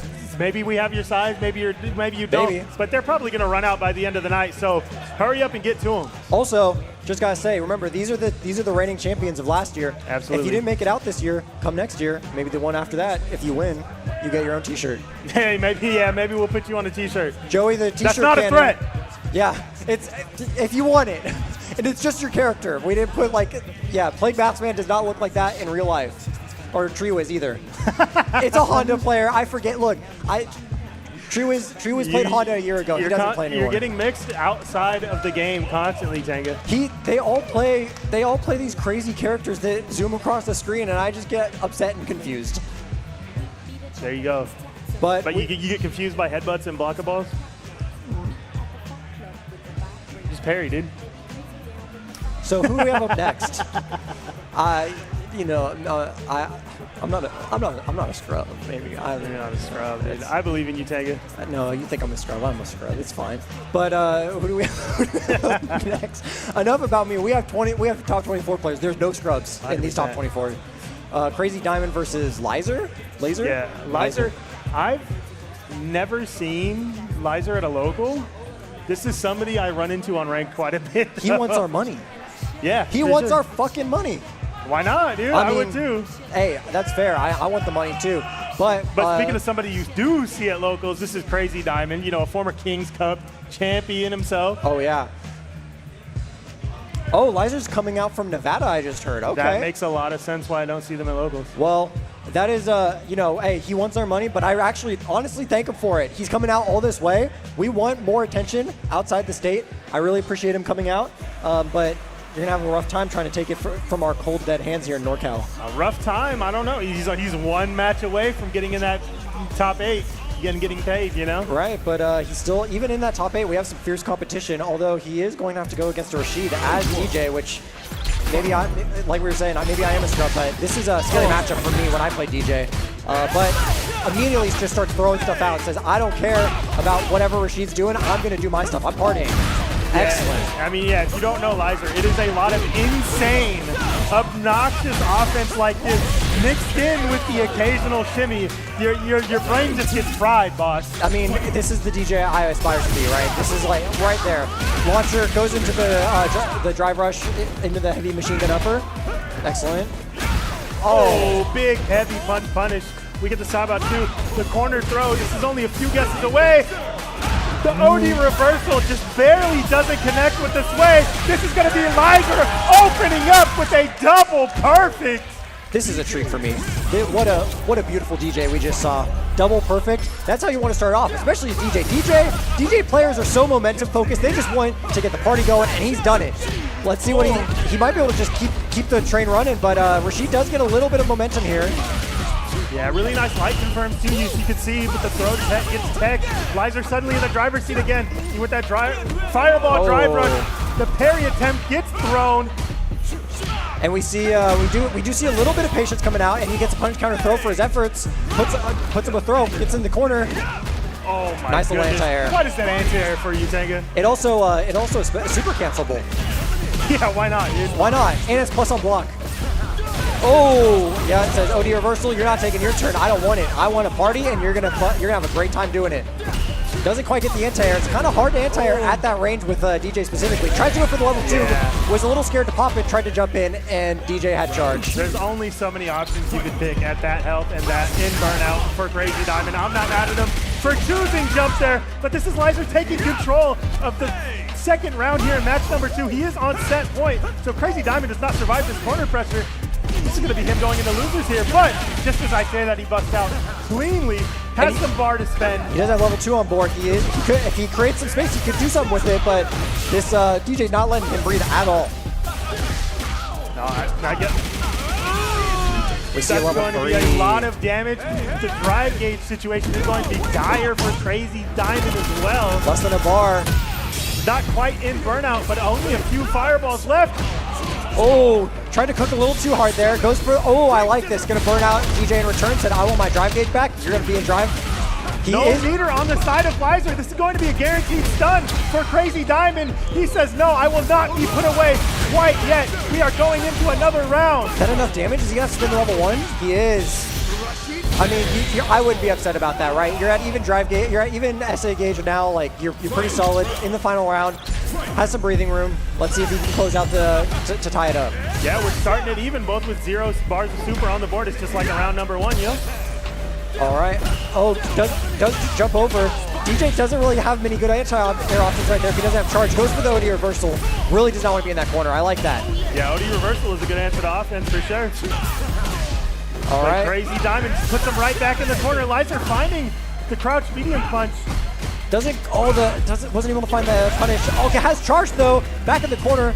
Goes for the knee shot, fake jump. I like it. Plus up block. I think he tried to get some drive gauge pressure, but Rashid fights out. Is that going to be a level 2? Not quite. He just missed the pressure. I like it.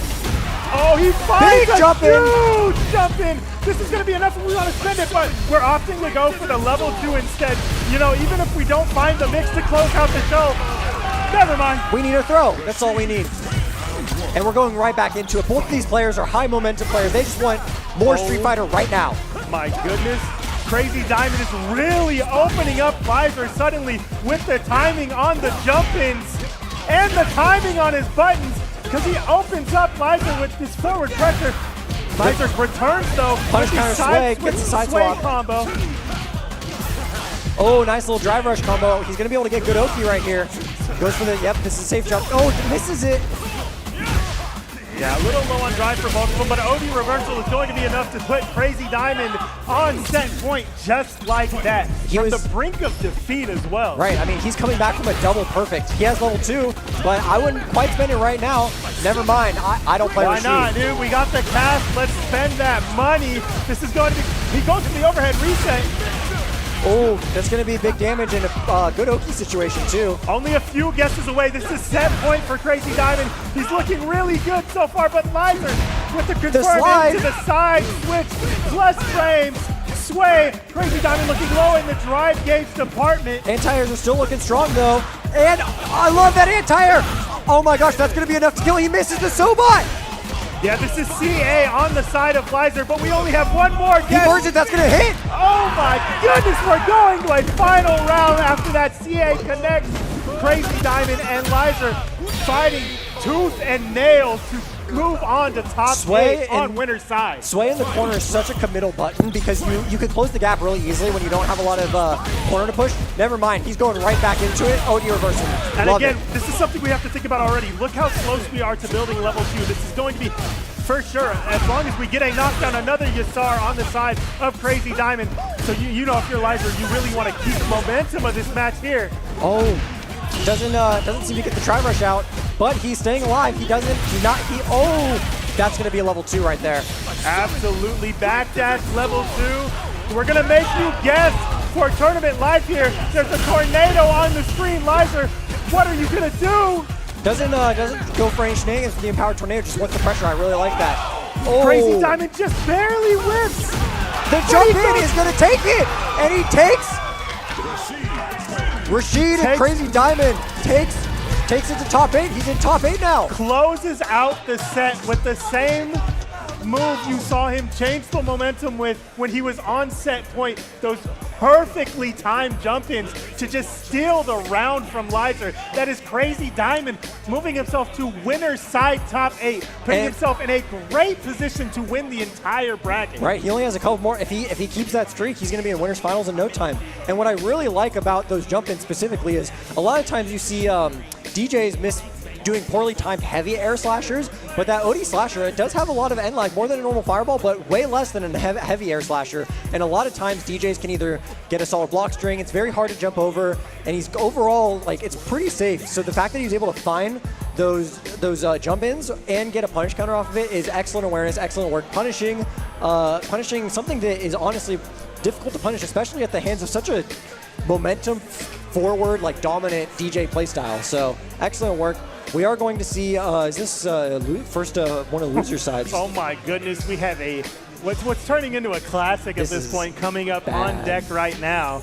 Plague Masked Man versus Treewiz. You know, last time at King's Cup, just 1 week ago, Treewiz said, all right, dude, you won 1 round against my Blanca. I will play your game. Let's do the Honda mirror. It didn't quite work out with him. You saw him tease it earlier.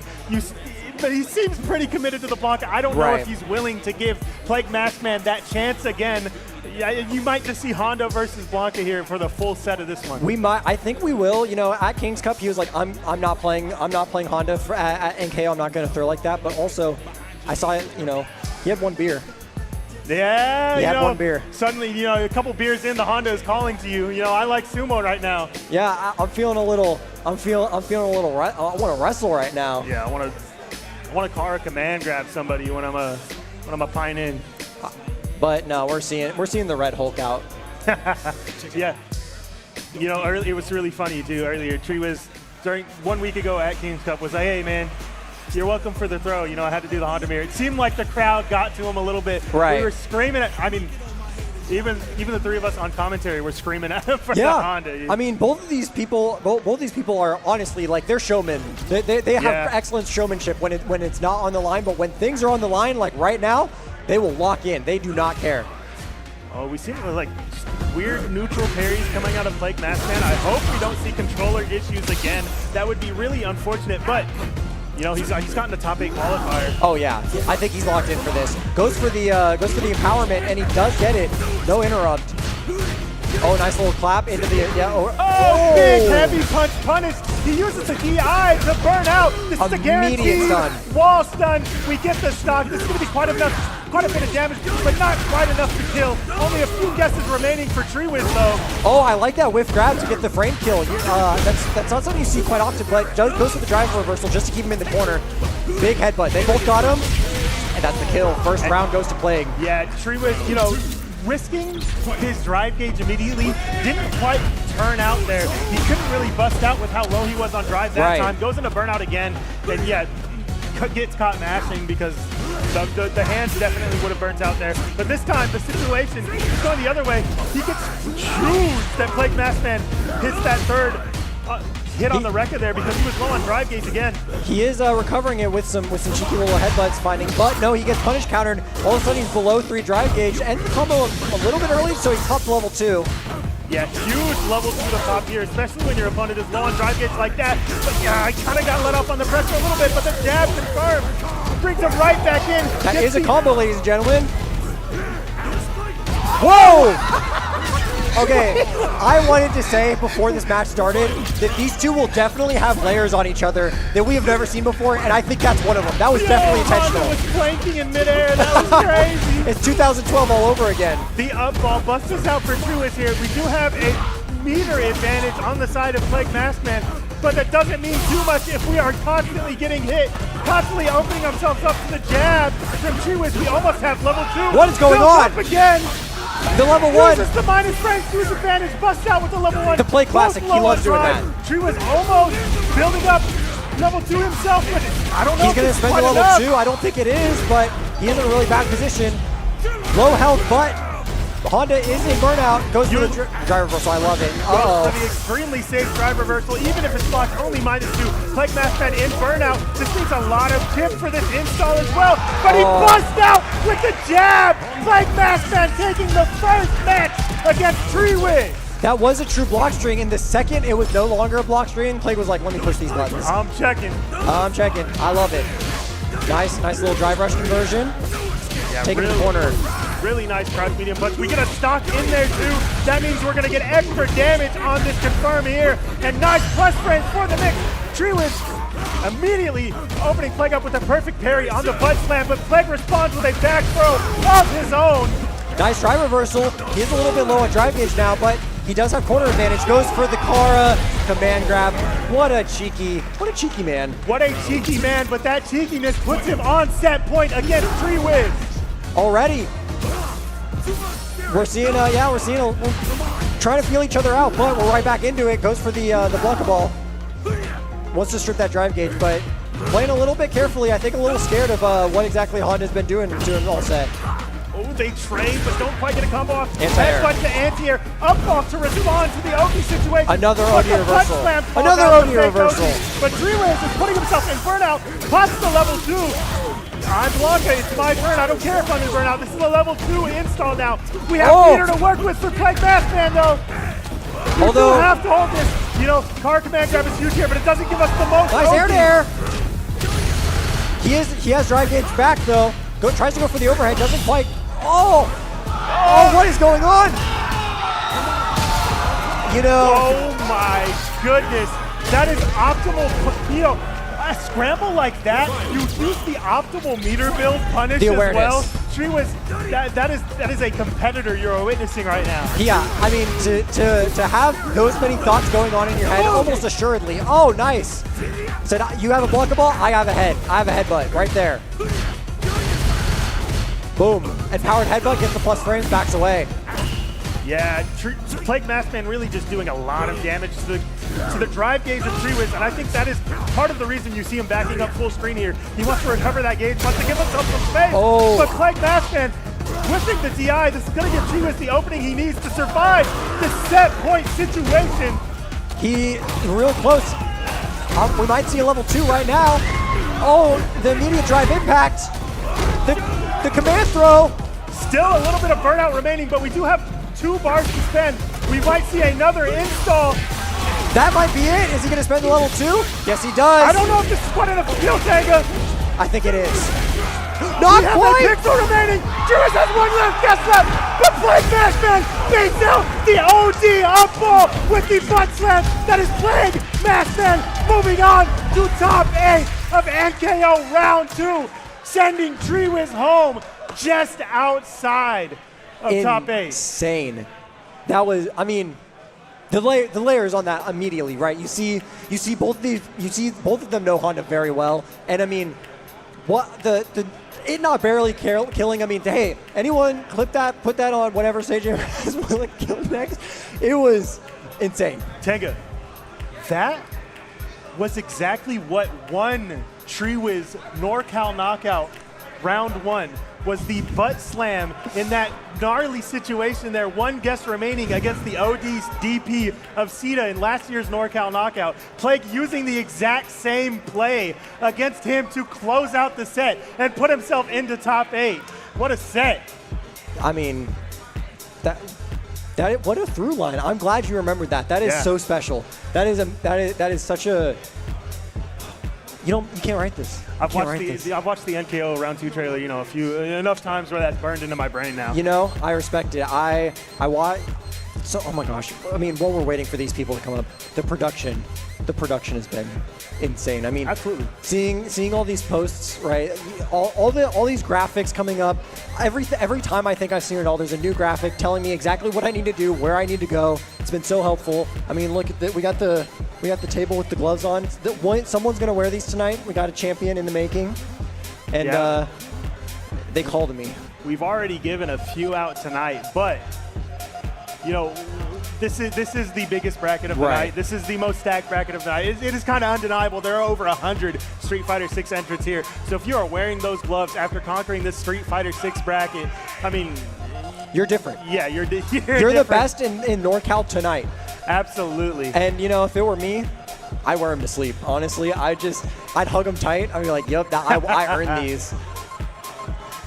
Man, and we get Sodacan and Strakaman. We did see Sodacan's run on stream, but we haven't seen Strakaman in this top 24. I do believe he has been on stream already, but nothing that I've seen, so I'm excited to see it. On the stream, he has been on stream against Plague Maskman. Oh. Had a really good showing as well against Plague, but you know, ultimately fell into losers. Yeah, fell into losers, but we are right on the brink of top 8.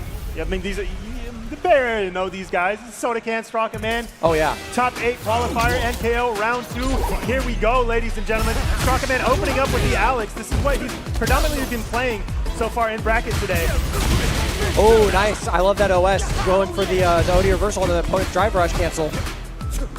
Plays it a little bit patient, wants to kind of let him breathe for a little bit, hoping to get a whiff punish, but ends up letting Alex get out of the corner for that dangerous work. Yeah, and like I said, last set we saw Sodacan on stream. If there's any strength that Sodacan has, it's those perfectly spaced normals. Goes for the drive impact and is able to get quite a lot off of it. Very low health situation right here, and a burnout. Oh my goodness, but he calls out the reset elbow from, well, not quite a reset, from the elbow, the post stand mix from Sodacan after the elbow there. The command throw mix up, Yep. right. Oh my goodness! Does he? Oh, I thought he had a follow-up. I thought he was nasty. I mean, still, this insane pressure. He's not letting him breathe. Yeah, Sodacan was a little low after the drive rush for a follow-up, but Strakaman recognizes that, just takes the Oki instead. Big but punch suddenly, counter. Sodacan is in a commanding position until that drive reversal. Strakaman gives himself some space, but the heavy punch punish comes in. Kick confirm is insane right there. I love that. He's not quite tripping the drive gauge. They're about even right now, but it doesn't really matter because he gets the mediocre head and he's going to be able to kill potentially. He does have the level 1. This is quite scaled, but we do have a level 1 bar to That's spend gonna do for it. Sodacan. I don't know. That is going to be enough. You called it, Tenga. That is Sodacan taking the first match of this set.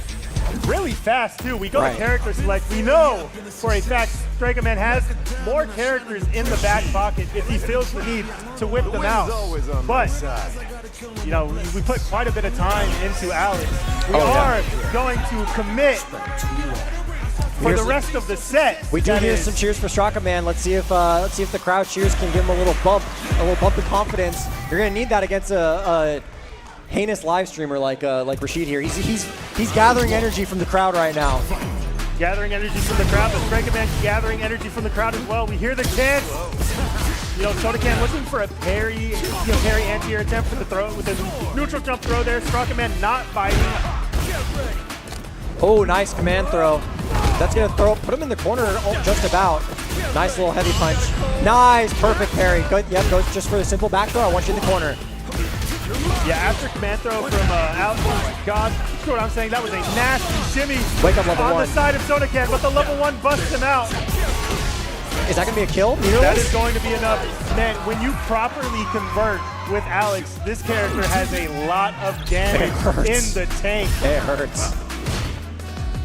But we do see Rashid kind of trying to establish a little bit of neutral, throwing out the heavy kick to try and establish. Oh, never mind. Gets a heavy sweep. Nice punish. Yeah, Rashid is kind of a difficult character to kind of play around with the prowler stance with, but we see it right there. Goes to the plus frames on the dive kick, but gets caught with the crouch medium kick. Doesn't fall for the shimmy this time. A slight walk back lets him whip punish that heavy punch there. That's going to be a parry. Yes, sir. All right, what's the punish? That's going to be big damage right here. Oh, just goes for the prowler stance. I like that. Yeah, but gets called out on the command grab attempt. Suddenly we are bleeding in the health and the drive gauge department. This Yasar is definitely going to burn out. We have 2 bars to defend ourselves. Wins the grab. Oh no, that's going to allow Alex to burn out or to get out. But he tries to go for level 1. Valiant effort, but that is going to be a round for Rashid. Yeah, really clean. A lot of patience being shown from Sodacan in this set. We've seen a few super reversals out of Strakaman this time. You know, nice little conversion. Exactly. Oh, he is really trying to bait out that shimmy, but we don't see him really representing grab a whole lot outside of these little interactions with the drive rush. Baits out the level 1 again. Yes, Sodacan recognizes Strakaman's tendency to try to bust out with those level 1 reversals. He doesn't have an ODDP for himself, so he likes to use the meter to get himself out of pressure, but it's hurting him so far. Uh-oh. Okay, Alex is able to kind of scramble his way out of the corner. Nice. He's going to be able to get the optimal DP ender. I do want to remind you guys, this is set point for Sodacan here. Strakaman needs to survive on this low health. The level 2, that's not good. That's not a good omen for Alex. He's going to be able to get mixed up. That might be able to be it. Oh, he burns himself out. I don't know if that's going to be enough. Yes, it will. Never mind. Boosted damage with the Yasar to enhance the special move means Sodacan can close that one out very quickly. Welcome that to is top 8. another really strong player entering into top 8. We're getting hype here. I mean, like, he lost in the winners. He redeemed himself back in the top 8. And also, you are slamming this table. I love it. Knocked over my knocked over my phone. We're getting hype. I love it. Just keep it up. I'm trying to like pop these high chews into my mouth. Make them, yeah. But dude, these sets have been so fast paced. I'd be like, we got to be ahead of schedule at this point. Like these I know. matches are lasting like 5 to 7 minutes. They want each. to kill each other. We got some sluggers in NorCal, I guess. Yeah, I mean, they're no holds bars. They're ready. They're ready to take names. I mean, at this point in the bracket, right? We've been here since 1 p.m. I mean, if you're for Street Fighter 6, and some of these players have been even playing in brackets before then. I am ready to lock in and kill some people. So I feel that energy coming off some of these people, especially because these are the top 8 qualifiers. Maybe we'll see a little bit more reserved, like meditative, like okay, I've made it, I'm in top 8. Let me do let me show off, let me really perform right now. But I think right now it's a desperate scramble into that secure finishing position right there. Desperate scramble into the payout standings too. You know they Right. I know a lot of you guys had to spend a little bit of gas money to get up here. We appreciate you. You know, some of these players are going home with a little extra gas money. something for a rainy day and whatnot. Now, I got the pleasure of commentating Wrong Input Ryan in Street Fighter Third Strike, and he did really solid. So to see him all the way up into top 8 qualifiers, that's something surprising, right? I mean, not that you can't be good at multiple fighting games, but it's always nice to go like, oh, okay, yeah, no, he knows what he's doing. I see him performing well in both games, and of course, I mean, he needs no introduction, at least to me. That's Sita. That is the runner-up of the first NorCal Knockout grand finalist. Sita. And Sacramento sweetheart. I mean, we love him. We love him so much. Him and his wife and his kids always bringing a smile to all of us. Absolutely, his kids are always popping off. Right. I mean, it's so sick to watch. If we pan. If he wins this set, we pan to the stage. They're going to be climbing up this like 5-foot stage that's taller than them just to get to their dad. It's so sweet. Wrong Input Ryan has the earphones in. Good thing he can't hear us because he might be breaking some hearts today. He's gonna be trying to get the win no matter what. Hey, Wrong Input Ryan, you do your best out there today, but just know it's hands if you win this. Really? No, Tango threatening the players, everybody. Oh, oops, my bad. I got to be a neutral commentator. Sorry. Sita is my. He's so. Sita is we say this. He's the bleeding heart of SAC FGC. He is just what we want. We love seeing it, and we are going Ken v Ken. I mean, this is quite a mirror match that we've seen frequently and constantly surprises us with how different it can be based off of the varying play styles of each Ken player. So we are going to be kicking it off. Top 8 qualifier loser side. This will be the last one for top 8 qualifiers. Goes for a nice little check there. Yeah, Sita immediately falling straight back into the extremely robotic play that he has with the perfect parry to open the round immediately into the jab check. But Wrong Input Ryan is undeterred, shows himself getting out of the corner, but Sita puts him right back there. That is Ken corner carry, ladies and gentlemen. Right, yeah. We're going to be traveling the screen quite a bit for this set. Not going to be a kill, not quite. I think he might have been able to kill, but I really like that he's taking it a little slow. Gets a throw for the first round, and we are wiped the feet. Yeah, with a health lead like that, you don't feel super pressured to really spend the meter there. Smart move by Sita. It pays off right now. I've seen this round before, I think. Uh-oh, nice back throw. Hell wheel into the corner. Nice, hit confirmed. Oh, the heavy punch just whiffs. Wrong Input Ryan comes. Oh, nice little sweep. With the sweep, yes he does. Jab check. Gets the corner off this. Goes for the Shoryu, the empowered Shoryu to like it. Oh. Yeah, really nice, meaty, heavy punch. Sita pressing on the plus frame. Gets a little punish there. This crouch medium punch is going to be enough. He doesn't want to spend the bar. That's really greedy, but he did have quite a life lead, but all of a sudden it's disappearing. One interaction away. That was CA for Sita. We might have been able to kill there. Uh-oh.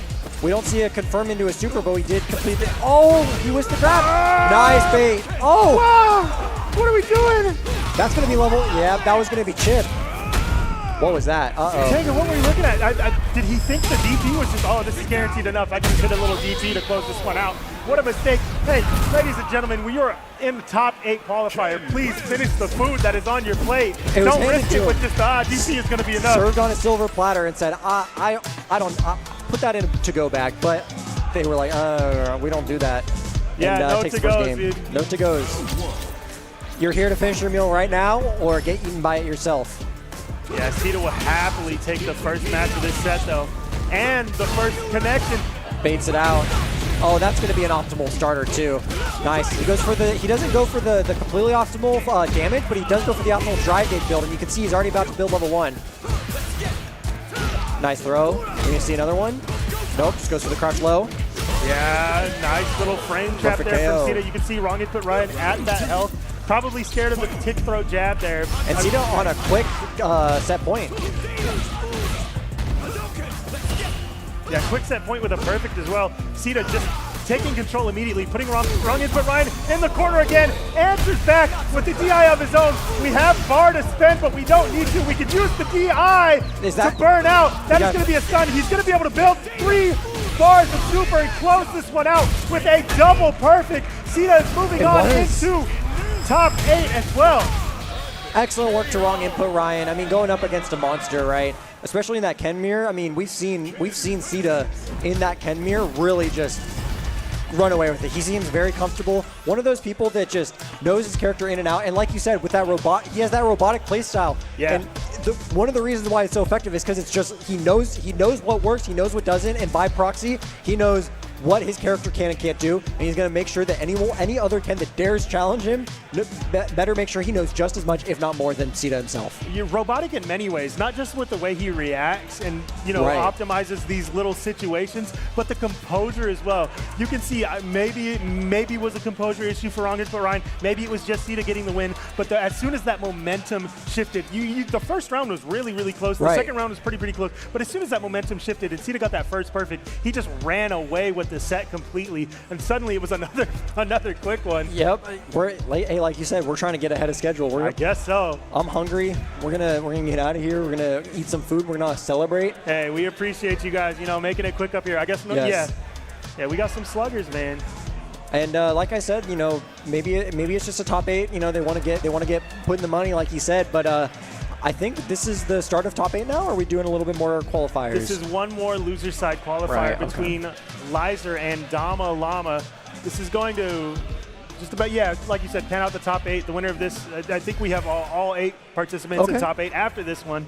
Nice. Maybe I'm lying to you guys. I should check the bracket myself, huh? We'll see. This is going to be Dama Llama, another King's Cup competitor, fierce challenger in the King's Cup circuit. If it is a circuit, I don't know. They do it a lot.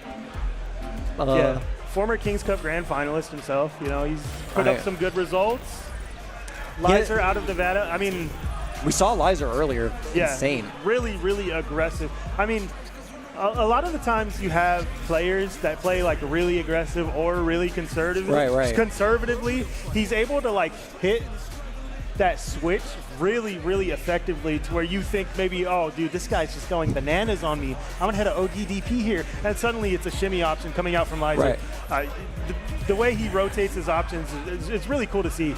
And he plays so fast that you're not really able to pick up on that sort of thing either. Right, and I mean, that's what I love about these different types of play styles, right? You can have the slower, more methodical, I want to know more than you, and then you have these other people that are like, I'm going to play fast and quick, and I'm going to overwhelm you. Yeah. And maybe I drop something here, maybe my frame data isn't perfect, maybe there are some minus frames here, but are you going to look at it? Yeah, maybe, are you ready for what I'm bringing to the table, And I like the we have the high energy players that are also kind of wacky and fast paced, but there's something scary about someone that plays like a maniac that is stone cold. Yeah, absolutely. Zero expressions on Lizer's face. I think about all the time I played him in ranked, and I'm like, what is he? Is he just that stone cold every time we play? I'm scared now, dude. He's just in between rounds, just the Japanese stone cold sip of water. I'm looking back and imagining it now. It's scary. Yeah, hey, don't fight him in ranked again. You're going to be quaking in your boots this time. Look after what he's been able to put up today at NorCal Knockout. Yeah, I like to giggle a little bit when I'm playing at home, but the match has started now. Dama Llama versus Lizer. This is going to be our last top 8 qualifier here. And we see immediately with that crouch heavy punch coming out to get the punish counter. I mean, he was able to represent that really well with Rashid and get a lot of punish counters out of it. One of the main reasons why he ended up winning that set. But does go for a parry because DJ has very situational anti-airs, so going for a parry like that feels really tempting, and sometimes you do get punish counter thrown. Ooh, we're seeing really nice, deep cross cut from Dama Llama, showing he's ready to stop your air approach. Does it again with the anti-air DP there. And the fight confirms this guy eats his veggies. He does eat his veggies. And the little double light confirm right there to stagger your pressure. I mean, not only is he eating his veggies, but he's making it look fancy. Did you see that we had the hold parry stare down there? Dama Llama just a little bit quicker to the trigger. Gets the first round, but Lizer opening up round number 2 with a huge fireball confirm here. Oh, goes for the backdash, but he was not quite far enough in the corner to be able to get a far enough punish. But he is in the corner, fights out with a burn knuckle with the classic. I mean, every Terry loves doing that. Oh, you can see Damalama, when he presses on Lyser's block string and his offense, he's not quite leaving himself open enough to get punished with those little jabs by stuff like the sway. He's using really smart buttons. That's unfortunate. So right there, he tried to go for a cross cut, but ended up getting the full super motion instead of just a DP, and ended up getting reverse level 3 for his trebles. Going to be in burnout. Going to be in burnout with 0 meter remaining on the board. Lyser's going to be out of burnout soon. He's going to be able to represent a DP, but doesn't even need it. The fireball is enough to chip Damalama out. We are a round of peace. And both of them have no super gauge, right? So this is going to be looking very familiar to a round 1, perhaps. Going to be able to maybe build a level 1, level 2, and maybe do some with it. Oh, nice. Puts him in the corner. Man, the DJ drive rush feels just about as quick as a burn knuckle, man. Oh, I mean, yeah, they're very strong. I mean, the only difference is it costs 1 drive gauge, and he can do a lot more out of it. Oh my goodness, the anti-air crouch medium punch. Damalama sees the spacing you're jumping at as well. Nice. Yep, there's that crouching heavy punch. Uses sway to weave out the area. Goes for a grab. Oh, that's going to be a big confirm. Big heavy punch. That's going to be the first match going to Lyser. Excellent work. I mean, again, really throwing out that fast-paced gameplay. Damalama not quite able to keep up, but game 2 might be able to represent some, either maybe slow it down or catch up with that pace. We'll see. Tries to go for that crouch heavy punch again. Yeah, Lyser using the crouch heavy punch to maybe punish the throw attempt from Damalama, but just out of range, and suddenly that slight miss gives Damalama so much pressure, but the fireball drive rush is really effective, but it kind of puts our drive a little bit waning here, but that's okay as long as you get the side switch jump in. Oh, tries to go for that crouch heavy punch again, representing that a lot. It's a really strong button. Nice. What's the Oki mix? Oh, nice. the DP gets blocked. This is a really clean round from Damalama, but again, finish the food! Finish your food, please! Okay, hey, he had leftovers this time, but hey, be careful. Not going to get that all the time. And yep, the trade. That's not going to be special cancelable, but is able to get the heavy sobot off of it. Yeah, you know, fair play to Damalama. Didn't finish his food, but ate his leftovers when they were still warm. Closed it out pretty quick there. Oh, but this time he's close enough for the grab punish, but he doesn't quite confirm. Is this going to be enough? We're playing Terry. No. But that will. The overhead connects. That is Damalama tying this one up, going into a final match. And must we ask, is Lyser okay? Are you okay? He got Buster Wolfed, but it is 1-1. Let's see if he can show that he is in fact okay and close it out. Oh my goodness, the spacing just a little bit off. Damalama looking to attack the drive gauge. And I mean, DJ can be a really drive-hungry character depending on how you pilot him, and you can see right here, although he does have a little over 3, so he's able to play a little bit more, but, you know, ooh, just a couple interactions and you're all of a sudden in burnout. Oh, really, really nice whip punish bait there from Lyser. You know, DJ, heavy use on the drive gauge or not, something you take off the table when you put him in orange there is that EX Fireball drive rush that DJs like to use so much to get in. I mean, it's 3 bars, but it's worth it almost every time. It does so much pressure, although he is going to be able to get a confirm, finishes his food this time. Excellent work, gets round up, and he's on set point. Like confirms, ladies and gentlemen. They'll win you sets. Oh, tries to go for a knee shot, doesn't quite get it. The little Cammy dive kick problem right there. Slight backwalk from Lyser, takes him out of range from the throw from Damalama, gets him a big punish and a lot of pressure here. Nice link on that up kick right there. Oh, the DI catches the sway this time. Really huge from Damalama. That's exactly what you want when you're on set point. He's just about 1 hit away from closing this one out. That and you're could going to be see it. That's another DI. Tegan, is this going to be enough? Oh, he drops it. I think it might have been, but he's not quite able to finish up the combo. It is a difficult combo. I think he pressed. He pressed. Lyser, not quite in CA. I don't think this is enough to kill, but it puts himself just about out of burnout. Damalama just in burnout himself. Goes for the walk-up throw. Damalama's rising up, but he missed the throw of his own. This is going to a final round, ladies and gentlemen. But we do see Terry does have a, that's going to combo. I like the awareness on that. He does have full super situation right here, so he's going to be able to get a lot of damage out here. If he's able to connect something with the heavy Sobot again. That's not safe. We have 3 bars to spend if we want to. He's going to spend it. He's going to put himself in a very advantageous position here as far as the drive gauge concerns itself. The pressure we can work here too, filling up that bar. Oh. But Miser says, no, I ain't holding any of that. That is a jab out. We're going back to neutral now. And the double with a huge whip punish. The insane whip punish is able to take it into top 8, and there it is. We have our top 8. We have our top 8 panned out, ladies and gentlemen. We see non-factor hype as hell. That is a NorCal representative here. I think where's he from? Stockton, Fresno, non-factor? Mendocino. Mendocino? No, he's I don't not know. from Mendocino. Yeah, I told you, bro. he did it, yeah. My bad, dude. Taking no game. I'm from Stockton. I would have known. You're from? I didn't know that. I was born in Stockton, yeah. Where you stay right now? Oh, now I'm a Sac. Yeah, I'm just saying I would have known if he was Sac or if he was Stockton. For sure. But I do rep Sac. Ladies and gentlemen, we have our top 8 locked in.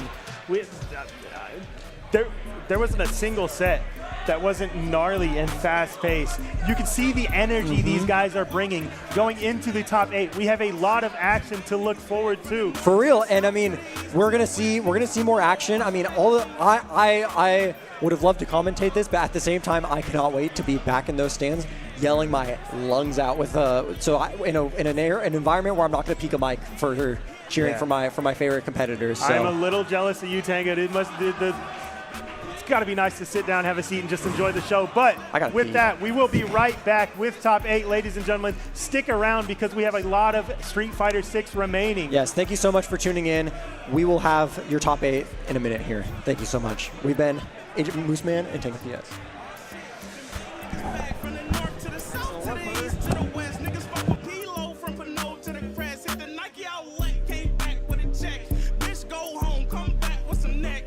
Same nigga from the north that I've been. Who else you know can sell eggs to a hen? Who else you know? Nigga, who else you know? Nobody. Who else you know? Hey, nigga, who else you know? This motherfucker. It's Mally. I'm doing me. I'm cold, it's 2 degrees. My flow like, who is he? It's motherfucking Mally. Cold young nigga coming from the valley. I'm deep in my bag like the fries at McDonald's. I'm coming up, that's a tough pill to swallow. Take your meds though. I murder beats, I'm on death row. I'm just one of them niggas you gotta check for. Back in Merced, young nigga well known. Finna drop so much music, niggas think I got a clone. I've been trying to get a win, I've been beating up that road. All your shit crashed cause you ain't been following the code. I was hella young, roam the city on my feet. Still do not get paid to rap on beats. Niggas like the kitchen till they dealing with the heat. But I slide through, I hold that shit down like I'm on the block with the wolf and the crocs to match. Oh shit, them Bay niggas back from the north to the south to the east to the west. Niggas fuck with Lil Russ from magazine to the crest. Hit the Nike outlet, came back with the check. Bitch, go home, come back with some neck. Still the same nigga from the north that I've been. Who else you know can sell eggs to a hen? Who else you know? Nigga, who else you know? Nobody. Who else you know? Hey, nigga, who else you know?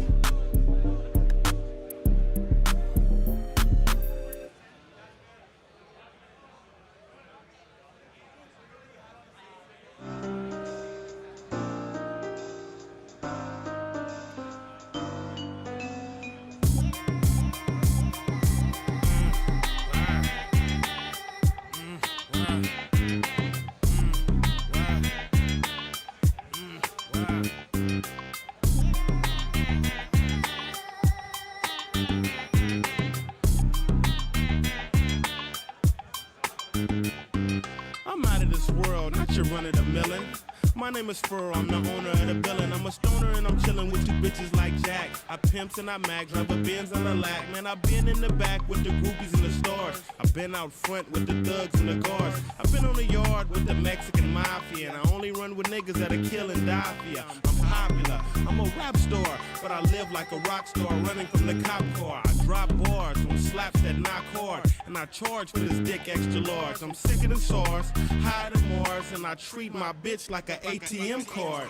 I'm in the building and I'm feeling myself. I'm feeling myself. I'm in the building and I'm feeling myself.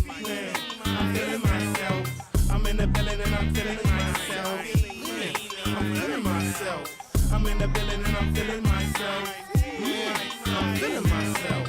She's in the building and she's feeling herself. She's looking bad, but I'm willing to help. Stop it, baby, you're killing yourself. Come on, I got your back, you can chill in my delt. I'm feeling myself too. Man, just imagine some of the things we can do. You under me under you. Then we can catch the liquor store before 2. We can hit my nigga, go get some shrooms. And if you still wanna kick it, we can go get a room. It won't cost you much, I'm a good buy. Dick on discount.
Jumping out white beater, fin on the hip, shoot 5, bet 5, that's a 10 when I hit.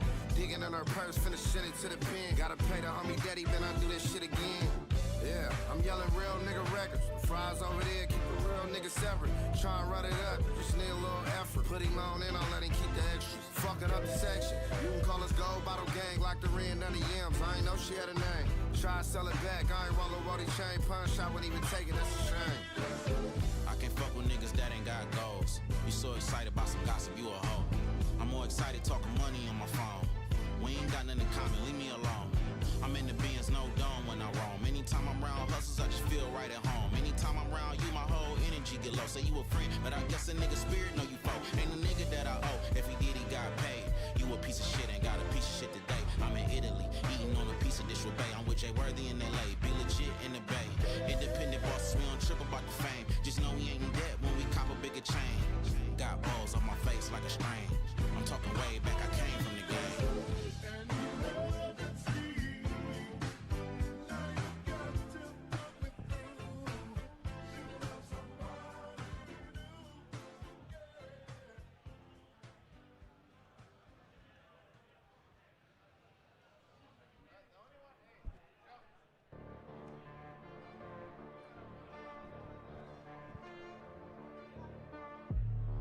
Fed chirp on the scanner. Got blurk with the hammer. You ain't playing with the DA. I'm finna hit the counter, do a relay. Fed chirp on the scanner. Got blurk with the hammer. You ain't playing with the DA. Finna hit the counter, do a relay. Do you really wanna know about some gangster shit? In the city, sitting pretty West dangerous. Why me talk that bunch, he called it that Karanga shit. Watch your back, aborting crackers try to hang you quick. Baby, let me break the leverage, I'ma hit the spot.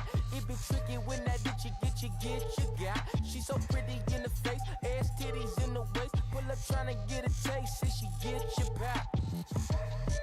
Fed chirp on the scanner. Got blurk with the hammer. You ain't playing with the DA. I'm finna hit the counter, do a relay.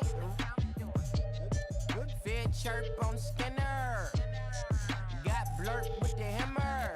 You ain't playing with the DA. Finna hit the counter, do a relay.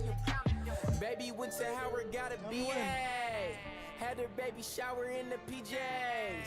Got her baby daddy for a GTA. On the GTL tryna beat the case.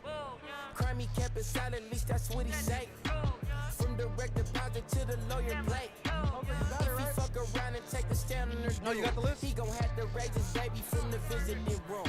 I'll go first. Fed chirp on the scanner. Got blurk with the hammer. Check. NorCal Knockout. How are we feeling about this upcoming top 8? As some of you know, I am Non-Factor, and joining me on the stage to introduce our top 8 is the one and only Sly Coco. Can we hear some noise from my boy? Thank you. It's been action from top to bottom, so we want to have a little bit of a celebration. We want you guys to make some noise for our top 8. We're going to begin bringing them on stage one by one. Hailing from Fremont, California, can we get Croissant on stage and make some noise? Beast mode, baby! Big Croissant. Head down there, my man. Coco, who do we got next, Coco? And it's my great pleasure to present the next guy on stream from San Jose, California, Chump Slayer!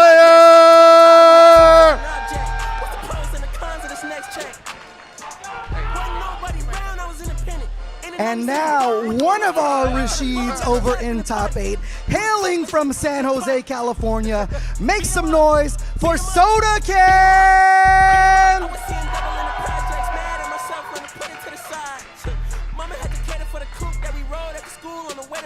Look, I got the hometown hero himself, Redding. I need you guys to get loud for Plague Mask Man!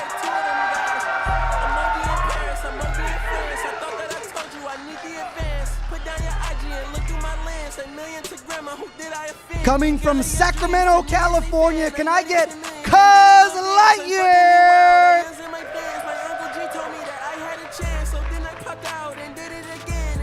It and what an honor to present my sweet baby boy, hailing all the way from Terralock, Crazy Diamond!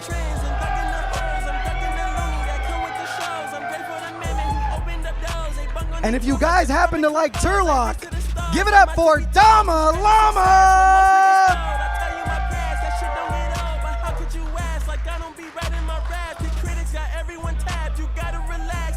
And last year's runner-up, hailing from Sacramento, Cena!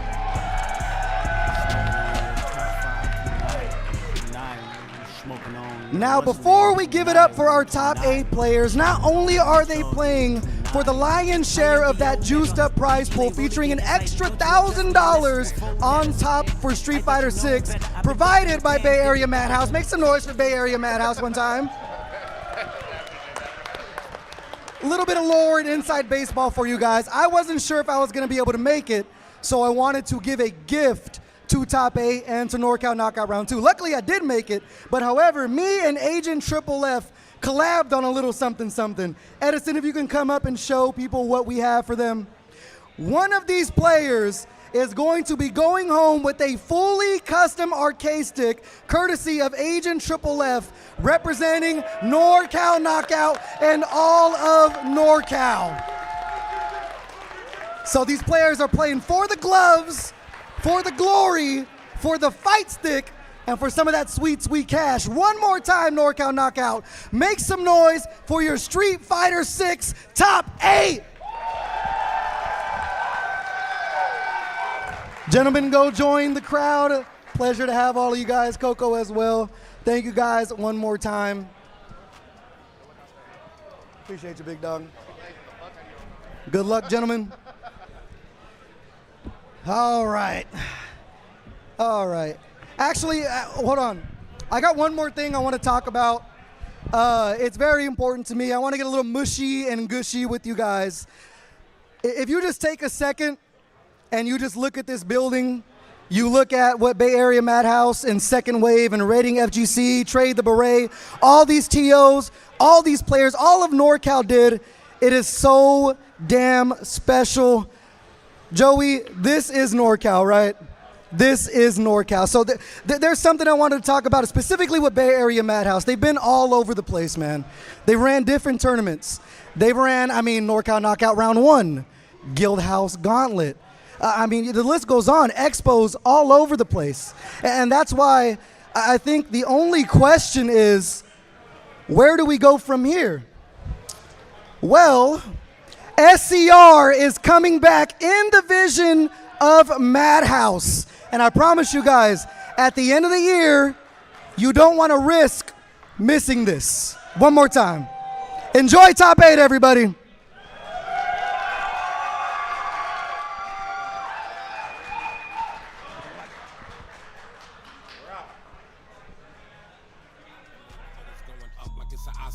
Boys going down like Titanic sailor. Y'all hearing him from Decatur. Flacco free it in a Costco plate of them samples, nigga. I'm ample. When that suit come on, I throw a tantrum.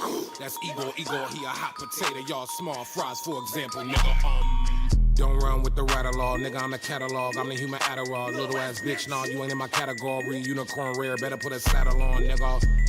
Y'all rappity rap, y'all critically claim they gassing you up. I went to your show and took little nap. That's why we not in the same bracket of tax. I'm that nigga, bitch. I did it all with a passion. I'm a guard in this fashion. Niggas trying to fit in with their arms in my jacket. Had to pull myself together like it's all that lasts. They got the heart of a dragon. I'm a star, call me Patrick. Heard the bitch was talking shit, so I caught him in traffic. I'm the type to walk in your house and shit on your mattress. Slow down, you're spitting everywhere. I'm good. You can take it no way. I'm gotta follow me, cause I know the way. I'm in Philly and we all fly. If we don't got the whip, we do the walk by. All your new pics should be archived. If you cross paths, if you cross side. Had to slap a bitch, chose the wrong side. Mob ties, bitch, you get hog tied. Should've chose the wrong side. Back, I love your flow, nobody rhyming like that. Had to clean out my trunk to put your mom in the back. The cops pull me over, they don't know your mom in the back. Big whack, making niggas take permanent naps. These hoes can't rap, they need a permanent pack. I ain't fucking with you boys, need a cervical cap. Okay, I'm bored. Okay, I'm tired. Sleepy. Yeah, I don't wanna be like nobody else. Looking so good, I might rob myself.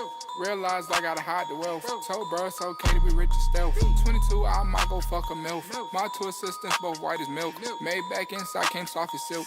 Put a bitch on a molly, now she tilt. This bitch been killed, built like a crushed can. Making rap friends more sketched than a white man. Billionaire boat more freedom than a white man. Fucking on a bitch and she sound like a hype man. Looking for a fly nigga, I'm what you type in. Been counted out since I could count. Got a public and a private account. For my bank and not my Insta, bitch.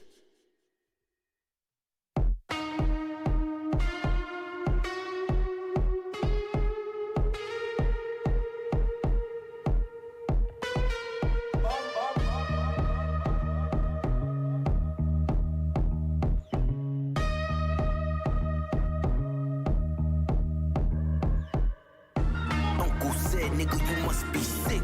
All you talk about is just get rich. Choke my neck, nigga, and ice my bitch. Beat the system with chains and whips. This is culturally inappropriate.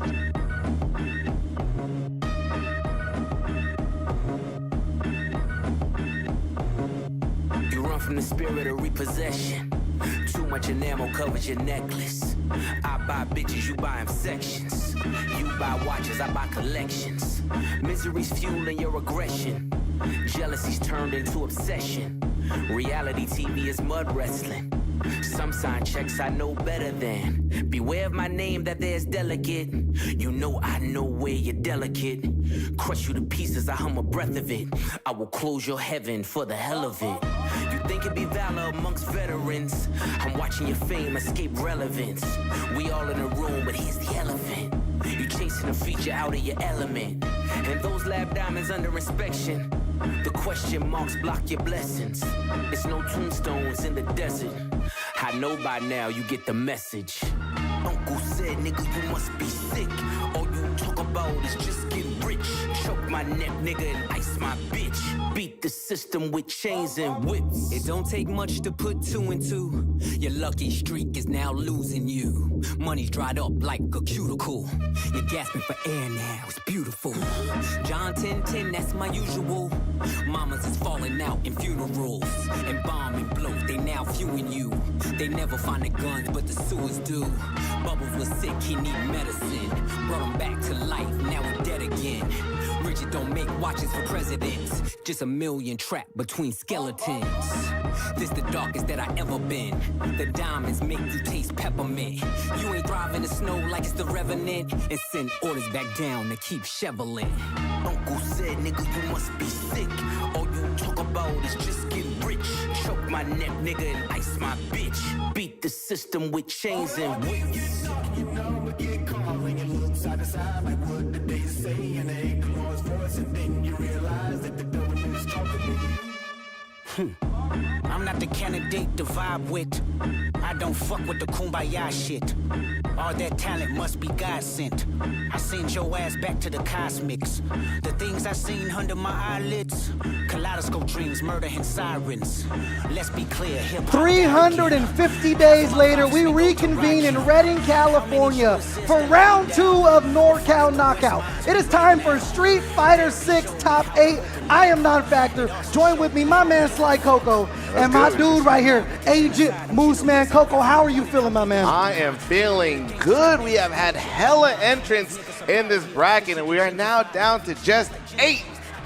Moose, it's been top to bottom action, and we're finally at our final 8. Luckily, it's going to be that all California top 8 we were chasing, man. But how do you see things going? How do I see things going? Did you see the top 24? The way these motherfuckers are slugging it out? Exactly. I can only assume it's going to be fast-paced action, non-stop slugging, and I'm excited for every minute of it, brother. Yeah, it's definitely the heavy hitters of NorCal, and that's what we want NorCal Knockout to be, a true celebration of what the region has. It's such a great character spread as well, and fan favorites. As we look, take a look at the crowd, man. Give it up for you guys one time, man. NorCal Knockout, sitting through this entire thing, gonna be treated to an absolute amazing top 8, Coco. There's some fan favorites along there. Who are you excited to go ahead and take this thing home with? Well, it'd be a little hard to say that I'm not rooting for the guy that I drove here with, Mr. Chump Slayer.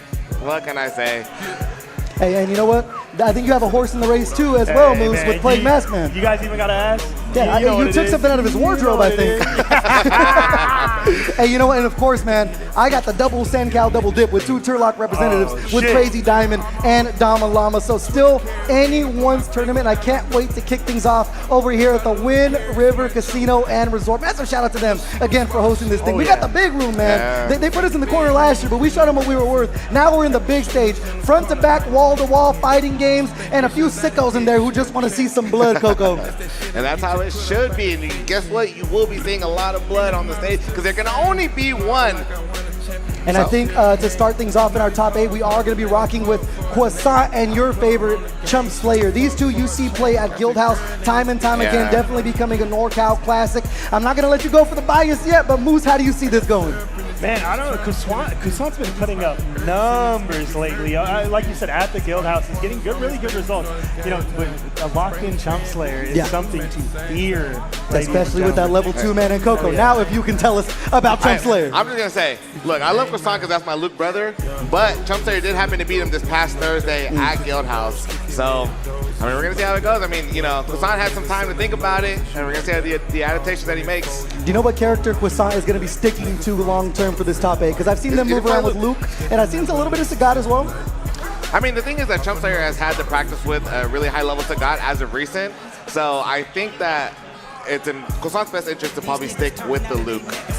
Yeah, I will say it's just the buttons of Luke. Sagat and Luke are definitely crouch medium punch merchants at the end of the day. But Luke still, I mean, for a character that is hanging around mid, I mean, as mid as those last 3 Drake albums, but like right in the middle of the tier list, and they have great whip punishable buttons. So I mean, that crouching medium punch can really put punishment on it. But as we mentioned, Moose, the Gambit is that level 2, the Feng Shui engine from Chump Slayer. They will use it to continue to push the drive gauge issue, force you into the corner and look for Dion. Yeah, somebody as committed to Jury as Chump Slayer is, you know, has all the tech in the world, has lapped the shit out of an install like that. And that thing is really effective the farther and farther you take it into the lab. Chump Slayer is really feared on this Jury. He's bury a legend at this point. Yeah, let's say it. Let's admit it.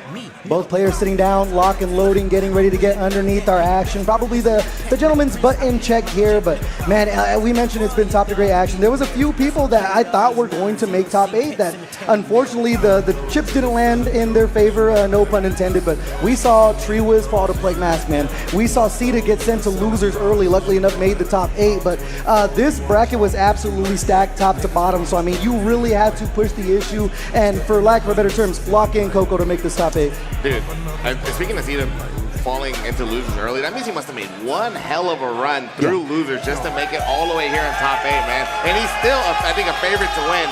But before we get to him, we got Croissant and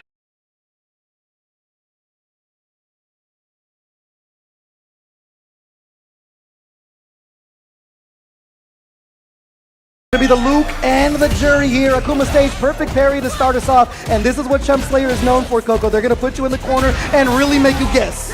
yeah, I mean, one thing that Chump Slayer always talks about is that he doesn't like dealing with fireballs because Jury just doesn't really have a lot of good answers through it. So Croissant's going to have to rely on that. But it's unfortunate if he's going to be whipping EXTPs. Yeah, whipping EXTPs isn't too unfortunate if your opponent doesn't punish, but they do check with the jab. Chump Slayer right back into it, but unsafe with the punish counter. The DTO is going to put himself in a burnout there. And with a huge life lead, Chump is willing to go into burnout the way he is. And look at him, he's still walking forward, right? And he's still able to land a hit, right? Still feels confident with the life lead that he had.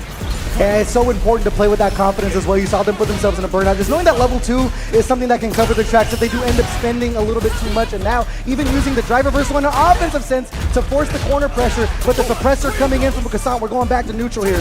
Yeah, you can see Chump Slayer pressing a little bit on that frame trap. Likely because he's scared of being burnt out a little bit, but it's okay. He responds effectively.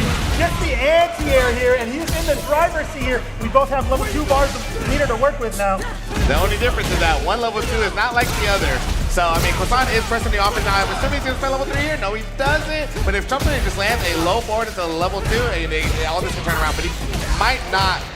Yeah, he might not this round just because he's up around him. Yeah, the crouch medium kick will close it out. We are going round apiece into a final round in this first match.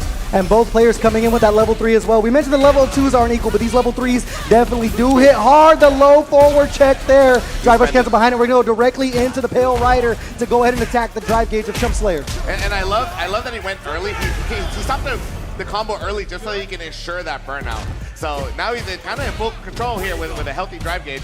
You know, something like that, that nice presence of mind is something really important to see when you're in these like really gnarly top 8 situations. Winner semifinals, are the nerves going to get to you? Are you not going to super when your opponent DIs? Are you going to get wall stunned? Quasant takes it the first match.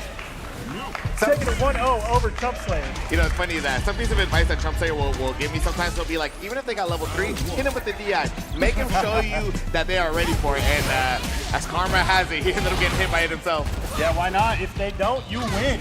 But it's as simple as. And if they do spend, you know, they're still in burnout for quite a bit. But as we say that, Chump Slayer taking really nice control in this round. That whiff punish is going to be huge, but Quasant breaks out with the light jabs. Oh, and that is so unfortunate for Chump Slayer. And what? Quasant goes for the side switch, even though he puts him close to the corner. I don't quite know if that's what he wanted. Don't know if that's what he wanted, but it's going to slow down quite a bit until we get the crouch medium kick. Confirmed with that drive rush cancel.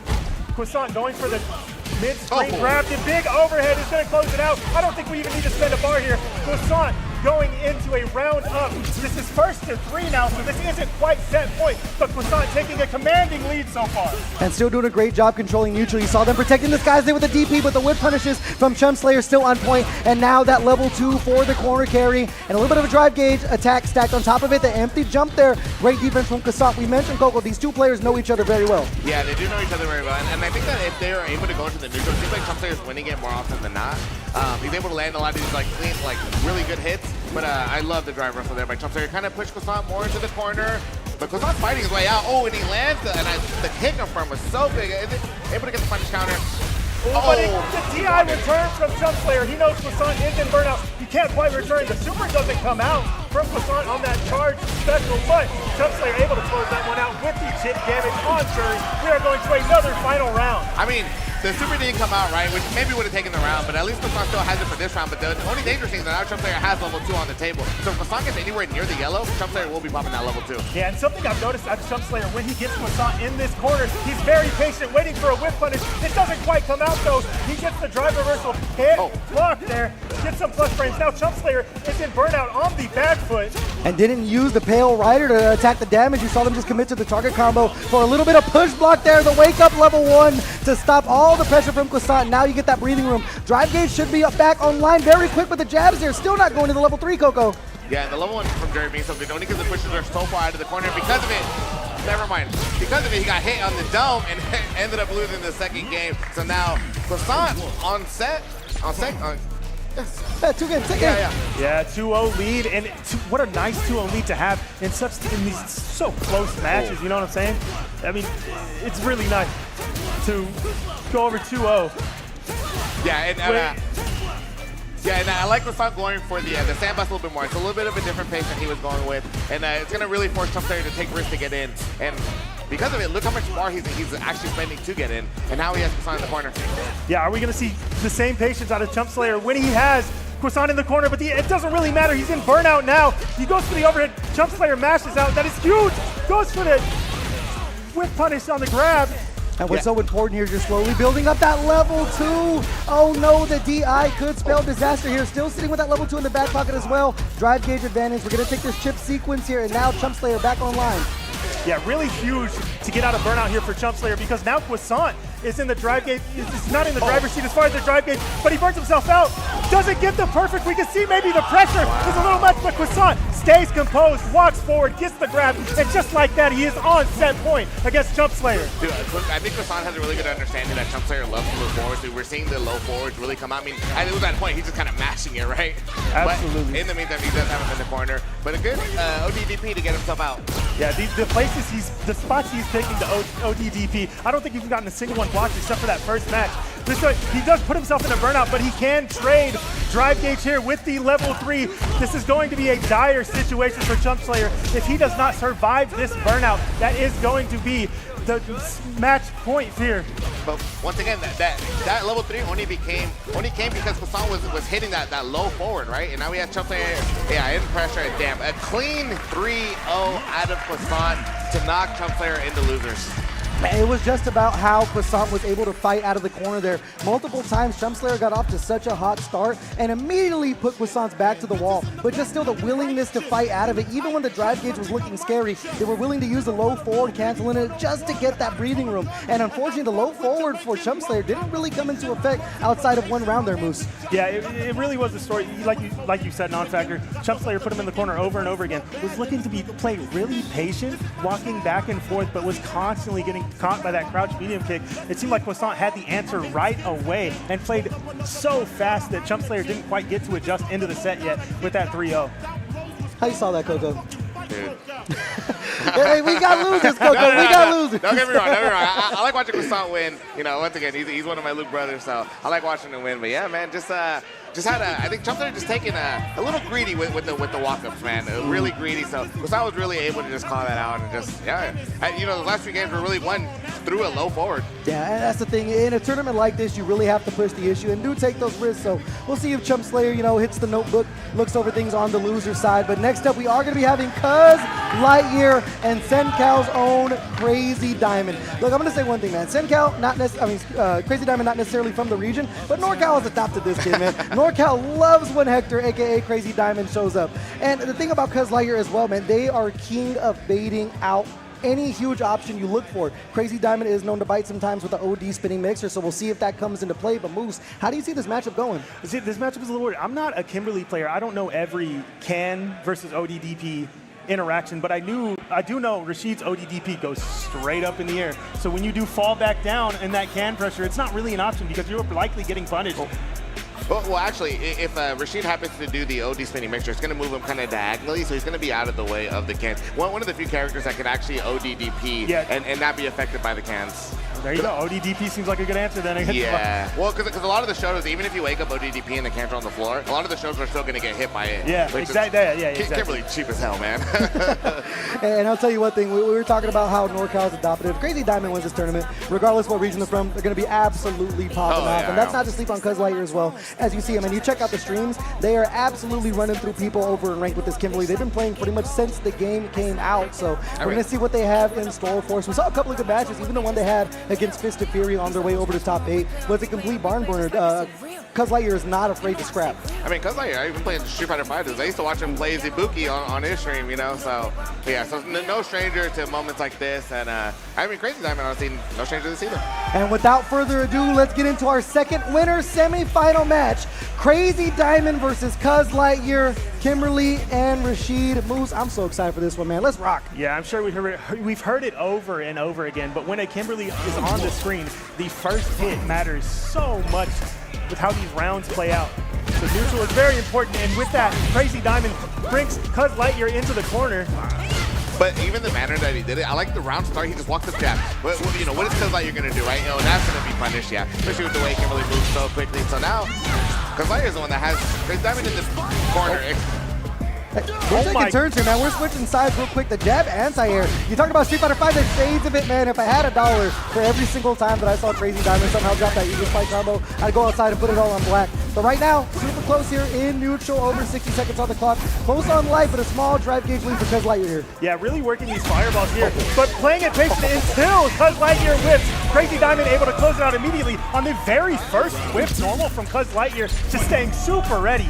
Yeah, they're playing so slow pretty much until they aren't. Crazy Diamond fishing for a lot of low forwards here, and now Cuz Lightyear starting to mix in those lights. And he's going to have to block all of this, but even like we saw last round, the elbow is going to be used to bait out that heavy spinning mixer so much. We're going to see that a lot in this round, so we're going to see how Crazy Diamond adapts to it. And dude, Cuz Lightyear can take tricks like that, do the Tatsu, and the can's going to keep him safe. But Crazy Diamond come out, find a way out of the corner. Yeah, he found a way to mash out, but the super reversal is going to change the momentum just like that. Cuz Lightyear working on his plus frame, gets whipped with the low. Is this going to be enough to kill? He saves the meter. Opts for, uses the health lead. Yeah, look for the reset there, but now you have to worry about the Yasar in the pocket of Crazy Diamond here. Any knockdown can spell disaster, but Cuz Lightyear gonna beat him to the punch here. Just needs one single hit, man. The magic pixel putting in work for Crazy Diamond here. And I like the risk reward by Crazy Diamond right now because he's not going to pop the level 2 only because he's up around, right? So he can only afford one hit, right? That's like a huge kind of mountain to climb even if the level 2 is on the screen. But because like you're finding the slide to take the second round. Yeah, but whiffing that overhead is definitely going to get you touched. But so is Drive Rush against somebody like Crazy Diamond. Now he can pop the Yasar, use his pressure with that Yasar to get some mix going off. How does Cuz Lightyear respond? He does have 3 bars to work with if he survives. And if the only thing that you take is a throw when the Yasar is out, you can kind of call that a dub. But when it's not a dub, it's getting whiff punished in that manner. And now you're living in Crazy Diamond's world, mashing out the 4th framer there. Crazy Diamond in return, another drop Eagle Spike conversion. Not sure what he's looking for, because you're going to use the level 3 here, the Ninja Star Cypher, to look for that buff and even things up on the health. Yeah, Crazy Diamond is just ready to Eagle Spike. You saw it, got him a really cool conversion early on into round number 1, but usually it's been biting him because he's getting these really unsafe Eagle Spikes. But so far he's in control right now. Has another Yasar on deck if he wants to spend it. He's going to do the backdash. He ripped the Yasar out, and he can use this in plenty of ways. You have a lot of time to recover your own gauge, a lot of time to damage Cuz Lightyear's own. He's in control, but Cuz Lightyear finds the jab, finds the reset on the DPOS, finds the DI to return, and that is going to be the first match for Cuz Lightyear in a very close match. The defense needs to be highlighted by Cuz Lightyear. Yasar was on the screen, he teched, he blocked, he got himself out of the corner, he made Crazy Diamond bait out of OD spinning mixer, man. Yeah, and that's one thing we talk about. Cuz Lightyear is such a knack for forcing you to use those reversal options, and it will bite you in the butt long term every single time that you do whip one out. Now Cuz Lightyear fighting with so much momentum, Moose. Yeah, here we're going to see some can mix too. We haven't got to see a lot of it. Crazy Diamond's been pretty good at pushing momentum back whenever Cuz Lightyear gets a lead, but this time the elbow drop is going to put Cuz Lightyear, he's going to let him keep the corner here. Yeah, and the DI connects. I was going to say, yeah, Cuz Lightyear was kind of pumping the brake press, but I think he wanted Crazy Diamond to move forward and commit to something so he's able to get that DI. And because of the DI, I mean, look at the combo he's able to get, and he kills? Yes, he does. Yeah, that was just enough to kill Cuz Lightyear. Really, really good awareness here, taking himself in a really strong commanding lead. Took the last match, taking the first round. Cuz Lightyear in a really comfortable spot here. Damn, that was a big overhead, and then it's all going to work in Crazy Diamond's favor. He's going to get the knockdown, and we have level 2 on the screen. He is down around, so I think he's going to have to spend it probably sooner than later. But damn, what a shimmy on for Crazy Diamond. What do you think, Moose? Yeah, I think Crazy Diamond is very content not spending the meteor he has with a health lead so large until he gets jumped in on and back thrown. Suddenly he is in the corner against a very aggressive Kimberly, so he tries to knock him off with the OD DP. And that's once again Cuz Lightyear just baiting out these reversal options. Crazy Diamond back to the wall here, can't afford to lose this round. Level 3 still in their back pocket here, and Cuz Lightyear giving them some space. They want to look for some kind of whip on the incoming movement, and there's the jab check. Not going to convert the super here, low on drive gauge. You have to protect that if you're Cuz Lightyear, Coco. And Rashid, normally not known as a zoning character, but Crazy Diamond kind of has to rely on that, right? And even using the Yasar to zone, at least push Cuz Lightyear all the way to the corner, right? He's going to get kicked at him so that Crazy Diamond has a way to get in, and he finds the load. It's going to be more than enough to kill. Of course, Rashid does the damage. Man, that was almost a really funny interaction there. You can see Cuz Lightyear trying to walk back left. No, don't go back to that tornado.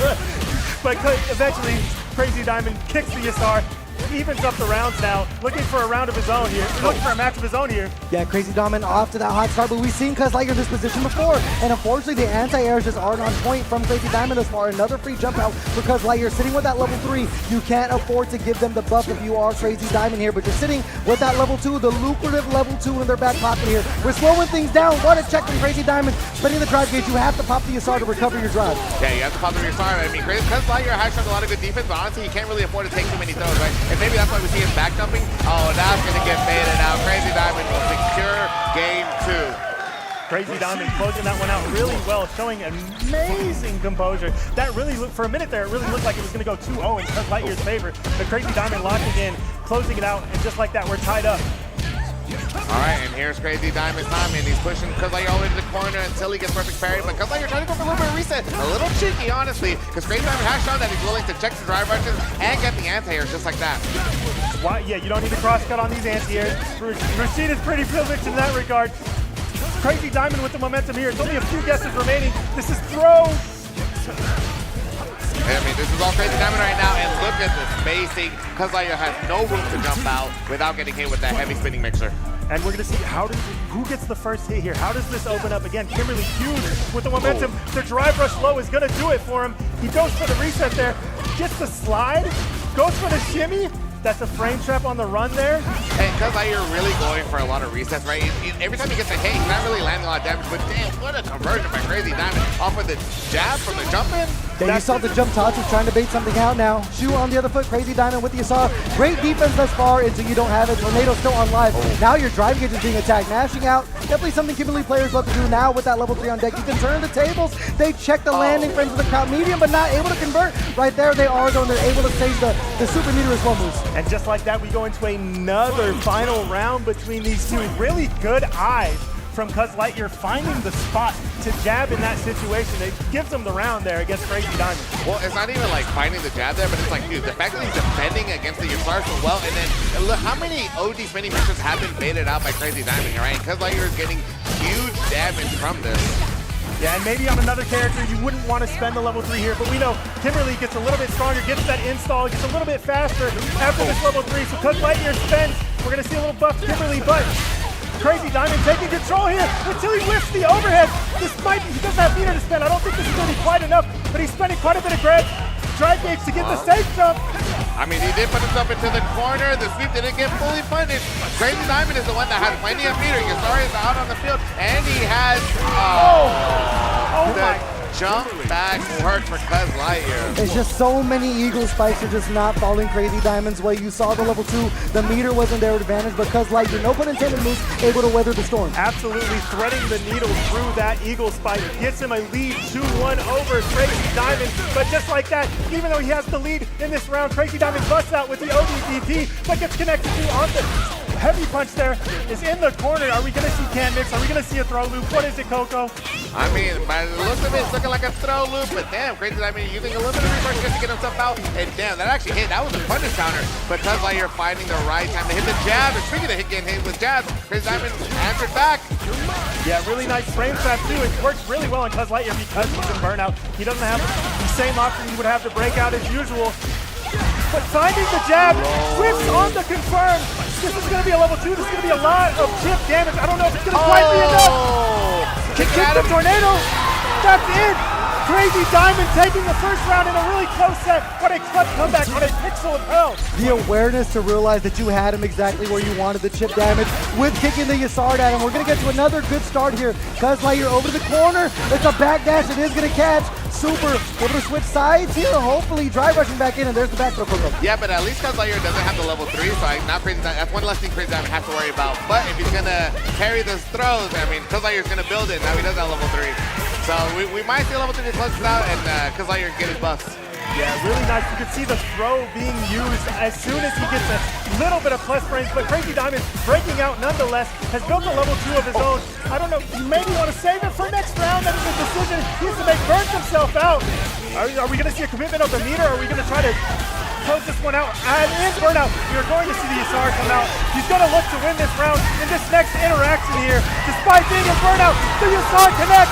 Crazy Diamond ties it up 2-2. We are going to a final match. And the crowd is absolutely loving it. We talked about one of NorCal's prodigal sons that was adopted, but Crazy Diamond able to force the final game here. That Yasar just putting in overtime for him, Coco. Constantly putting Cuz Lightyear behind the 8 ball when it comes to meter, and a lot of burnouts, so a lot of chip damage is coming from it. And that should show you why you really shouldn't be jabbing. Blocking is the right answer when the Yasar is on the screen. Because look at the way he got blown up for it. But now we are here, and what is the final game? I mean, Crazy Diamond is just kind of mauling Cuz Lightyear in the corner right now. Yeah, it could be a symptom of how well it worked out for him last time he got the tech. He defended the Yasar really well up until now, but Crazy Diamond is showing he can adapt. He can put the pressure on during that Yasar, really make the use out of it, and he is putting the pressure on Cuz Lightyear right now.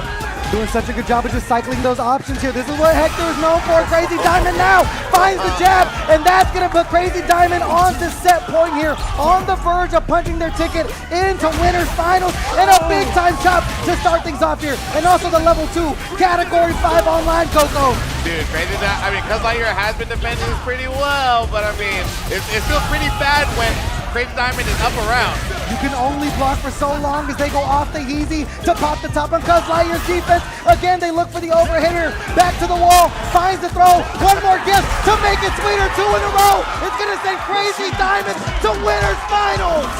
Speaking of momentum, Crazy Diamond closing that one out with a perfect, making a statement despite being down 1-2 at some point in this set. Closes it out with intense momentum. That Rashid is looking nasty tonight. That's one thing, man. We talk about how like Crazy Diamond barely celebrates when he's winning. He's so hard to shake, man. He shows no emotion. It has to really mess with you sometimes. Even when he'll whip an OD spinning mixer, you'll look at him and it's like it didn't happen to him, Coco. Bro, the moment the match ended, because like you're still getting everything, bro. Crazy Diamond's been off the stage for like the past like minute already, bro. Bro's only here for business, man. He's already locking in for his next match. Hey, you've spent more time with this man than I have. Have you ever seen an expression on his face? I asked him on the call right here. I go, if you win NorCal Knockout, man, can I finally get you to pop off? This dude has won King's Cup before and was like, whatever, dude. We getting Denny's? Like, what's the move out of this guy? But now it's going to be Croissant and Crazy Diamond in winners finals. And that one, I know people are very, very excited to see because those two, they run into each other online a lot, but we don't see a lot of offline interaction because Croissant's more of a guild house goer and Hector's not able to travel up as much. From what I heard, I think they warmed up together. If I remember correctly, I think Croissant was telling me they warmed up together, and I think Croissant was winning that set. So, but yeah, like you mentioned, he had also mentioned how they run into each other unranked all the time. So.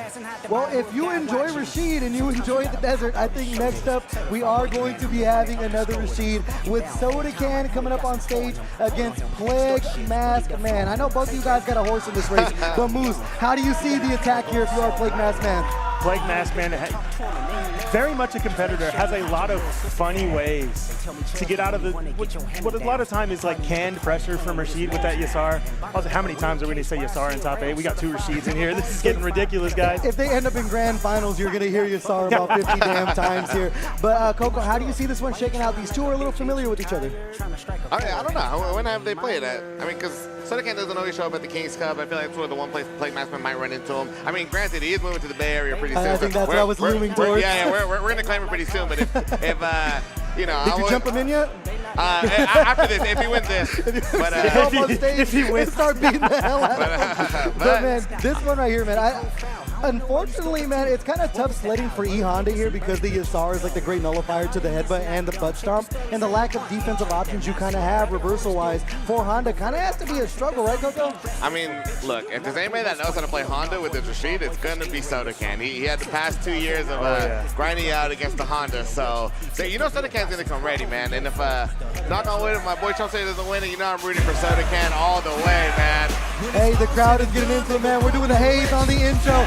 But losers round 1, Plague Mask Man and Soda Can. Honda and Rashid, 2 favorites here, Moose. Let's get into it. There's 2 ways you could really play against Honda. I guess there's more than 2 ways, but you could sit back, look for the perfect parries. Maybe if you're feeling yourself, look for the DPs on the offense. But Soda Can is showing you the other option, that that's drive rushing in and working your own offense before they get a chance to think. Soda Can taking the first hit. Prairie, pace stare down. I'm telling you guys, man, Soda Can is ready for anything Plague Mask Man has to throw at him. And I think you can already even see in his opening seconds of game 1. Yeah, but you can see as well, you mentioned Soda Can's ready for this. Plague Mask Man low on drag gauge, early spending it there. And speaking of spending it, man, the OD spinning mixer not going to be the answer Soda Can needs. And it's time to guess they jump over it. What a call and what a read from Plague Mask Man. Oh man, I'm having a hard time staying composed, man. This is top 8, that's my boy. I just wanted to pop off and oh yeah, but that is Plague Mask Man taking the first round, but Soda Can respond quickly with a cross medium kick of his own and a blocked drive reversal that puts Plague Mask Man all the way in the corner. We know Honda only has armor to respond with this, but Plague Mask Man breaking out really nicely.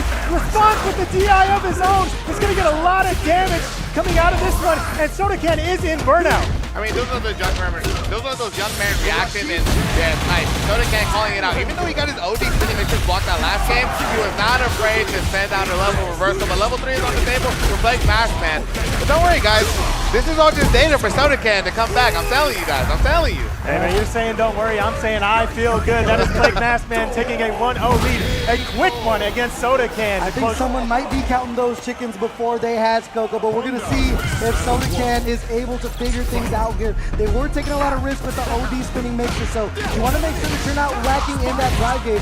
They're going to spend more than 3 bars early here, but they're going to do it for the damage. And what a backdash from Plague Maskman. It's a game of reads, and once again, we're staring carries in the face. Something Plague Maskman is so good at knowing that you know that Honda only has armor to defend himself. That is the only OD reversal, so he knows people love to use the grab against him, and he will often backdash as his first option when he's in the corner, and it catches people all the time. But that is irrelevant, because Sodacan knocks his ass out into the corner there and takes the first round. Dude, you want to talk about grabs? Plague Maskman actually missed every single grab that round, and Sodacan killed him for it. But speaking of getting grabbed, he did put himself into burnout, and now Sodacan has to deal with this in the corner. And that's the thing, is like if you talk to Plague, he says that he plays Honda like a grappler, and if there's anything that's gonna prove it, it's that perfect KO right there, sneaking in the Orochi, whatever the hell they did call that thing. Sneaking in the command grab when you least expect it is exactly what Plague Maskman does best, and you are going to see the OD slaps come out. He's using that as a frame trap all day tonight, but if it connects, even better. They're trading jabs over and over again. They're just slobber knocking each other. Perfect parry though, breaking up the monotony. Here comes the Yasar to attack the drive gauge of Plague Maskman. Parry gets to get a little back, gonna take the throw. One thing Sodacan will take the real estate to look for the spinning mixture. Zooming on past him, 2 ships passing into Dead of Night. To confirm there from Plague Maskman. Level 3 on deck, 4 animation, and they're gonna be taking a 2-0 lead here in losers round 1. This is pretty good momentum for Plague Maskman, but I'm not going to count Sodacan out, man. I'm telling you, he is the guy who downloads you and then he will maul you for it. Let's go, Sodacan, come on. Hey, I'm offended, dude. Pretty good. No, yeah, if that wasn't your boy on the other end, you wouldn't be saying pretty good. You know, that was fantastic work by Plague Maskman, and especially playing at his speed. You know, that's why that 2-0 was up on the screen so quick. This Plague Maskman fellow might be pretty good at Street Fighter 6, man. But Sodacan not out of it yet. They need the reverse 3-0 to go their way. Can they make it happen? 2 games on the board for Plague Maskman. Let's get into it, Coco. Yeah, and Plague Maskman being a little bit more of an aggressive opponent than Sodacan might be used to. But, I mean, here they are, and they're just kind of trading hits. No real full combos yet. But, yeah, that is a Plague Maskman classic. Puts himself minus just to use the armored headbutt to catch your response. Plague Maskman taking huge control of this. He's going to use the butt slam to get some pretty good open. There's only a few guesses remaining, and Plague Maskman takes advantage with the reset command grab. That is Plague Maskman on set point. I don't even think he had to do it. He had the drive gauge to convert off of that jab, but it's about the mental stack. You have to show that that option is always there. And as you mentioned, Plague Maskman now on set point here. Sodacan gonna have to make some magic happen. Level 2 almost on deck, Coco. Yeah, the level 2 is not quite on deck yet, but the run into the slide is. So here's Sodacan's time. We have Plague blocked all that, so now it's the Yasar. Both of them have level 2, really. Yeah, like you said, the adjustments out of Sodacan, he is not letting Plague build those stocks at all anymore. He sees that he likes to build that up on Oki. So Sodacan waking up, drive reversing right away, catching the throw tech, brings out the Yasar. This is exactly what you need on set point. Trying to hold things off here, using the spinning mixer behind it in hands. Forcing the drive reversal from Plague Maskman here, gets the throw. Incoming DI, hits its mark, and Sodacan is going to force a final round of this game here. He is a young man, but you still got to test the reactions. And in the clutch, Sodacan was able to get the DI. And just like that, though, he's still on set point. He's still getting command grab. He still has 3 bars to work with this Plague Maskman.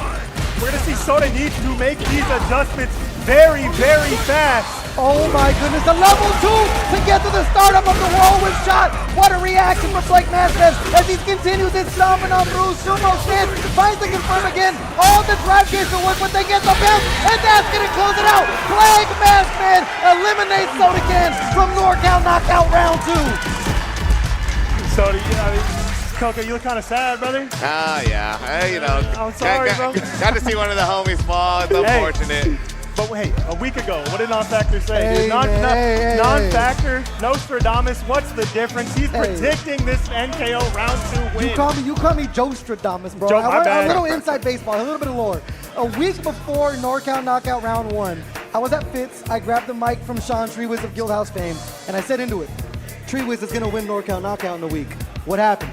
Treewiz won NorCal knockout. Last week at King's Cup, before Plague was about to play, I tap him on the leg and go, hey, bro, You're going to win NorCal knockout. I don't know. He's got a long way to go, but eliminating Soda Can is a good step to get there as they move forward into our top 8. I mean, it was a great running from Soda Can. For as stacked as this bracket was, definitely something you can be proud of. But Plague Mask, man, moving on to losers quarters. Coco, great matches so far in top 8. Dude, great matches. And honestly, look, all bias aside, the hometown hero, if he were to win this huge tournament, not gonna lie, it's pretty poetic, right? It's kind of sick. It would be super cool to watch. And I know this whole building would erupt behind us, man. Yeah, I might have to duck. I might have to get under the table and like do the old earthquake shelter that you did as a kid in elementary school. We're gonna have to protect ourselves from Moose the most, man. I'm jumping you guys with them, bro. I'm joining the crowd, dog.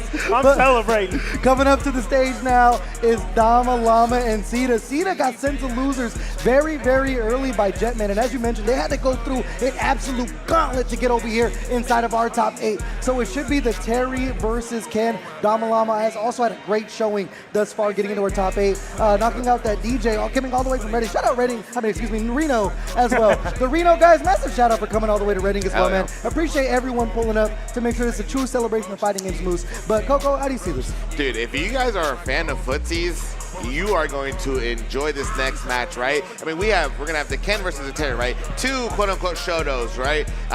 But like, these are two guys, they love footsies. This is gonna be super clean play. Everything they do is so intentional, from the spacing to the block strings to everything. You guys need to pay attention. If you want to learn to play some neutral, you guys better pay attention to this match coming up next. Yeah, you put that perfectly, Coco. Intentionality and Sita might as well be synonyms. He plays like a robot. He picks his options so carefully, and that is why you see what looks like the most insane answers, the most insane responses come out of this man. But Dama Llama is no pushover himself.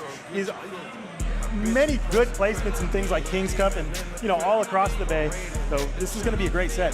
Dude, I mean, I remember one of the first times I played Dama Llama in the set, I was like, how the hell am I in the corner every single round? And the round would just start, and all of a sudden I'm in the corner. But that goes to show, he loves to walk his opponent down and just yeah, he's gonna play a lot of that pressure with that Terry. Yeah, and I will say Burn Knuckle definitely is a good option if you do want to, forgo the neutral for a little bit, space that perfectly, get the plus frames behind it, and start really forcing that strike throw. Even at the middle of the screen is so big for Terry, but if anyone's gonna stop that Sita, man, you mentioned the intentionality. Every single check that Sita throws out, there's purpose behind it. They think about things. They're able to calculate information so fast. When things get down and they get tense, Sita is able to keep their cool and really figure out the math problem that is Street Fighter 6. But without further ado, another losers round 1 match. Winner goes on, loser goes home. Dama, Llama, and Sita. Coco, man, let's get into this bad boy. Dude, let's get into it. And honestly, as a fan of fighting games from way back in the 90s, to see Terry Bogard and Ken Masters fighting it out in Street Fighter 6, this is gonna be sick.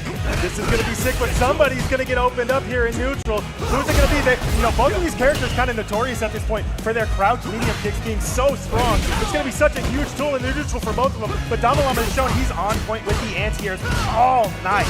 Yeah, I will say Dama Llama is like a specialist when it comes to the rising tackle. The cross cuts are even on point. So looking at the skies, you're not going to find many answers here. But the thing about Cedar, they don't jump too much. They love to stay, keep things on the ground here. They look for the low forwards, the crouch mediums, a lot of those counter poke options. But one thing they also love, driver's jab to really set the tone. Dude, and I like to.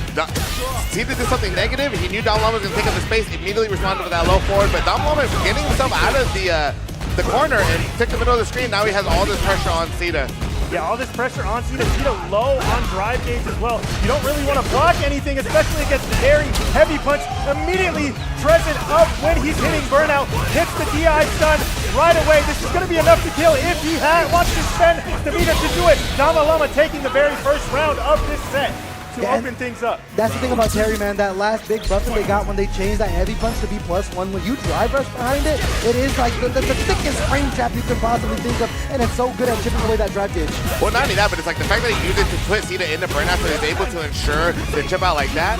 But we saw Sita do that to somebody earlier in this tournament, but now Sita has Dama Llama in the corner, but Dama Llama wakes up at the low forward and calls him out for walking backwards. Yeah, like you said, there it is again. That button looks so chunky. Sometimes I feel like playing Terry just to hit that thing. But Sita responding appropriately, but gets caught walking back with the low. Dama Llama so on point with the confirm. If you are walking back, he will catch you, Coco. And Dama Llama just needs one clean hit. I mean, if he's not whipping the DP, he's gonna end up dying. But yeah, that's unfortunate because even a jab would end up killing Oh, no, I'm sorry. I was actually looking at the wrong health bar. Never mind. Hey, but you know what? Talk about being optimal, man. That's a great call by CotW to go to the toe tap there. Instead of doing target combo Dragon Lance, this would have been forced to spend a level 2. So staying optimal and making sure the meter is in check with CotW. And now the run Tatsu to go to put Damalama into the corner. Not even going to take any of the rebuttal here. Oh, DDP. Now the 5-knuckle shuffle almost has that level 3 on deck. Next hit can spell disaster for Damalama. Driver's jab in, and they're staggering the lights loose. Yeah, and he has 3 bars to spend. The next touch could be dire, and there it is. CotW closing it out with the level 3, taking the first match on just such a small confirm. CotW will convert anything you give him into a match point. That is 1-0 for CotW over Damalama. A huge turning point in that round was that Damalama tried to do a button into Fireball, and CotW immediately called it out with the ODDP blowing right through it, and then just had Damalama in the corner, making him guess after guess, and he ended up killing Damalama for it, taking that first game. Yeah, just like you're saying, that kind of stuff, noticing that kind of stuff, the play is so robotic. CotW's just like, oh, dude, I found the gap. See you later, dude, you're in the corner now. I mean, it's just good defense, right? Because a button into Fireball is such a good way to get off and started, but another good way to get up and started is hitting that DI, but Damalama unfortunately not converting any of these hits. And CotW now in a position we don't see him too much. They've been in that drive gauge lead for most of the set thus far. That DI going to set the tone, and now back in the green. Get a big time whip punish there from Damalama. Power dump into the corner now, trying to go over the top. What a check from CotW with the crouch light. Yeah, I don't think this is going to be quite enough skill, but it does put us in a pretty comfy position. Despite being in burnout, unless you're a neutral junk, it's DP, but the level 1 comes out. This is going to be enough. CotW closes it out with a reaction level 1 to the burn knuckle. You left a gap. CotW will kill you. Look, CotW's a family man, bro. You gotta be on your toes when your kids are running around all over the place. You can't test reactions of CotW as you saw with the level 1 there. Now on the verge of going up 2-0 here. It's looking good for CotW, Coco. Dude, and it's just the fact that he's able to just scope out those gaps and like DP through him, man, that's such a huge momentum shift. And one to look forward. Damn, he tried to go for the reset, but all right, then another back in neutral. Oh, a big heavy kick barely doesn't connect for CotW there, and they're back to neutral. We've seen Damalama using these fireballs really well, but the heavy kicks do keep getting punished from CotW. The overhead is meaty there. This might be enough to kill. We do have the meter. This is going to be another level 3. CotW takes a 2-0 lead over Damalama, and we are going into a third match here. Dude, CotW is so sick. Every time he gets the punish counter, he never spends any meter because he's going to get the Oki, and then when he finally lands the hit from the Oki, he's able to cash out just like that and take this, the way he took that second game, man, that was sick. Yeah, you don't really need to feel pressure to spend the meter when you can convert every hit you land just like CotW does. And this is going to be a lot of corner characters we know can. This is going to be Damalama in the corner already. Yeah, Damalama's got to fight for his tournament life here, but CotW doing a great job of just staggering the options there. Damalama's read with the back dashes on the row, very good. Now back to the middle of the screen here, but CotW, man, just so composed. An absolute wall you have to get around a neutral goal though. Oh, yeah, and good driver's jab hit. He kind of stepped at the start of Damalama's fireball, and CotW's one clean hit away, and that clean hit's going to be that crashing jab. CotW 1 round away. That was nasty. CotW, it frame killed, but then he delayed his meter. He waited for Damalama to press and gets that jab. He knew that jab would be counter hit jab would be enough to convert off of anything he landed there. And just like that, CotW is on set point. Damalama on the ropes here, getting anti-aired. And I feel like CotW hasn't stopped moving forward. He takes a block string and he's immediately moving forward. That's going to get blocked. Yep. And a little setup, and he messed it up. So here's Damalama's time to actually really bring things back. Yeah, looks like some kind of kill frame setup there now. The target combo coming in from Damalama, level 3, almost online for CotW here. Overhead, finds a throw, back to the wall. What's going to be the answer? Testing with the jabs. It's very ballsy from CotW here. Got caught with the light. This right here, the light conversion into the rising tackle. Going to spend the gauge actually, but either way, going to be a closed casket with the Buster Wolf. So Damalama keeping his tournament life alive for just a bit longer, Moose. Yeah, I'm not mad at spending the 1 bar. That's some insurance. You got to pay for it. Damalama staying alive, but CotW is unrelenting and coming forward. Damalama on point with the deep anti-airs. Now both players you see taking risky neutral. You saw the tech attempt there. Damalama coming alive. DP challenge from CotW. We haven't seen it too much there. They're believing in the choices. The forward throw, level 3 on deck. Not enough drive gauge. Look for the kill with that punish counter. Gonna be a great starter here. 50% down for Damalama. Next confirm's gonna be it. They find the low forward. Spend the entire paycheck. Level 3 CotW gonna be moving forward in losers top 8. That was a full set of conditioning. How many times did you see CotW in that set hit with the overhead and go into the grab reset? He knew this is the time to pull it out. I am on set point. I'm going to hit with the overhead back dash. I know he's going to check. I've shown this every single time. That is why Sita is as far as he is into this top 8. He is a master at setting you up to hurt yourself. Yeah, and that's one thing I will say about Sita. It's like they seem like such a mind player, but when it really matters, they will become a heart player, man. They have such a good read. They always are thinking. They're setting things up long term, and it's the reason why they're going to be moving on to top 8, Coco. Dude, one thing I love about watching when two people play neutral, the person that's just willing to walk forward, right? You're building drive gauge. You're scaring the opponent, right? I'm going to walk you straight into the corner. And that's exactly what Sita did, dude. Especially in that last round, dude. He's just walking forward, causing Dom Element to get scared in the corner, and you're going to have to, hey, yo. Hey, yo. Hey, dog, double cheeked up at NorCal Knockout. Hey, I ain't mad at it. I ain't mad at it. You're welcome, Stream. Hey, but next up, man, sitting down, we have Plague Mask Man and Cuz Lightyear. I don't think I've ever seen these two play before, Moose. I have. This was actually, the Fimbulvitcher Ride of the Valkyries finale. They had a side bracket for the players that didn't qualify, and in grand finals, it was these two. Plague Mask Man took it. It was really close. The Kimberly is really strong on the side of Cuz Lightyear. He's always game. It's always going to be a close set. Anytime he's involved in a grand final situation, Plague Mask Man took it this line. Cuz Lightyear looking for revenge definitely from that months ago. Yeah, and we talked about Cuz Lightyear just so good at really baiting out those defensive options. Honda kind of lacking them there, and as you mentioned before, there are times where Plague will purposely bait you into pressing a button because he wants the armored headbutt off top of it. So that might come into play here, but Coco, how do you see this going? I'm not too sure, to be honest. Yeah, the fact that they haven't played, but I mean, I think it's one of those classic things where it's like the Honda player is going to meet a million Kimberleys, but the Kimberleys only going to meet a couple of Honda players every so often, especially somebody at Plague Mask Man's level. Yeah, man, it's going to be as close as you can want it. But now, losers quarterfinals. Plague Mask Man versus Cuz Lightyear. Tournament life on the line, Moose. Let's rock. Man, I know I'm kind of reiterating myself. Kimberly's on the screen again. But now we have Plague Mask Man on the other side. Can I demonstrate more strongly how big momentum is in this set? Plague Mask Man absolutely bulldozes people if they let him. Kimberly with the can setup, you do not want to get knocked down. This is going to be likely, I imagine whoever gets the first hit of the set is going to see the round win, and that is a perfect from Plague Mask Man to take the first round of this set. Dude, he was living dangerously in the yellow that whole round. It happened to work out. He never went into burnout, and he ended up killing him with a perfect, but damn. Plague Mask Man living on the edge. Yeah, that's what he loves doing. He will use take out all the tricks in the book, put his own self in danger, and just like that is a double perfect for Plague Mask Man taking the 1-0. He's looking to speed run this top 8. Two quick perfects. Double cheek and double perfect, man. Plague Mask Man absolutely on its head right here. Still pushing 3 all the way through. They gotta finish everything that they have in front of them. But thus far, looking strong, though. Just like they're living in the corner. And we want to talk about momentum. Plague Mask Man has all the momentum on his side. Cuz Lightyear has to do something, but the back jump is something enough, so now he's able to get himself out of the corner. And Plague Mask Man is low on drive gauge. Maybe spends the level 1 to get him there, but the punish kind of, exactly. He spends the level 1, forced to burn out, and now Honda is going to have to guess. Yeah, this is a pretty gnarly position to be in Plague Mask Man, because when do you spend the meter? If Cuz Lightyear shows that DI right away, and you do react with that level 1, you are on 0 meter just like that. But he doesn't react. Cuz Lightyear gets the DI stun, is able to close it out, is finally responding with a round of his own after that double perfect by Plague Mask Man. All right, we're going to see how Plague comes back, because that is way different than how that first game went, and a perfect parry starting off for Cuz Lightyear. That is wonderful form. He goes for the reset, and we saw him do that again a lot in that last set. He really favors those resets instead of finishing his combos. Plague Mask Man has constantly been calling out all the fake pressure that he What was that? The Kara cancel. Yo, the presence of mind, and damn, he's just throwing out those hands. Throwing out the hands, and Cuz Lightyear runs right into him with the drive rush. Looks for the throw, looks for the command grab. Is he playing a grappler non-factor?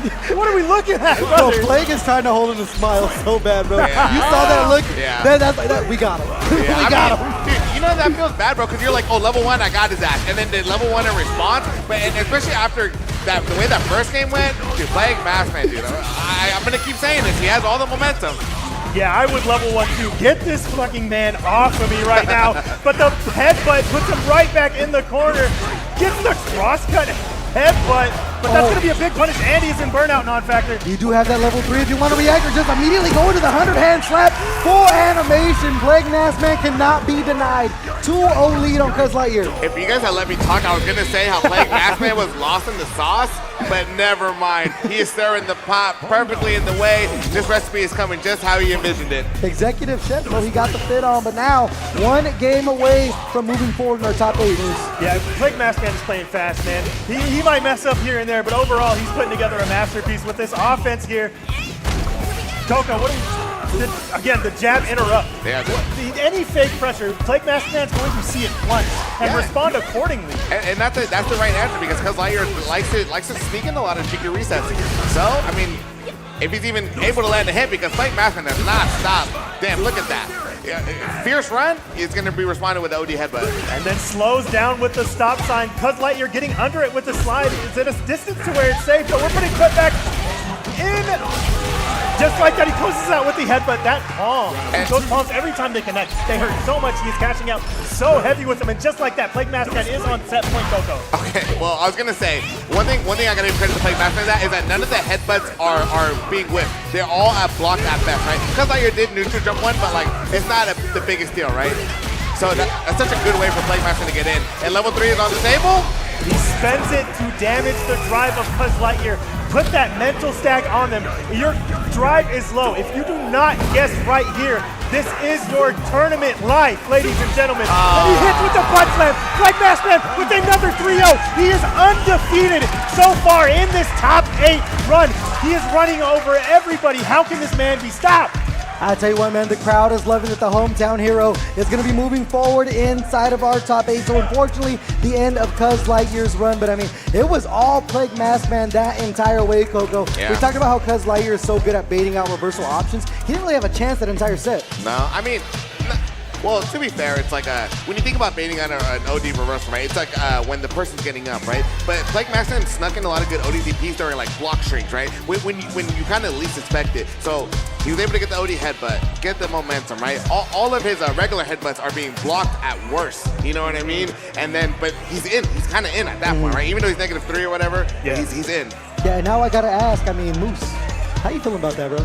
Bro, I feel good, man. Starting on loser's side is such a like gnarly task to overcome in these top 8s, but bro is making it look easy at this point. Like this was 2 3-0s back to back. I think those sets lasted about 5 minutes each. There's no fatigue involved. He's good. I'll start loser's side. I'll just win, brother. That's it. Yeah. Simple as. And man, next up, Coco, we have definitely a match that I am 100% looking forward to. Yeah. Chump Slayer and Sita. Almost 2 different philosophies in the way they approach neutral, man, but these are the dream matchups that NorCal is made of, Coco. Yes, and that's exactly why we have NorCal Knockout. That's why we have all these regions come together, so we can see the best of NorCal come together and play against each other, man. This is gonna be good. And the one thing I will say about Chump Slayer, for as competitive as they are, it's usually all smiles, dude. When he gets to these top 8s, he's always in such a good mood. He's either just chopping it up with the homie. And that's one thing that Chump is able to do is just turn that gear in their head. When they are locked in, Coco, you've seen it before. Oh, yeah. It's like that LeBron gif, you know what I'm saying? Yeah. That's exactly what Chump Slayer starts looking like. So it's going to be a battle of wills here. I mean, we'll see how well Sita can handle the level 2, but also we talked about how Sita is so good at checking options. The drive rush is coming in. And Chump Slayer, wants to maul you. So can Sita hold him back, Bruce? Yeah, Sita, I mean, if Chump Slayer leaves gaps for too long, Sita is going to respond at some point. You need to keep your offense tight. The level, I mean, I've never seen Sita really deal with the jury install. I'm really excited for that, especially what kind of offense Chump Slayer can put together, how Sita responds to it. This is going to be a really, really compelling matchup between the two. Yeah, it's been an absolute journey coming all the way from an early loser side, Sita, man. We talk about momentum, all top 8, but if anyone has it right now, it is going to be Sita. The names that they took out on the way through, I mean, some of the cream of the crop, some of the tournament favorites to make the top 8, they went through on their way to get here. So now another Titan standing in their way with Chump Slayer. We're going to see how things go between these two, but we're inching closer and closer to the cream of the crop rising the top. The lucrative $1,000 pop bonus looming. The glove, the trophy looming. The custom arcade stick looming, but more importantly, the glory of being NorCal Knockout Round 2 champion looming. The crowd getting back into it, but Coco, Your man, Chump Slayer, against Sita. Losers quarterfinal. Winner goes on, loser goes home. Let's get into it, man. We got losers quarterfinals, and as expected, we got the Jury versus the Ken. Here we go, round one. I know I'm saying it again. Crouch medium kick, huge in this matchup, but not if you get stuffed by a heavy kick. Sita responding though to the drop. It seems like a drop by Chump Slayer though, with a jab punish. And just like that, Chump Slayer is in the corner. How does Chump Slayer respond? Coco. I mean, he's responding by, kind of making Sita block everything right. It landed the straight hit. I mean, these Fuha fireballs are really going to work dividends, but Sita got the Tatsu, and that's one of Ken's biggest traits is getting your opponent in the corner. Man, if there's anything Chump Slayer is extremely good at, just like Sita in a way, it's placing those ODDPs in the perfect positions to catch your opponent out. And just like that, Chump Slayer takes the first round over Sita by putting him in the corner and using the throw. I feel like I barely even saw like an actual combo. I feel like every hit was just straight hits, but what a wonderful DP by Chump Slayer. So now he's going to try to push Sita to the corner. He's getting these stocks, right? So he kind of always has a fireball in turn, but damn. Brother, if you notice, he's getting those stocks. If you saw that, he did put himself minus, but Sita is responding with the jab to punish each time. That was a frame trap he set up there to punish the jab. That is a quick adjustment being made by Chump Slayer. And the craziest part is Sita not even biting on it. These are two robots fighting each other right now. What are we watching, brother? Yeah, Chump Slayer's going to go for the jab. He tried to move forward, and I don't know if that was preemptive or Sita actually really reacted, because the moment that Chump Slayer tried to take his turn back by dashing forward, Sita was ready with the heavy punch. Again, the DP's coming out by Chump Slayer. This is almost what I know this man for. I know this man for level 2 installs and incredible DP reversal, DP anti-airs. He has Sita in the corner with the anti-airs. Gets him with the shimmy. Is going to spend the level 3 right away, putting Sita in a dire situation. Only a few guesses remaining. And we don't see the level 3 from Chump Slayer too much because they do like to bust out the Feng Shui engine, but they spend it all there to get such a massive life lead, and Sita busting out with the level 1 to side switch, get themselves some breathing room here. You talked about the low forward, 2 of them there, landing for Chump Slayer, drive rushing back in. They hit the brakes, following the fireball as well. The DP on point. Chump Slayer gonna be on the board first here, Coco. And that is just set play by Chump Slayer, right? He knows when the fireball's on screen, people want to jump. So he was able to get the throw tech, had plenty of time to react to the jump in. Chump Slayer taking game 1. Oh my god, the jab teching, the heavy kick there. Chump Slayer gets the first hit again. He's able to build a stock and put him in the corner, but Sita responds to the jab with the overhead attempt from Chump Slayer. That's one thing I noticed about Sita, even during pulls, is that if you try to go for an overhead reset, Sita's still going to react to it. Like, he's going to react with the jab and take his turn back.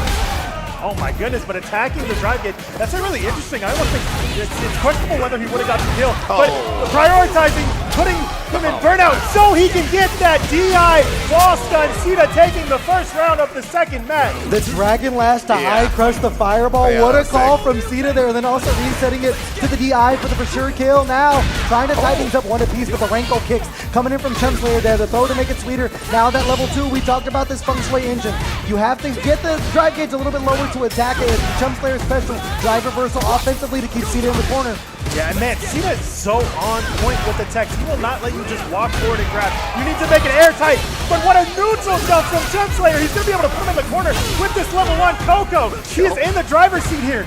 And that was such a sick check, man. Even though he isn't burnout, I mean, I don't know, I'm feeling kind of good because he really tries to level 1 will kill.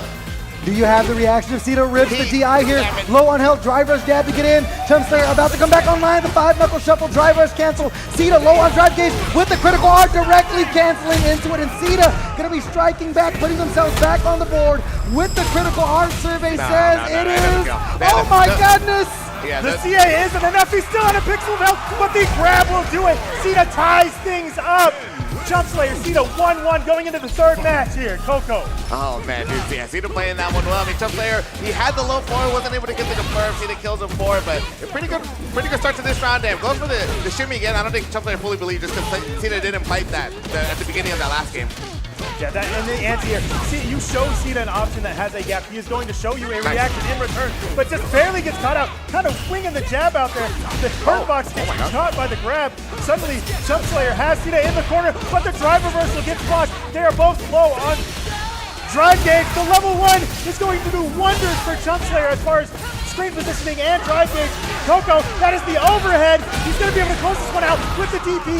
Chump Slayer taking the first round here. Yeah, and Chump Slayer has something to do for it. You know, he believes Jury's level 1 is one of the best in the game because of that corner carry. So even though he's kind of like closer to mid-screen, to pop the level 1, put him into the corner, he was able to secure the round that way. But here's Sita. And just like that, he breaks out with the crouch medium kick. Sita looking for the throw reset this time. Backdashes. Doesn't really get punished for it either. And suddenly, Jump Slayer's in the corner. Speaking of punish, though.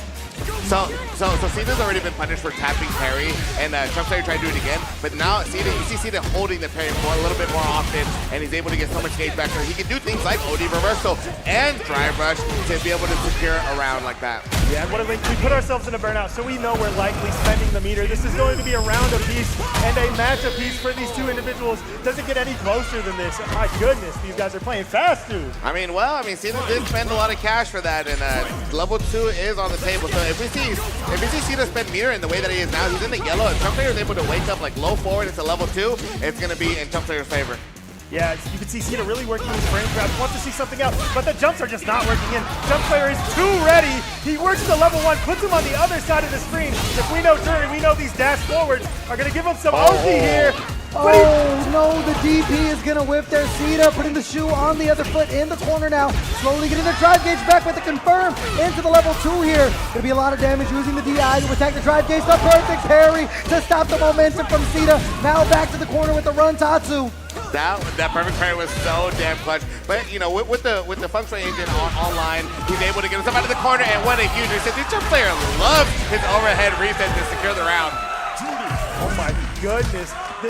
You have to do that cheeky stuff every once in a while. Sita is so good at checking it when it comes, but how else are you going to open this man up if you don't throw an overhead reset in there every once in a while? Jump Slayer with the presence of mind, knowing that was enough to close it out and gets a 2-1 lead over Sita in this loser's quarterfinal. It's just that when you're getting hit, like the last thing you expect is an overhead reset.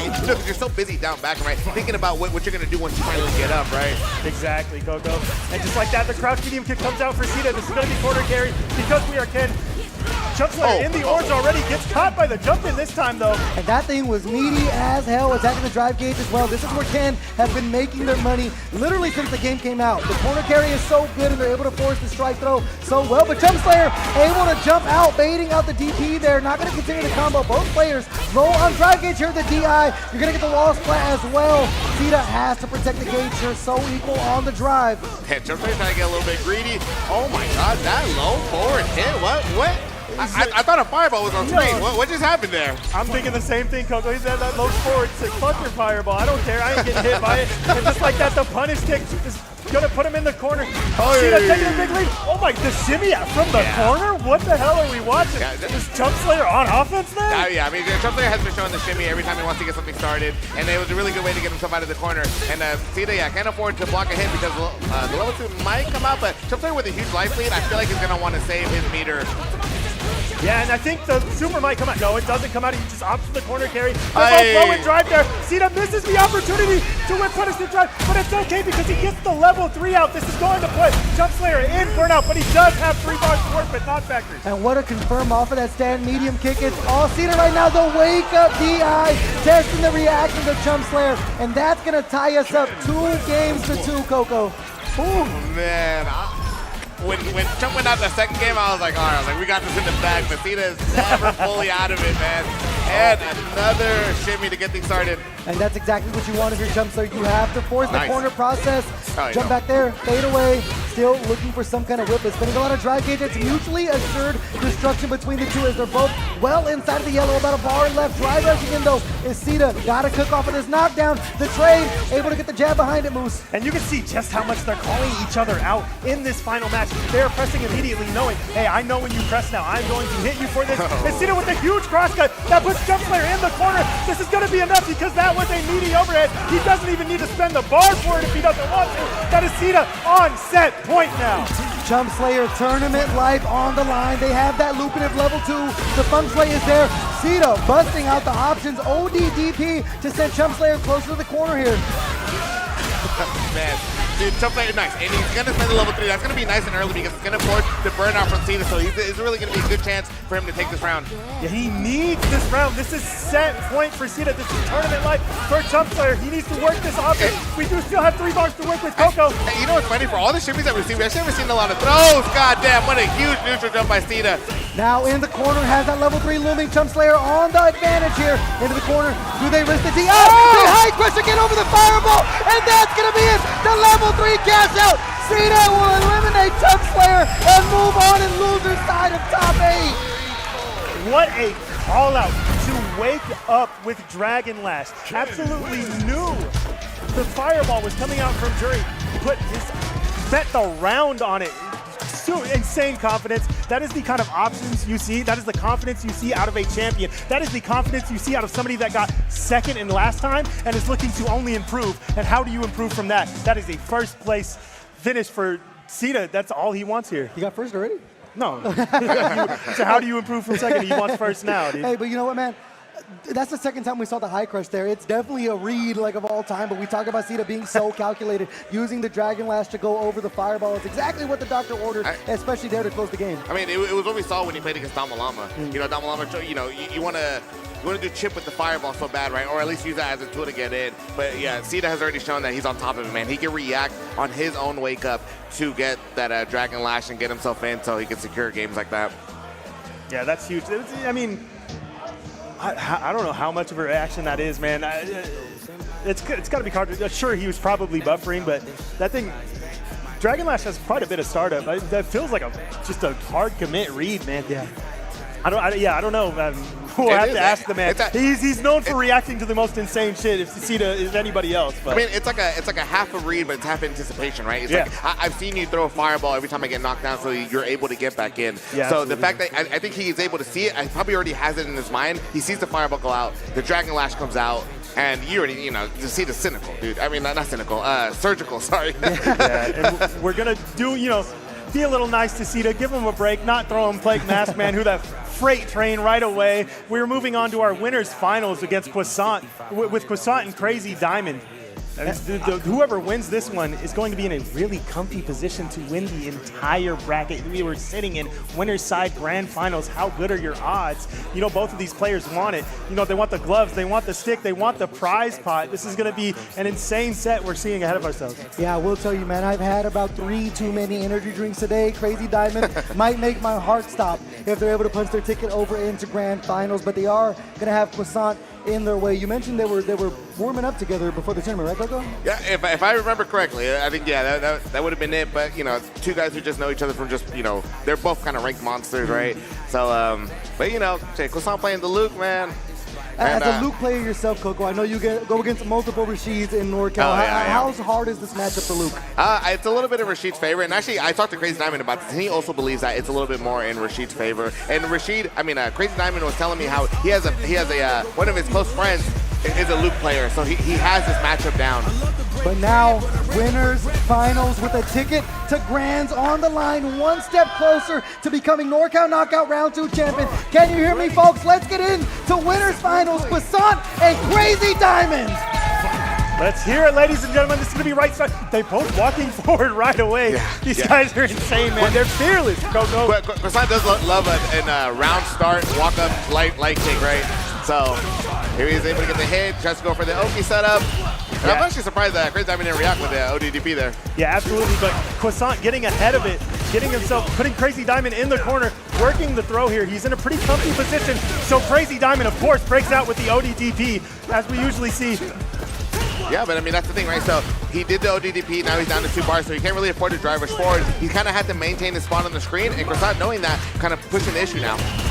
Yeah, recovering some, I really like that parry there. Recovering some drive, but the punish isn't going to do you any favors. This is Rashid running at your face. He responds, just waking up, pressing buttons. The overhead doesn't quite land. Walk forward throw. These guys are crazy.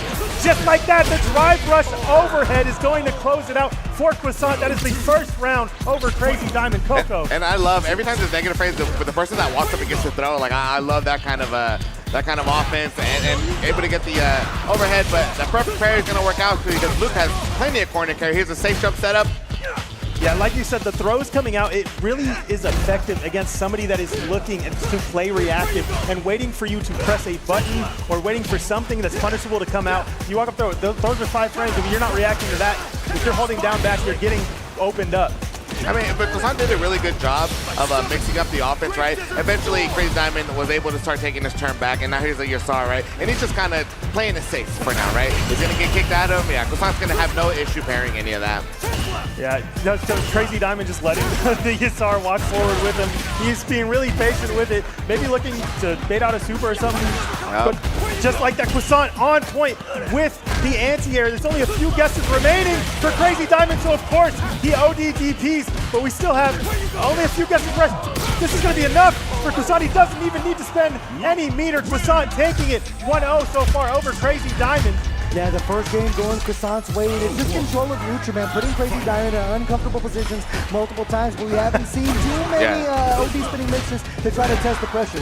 Nice and good DP, so that Croissant's able to get the OP, he's able to get offense started, and now here's the strike throw mix up, but Crazy Diamond gets it right with the delay crashing medium punch. Yeah, you can see, I just want to point out again, they started round start walk forward again. They are not wanting to give each other an inch in this matchup. They are here to win. Croissant with a huge neutral jump to punish the tech. That is going to put him ahead even further. He's taking the first round over Crazy Diamond and is already a match ahead too. Man, yeah, and that is well played. Croissant going for the side switch, getting the damage, and yeah, those low forwards once again coming out, calling out Crazy Diamond for walking out backwards, and if he's not going to get walked, he's going to get thrown. Yeah, just complete control of neutral here. We talk about the Yasar so much with the G, but you need space to pop that thing, and Croissant doing a great job of smothering. Heavy flash knuckle just charged in the face of Crazy Diamond, knowing they have that level 3 if there is a DI attempt, but there's the OD spinning mixer finally from Crazy Diamond, but what a check with the crouch medium. Gonna go directly into the Pale Rider, and now a 2-0 lead for Croissant. My goodness, people are talking about weakest Shoto. Croissant is making this man look like a top tier right now. And even that check with that crouching medium punch, that thing got nerfed time after time again, but it's still a good tool in ranges like that if your opponent's going to be drive rushing forward. Yeah, I feel like the thing that got nerfed about it with anything is like probably the damage you get off of it is still a really strong tool for checking things like that, like the drive rush. Croissant taking control again, getting the first hit, putting Crazy Diamond in the corner.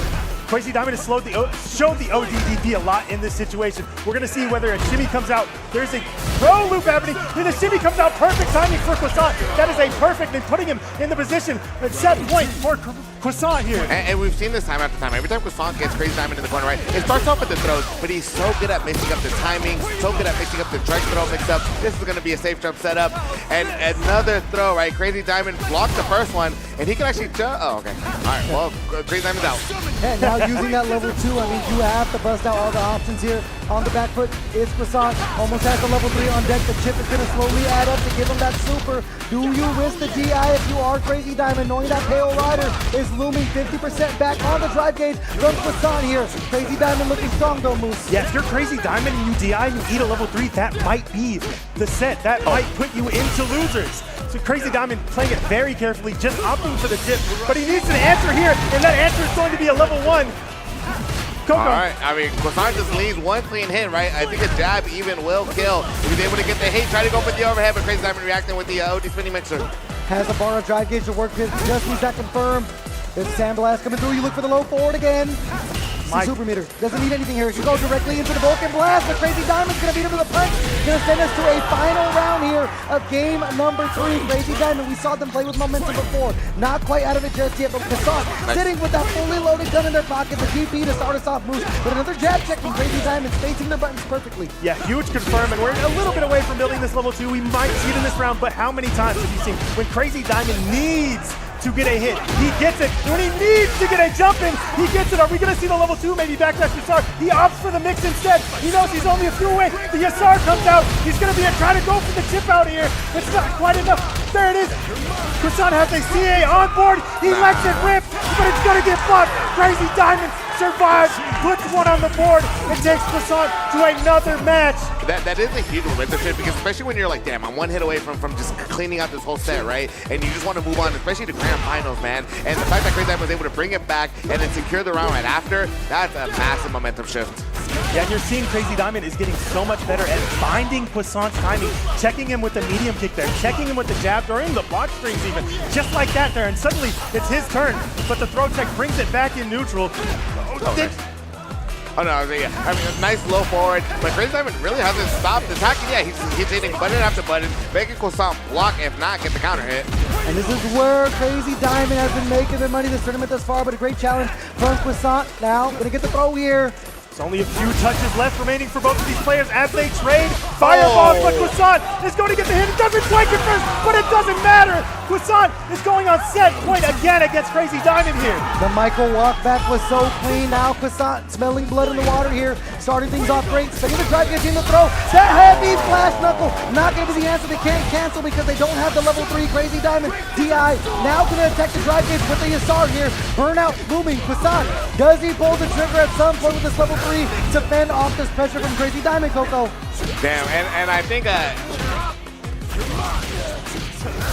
dude, yeah, okay, Crazy Diamond is low-key balling. I just wanted to make sure I knew what I was looking at. But Crazy Diamond, yeah, low-key balling him. He's going to be able to take this round. I mean, Croissant still is 1 round away from taking this whole thing. Yeah, but now Crazy Diamond is 1 round away from stealing momentum back and tying things up 2-2. Croissant, level 3 to start things off here. Could be huge if they can find a confirm, but what a check with the stand medium there. Man, a man that feels no emotion like Crazy Diamond apparently feels no pressure when they are put on set point.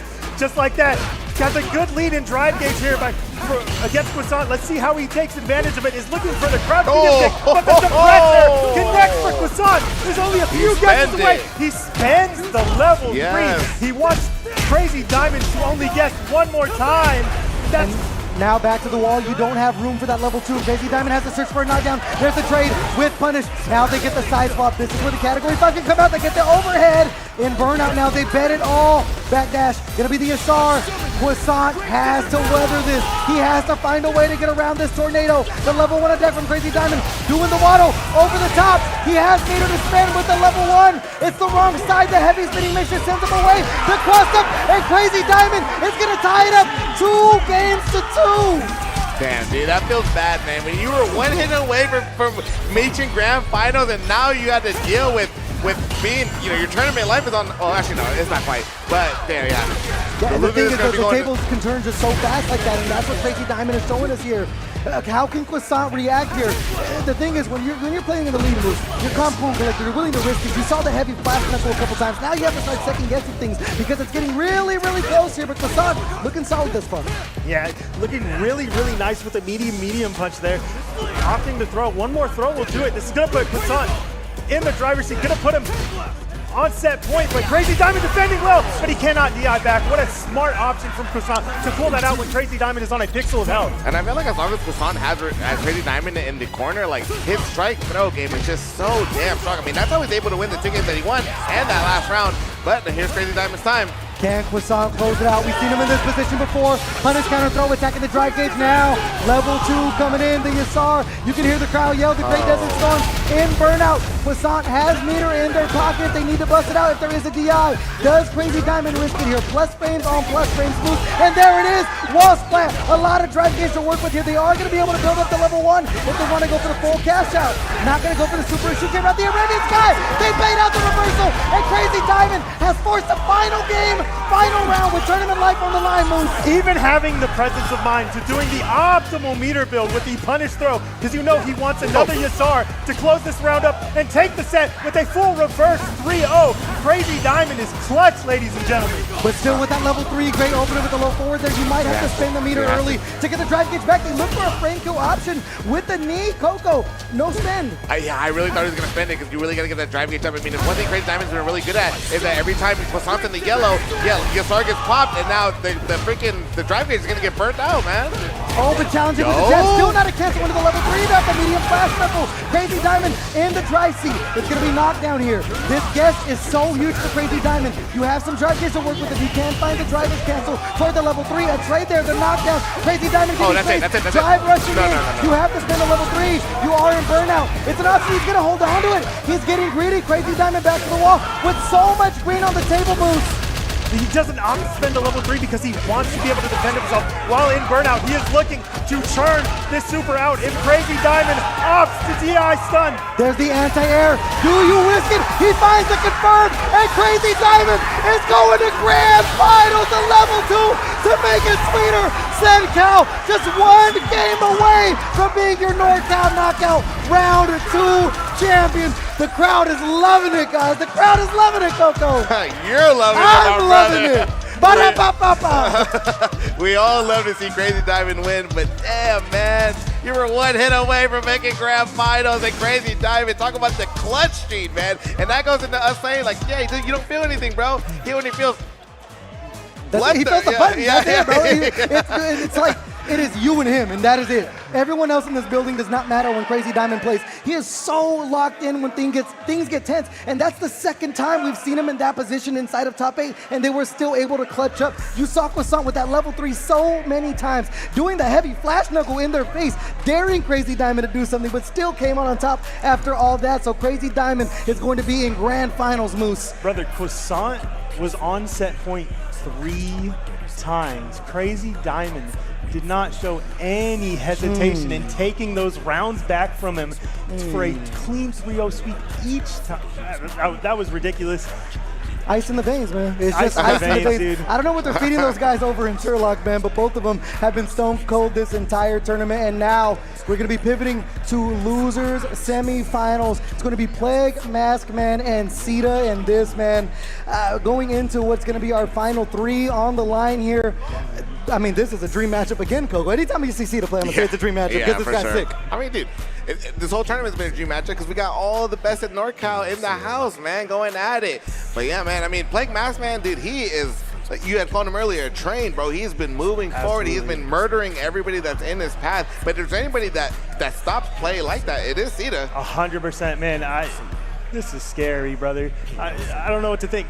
Like you said, you know what to think. You know who you're cheering for. A freight train that's looking just rattling off the rails. Like you said, Coco, if anybody's has it in them to stop that kind of momentum and just absolutely just halt that, it is Sita. He will find the gaps in your pressure, but Plague Maskman, if he's anything, he's a competitor in these brackets. I actually had a talk with him yesterday. It was like, brother, if you're talented in any way, I don't know if you're talented in Street Fighter, bro. You put a lot of hard hours in, but what you are talented in is being a competitor in these brackets and finding a way to win, and that is a whole different spectrum there. But now he's pumping his fist, he's getting the crowd high. Plague Maskman having a good time up there. Now the chit chat is over. Losers semifinals, a ticket to the top 3 and losers finals on the line. Plague Maskman and Sita. Coco, let's rock, bro. Let's get into it. So let's see what the opening gambit is, and Sita just kind of clipping in with that medium kick.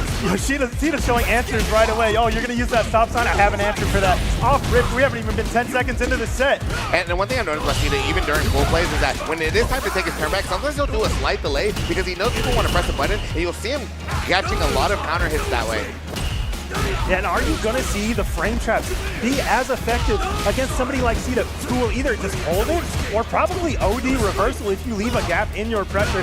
That's got to be something to think about with somebody that's used bombs as effectively as Plague Maskman all the way through this set, bracket all the way through this top 8.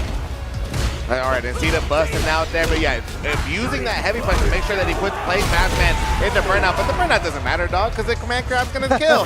Yeah, burnouts don't stop command grabs, brother. You still need to jump. That is Plague Maskman with the first round of this set here, but getting caught by the crouch medium kick. You know, the Ken Classic, you're gonna get taken all the way to the corner with this one. The armor isn't gonna do you any favors against the safe jump. That is Sita in the driver's seat here, Coco. Yeah, and no delay here, but nice. Good level 1 by Plague Maskman, at least to build a little bit of momentum, get some praise of the sun. But Sita was so ready with that heavy DP there. Yeah, you could see the little tick throw. Sita's waiting for something to come out of Plague, and now he's backing up because he spent a little bit of drive gauge doing that, but that little bit of drive gauge is going to get him hurt here because Plague is going to do damage here. You know, Honda being so good at chipping away at it. This is Sita in burnout. He only has a few guesses left. Oh, anti-air headbutt there. Level 3 on deck. You can look for the chip here. I mean, or also just look for the throw, and that's going to be enough to close out the first game. Plague Maskman on the board first. I'll say it again. When you are playing reactively, example, you're in burnout, you have meter. Throw is so effective. Yeah. Oh my God, dude, praise this. OD headbutt, praise the sun, OD headbutt again. Why the hell not, man? And that's what got Plague Maskman here and up the game. Something you've noticed too, even the slight adjustment already in the stop sign, the way he's using it, he's not just letting himself fall neutrally in the stop sign. He's sliding back now, already anticipating the answer that Sita showed earlier. That spacing from the block, and then Plague Maskman with the whip blender, but neutral jump calls it out, and the Sita have enough to kill? No, he doesn't, but they are both in burnout, so I think more in Sita's favor.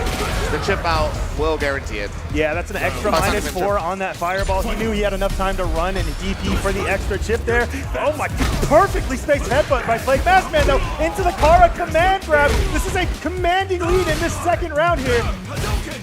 All right, and yeah, Cena trying to fight his way out, but Plague Maskman's going to check the drive rush there. Wake up with the Street Fighter 5. Wake up, White Tatsu. My goodness, but we are only a hit away. If he wants to spend it, he can, but the medium punch is definitely going to be left. He looks for the grab reset, but he's not quite close enough. This is CA for Cena if he wants to spend it. He opts not to. He definitely needs to guess right. This could be enough. CA on deck. He doesn't believe. He wants Plague Maskman to guess again.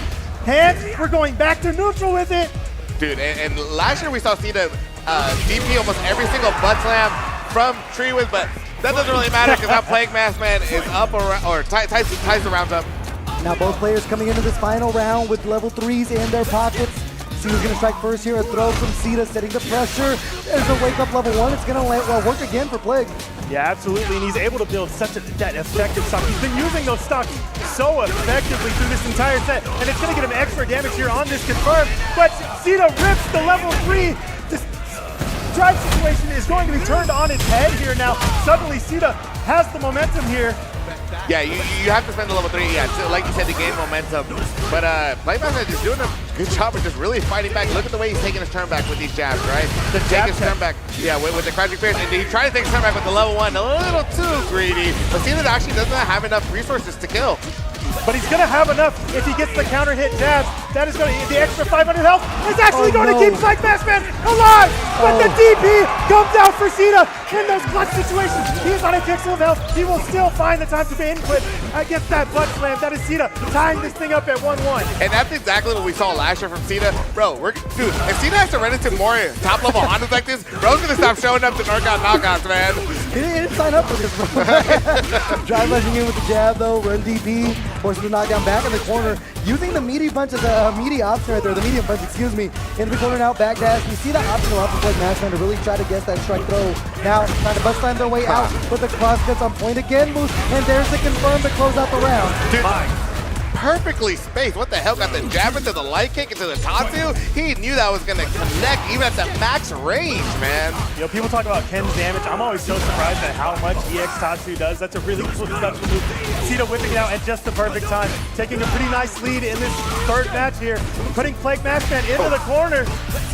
Okay, they both trade, but it's a little bit Cena's favorite because he still is applying the offense. Yeah, that heavy punch to abuse that drive gauge. And you know he's going to hit that, man. Talk about clean, bro. It's so hard to freaking DP the headbutt. And it's even harder to get a one-hit confirm from the low forward into straight level 2.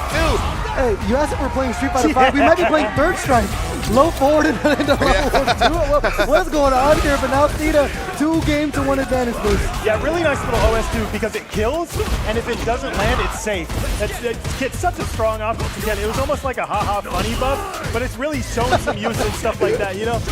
That's exactly what it is too. It's a haha funny buff. Yeah. Oh my god, the look for the cross cut, but unfortunately coming out the wrong side to kill your input. It's a Capcom please moment. Drive rushing in. 5 fingers saying hello to the face man. Now Plague Maskman on the verge of tying it up 2-2. Yeah, and every time Honda does that butt slam, that's exactly what you want, right? You want the DP to go the wrong way so that you get the knockdown and you're able to get the Oki to secure the round just like that. But damn, that DP is not going to miss. Now here's Cena pushing Plague Maskman into the corner. Yeah, throw into the corner now. Cena spending a lot of drive gauge though. Drive reverse from Plague Maskman. Breathing room. Frame trap there. Now back to neutral moose. Yeah, those frame traps are being so effective. That's what's gotten Plague Maskman so far all night. Is the frame traps, the headbutt. Did you hear the whole room right now? That was such a big deal because that would have been burnout too if he blocked that and didn't parry. But Cena surviving, weaving the needle, letting that headbutt cross under it just like that. He has Plague Maskman in the corner with only a few guesses remaining in this round here. Gets the meaty heavy punch. He's blessed there, Plague. DP, yup. And oh my goodness. And you see that, right? Brother. Cena using the level 2 to do damage to drag race, and then that heavy punch is going to do the rest of the heavy lifting. Dude, Plague Maskman is forced to make a decision. Cena's ready with the DP, able to secure the round, man. Man. The level 2, the heavy punch, he had to trip the guy's gauge, but also the DP being punished to put Plague in burnout, and Cena recognizing that immediately with the DI to respond. This is Cena on set point. This is Plague Maskman fighting for his tournament life. Cena lands the DP. The stop signs are not working out. He looks for the shimmy that got him into loser semifinals last round.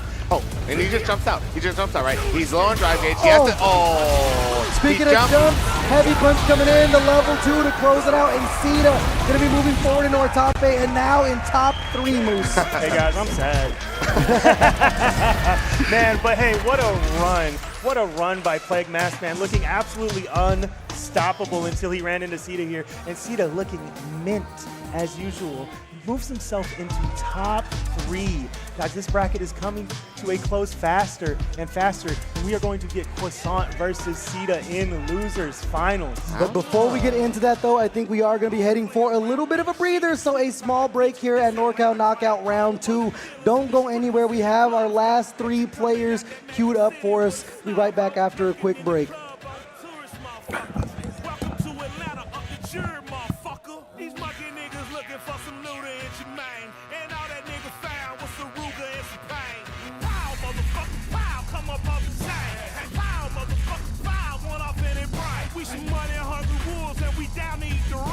Your bodyguard and shit, we strip them like a stripper bitch. These real ass killers moving silence with violence. The minute it's set off, we the motherfucking wildest. How you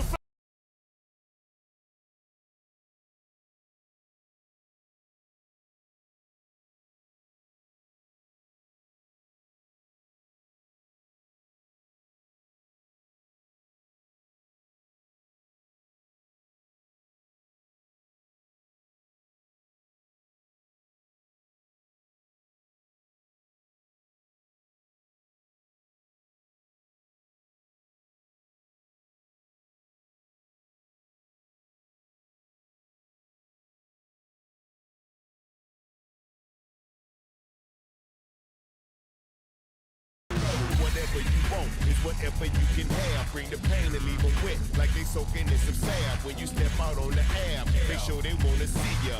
Cause being trill is an automatopoeia. Be about it like a G. I hate or wanna get you slipping. Drop to be a Jordan, but settle for a Pippin. Player, I ain't even tripping, but I don't really care. Cause my pistol's in your face, so put your hands in the air.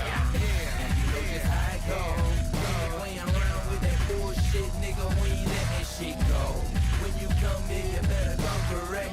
This real G shit, you gotta show respect. 96, I'm riding with a pistol grip, banana clip from Simpson Road to Adamville. I'm repping this Atlanta shit. Nigga try and handle up. Let's see, can they handle this? 100 round at them, that ain't no Louisiana shit. Drinking on that Hennessy, blowing on that cannabis. America, cause nightmare. Trap nigga fantasy. A record full of felonies. Searching for a better me. It's time to heat up. In my hood like I wreck you for television. Shoot a nigga, let him bleed.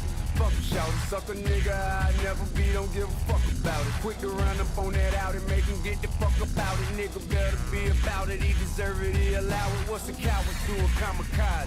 He ain't robbing, man, he predator and prey. The law of nature where I stay. I catch you slipping with that K, ain't no illusion and no confusion. Better come up off that cake and all that jewelry or your shoes. And you know just how it go. Playing around with that bullshit, nigga, we ain't let that shit go. When you come in, you better come correct. This real G shit, you gotta show respect. What a day, what a day. Listen to my timber 45 go bang. Bang, bang, grind time, rap gang. We the readers of the books and the leaders of the crooks. Predators, we eyeballing all of y'all lanes. Let me fall off, I'm taking all of y'all chains. All of y'all watches and all of y'all cars. Well, who he talking to? All of y'all stars. All of y'all rappers and producers and such. No homo promo, homie, you might get your ass touched. Like Def Jam, circa 83, you get rushed. If you rollin' with some winners, then you rollin' with us. I know some dumb country niggas, but them niggas ain't weak. Know they dress and look the part, but them niggas ain't cheap. I don't make dance music, this is R.A.P. Opposite of that sucker shit they play on TV.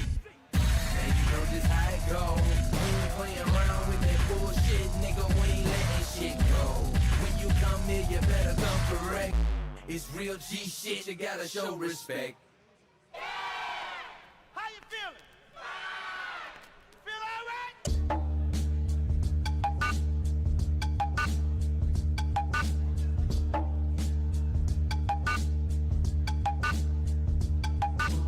I'm so bossy, bitch, get off me. It's a different jingle when you hear these car keys. Your SL's missing an S, nigga. Your plane's missing a chef. The common theme, see they both got wings. If you fly, do it to death. It's only one God and it's only one crown. So it's only one king that can stand on this mound. King push, kingpin, overlord. Coast Guard come 100 going overboard. I got money with the best of them. Go blow for blow with any Mexican. Don't let your side bitches settle in. Might have to headbutt your Evelyn. Ballers, I put numbers on the boards. Hard to get a handle on this double-edged sword. Whether rapping or I'm rapping to a whore, might reach back and read after wrapping up his raw. Givenchy fitting like his gym clothes. We really gym stars. I'm like D-Rose, no D-League. I'm like these clothes. 88 Jordan leaping from the free throw. Ballers, I put numbers on the boards. Ballers, I put numbers on the boards.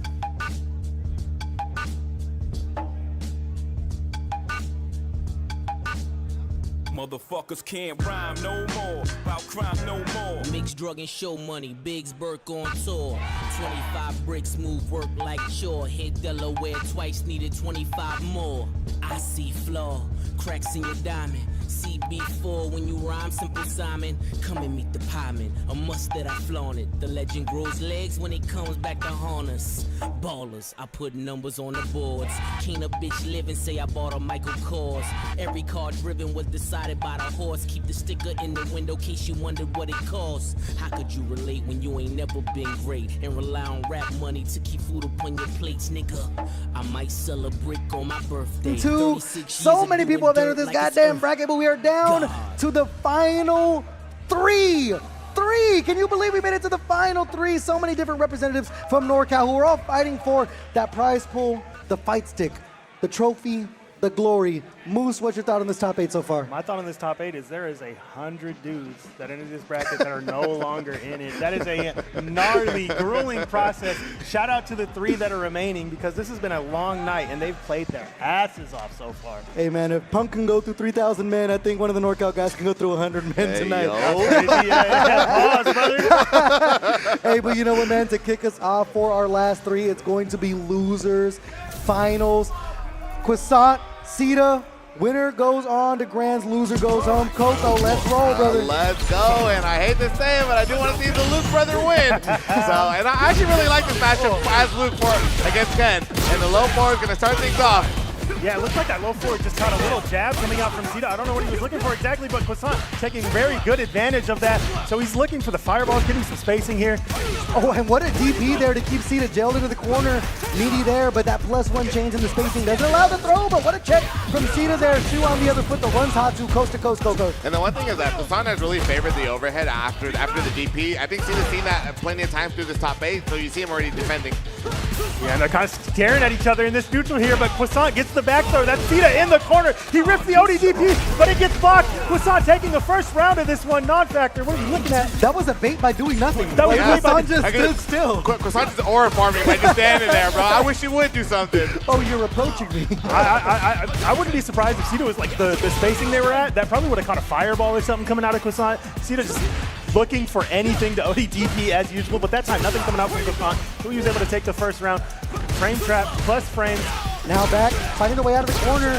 I mean, those flash knuckles definitely going to do the work for them. And then the plus knee coming on in, the squat back. They're trying to see if they can bait out another DP there. The low forward, gonna hit it smart. Even with that level 3, it's not going to be enough to kill here, but you are going to put yourself in a good spot with the drive gauge, Coco. Yeah, not going to be enough to kill, but yeah, that and I think a good, clean, like a medium, actually even a jab would actually kill with the resources that Croissant still has. Yeah, speaking of a jab, we see it come out from Croissant, but the DP anti-air closer down. Croissant taking the very first match against Sita here.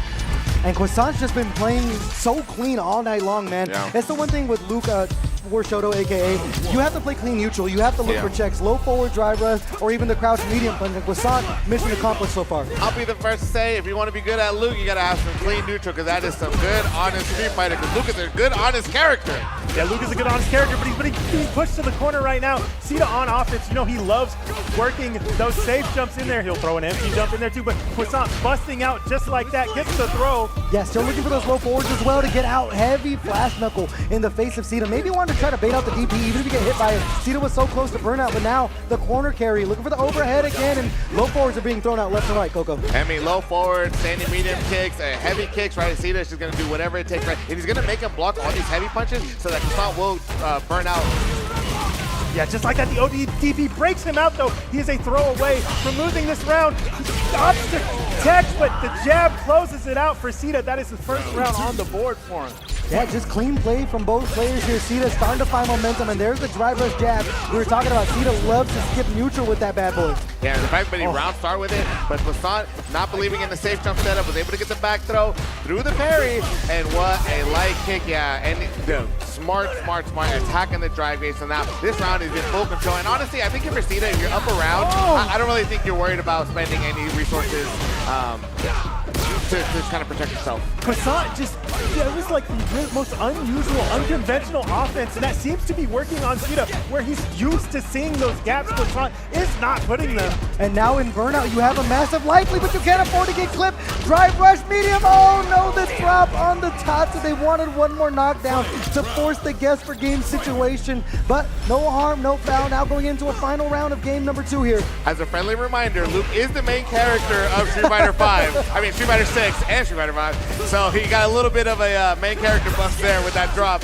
Yeah, Croissant making him look like an absolute neutral god as well, with these crouch medium kicks being traded back and forth. The heavy punch connects, but it isn't quite converted on him. And Sita takes advantage with the ODDP, busts him out.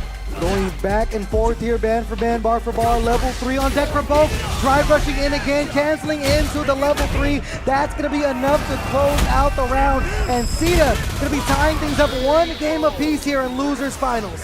So one thing, you know, when you think about a good player, you're like, oh, they make really good decisions during block strings, during Oki, whatever. But I think that one thing that kind of goes under the radar is that Sita's combo routing on the fly is so strong, man. He knows what's like optimal every single time, whether he wants the Oki or the damage.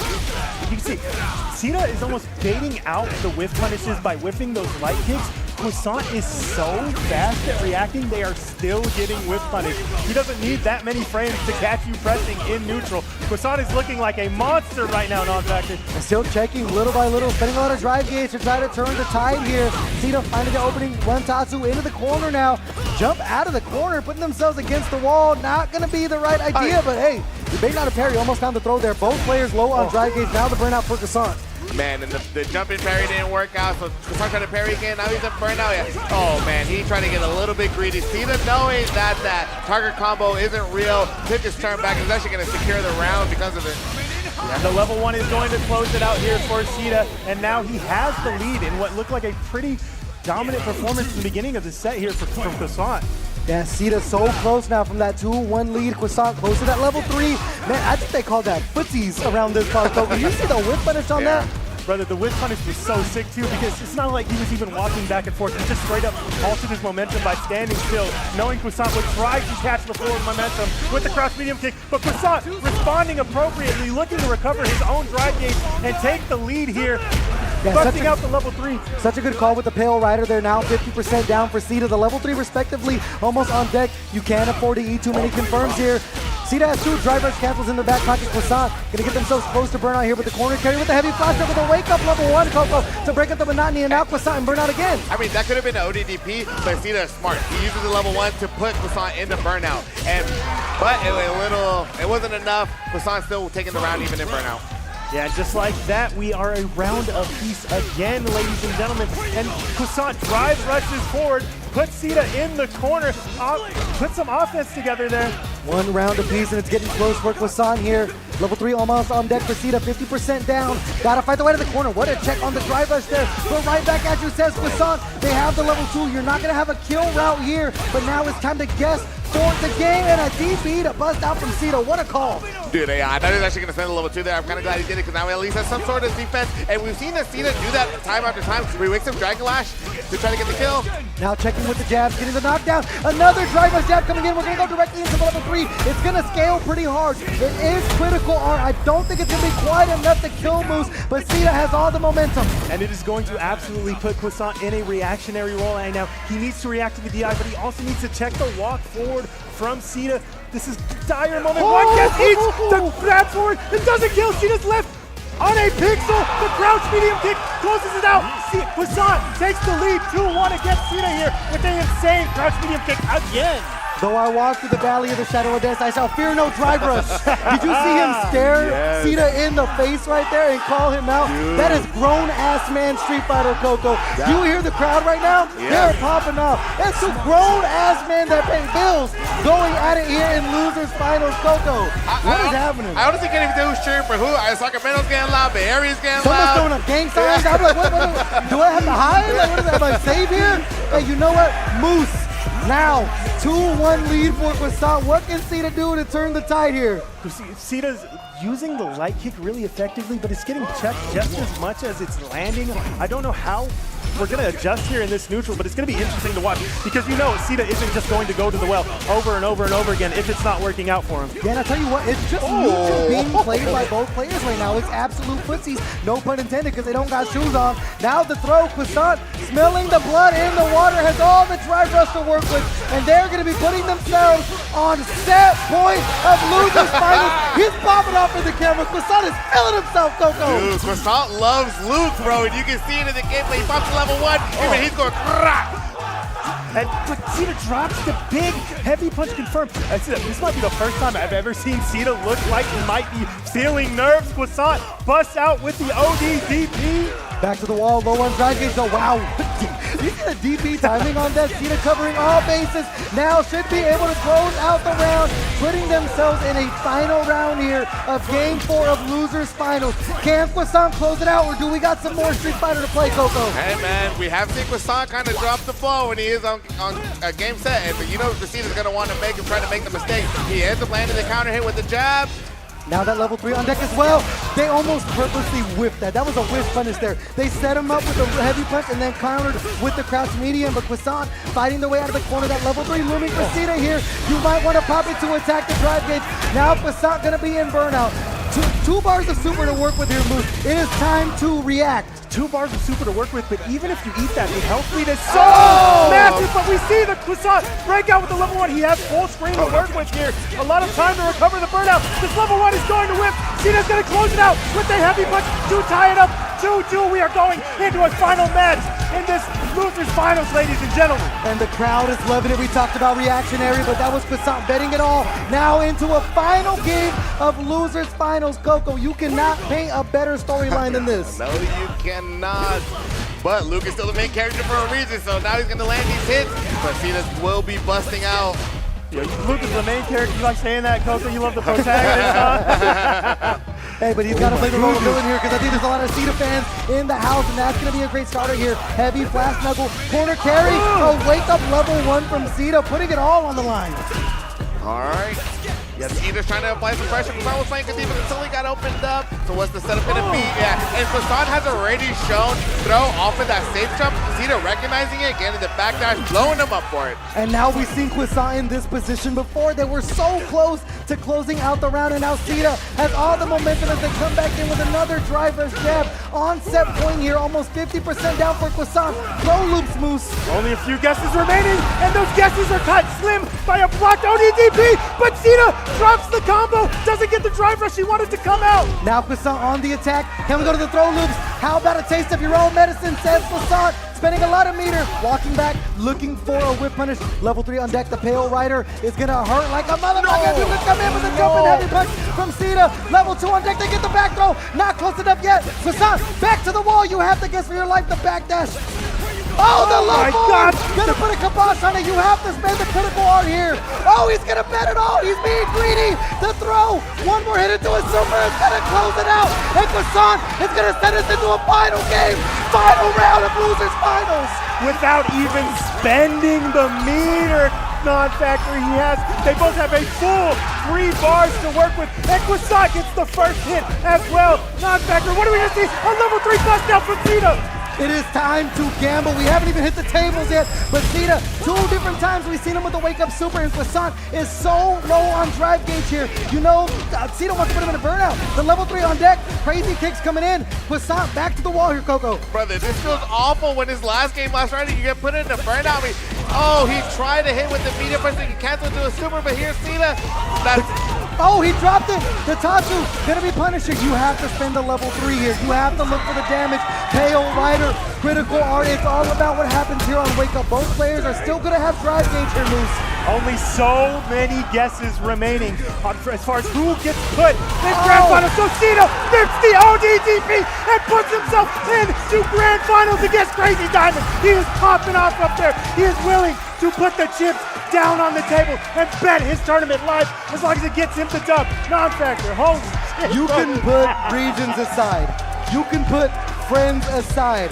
At the end of the day, all that matters is good as Street Fighter, and that's exactly what was on display here. Cita somehow weathering the storm. We saw Croissant fall again when they were so close to closing out the set. So now Cita gonna be going into Grand Finals with a match against Crazy Diamond. They have to win 6 with the reset to close it out here, but man, Cita playing like out of his mind, Coco. And that's the thing, right? So every time somebody lands a CA or a level 3, there's no like setup that you're gonna be able to bait out in a ODDP in that way, right? So Cita recognizing that, saw the drive rush, and it's kind of an easy reaction for it, especially somebody of Cita's caliber.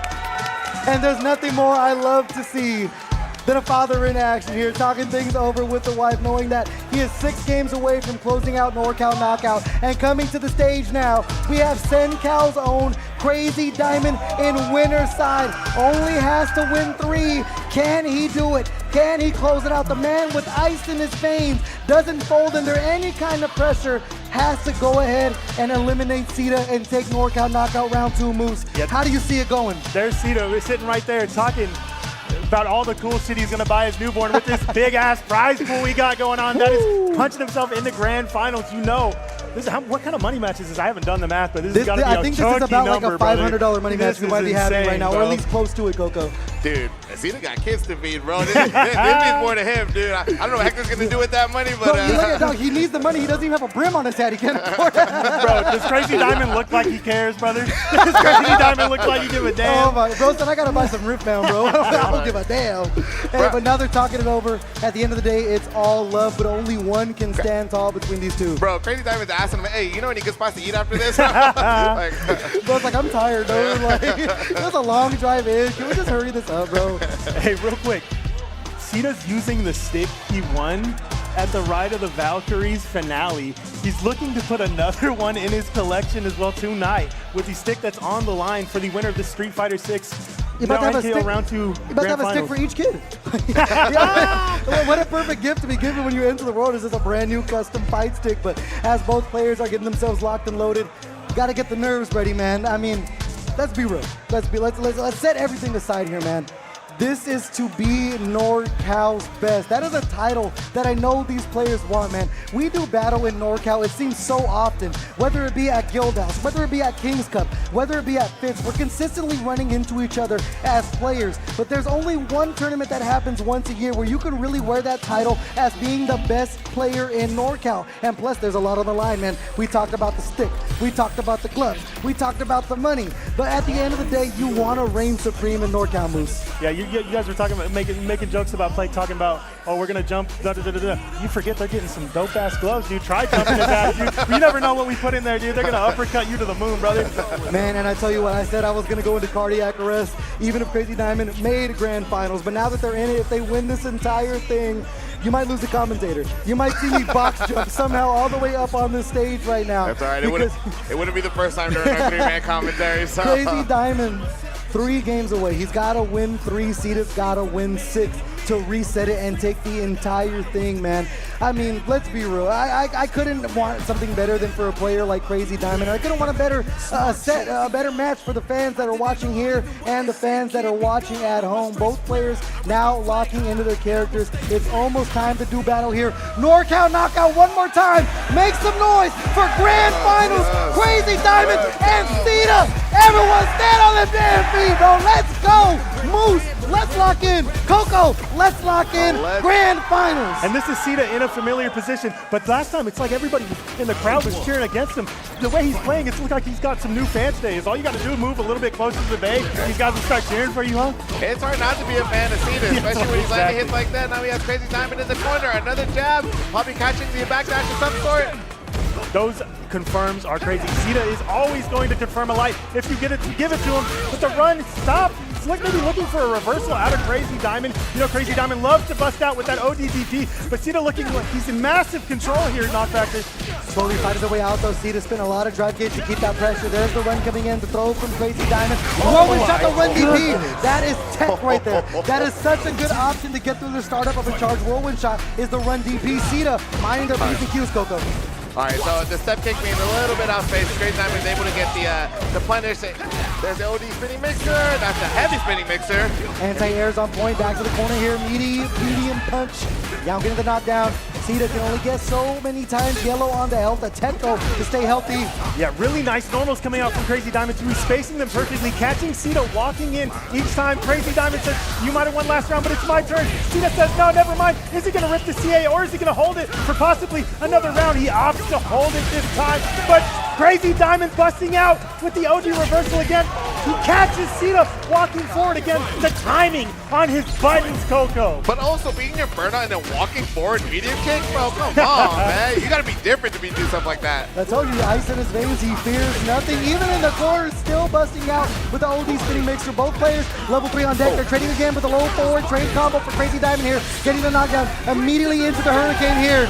Yasar comes out. We're going to see how does Cita respond. He responds by busting out with the cinematic super. I don't need to deal with your tornado. You got clipped by my light kick, boss. And not only the damage, but you take the Yasar off the board. Crazy Diamond low on drive gate. You see the frame tap there into the heavy punch. Now back to the wall, the level 1 to defend themselves. Cita still continue to press plus frame. After plus frame in the DP, off of the neutral jump. Back to the wall, the super Rashid kick, Coco. Brother, so there were super Rashid kicks. Oh my God. Brother, Cita doesn't miss. He does not miss. To be able to get a max range counter hit jab to confirm like that's what I mean, man. That the combo rounding is so clean from Cita. And Cita is starting to build themselves. You can't see the player cam there, but they put a finger on, man. They said that's one on the board and one closer to a reset here in Grand Finals, Moose. Is there anybody that wants to win this thing more than the person that got second place last year? You know how bad Cita wants this non-factor. Dude, I was actually thinking about that, man. You know, you're a little bit more hungry when you're runner-up from last year, man. And I know Crazy Diamond's hungry in his own way, but it's a little bit different, yeah, man. you know exactly how it feels more than anybody to be so close and just come short. But Crazy Diamond doesn't know what they don't know, and now they're going to punish Cita off of that attempt with the OD DP, putting themselves on the board here in game number 2, and now 1 round away from tying things up. All right, we're going to see if both players can compose themselves, but it's hard to be composed when you're getting hit by a heavy punch and getting thrown in the corner, as well as hitting a level 2. Huge level 2. Let's see what the OD is. Not familiar with the plus range, but Crazy Diamond doesn't care. He's willing to mash jab when all else fails. Gets the throw on the parry. Doesn't quite whip punish. Close button. That's the one thing complaint about Rashid players, man. They'll say their buttons are stubby, and they didn't even back up. Look at the Yasar here. They are going to go punish counter there. Cita now in burnout. You just have to look for a knockdown or bet it on the DI if you are Crazy Diamond. Frame trap again, level 3 on deck. See if they spend it here. They will. It's going to be close. I'm not sure if this is going to be enough to kill here. It might be guess for game on Wake Up Coco. So I actually don't think this will kill. Yeah, so it's not going to kill, but I mean, Crazy Diamond is such a healthy spot. Yeah, taking that 1 round is That's huge. Now blink and you miss it. 1 game apiece here. Crazy Diamond 2 away from a tournament win, and Cita 2 away from a reset. Yeah, masterful answer from Crazy Diamond as well. He's working the overhead well, doing all the tricks, but Cita will find the gaps in your pressure. Return with the ODDP of himself. They're back in neutral. Crazy Diamond is dominating with the normals though. Yeah, and I like that. All right, Crazy Diamond now is the one that's getting a lot of good conversion from the punish counter to the counter hits, but you know, getting back down to the corner, now you're gonna have to figure a way out. Slowing things down here. Crazy Diamond back to the wall. Cita switching gears, but another big time punish counter. Eagle spike for the carry. ODDP in response here. Back to the corner we go. Whipping the heavy punch. Huge button and no whip punish from Crazy Diamond, but fighting their way out. Punish counter with the jab. It's so fun to watch how different these two play, but that's going to be Crazy Diamond in burnout. But they're both burning each other out. But Cita has shown over and over again. You neutral jump in the corner. He is ready. He takes the round with the DP anti-air. I mean, just a set play. I mean, the set play is so clean, right? Crazy Diamond jumping because they don't want to get hit or get chipped out, but like, Cena's still ready with that DP, man. Low forward there, keeping the pressure going. Tip throw. Crazy Diamond back to the wall. So nice. We'll show it twice. Do I hear 3? I do. Do I hear 4? Do you dare? They look for it. Cena is tempting fate here. The level 3 on deck for Crazy Diamond. With the sweet side swap. Cena not going to hold it. OD breakout again. Not going to hold it, but he's going to hold some pressure from Crazy Diamond because the Yasar is coming out and he is in burnout. He has 3 bars to work with again, but he gets clipped this time. This is going to be Cena still in burnout, still with meter to work with, but a lot less health. That level 1 is going to side switch for him. Get him a lot of out of the corner here. A lot of pressure off his back. You mentioned that side swap with the level 1 is so huge here. Crazy Diamond though back on the attack. Level 2 on deck and the level 1 as well for the escape option. Low forward confirm into the fireball now. And now Cena the 2-1 lead in Grands. Oh, man. All right. You can see the crowd, you can hear the crowd absolutely popping off. And for Crazy Diamond here, rallying behind him. They don't want to see him lose.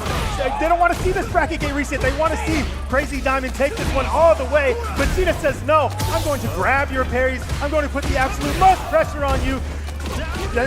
Crazy Diamond responds perfectly. Yeah, another forward throw there over the corner. A check on the driver. She gives the stand medium kick. Able to get the combo off the overhead. Must be nice, Coco. Yeah, it really must be nice, but dude, these guys are both swinging. The Crazy Diamond happened to be getting a little bit better on the exchanges, right? So you look at the way he walks up, right? Opening him up with jab, man. That's the best way to open somebody up. Jab, jab, see how they respond, then you're able to get the whip punish just like that. And how much work is that medium kick putting in for Crazy Diamond? It's so fun to see how different these two play. A lot of the time you will see Cena, you'll put out little buttons here and there. See how you react. But Hector on the other side, he's going to hit the normals that will reach you every single time. And it don't seem like Cena purposely jumped into the level 2 there just to get it off the board. Knowing he had a lot of health to work with. And now the wake up level 1, the reversal to escape the corner again. He tried to run DP through it so that he can go right through it, but it didn't happen to work out. So, but I mean, he got out of the corner, so, and he landed the driver's jab. I mean, now he's the one that's kind of in full control in the driver's seat. And what a confirm there with the heavy punch. Cena on reset point here. Close to a level 3 as well. All the chips in Cena's favor, Moose. I don't mind. I want to see some more Street Fighter, ladies and gentlemen. And that's going to be a patented DP coming out of both of these players. They are here to play. They don't want to give each other any pressure. We both see orange on the screen on the drive game situation. That means you are going to see a level 3 here. Cena taking control. This is set point for the grand finals reset. Coco. Cena has a route for literally every single situation. He doesn't have to put himself in a burnout. And speaking of routes, Cena will be resetting this grand finals against Crazy Diamond. We're going to get more Street Fighter here, folks. It is now the official 1st to 3 as Cena has weathered the storm, no pun intended, but resetted our grand finals. As you mentioned, man, Cena didn't exactly have the most cheers for him last year, but made some fans over here. And we have the chance of Hector for Crazy Diamond. It's about to be civil war in the middle of this crowd right now as we're split down the middle. But now officially the 1st to 3 to reign supreme in NorCal. We talked about everything on the line, but the top gets put to the side. Now that we're at the final 1st to 3 of grand finals. Ladies and gentlemen, thank you for watching along. Thank you for showing up, and thank you for supporting. Now the last set of NorCal Knockout Round 2. Coco, let's rock. Yes, shout out to NorCal, man.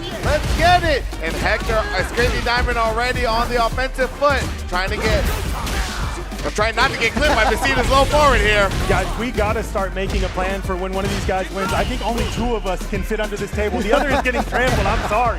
Oh, big time fun and scatter there with the heavy kick. On that corner carry off the run Tatsu as well. Cena looking for the delay off the crowd medium. See if they can get Crazy Diamond to bite on something still. Standing still on defense. Spent 3 bars for that forward throw, and now the 5-knuckle shuffle confirmed. DP knockdown. Crazy Diamond forced to bust out. All right, they're back in neutral, but as soon as Crazy Diamond whips the button, Cena is so ready with his driver's jab, man. And Cena just continues to fill themselves. If you watch that player cam, they're talking to themselves, man. They know it's getting close, Moose. Now the 1-round advantage here in game number 1, but Crazy Diamond off to a hot start. It's almost like that's how he carries his momentum into that grand finals reset. He just keeps talking himself up. You can see it in the player cam as he's doing it. And just like that, that's how he takes that first round. And he gets the DP confirmed. Coming back in, pressing the buttons, trying to fight their way out of the corner here. Cena is going to find the forward throw. So close on health. The tech there from Crazy Diamond. They've been jailed this far, man. They haven't found a good route to get out of. You talk about routing. Cena's still on point. This dude's a lab monster. Yeah, why do you know that? What a nerd. Who the hell laughed for that? But now you have to laugh for this level 2 here. Carrying it. Might escape with their life. They're going to build up a lot of drive games because of it. Diminishing returns for Crazy Diamond. And look at the defense, right? Parried all of that, had plenty of meter to do the drive reversal, plenty of meter to do this OD drive reversal, but Crazy Diamond getting the back throw on the perfect parry. This is his time to really turn things around. It absolutely is his time because Cena is low on health and in drive gauge. He needs to answer the The Steph Curry step back, not going to work out, but this level 3 is the critical art. It came off of jabs. The scaling's going to be pretty hard here. Cena risks the burnout for it. Crazy Diamond still alive with a sliver of drive gauge to their name. What's going to be the answer? They're checking the light.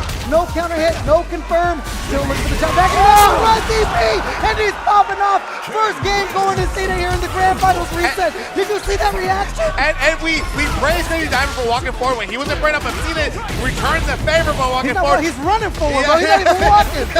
Absolutely using every single tool in Ken's kit to get the advantage over Crazy Diamond in this Grand Finals reset. It gets the perfect parry return as well, non-factor. Both players 50% down here, even on drive gauge as well, but there's the roll. Going back into the corner, DT still on point. Heavy spinning mixer, such a great anti-air option, and Crazy Diamond has been on point with it all night long, and they're just walking up, taking release state, and Cena gonna tap him on the chompies. Damn, yeah, and I like Cena taking his turn back, knowing that the Crazy Diamond will still be standing up, and because of that, he's able to put Crazy Diamond to the corner, but Crazy Diamond getting the whip planted straight into the level 2 to do damage to this drive gauge. Might have been a spinning mixer attempt there that just didn't work out. You can't get the juggle with it. Speaking of which, the whip heavy spinning mixer. Not sure what they were looking for, but Cena's gonna take full advantage now. 1 round away from a 2-0. But they're playing too fast is what's going on. They're confusing themselves here. But Cena catches the whip coming out of Crazy Diamond. The momentum is just insane. Crazy Diamond is fighting off well, but the momentum hasn't shifted at all so far in this set, Coco. I will say, it does kind of feel like Crazy Diamond is more fighting for his life. Cena is the one controlling the pace. It's up to Crazy Diamond to fight for his life and then land his hits after that. And you can't afford to eat a confirm here with that level 3. Counter hit, back throw. Do you risk the DI? It's gonna look so tasty here as the heavy spinning mixer. Gonna put Cena back in the corner here. Now looking for the jig. Do you dare to sneak it in, Crazy Diamond? What kind of a man are you? What do you got here? Pressure still coming in. Spinning mixer, protecting our radius. Guys, again, they risked it, and Cena was ready. A raw level 3. Less than 50% left. It's not. It is gonna be enough to kill, and Cena's gonna take a 2-0 lead in the reset. So we talk about Crazy Diamond not having emotion, but he got hit by that. You see hands on the head. You know what I mean? And that is a show of emotion, which we normally don't see out of Crazy Diamond. So you know he's feeling the pressure, and momentum is very clearly on Cena's side. He hit the ay Dios mío. ¿Por qué? No. No mi cabeza. Cena up 2-0 here. 1 game away from closing out NorCal Knockout Round 2. Can he seal the deal, or is Crazy Diamond gonna keep the story going? Though this is a great way to open the round if you're Crazy Diamond, but Cena notices it, opens up with the OD reversal right away. He says, no, it is still my turn. Wow, they're still betting it on the ODDP in the middle of all that pressure. Cena is just playing with confidence. When you have that 2-game lead, why not? All right, so even though Crazy Diamond is fighting for his life, the anti-airs are still on point, and the driver checks are still on point just like that. So, I mean, this is Crazy Diamond time. He's using his plus frames and then a little bit of delay on that jab to secure this round. Yeah, that micro walk is exactly what the doctor ordered here now. Crazy Diamond with the rounds to their name. 1 round away from putting themselves on the board for the 1-2. Can Cena get these 2 rounds in a row and close out this tournament? Frames up there. Another drop eagle spike conversion. That's the Crazy Diamond classic. Punish counter throw for the burnout. Cena, it's looking good for him right now. Still sticking out these jabs. They have super on deck on the side of Crazy Diamond. You don't even have to rip the DI, but you are anyways. And now Cena on tournament point. 1 round away from being your NorCal Knockout Round 2 champion. Moose, it's almost the end, man. Guys, with how fast this is all happening, you would have to, I was here and you would have to convince me that Cena came from loser's side in this grand final. Just like that, he's 2-0 in this grand finals reset with 1 round remaining left to win to become the NKO champion. But Crazy Diamond responding accordingly with a punish counter of his own. Big time whip punish there. Cena back to the wall. We've seen him in this position before, but it might not have a chance this time to fight back. Staggering the pressure, the throw tech to stay alive. Cena I mean, changing sides here, Coco, with the critical art on deck. Things can change at any moment. Oh my God. Oh, I was gonna say Crazy Diamond was staying patient, but knew that Cena wanted to walk forward. The low forward comes out. He's able to secure the round. And now 1-2, Crazy Diamond finding some light as they go long distance overhead, but Cena's still not afraid to bust out with the ODDP. Yes, I'm not taking any reset pressure, boss. I know what's coming after that overhead. Here's a DP for your troubles, and another one to get some pressure going. And he lands the drive rush as well. Drive rush jab coming back in, 50% down for Crazy Diamond, back to the wall. We've seen him here before. There's the 5-knuckle shuffle. They didn't go into the drive rush, confirm, but now Crazy Diamond fighting their way back out. The 5-knuckle shuffle getting answered with the 5 fingers to the face. Crazy Diamond getting his way out of the corner, and Cena is really trying to do damage to the drive gauge with that heavy punch, but Crazy Diamond doing a great job of parrying a lot of them, and then doing the OD reversal through the drive rush. Both players almost dead even here. Next confirms gonna win, or you can walk up throw. What's gonna be the OD? They bet it on the OD spinning mixer. It's not enough to kill, but the chop is gonna go ahead and close out the round. Now 1 away from tying it up 2-2 here, Moose. That heavy punch was huge. I almost wondered what did Cena press? It wasn't even a counter hit. Not holding back. Yassar coming out though. Cena's been dealing with this really well up until now. Crazy Diamond gets the heavy punch off, gets a lot of damage here. Handful of nothing, back to the wall. Wake up Tatsu, Street Fighter 5 again, the level 3 also on deck. Speaking in the tick throw here, Crazy Diamond on the retreat. Cena starting to smell it, starting to feel it. Look for the whip punish there, and another throw. Crazy Diamond willing to take it, but you can't afford another hit. Wake up Arabian Air, the level 3 bet. It's gonna be hit. Cena is gonna put themselves in a great guess for round situation here, Moose. He's so close to killing, and he's in burnout. He only has 1 bar to defend himself in. The question is, when does he use it? He can look for Chip. He has a lot of meter to work with. Into the super machine kick. Shades of Otani. And we're going into the final game of NorCal Knockout Round 2. You could not want this any closer. You could not want it any tighter. And now, 1-1 between these two, Coco. Dude, you know that picture of Hector that we always meme about? I keep that thing in my car when I need the motivation. I'm going to have him sign it if he does win this thing, man. Oh, it's so close, Moose. Yeah, with momentum just being stolen back and forth here. But what a confirm there for the Tatsu in the corner carry from Cena. 1 button light confirm out of Cena. He is a robot. Somebody needs to test this man for performance enhancing drugs. What an answer. There's the heavy spinning mixer. He bets it again with the ODDP. And just like that, Crazy Diamond is on tournament point. We gotta let you have this moment, bro. I don't even know if we should be talking anymore, bro. Go ahead and have it, dog. But I'm gonna keep talking as long as Cena keeps connecting with those crouch medium kicks. Because the momentum is not all on Crazy Diamond's side. Cena is still very much in this one. And this wouldn't be the first time that we've seen Crazy Diamond come from a 2-0 comeback. He's already done it this time, but I mean, he does have to finish his play. Oh, low on drive gauge here. Attacking back, spinning mixer. You have the level 2. When do you want to pop it? Big reset, no whip, but as they drop the Eagles, fight the version again. Cena gonna take advantage. Back to the wall. The back dash, slow forward. Do you go for the level 2? Drive rush in. They hit the delay. Looking for another ODDP, like confirmed. That's the tonsil. You're in burnout now for Cena. What do you do here? You can't risk it. The chop. He has the critical bar, and that's gonna be it. Crazy Diamond is your NorCal Knockout Round 2 champion. It's enough! It's enough! The man from NorCal, the young man, everyone's rushing the stage. They've been working so hard for one of these moments, and now they're your NorCal Knockout Round 2 champion! Holy shit, guys, they are mobbing the stage. I want to let you guys know, this is about 4 feet high. It's not that easy to pop on. They swarm themselves up there. People are pushing each other up, bro. They got buddy systems going on over here. Bro, I'm on the verge of tears, man. This one, I'm not gonna lie, it means so much. Not just for a NorCal representative, but someone who is just such a great dude who I know just continues to put in the work with the Rashid. They grind, dude. They're an online player. They get these casual matches in constantly to build up the repertoire and build up the skills. And long term, it has paid off once again. Crazy Diamond is your NorCal Knockout Round 2 champion, Moose.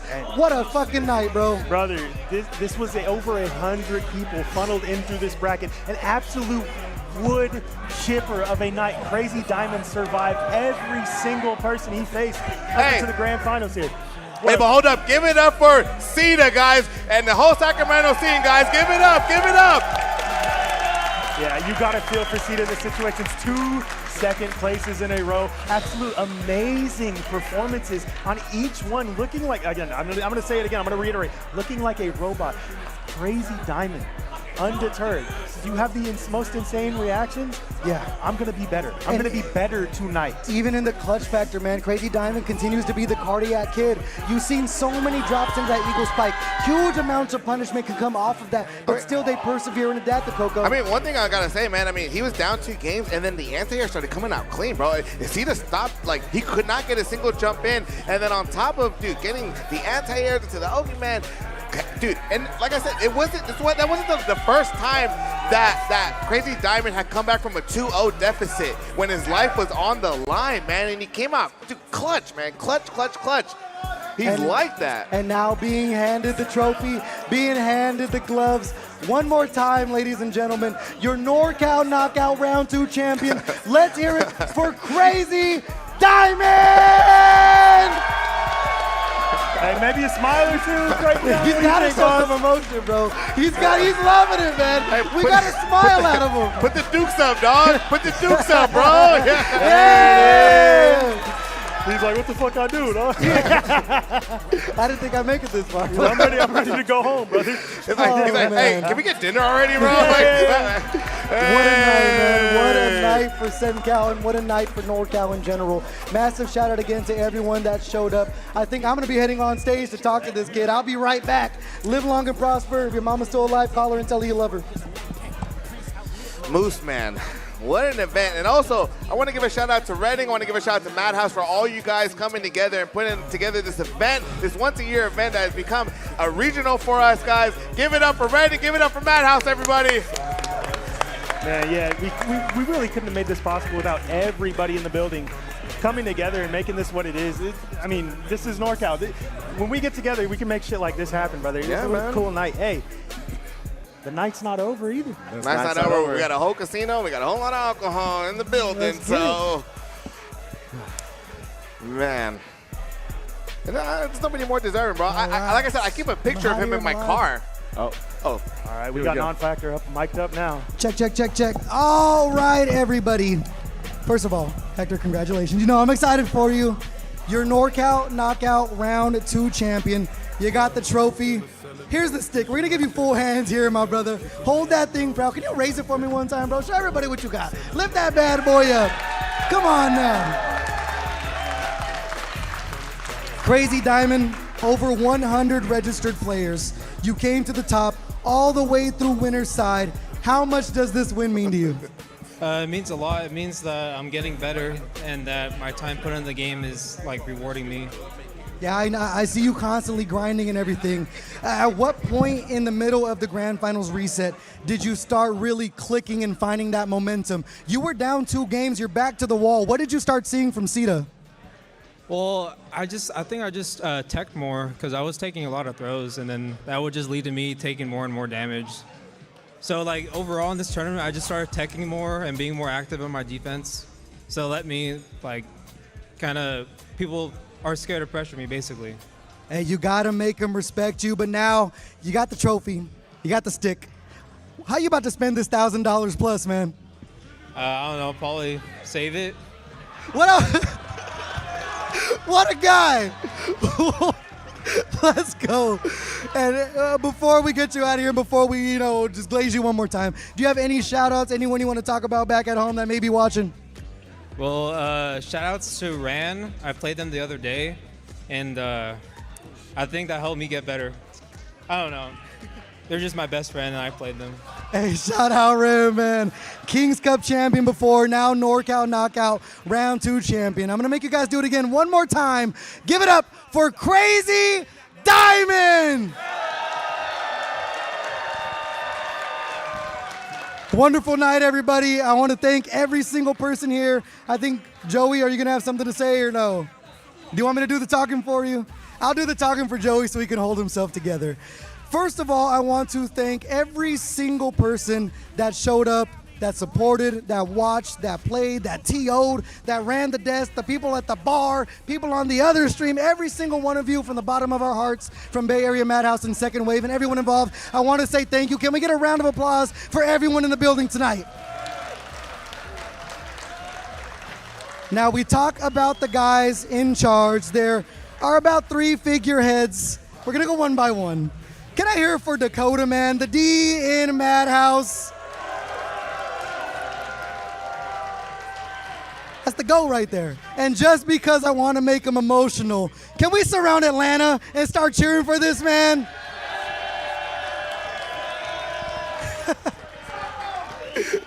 Jump him. And he's behind the screen because he's hiding from everybody.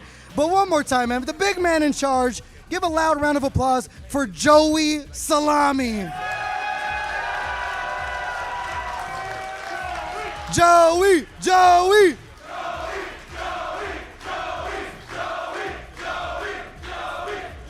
Hey, Joey, take off the headset. Get out there, bro. Come on. Everyone pal this man as he comes out here one more time. Show Joey Salami some love, everybody. This dude sacrificed so much to put this tournament on. This is his baby, and I'm so glad to see all of you come out and realize this crazy dream that this dude talks to me about all the time. But with that said, everybody, one more thank you for coming out to NorCal Knockout Round 2. We will see all you motherfuckers next year. Long live NorCal. Let's get drunk and have a good night.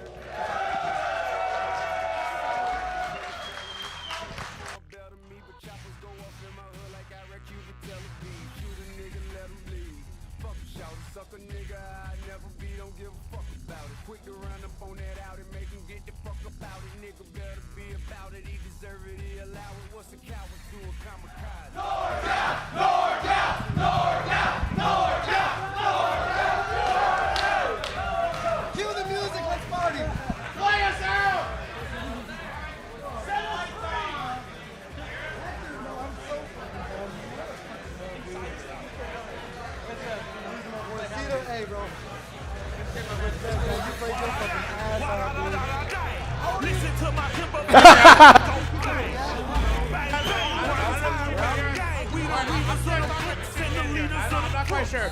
But thank everybody at home for tuning in. We love all you guys, and I know a lot of NorCal showed up, and I hope people got to see how sick our region is, man. We love it here. We love all of you. Thank you guys for tuning in. Shout out to NorCal, Reading, what the hell ever, man. We're going to go party. See y'all later.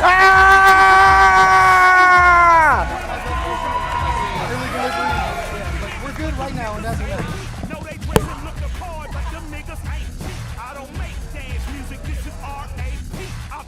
All that sucker shit they play on TV.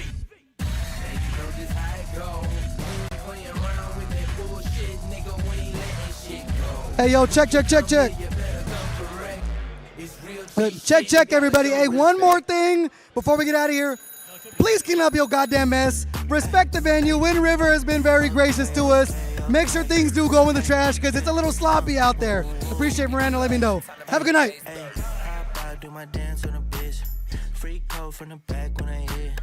I'm a stand-up guy, never sit. OG told me winners never quit. Since then, I've been a man on a mission. Hey, free the dogs out of prison. You ain't talking about no racks and I'm missing. Feeling like I'm Master P with no limit. I'm either getting to the bag or I'm cozy. Hey, phone like her, she nosy. Hey, I don't want a piece, I want the whole thing. Mac pull up with the pack, smoke the OZ.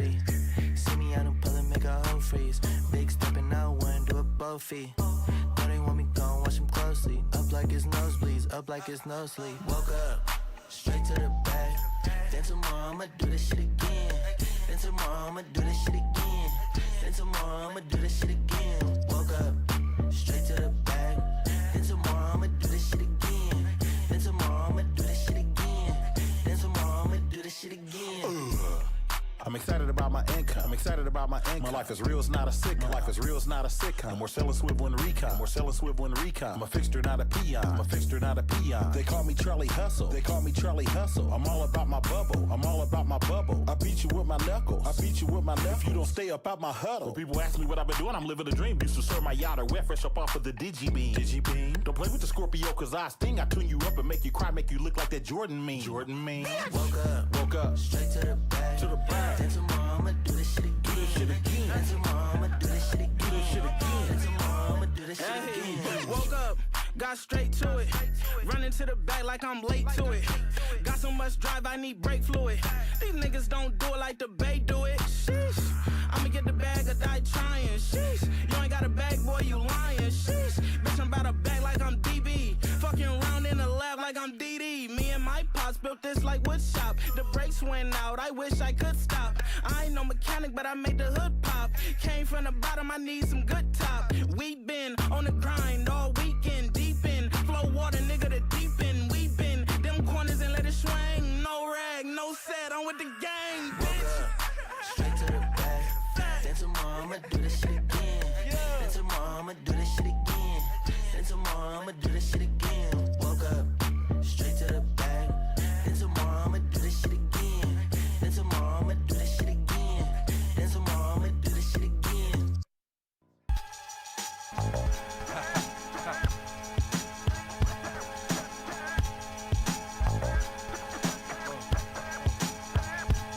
Question, how many MCs do you know like this?